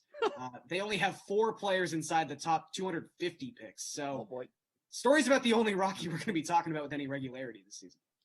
That's a bad story. That's not one that we're going to be telling all that often. So Bukes, you just keep on. Who's the fantasy MVP for Colorado? What do you think? Leave it to you to just, decimate a good segment with one of your stupid puns. I'll give you somebody we were doing so well. Quiet. Well, they're here for me and Garion. I'll give you somebody that we should be talking about, and that's Sam Hilliard. He's played 63 games in the majors so far. He has 13 home runs, 23 RBI, 5 stolen bases with isolated power of 337 and 229. This kid should be getting more of a chance than he's being projected for right now, because at this point, what do you have to lose? And, we talk about how bad that trade was for Nolan Arenado. The Rockies were so strapped for cash. That was a trade that needed to happen financially for them to recover. They were, it was not right to give him that contract because of how financially strapped they are with guys like him and Blackmon, but whatnot. But that's a whole different story. Sam Hilliard, I think, is a guy to kind of keep an eye on this year if they do give him a chance to play. David Dahl, no longer part of the team either, so that's something to watch. And even someone like CJ Cron on the minor league contract, but playing in Coors Field. I mean, that's an easy 30 home runs if he's active in that lineup there. Obviously, had the shortened season last year with the injury, but those are 2 guys that we're not even thinking about right now, but could be more of an impact player as the season goes on. Well, speaking of home runs then, Bukes, going back to Trevor Story, he is plus 2,200 on the DK Sportsbook to lead the National League in long balls. Do you have any confidence that's going to happen? I mean, I don't hate it, but with Arenado gone, he's lost some of that protection in the lineup because there's not really many guys that you fear. Charlie Blackmon probably leading off. I mean, that's not somebody who's going to be protecting Story in the heart of the lineup. So I don't hate it because, of course, playing in Coors Field, like Gary said, half the season, the long ball is going to go out. But Story is in that realm where he's usually around 30 home runs. I don't think that's going to get it done as the home run leader. So I get the odds are rather enticing, but you have somebody like Giancarlo Stanton who's in the same realm as the odds. Would you rather bank on Story or Giancarlo Stanton? Stanton obviously injury prone, but just from what he does when he's healthy, the ball's going to go out of the park with Stanton consistently, and he's going to have massive amount of protection in that Yankees lineup. So I don't hate the odds, but not somebody I'd be looking to take. Any more inclined on your end of things, Gary? They're not terrible odds. I mean, again, it's Colorado. And also, Story, it should be said, is one of the guys who really does take advantage of his surroundings, getting to play the 81 games in Coors Field. If you're going to do that, you want to hit fly balls, and in general, you just want to make contact. And Story, to his credit, has lessened that strikeout rate each of the past couple seasons. It seems like he's becoming a better all-around hitter.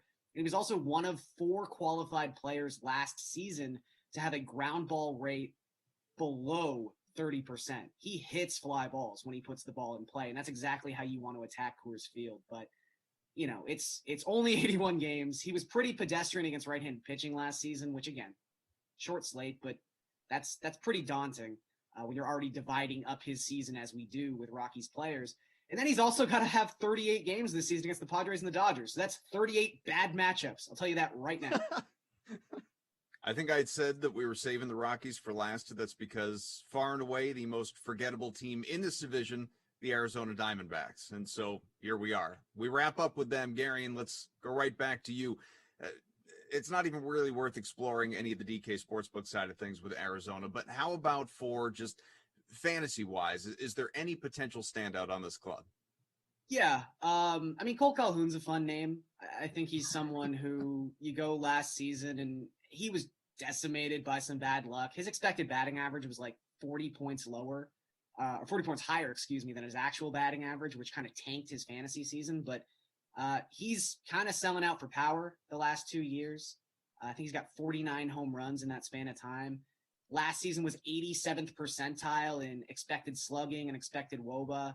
Probably going to hit either leadoff or cleanup for this sad Arizona lineup. So with where he's going in drafts right now, I think he's a perfectly viable like third outfielder. And yeah, I just think the value matches up with the player here. This is clearly not the same conversation as the Padres or Dodgers. That goes without saying. How about you, Bukes? Any other fun names? I was actually shocked that Garion wasn't on the same boat as me, but I'm going with Zach Gallen. I mean, his K percentage over the last 2 seasons of at least 28%. And then what we saw last year, only 12 starts. Let's not get all excited just yet, but he really tightened up his command, had a walk percentage of just 8.6%. So he's not going to be somebody that's going to be in the win column often, because I don't think the Diamondbacks are going to be winning often. There's a bet for you under whatever their win total is. There's one that you can consider. That's probably the only one.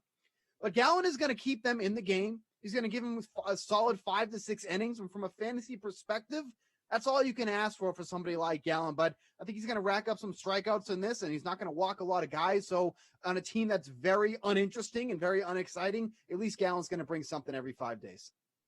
Okay, so that's a look at the NL West, the first division of the many that we will be looking at over the next month and a half, leading you into the start of the Major League Baseball season. Join us again next week. We will continue to explore. In the meantime, Bukes, love your shirt, buddy. Thanks for being with us, Garion and Steve. We will talk to you again soon.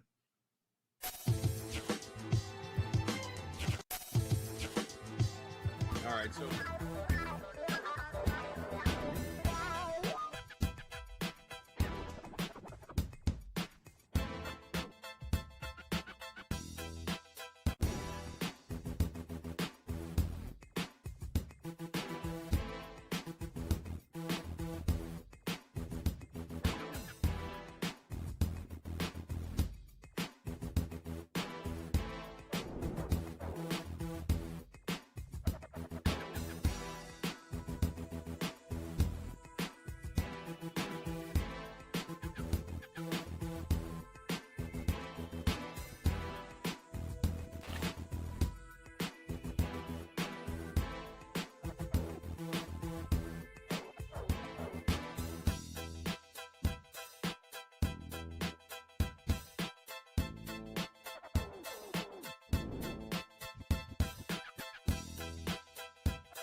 What up, DK Sim fam? Brandon Cristal, Matt LaMarca, here for our final sim of the night, Madden After Dark. It's 10 o'clock on the East Coast, about to be 8 o'clock here.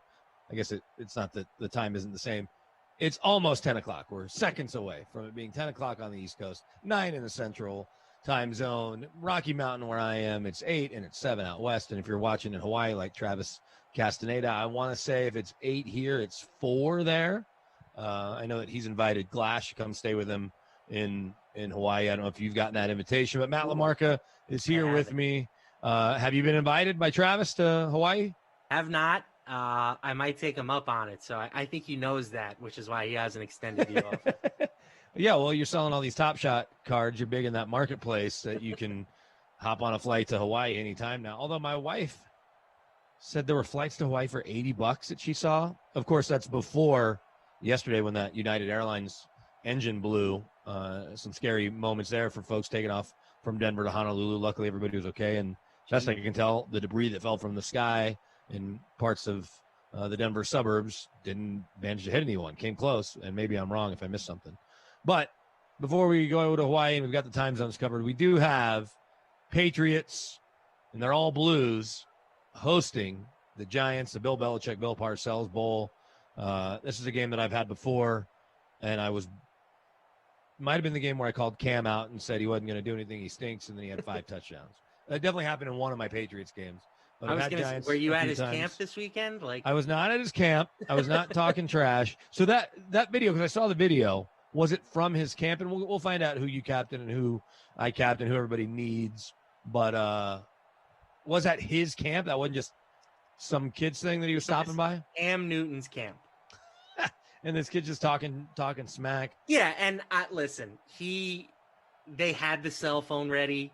They wanted that reaction from Cam, and they got it. So good for them. You could have done a lot better than I'm rich. A lot of people are rich. You could have been like, I can't hear you through my Heisman and league MVP. Yeah, like I mean, of that. But to me, this is more of like, what is wrong with? I don't want to sound all old man here, but these kids, I'm sure, are paying money to go to this camp. They have the opportunity to learn from a Heisman Trophy winner, a league MVP, a Super Bowl appearing quarterback, a guy who led his team to a 15-1 season. And instead, he's focused on, becoming TikTok famous.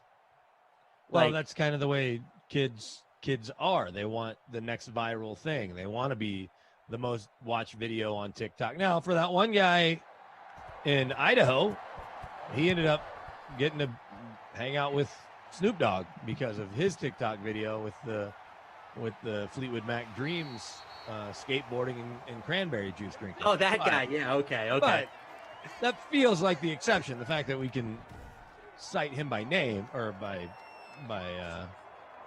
instance. I don't remember his name. Yeah, cranberry truck guy. They bought him a truck, stocked it with cranberry juice. But I think you're right. It's kids just trying to make a name for themselves. We will say what's up to everybody that's with us, DK SimFam, in the YouTube chat, as well as I have the Twitch chat going as well. Who did you captain, LaMarca? I captained Saquon Barkley. Big surprise there. He's going to be the most popular captain, but he just felt like the best play. I did a Giants game on Thursday. He had just under 100 yards and 2 touchdowns. It just felt like I needed to have him. I paired him with Daniel Jones, with Sterling Shepard, and with Evan Engram. So I went with sort of a expensive New York Giants stack. Okay. Then for the Patriots, I went with Damiere Byrd, and I went with Nick Folk, former Jet legend. Sure. He may end up getting you some points in this one because I don't know if we have explosive offenses here. I didn't want to pay it for Saquon. I captained Evan Engram, which I've done a couple times. I know it can be boom or bust. I know he's averaging 12.1 fantasy points here this season, but figure if he can get in the end zone once, if not twice, I'm able to roster Barkley and Jones. I went with both Pats running backs, and Sony Michel and James White. Could end up regretting that, and then was able to afford Damiere Byrd as well. So no kickers, no defense. For me, in the $250 free showdown, Saquon, owned 83% of the time. Right behind him, Cam Newton, 65.93. Evan Engram, 51.14. Devin Asiasi, always a popular play, 47 and change. Daniel Jones, 44. Damiere Byrd, 38. Golden Tate, 34. Julian Edelman, 33. I always forget about Edelman because he just didn't do anything this season. But I also feel like he hasn't done anything much on any of the Sims I've had of the Pats. But Cam right there, able to fire across the middle, is 10. That's Byrd, right? Damiere Byrd making plays. Pretty sure that's Damiere Byrd. Yep. And we got a coaching decision coming up right here. Fourth. Bill and one. Belichick's going for it. He's saying, Joe Judge, you don't know me as well as you think you do. Well, I don't know if this is Bill Belichick here. You know, I don't think that the virtual Pats are coached by virtual Bill. They're coached by virtual Steve Belichick. Greg B. Captain, Damiere Byrd. There's our virtual coach right there. Certainly not Bill Belichick. Need to point out, Brian Claremont says, aloha, Brandon. It is 5 in Hawaii. I had my times off. Let me ask you this. If you're on a plane, that's 7 minutes into takeoff, or maybe less, the engine catches fire, you touch down safely, obviously a few harrowing moments. Do you get on the next available flight? Rossi and I talked about this. Do you get on the next available flight? Because you were headed to Hawaii. You weren't headed to Boise or Dubuque, Iowa. You were headed to Hawaii. It was going to be a good trip, you would assume, for most people, right? It's Hawaii. I'm not a great flyer to begin with. I don't know why. Like, I'm a pretty statistically driven person. I know the numbers. Yeah, the odds that your engine catches on fire again are way, way low. The odds they catch on fire the first time, super low. I don't like it. So if something like that happened to me, I probably would be pretty hesitant to get back on the next available plane. I might take a boat home if I was in Hawaii, to be honest. Well, if you're in Hawaii, now they were in Denver. Okay. And thankfully the issue with the engine happened quickly and they were able to touch right back down in DIA, not trying to land a Boeing 777 in one of the mountain airports, right? That may not have a long enough runway or whatever the case may be. Try to land it on I-70 and hope for the best. But I think Rossi had it best. He said, if you're planning on going and they've got you the next flight, you just do it, because then you don't spend too much time thinking about it. You know, the paralysis by analysis. It's like, nope, I'm just going to go. And that's that. 2 catches in a row for my captain, Evan Ingram. Daniel Jones off to an early perfect start, 2 for 2. Feel free to chime in the chat, everybody.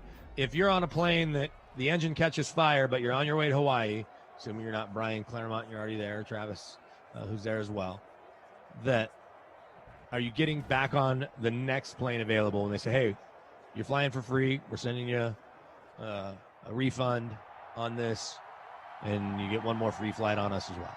I don't know if United's doing all that. And in fact, I saw where they're grounding all their 777s right now.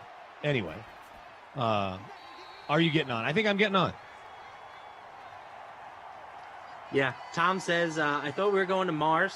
On my last stream, I told Jason Rossi I'd go to Mars, given the opportunity. Sure. So I feel like, I'm not a great flyer, so maybe I shouldn't go to Mars, but at the same time, like, a little different, right? Well, here's the thing.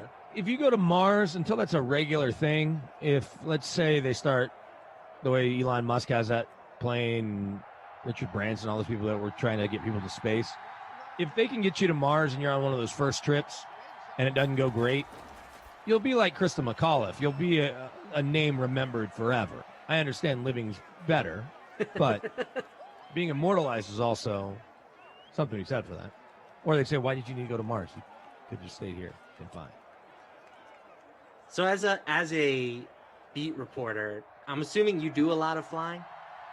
Well, during the season. Yeah. And normally in a normal off season, I would have already gone to the Senior Bowl, likely the Pro Bowl, although I don't know if I would have been able to make it work. It was in Vegas. It was supposed to be in Vegas.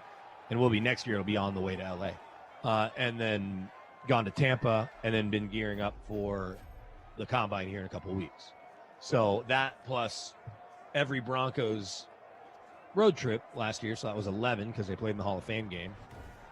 And I wasn't on the team charter because we're the team broadcast partner. So I wasn't on the charter for every flight. I want to say like 5 of the games I was on it for one of the legs. I ended up picking up a boatload of Southwest points and getting A-list. And it was fine because it was all like direct cities. It was Denver to Houston, Denver to LA, Denver to Kansas City. The one that I needed to be on the plane, and luckily they had a seat for me, was Buffalo, because it's just not easy to get to and from Buffalo from really anywhere west of Pittsburgh, Chicago maybe. There's not a lot of directs, so that was the best one. But yeah, so I fly a fair amount, plus in my wife and I will travel a little, so on average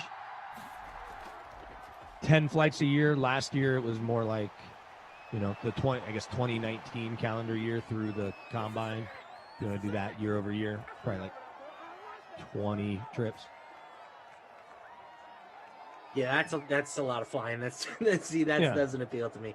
I'm like, if it's within a 12-hour car ride, I prefer to drive. 12 hours, that's your cutoff. Yes. So like, I have family in Michigan. I'm from New York, Long Island specifically. If you go at the right time, you can do that trip in like 10 and a half hours. Yeah, let's assume that you're bypassing all of normal New York traffic. You have to leave at the right time. Right. I guess super early in the morning, late at night, or get lucky in the middle of the day. I went to school for 1 year at Indiana. I made that drive twice. That was like a 14 hours to Bloomberg. No, Bloomington. Bloomington, Jeez, not Mike Bloomberg. Bloomington, Indiana. That was a long trip. So anything longer than that, I have to get on a plane. Like Vegas, obviously getting on a plane from here. This from Escape Tank. Getting on the plane. The odds of two planes breaking apart back to back with your astronomical. Play the numbers. You're more likely to get killed by a dolphin at that point. Or if you're in Hawaii, probably a whale. More so right, and then he says, side note, a dolphin almost killed me last year. Oh, well. But it's sort of the idea of people say, oh, you could get hit crossing the street. And I understand that that's true. Absolutely. If you walk across a major interstate, your odds will go way up of getting hit by a car than if you're walking across a 2-lane road or a neighborhood street with 4-way stop. It's no, of course. And your odds go way down. No, I'm saying, look, flying super safe. You're going to get in car wrecks and die a whole lot more frequently than in a plane. Car. You just feel better in a car. Yeah, because you feel like I'm in control, when in reality, exactly. You are in control of your vehicle, but you're certainly not in control of every other vehicle on the road. And the airplane, you're obviously no control at all. You trust the pilot's, skill and the reason that they're flying everybody. Giants knocking on the door here. I know a lot of people could use Barkley. I've got Daniel Jones and Barkley. Throw it to Evan Ingram for me, Daniel Jones, but he's going to hand it off. Nope. Is that Ingram? Nope. But that is a touchdown. Golden Tate III. His ownership numbers were higher than I would have expected, but I don't have them, so I need to pull up what's going on in the two contests. How many entries did we get in ours this time around? Since I told everybody about it, apologize for not making it sooner. But here, let me click on it. All right, click on it. Anyway, somebody else. We got to 108. All right, well, so it's 20 better than 30 better than last time. We're at 81. I should have done it earlier in the day. We went to the zoo. Sorry. Ooh, the zoo. Denver Zoo, yeah. It's a good zoo. It was just warm enough and just sunny enough. When I was windy. My first... I'm in third place. That can't be right. My first job interview I ever went on, they asked me if I was going to be an animal, what kind of animal would I be? And my answer was a monkey. Okay. I just felt like closest to a human. It's somewhat on the smarter side for an animal. Obviously super athletic. Super athletic. The monkey really stood out to me. And the guy was like, really, monkey? And it made me like second guess. I was like, is monkey not a good choice? So I don't know. Do you feel like that? What would your answer have been? Good question. Yeah, I don't want to steal yours. I might say monkey. Pterodactyl feels a little too forced. Tiger's a cool one. Did you get the job? I did. This job, wait for it, was for Modell's, which is a East Coast sporting goods chain. Sure, absolutely. It was the most intense job interview that I've ever been on for a job that literally any human being could have done. Is Modell still a chain, or did they sell to Dick's or somebody else? I believe there are still a couple hanging around, but for sure it's way, way down in value. Looking at the early leaderboard, I'm holding tight in 4th place. Pfeiffer 9, Handmade 1, JHB E. Sarah. I don't know. It's a lot of letters. I'm not sure how to put that together. I'm 3rd, then I'm in 4th. In the $250 free showdown, you got a 4-way tie for first. A. Lewis 45, Mongol, Grunto 341, and Rydog 561. A monkey could do that job, says Zachariah Love, working at Modell's. Yeah, maybe that's why they hired me, because I said I wanted to be a monkey. Oh, here's your stats after 1 quarter. Sorry, I'm sitting here checking leaderboards. Can y'all throw the passing numbers up again real quick, guys? Daniel Jones, 7 of 8, 56 yards, that touchdown to Golden Tate. Cam Newton, 3 for 4, 29 yards, and looking obviously for his first touchdown on the ground. Saquon, 23 yards on just 4 carries. He'll take that average. Sony Michel, 2 for 4. James White, 1 for 3 in the air. You've got Evan Ingram, 4 for 32. So I'm feeling good about my captain at this point if Daniel Jones keeps feeding him. Damiere Byrd, 2 for 20. Saquon, 2 for 23. Devin Asiasi, 1 for 9. Golden Tate, 1 yard on the 1 touchdown grab. That's where it stands. I don't know. I didn't think I missed a sack. No sacks yet. No picks. So 7-0 after 1. At least we're getting some scoring. A better start than the last game when you and I had Cleveland and the Ravens. True. Obi-Wan says he would be an osprey. That's kind of a cool answer. You could fly. You're a predator. What else do we got? Damien says honey badger. Honey badger's cool. Throw it, Cam, you bum. Just kidding. Did he get the first down? It's going to be a close measurement. He thinks he got it. Yes, he did. Apparently it's Yup Becerra. Yup Becerra. That's how you pronounce that. Yup Becerra. Obi-Wan would be a predatory hawk or fish hawk.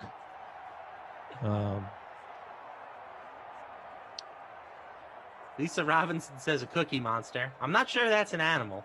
No, but we'll allow it. Yeah, we'll let it play. I do have a question I'll throw at you. Not that what animal would you be isn't a good one. But my buddy Bob Fesco does mornings in KC and threw this on Twitter. He likes to do stuff like this. I don't know if it's to talk about. And I had questions immediately after I saw his question. But if you could live on the set of your favorite TV show, what TV set would you want to live on? So I immediately say, well, am I living with the characters? And so like Friends, are you living in one of those apartments where you get to kick it with Jennifer Aniston and company, right? That's different than even living in those apartments in New York. They're rent controlled, probably still good. Or like Seinfeld, are you replacing a character, and or can you change it to what TV set would you want to live on? Because in like those houses in Magnum PI, the old one or the new one, or Hawaii Five-0, Falcon Crest, Dynasty, Dallas. Like if you're living on some huge, just say all those bachelor houses. All right, I might take bananas. The Kardashians. Yeah, the Kardashians, the way they live, or below deck, like I get to just live on one of those boats in the Mediterranean. Right. Producer Drew says he'll take the full house. Yeah, you're living right in the heart of San Francisco. It's a nice house. So I think there's different layers to this question, but we probably need to narrow it down for the sake of this. You're living on the set in real life, whatever it is. So you have to obviously imagine the full house. You see the house on the outside. We know that the inside was an LA sound studio. Same with Seinfeld and all of that. You're living on the set, but you're not a character at all. It's just that's where you live. You live on the set, and to qualify it has to be a show you really like, because it is kind of cheating if you never watch Magnum or you don't watch The Bachelor, but you know your significant other has it on. You see like this is a ridiculous Santa Barbara house or whatever. So we're getting plenty here. Melrose Place probably a good one. Sanford and Son. I saw Family Matters in there. The Jetsons Home. Jetsons Home might be the winner. Yeah, the Jetsons Home. Jetsons Home might be good. See, but then you'd have to become animated. Well, there's that. Hawaii Five-0 for sure, says Joseph Mulgrew. Michael Clark says Muppets. Obi-Wan Gilligan's Island. Well, that's the thing, is that if you're on the island by yourself, it could get... Right. That was... Because my favorite show, we talked about this last time I was on. My favorite show is Lost. Okay. Right. And I would love to live on the Lost Island, but I would want to be part of the gang. You know what I'm saying? I would not want to be on a deserted island by myself. The deserted... That's where So it's almost two separate questions. What show would you like to live in and be a part of? Right, there's that. Or if you're just living, you get the set. Like if you're in New York, it looks like you're living in Rachel and Monica's apartment. So it's rent controlled. You're in that apartment. You're in the village, but that's it. Like there's nothing. You're doing your same job or something similar to your current job. If you don't have some dream job, if you work right now as a salesperson, you're a salesperson in New York, but you live in their apartment. Or Seinfeld's one bedroom on the Upper West Side, which started out as a studio in the first season. Right. And then somehow an extra bedroom was added into an apartment that was a studio. But it's not that big a deal. They also changed dads. Fresh Prince of Bel-Air is a good one from It's Just a Damn Cough, Man. I thought about that. Wayne Manor. Beverly Hillbillies is a good one. I want to live in Al Bundy's house. Asiasi? Touchdown. Look at that. Devin Asiasi. I feel like every time I don't play him, he scores. And when I do play him, he doesn't do a darn thing. Yeah, that sounds about right. Designated survivor living in the White House or West Wing or any of those White House shows? Sure.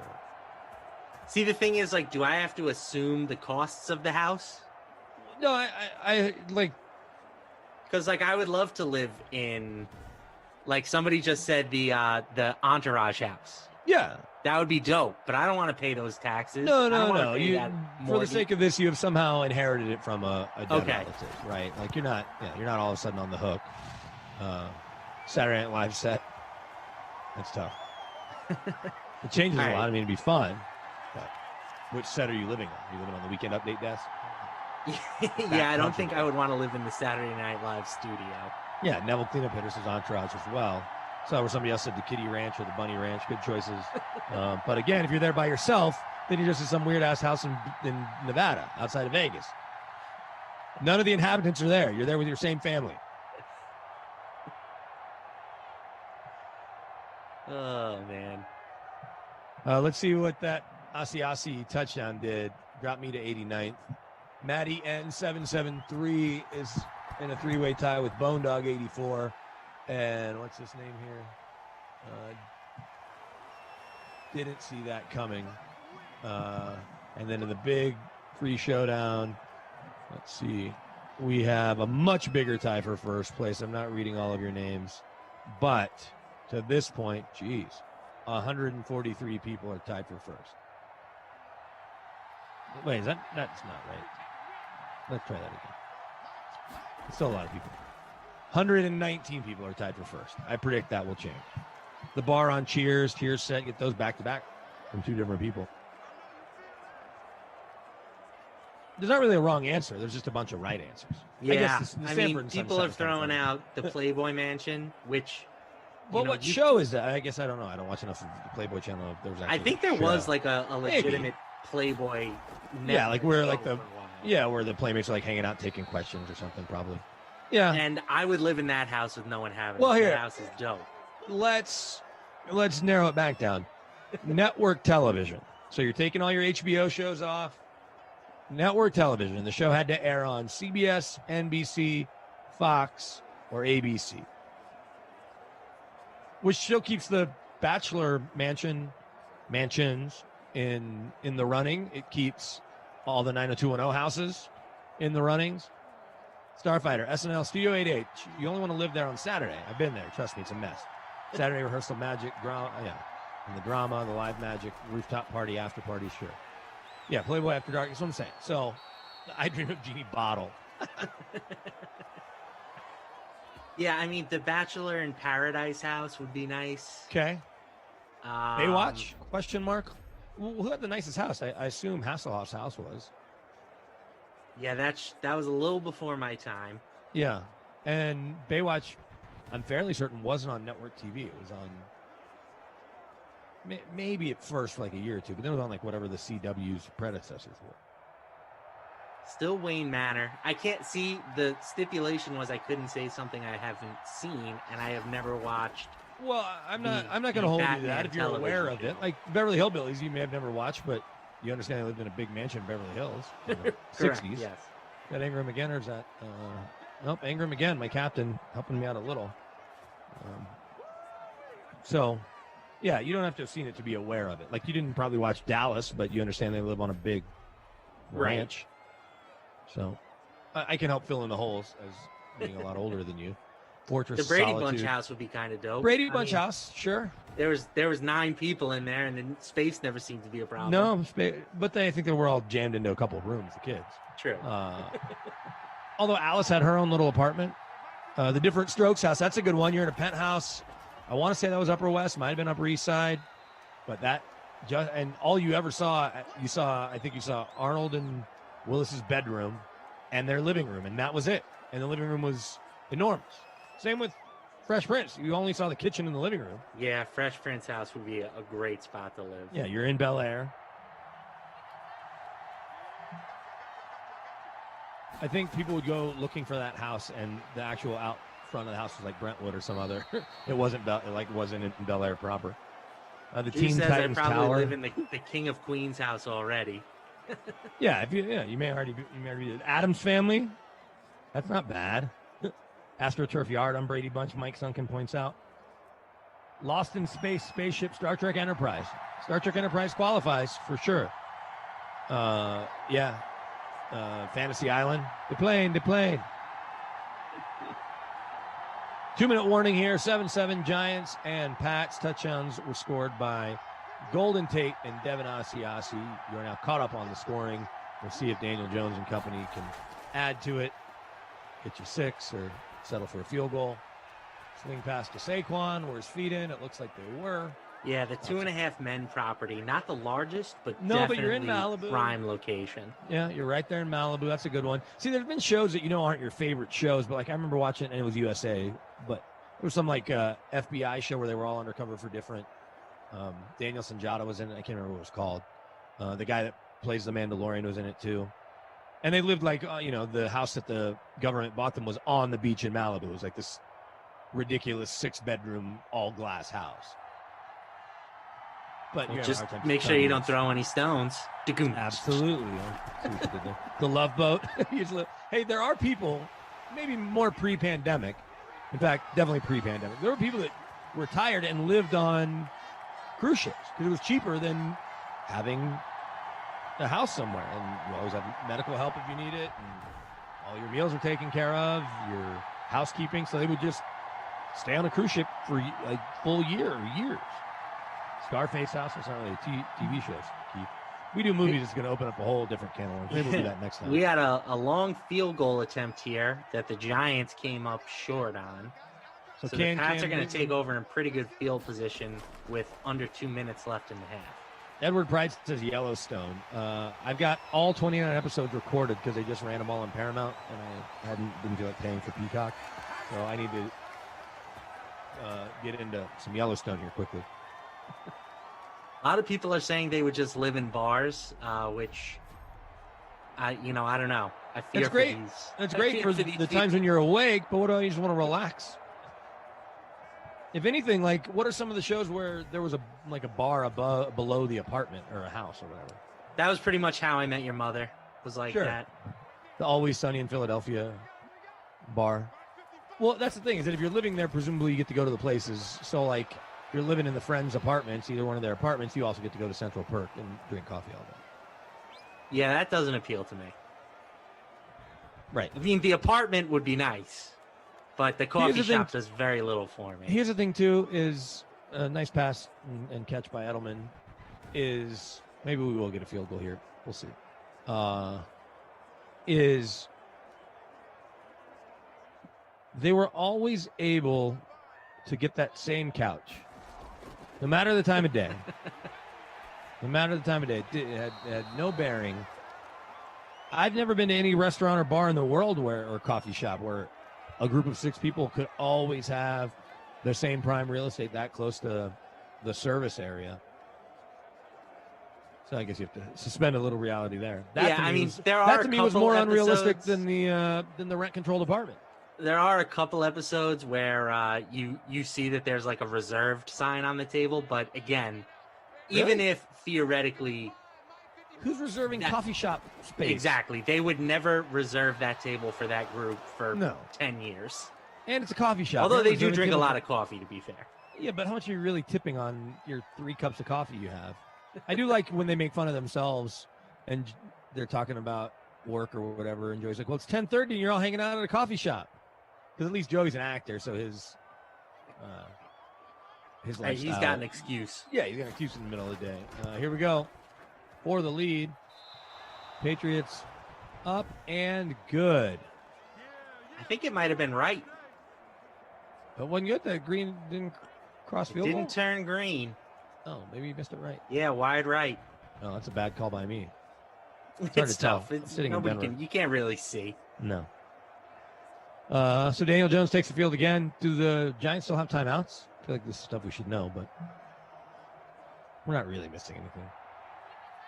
Seinfeld's flat. Yeah, Seinfeld's flat. Must have been 4,000 a month. It is now. 47 seconds, all 3 timeouts. Jones using his legs. Was that Baker Mayfield throwing across his body there, just like last game? Had the guy, but Yeah. The Death Star. Again, we're doing TV shows only, no movies. I think this ridiculous conversation has restrictions. But again, you keep it to just network TV, that changes a little bit too.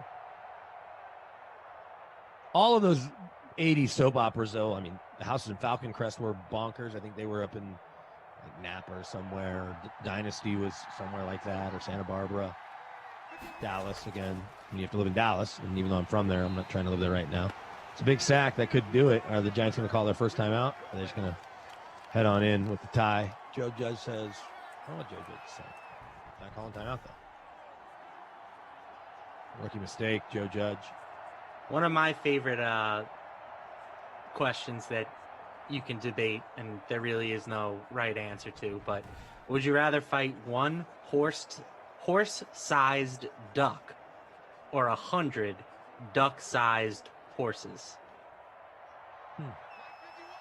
Probably still the one horse-sized duck, because you can probably move around and get, because a duck doesn't move the way a horse does.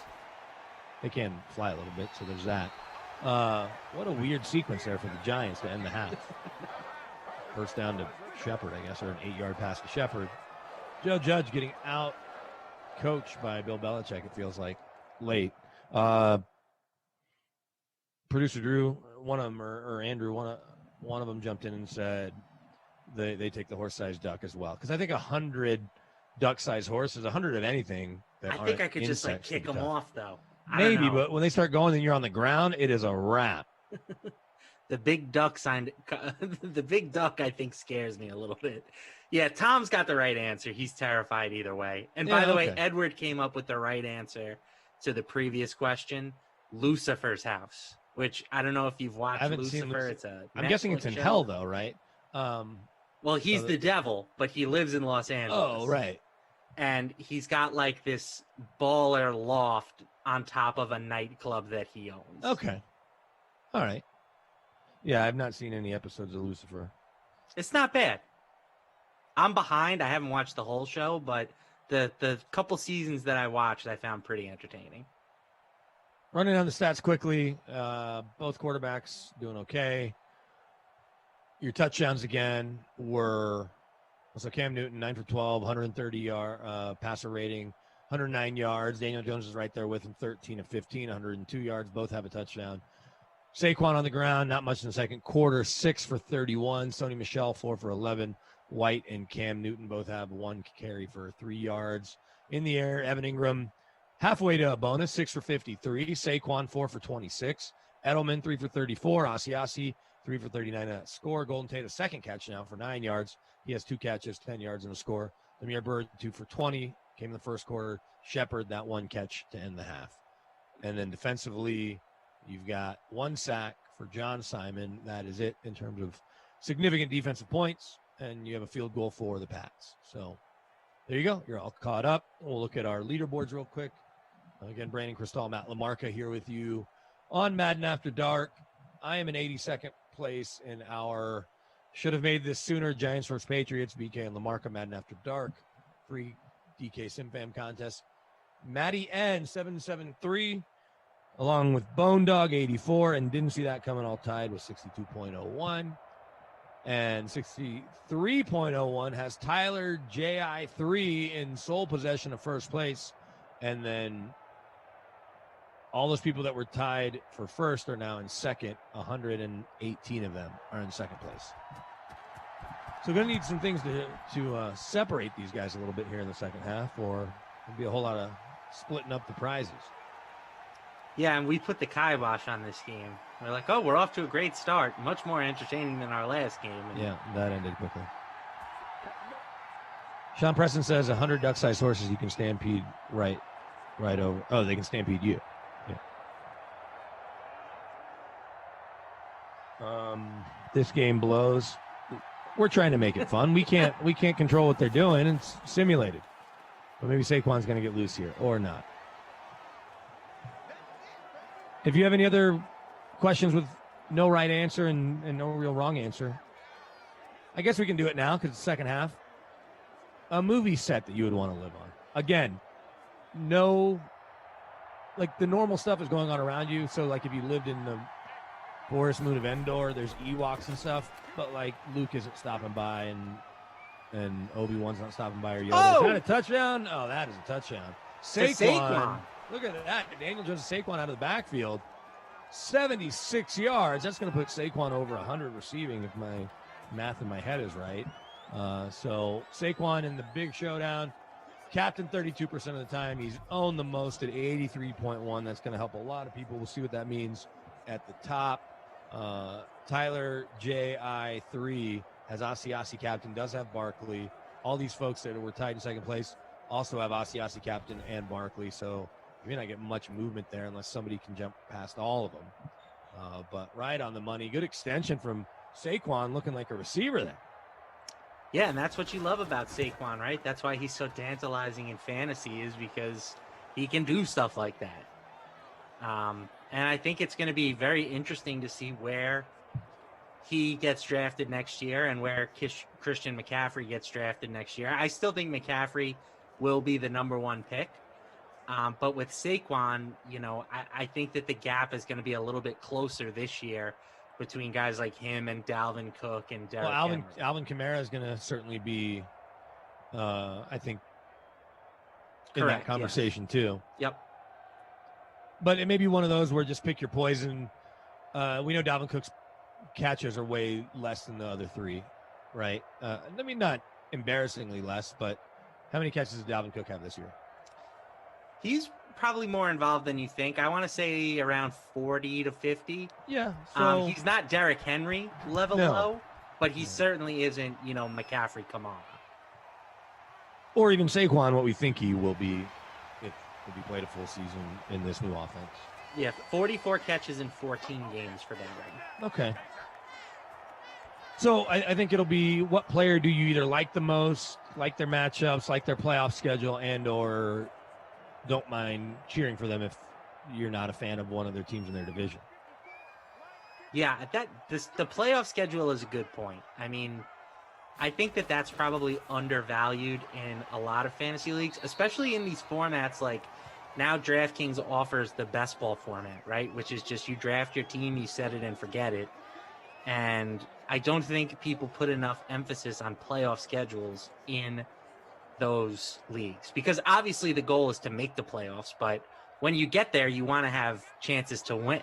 So ideally you have a team that can get you to the playoffs and have a great playoff schedule. So I do think that that's a very good tiebreaker between players that you think are close in the rankings. The tricky part there is that then even if your player that you draft high or quarterback is healthy at that point, are the people that they rely on around them healthy? And so if you have Aaron Rodgers, but let's say Devontae Adams is hurt the last 2 weeks of the season or whatever it may be. Right. Yeah, no, I mean, injuries so obviously you can only do so much, but I think you need to draft, unless you're drafting somebody with a huge injury history, then that's on you. But like Christian McCaffrey's never been hurt in his life. He told us on the conference call before the Broncos played the Panthers this year in a game he was supposed to play, and then he got hurt again in practice, hurt something else, that he hadn't missed a game since his sophomore year of high school or something, or maybe one game at Stanford, but never missed a game elementary school through high school, and it was his second year at Stanford when he got hurt, and he missed one game. So that to me isn't the same injury history as other guys who miss 2 games a year, 4 games a year, whatever it may be.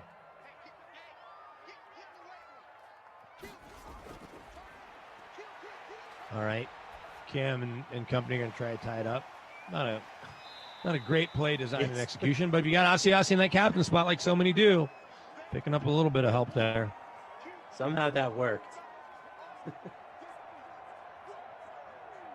Did you see the Deion Sanders story? I got flashed the headline. You know, Jackson State played their first game today. Deion claims he got robbed during the game. He's the head coach of Jackson State. And apparently he had his cell phone, credit cards, and other stuff taken during the game. Interesting.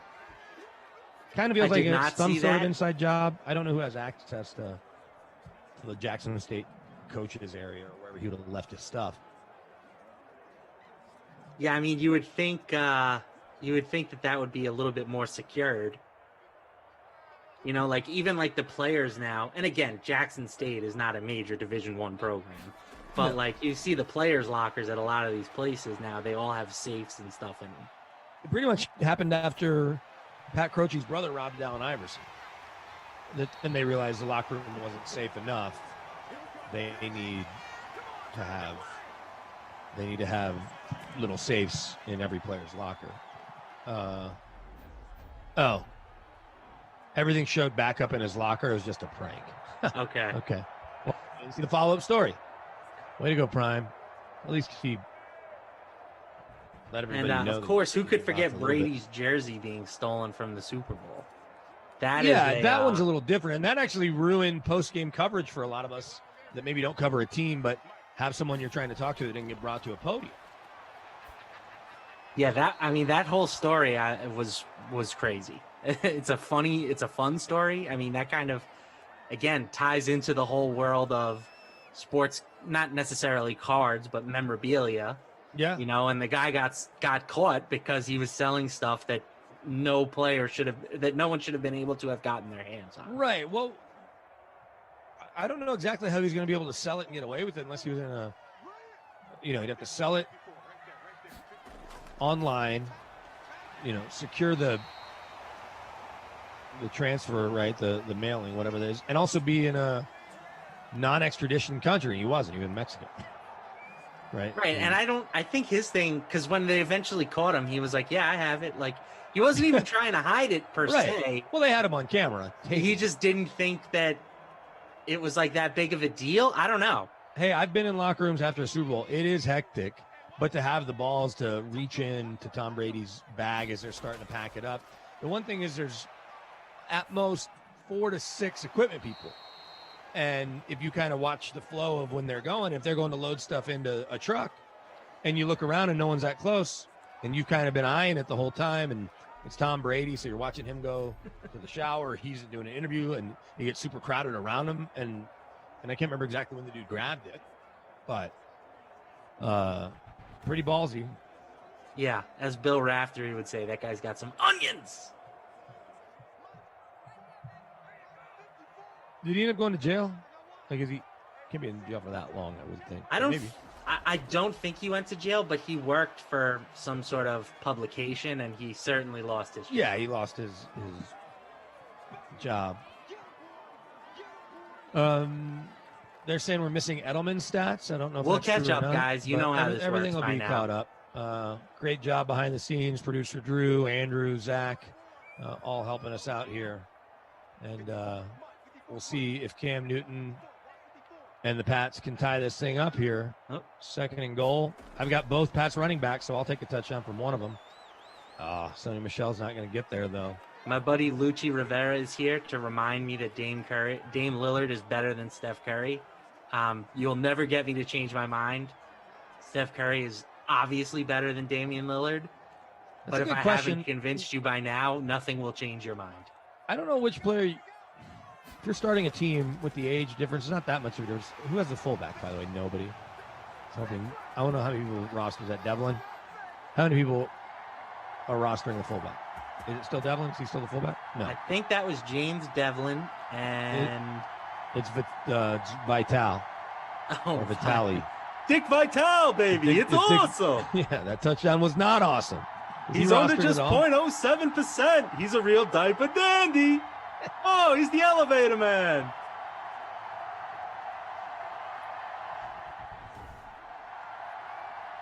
Sorry, I'm not keeping up with our Patriots fullbacks here. I was not one of the 0.7% of people in the big showdown, because I'm not playing in it, that rostered him. Talk about it, the all-time vulture. Jeez. Virtual, not Bill Belichick, still sticking it to fantasy owners. Pug Dog's leading our contest for now. We'll see what that Vitale touchdown does. It may not shake things up that much. I doubt he Pretty was good Dickie V rostered by in you, though. ours. Pretty good Dickie V by you. Yeah, I mean, that's my childhood right there. He's So a it's real interesting. diaper Everyone prices dandy. Steph is the GOAT point guard. I think it depends on the type of team you're trying to run and who your other players are. But there's no question, and I've had this conversation with a lot of people, including some that you see on the Thursday night TNT show, before it ever was a thing, and now everyone agrees. Steph Curry is the best shooter in the history of basketball for a couple of reasons. One, the volume. Two, the accuracy. And then three, he's maybe the best set shooter and the best shooter moving. So he can do the two things that a shooter needs to do, right? Catch and shoot, or move and get your own shot. And he's the absolute best, and his range is so crazy. So he's without question the best shooter ever. I'm not going to even listen to any other argument, even if you want to tell me about Ray Allen or anyone else. It's just a Reggie Miller.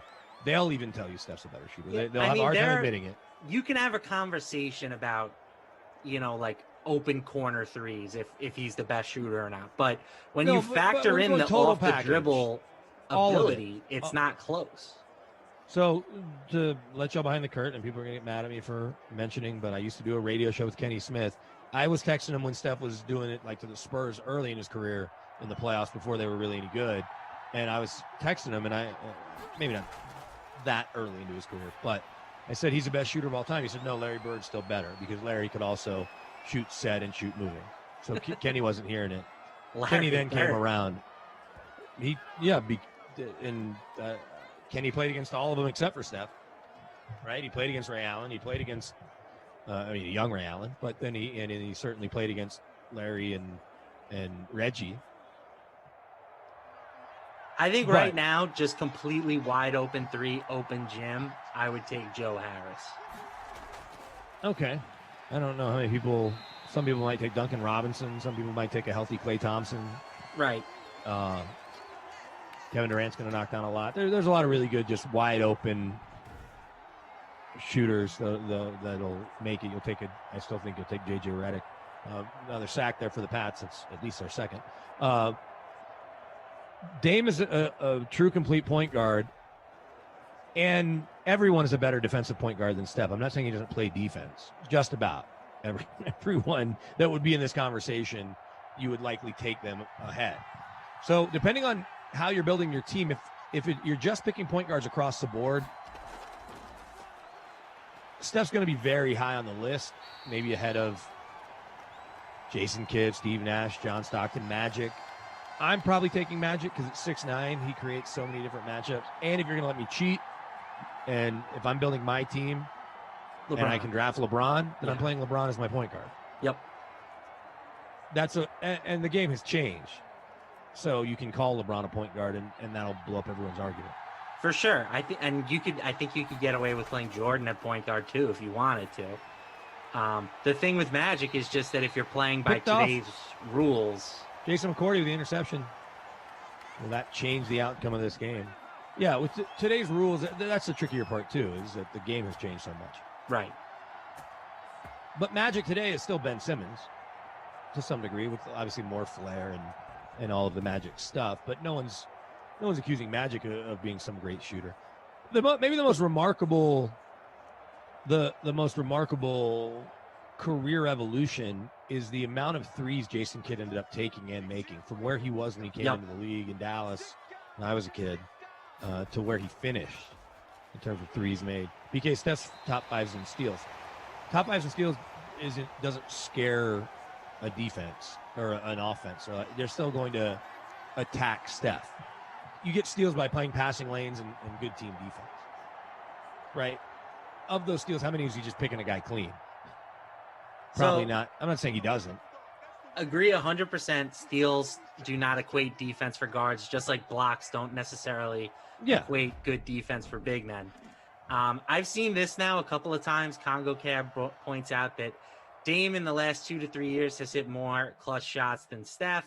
I heard Stephen A saying that since 2012, nobody has hit more clutch shots than Dame.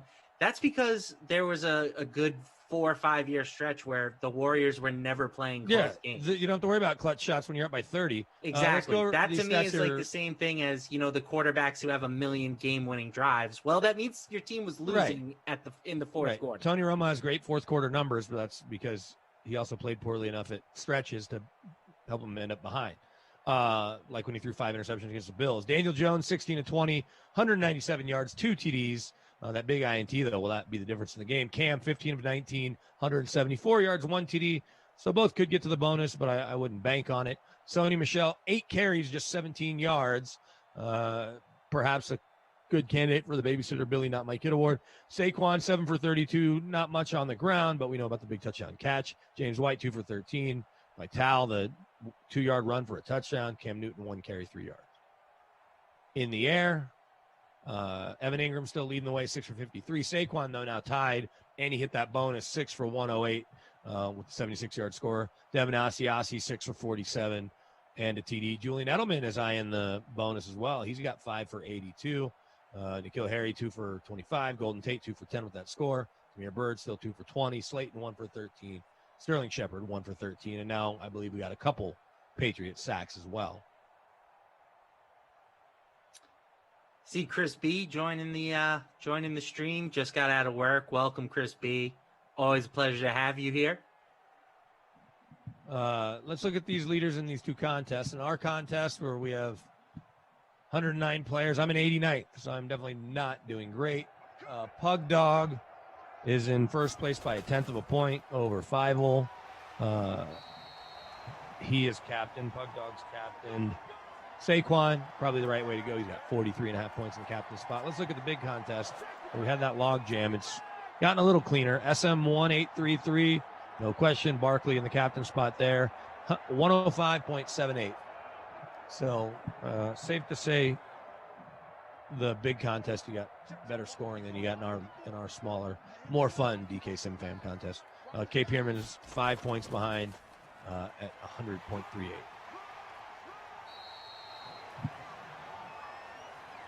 I do love that question though of like all-time starting fives, because you can go in so many different directions. I think that pretty much everybody at this point has LeBron and Jordan in their all-time fives, but where you go after that is a complete, taste preference type thing. Do you want to play small? Do you want to play, big? I think we lost BK there for a minute, so I'm curious what you guys think out there in the chat. Let me know what your 5 would be. I think if we're playing by modern NBA rules, right, I would have Steph Curry as my point guard. And I know that you guys might call me a homer, even though I'm not a Warriors fan. But I just think that perimeter shooting that he brings a team is just irreplaceable. I'm having Jordan at shooting guard, because he's Michael Jordan. I'm having LeBron at small forward because he's LeBron. I'm playing probably Kevin Durant at power forward. Again, I want the perimeter shooting and the spacing. And then center, you can go a whole bunch of different ways. You can go Bill Russell if you just want the ultimate defense and shot blocker type. No one's taking Bill Russell on their all-time team. I might take Bill Russell. Well, I don't need a Kareem for scoring. But you'll take Shaq, you'll take Olajuwon, you'll take Kareem, you'll take Wilt. You'll take all of them over Bill Russell. No one's playing a 6'9", 210-pound Bill Russell in their all-time team. Wow. All right. Now I feel stupid for saying it. Yeah, I can play Giannis at center. I can play LeBron Bob Ryan, at center.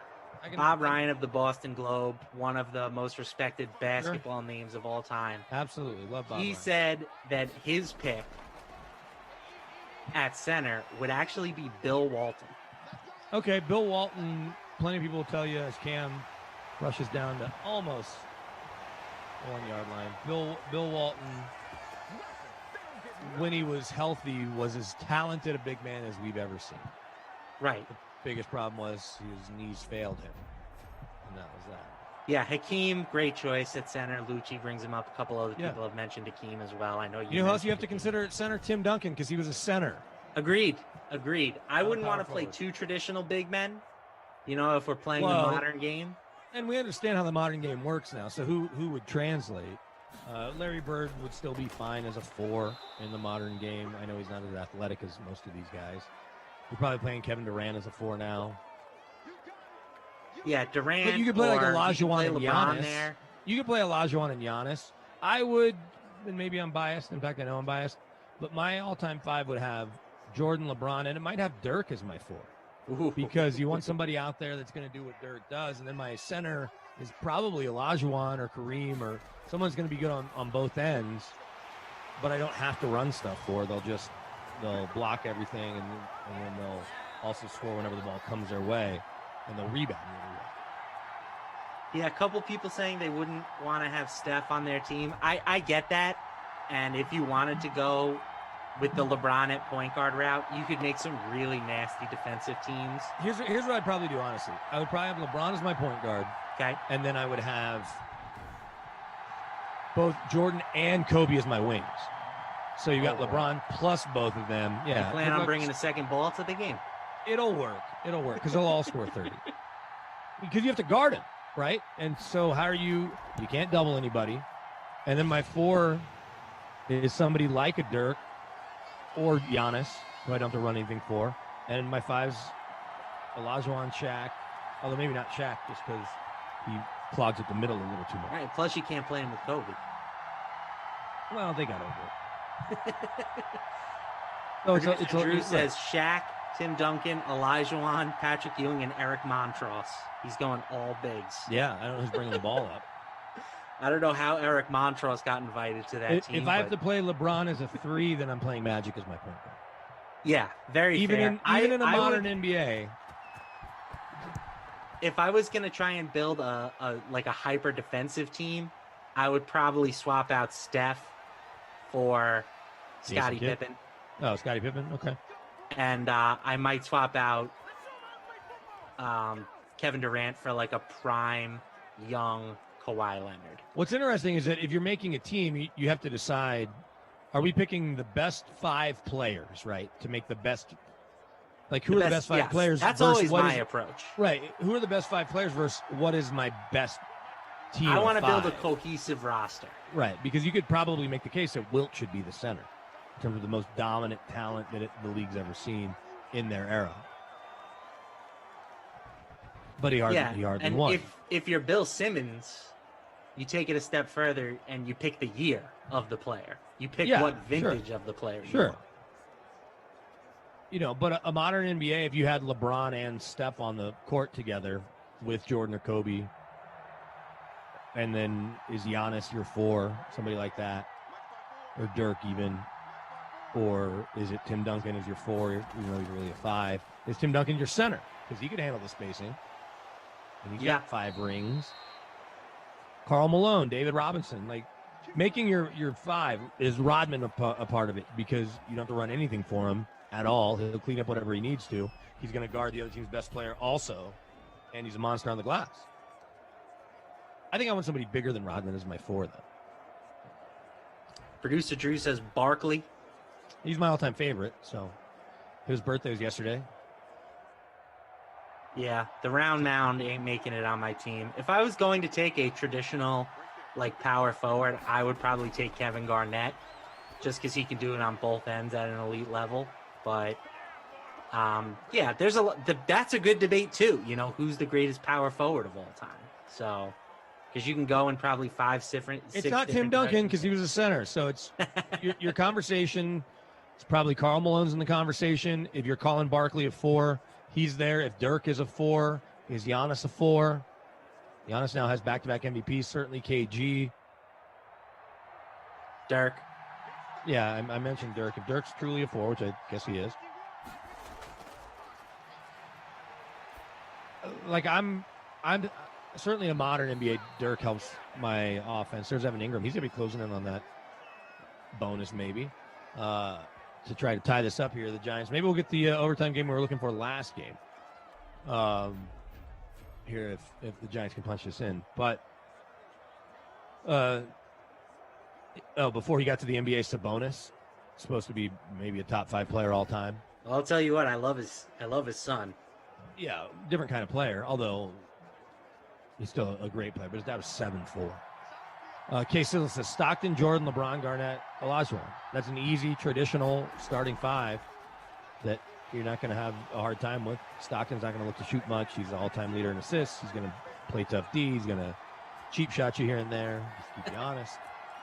Tim Duncan was a forward, says Dustin Stevens. No, he wasn't. They would, next to David Robinson, he was. And then, they would line some big guy up to start the game. Thiago Splitter or Naz Mohammed. Yeah, Thiago's right. And then at the end of the game, Tim Duncan was in at center. And you had a bunch of other guys that were out there with him where he was the center.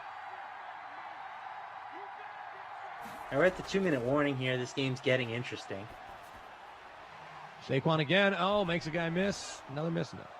Devin McCourty, sure tackler. So 3rd and 6 from the 13. The Giants can obviously pick up a first down. Who's everybody need here to win this? Chubby Flyers says Ingram TD in 3-2-1. Another Evan Ingram request from John Delfino. I'll take Evan Ingram, my captain. That'll get me out of 69th place. Well, is that a first down? Looked like his feet were across. I'd say first down. Sterling Shepard saying touchdown. So you threw up both arms, signaling a touchdown. Nope, wrong line there.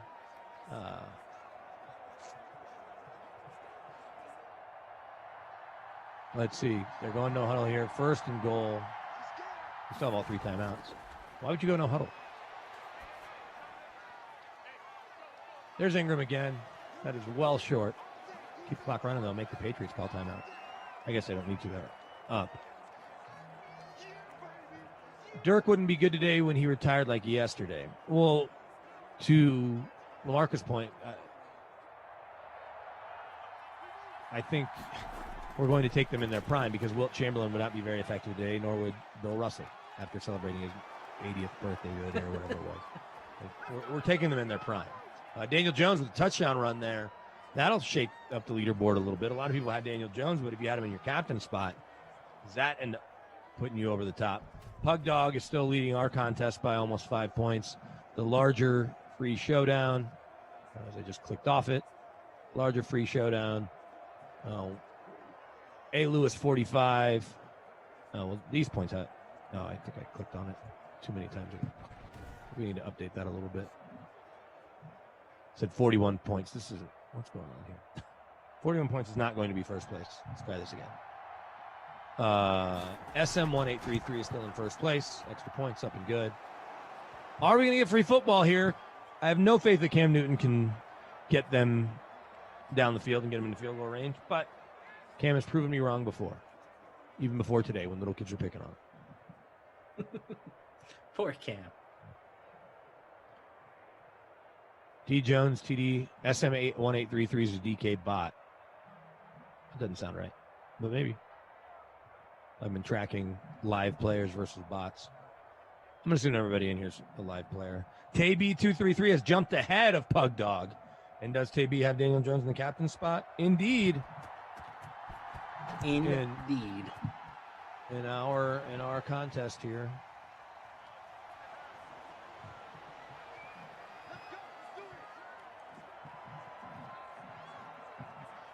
$121 is winning our contest. The big contest, $143. All right. All 3 timeouts. A minute left. Ball's on the 25. Cam's going to probably throw a stupid dump off here. Nope, he's going to get sacked instead. Do you call timeout? Logan Ryan, the former Patriot, Pro Bowler. The All-Pro? Was he even All-Pro this year? I feel like he might have been. Yeah, he had a good enough year that the Giants extended him. Right. He bet on himself, signed a 1-year deal after leaving Tennessee. Comes on the corner blitz there. Cam never saw it coming. Seems like free football is inevitable here. Free football. Gotta love some free football. Going completely off the board from what we've been talking about. Edward Pride says, will either of you guys admit Bruce Arians' no-risk-it approach would have led to Winston's performance? Would have? Could have led. Well, what's the to make question? Throws. Basically saying that Arians is the reason that Jameis had 30 touchdowns and 30 picks last year. You have to be able to read defenses. I mean, there's probably some validity to that, but with almost the same team, Tom Brady wins the Super Bowl. Exactly. Tom Brady didn't throw 30 interceptions. No, and he did throw 44 touchdowns in the regular season. So now Tom Brady did finish with as many or more interceptions than he has since 2011, but Tom Brady's also 43 years old. So I do think my analysis, or the way I would say, is that it's 20% system with Winston and 80% just Jameis not giving it anything. Yeah. Jordan Lindenbaum says Jameis is like that coming out of Florida State. You're just kind of wired the way you're wired. Getting guys to change their approach, their mindset's the hardest thing for a coach to do. We do have free football here. Looks like the Pats are going to start with the ball. If they go down and score, the game's over. If they go down and score a touchdown, that is. If they settle for a field goal, the Giants will get a chance. We'll see if the Giants D can make a play and then kick a field goal, and that'll be the game. But a lot of people with a chance now to jump up and catch Tay BB233 or SM1833. Both in everyone's sights. Behind SM1833, you've got 5 people tied for second in the big free showdown. In ours, Tay BB slightly ahead of Pug Dog, and then a handful right behind him. James White, he's on my roster. Will that get me climbing up that leaderboard? I'm in 42nd in our contest. Where are you? I am in 37. So I'm trying to catch you. You're closing in on me. Brandon Cristal, Matt LaMarca with you here. Appreciate you sticking with us for overtime here on this Sunday.